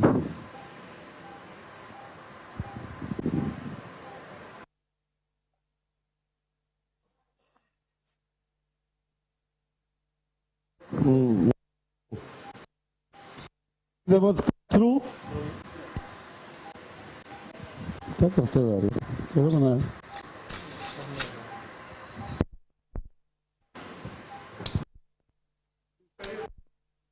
इधर बना. I'll make another, opening section. Implant कहाँ गया? इसको रखना होगा. See, I'll make a separate one.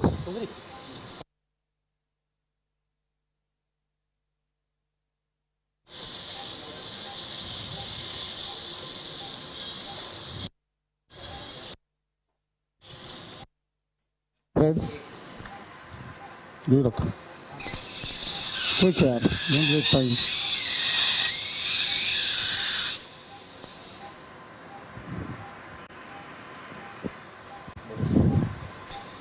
Yes. Quick.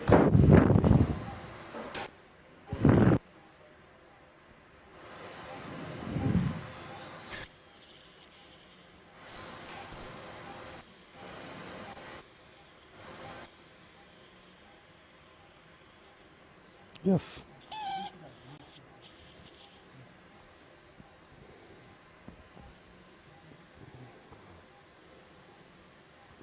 Yeah, now the implant again. So that was the cut through. So now we are again with the implant to the new drill hole. Non-tooth.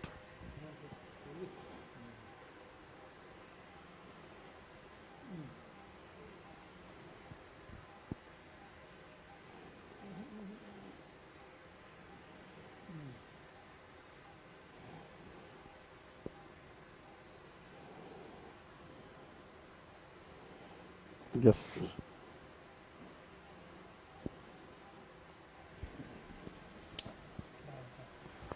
Now see this fixation, not to take a chance into it.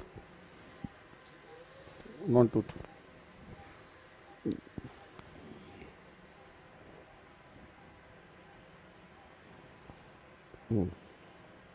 Yes.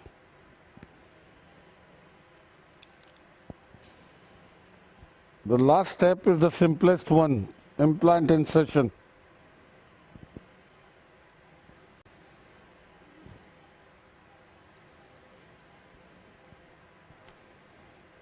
Look, cut. Cut now.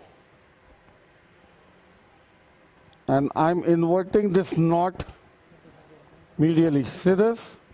And put a surgicel, small surgicel. Yes, sir. Just to keep it in place. It should not come out. Okay? Now this is the ball electrode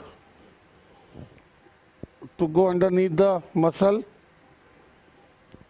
to go underneath the temporalis.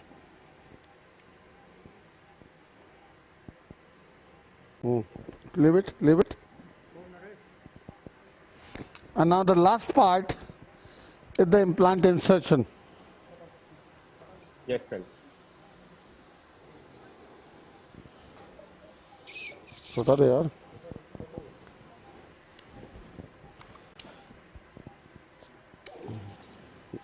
What is this?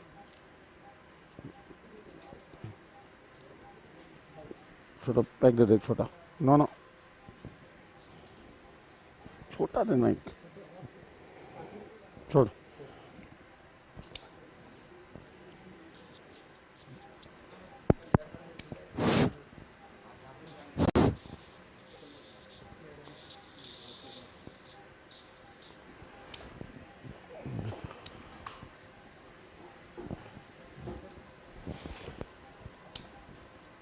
Now is the last part, and that is my gel foam, which I am going to remove. Forceps this.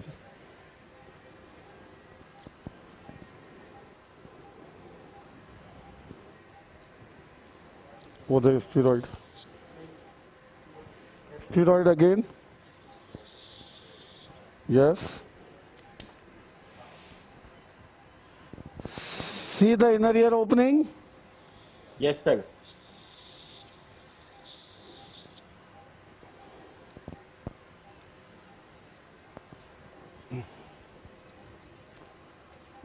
And see my electrode array.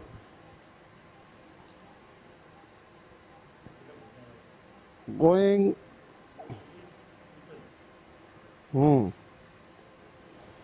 So we began with a piston in the fenestra, and now we are ending with the array in the fenestra.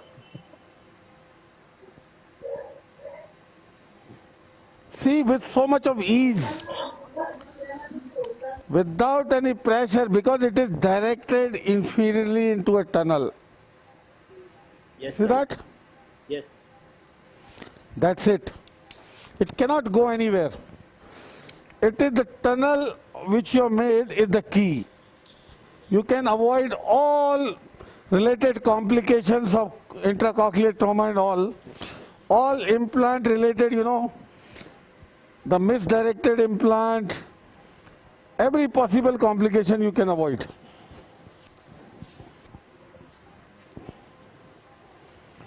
Simply by a direction, proper direction given to the implant.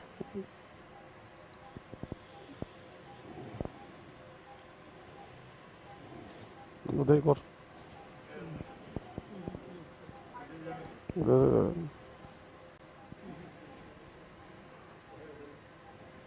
देना. And this is the piece of periosteum which I am placing around the implant to seal it. See now? Yes, sir. This is the tight sealing. See this? That is the tight sealing. Gel foam. Now the last is the gel foam. Like Ashim said, it soaks and become heavier much more than the weight. Yes. You know?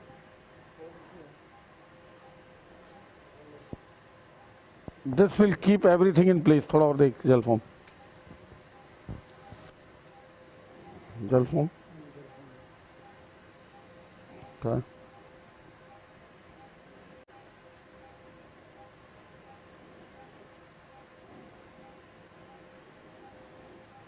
एक और. Yes, a little bit of the bone dust. This is to immobilize this. Yes, sir. Yeah. Can you see? Yes, yes. The bone dust.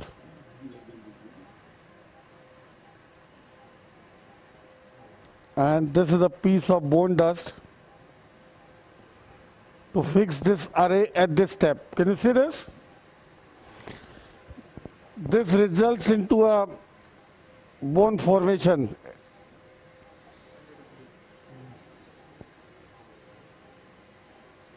See the rest of the array coiled in? See so easily. Can you see? And the last part is there. Wo magnet le.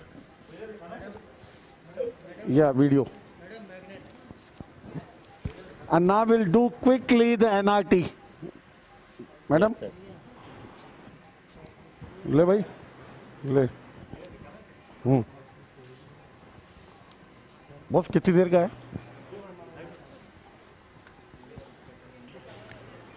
ये concave side ना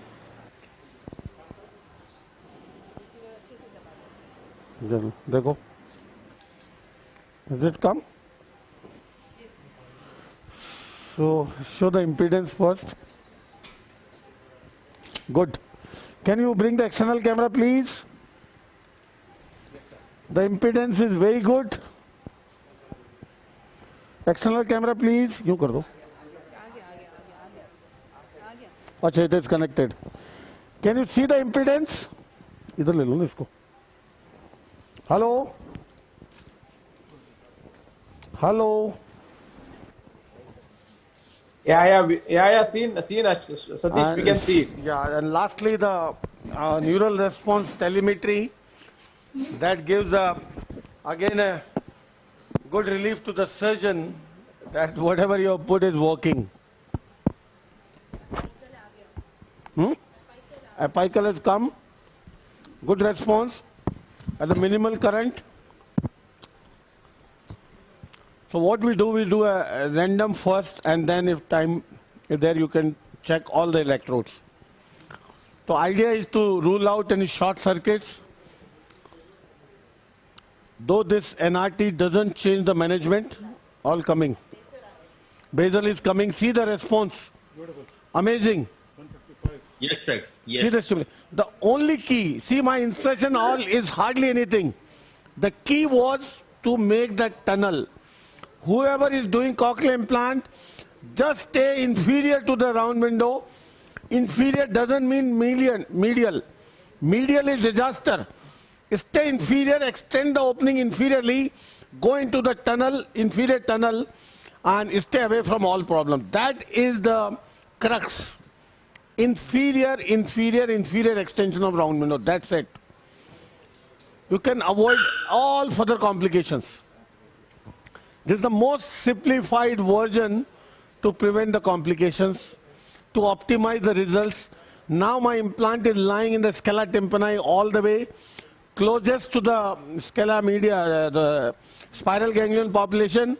My current required will be minimal, and that is what we want, with minimal intracochlear trauma. Ready? Ashish?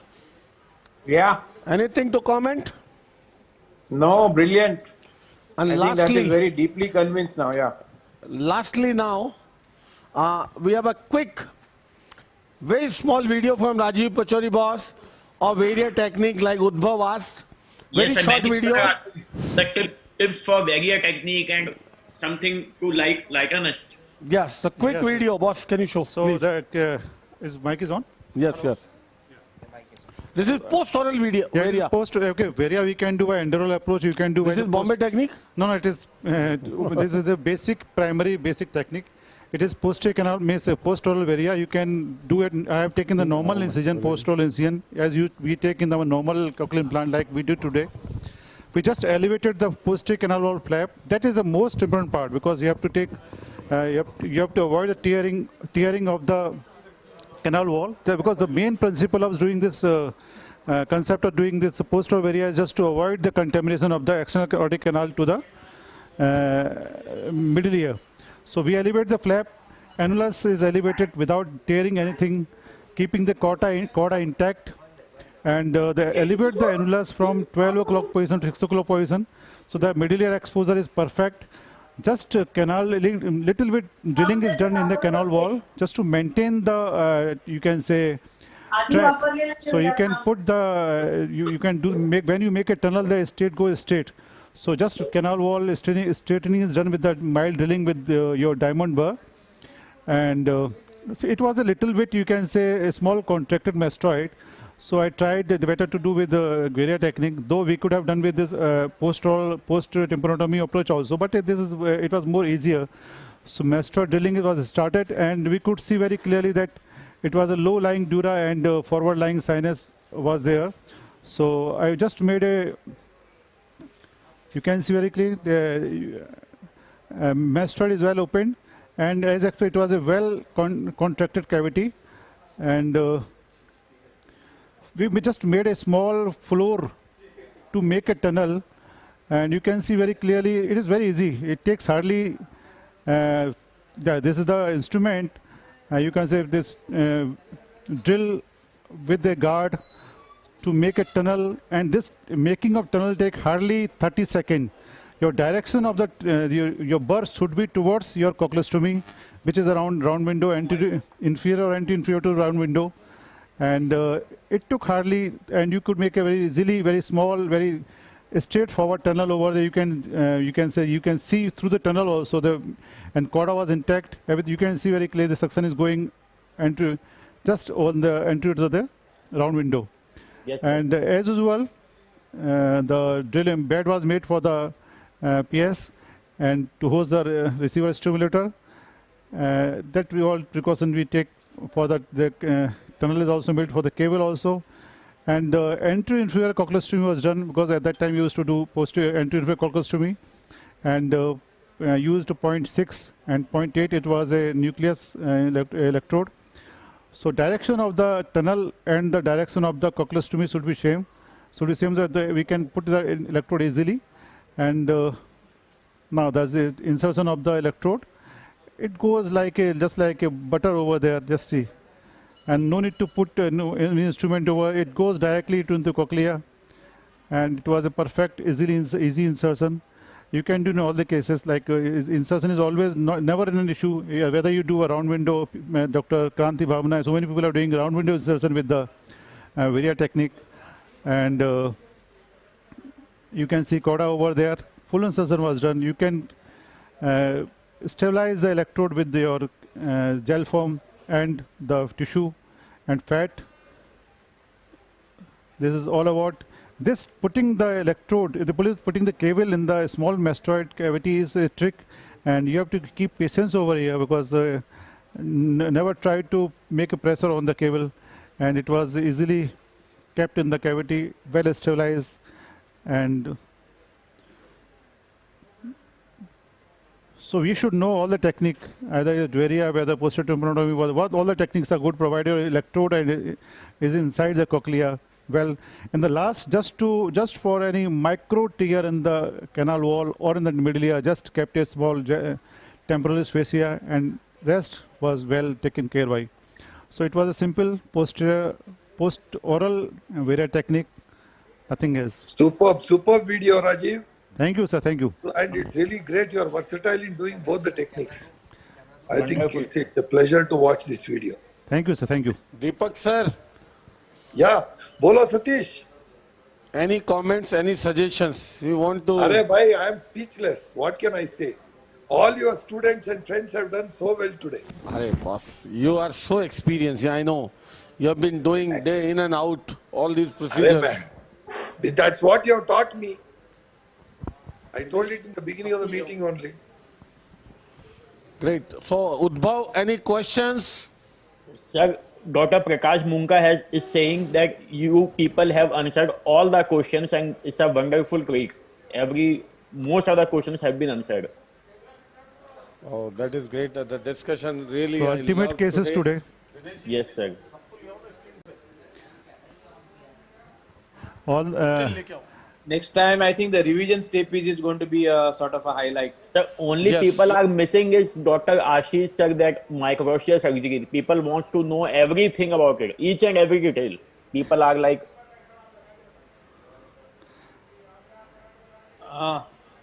hello? The man of yes. Today. Yes. Hello? Hello? Yes, Hello? sir, am I audible?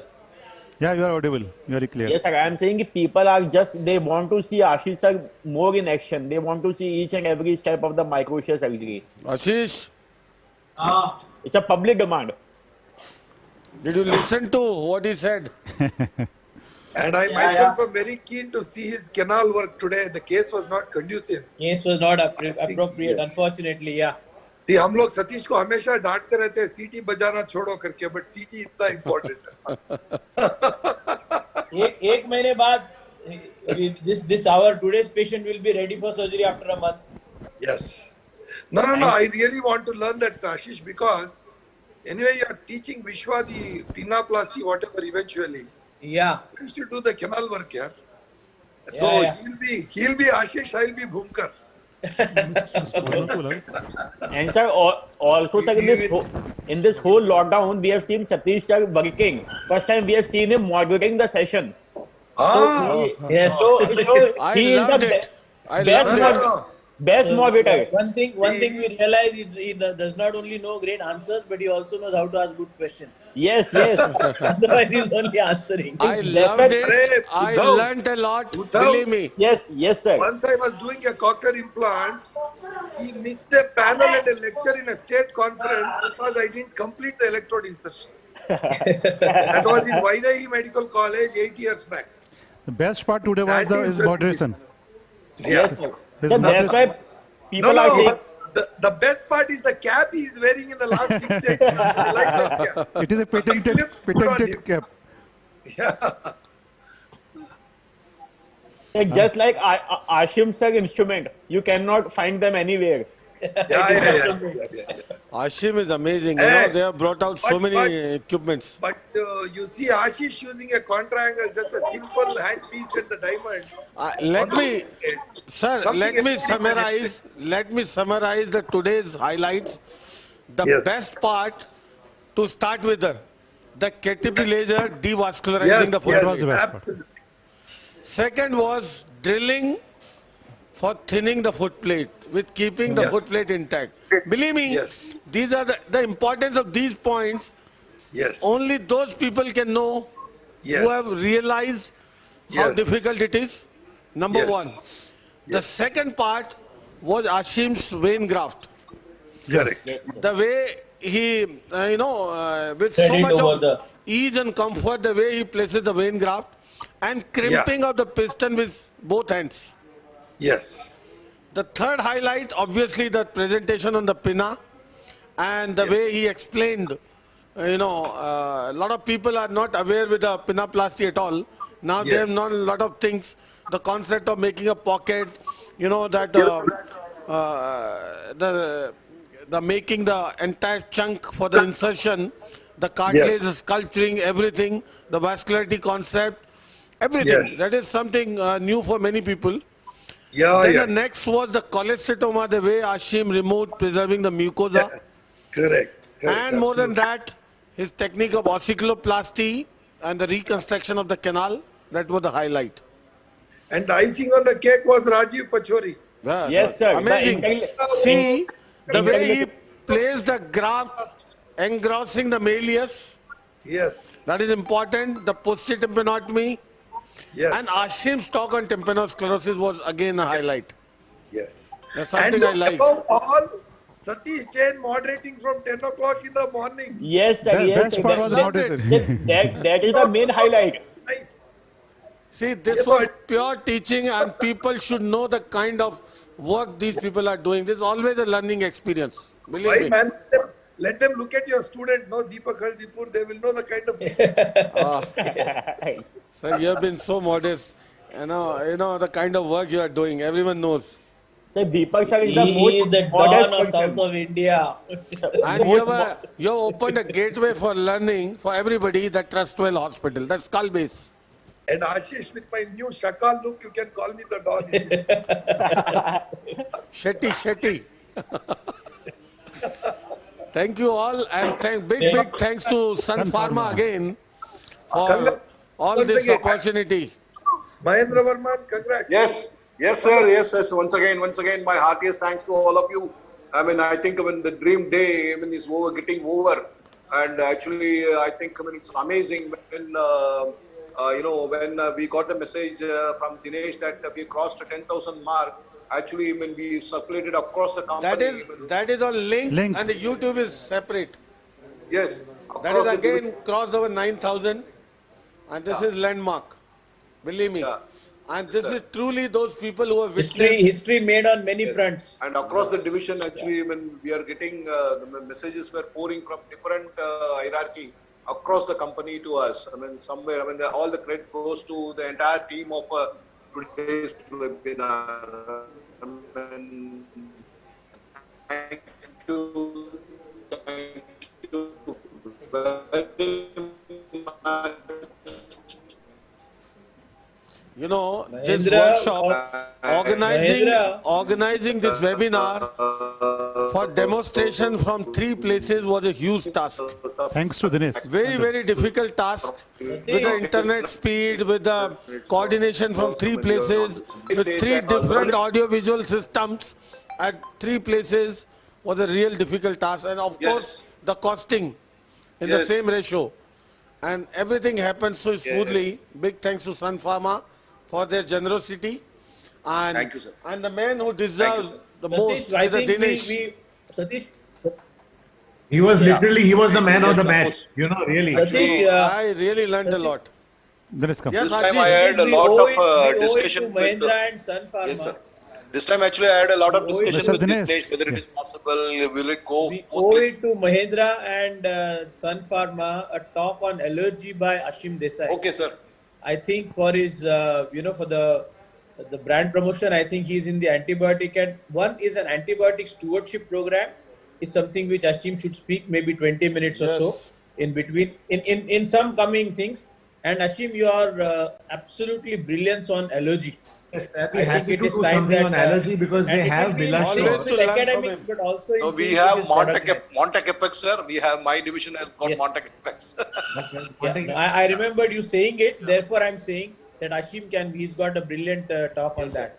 So we should do it. If he agrees, right now, yes. I'll Agreed. Agreed. No thank you, sir. Thank you. On two different occasions, once on allergy and once on antibiotic. Thank you, sir. Thank you, sir. Thank you very much. And big thanks to Pachori boss who has put in so much effort. It's a team effort. Down from Agra for this event. Satish Jain team and team. Udbhav, nice to meet you. Thank you, sir. Pleasure is all mine. Udbhav, amazing. Enthusiastic. Every time you do more and more better, believe me. Thank you, sir. Thank you, sir. I just love you people, sir. You are like anything for me, everything for me. No, what I like about Udbhav is that he is from, even though he is in a small place, he has taken on the responsibility of where is he from? growing his practice. Which city? Very positive, in a very positive way. Like that, you know? Yeah, Blanchard. He is also an Avexia user. He set up a good allergy place for himself and so on. So I know a lot about really? Thank you, sir. Thank you, sir. Yes, sir. Yes, sir. Yeah. Great. Thank you. Maruti, thank you. Please Thank put you on all. YouTube. Thank you all. More Thank you, Sun microshare Pharma. atresia. Great, sir. Great, Thank you, Dr. Maruti. Have Thank you, a Mahendra. Both the Done a boxes. fantastic job. I look forward to associating with you. I will tell you ways and means that we can move Thank your own thing forward. We should discuss this. Thank you. We have crossed 10 hours.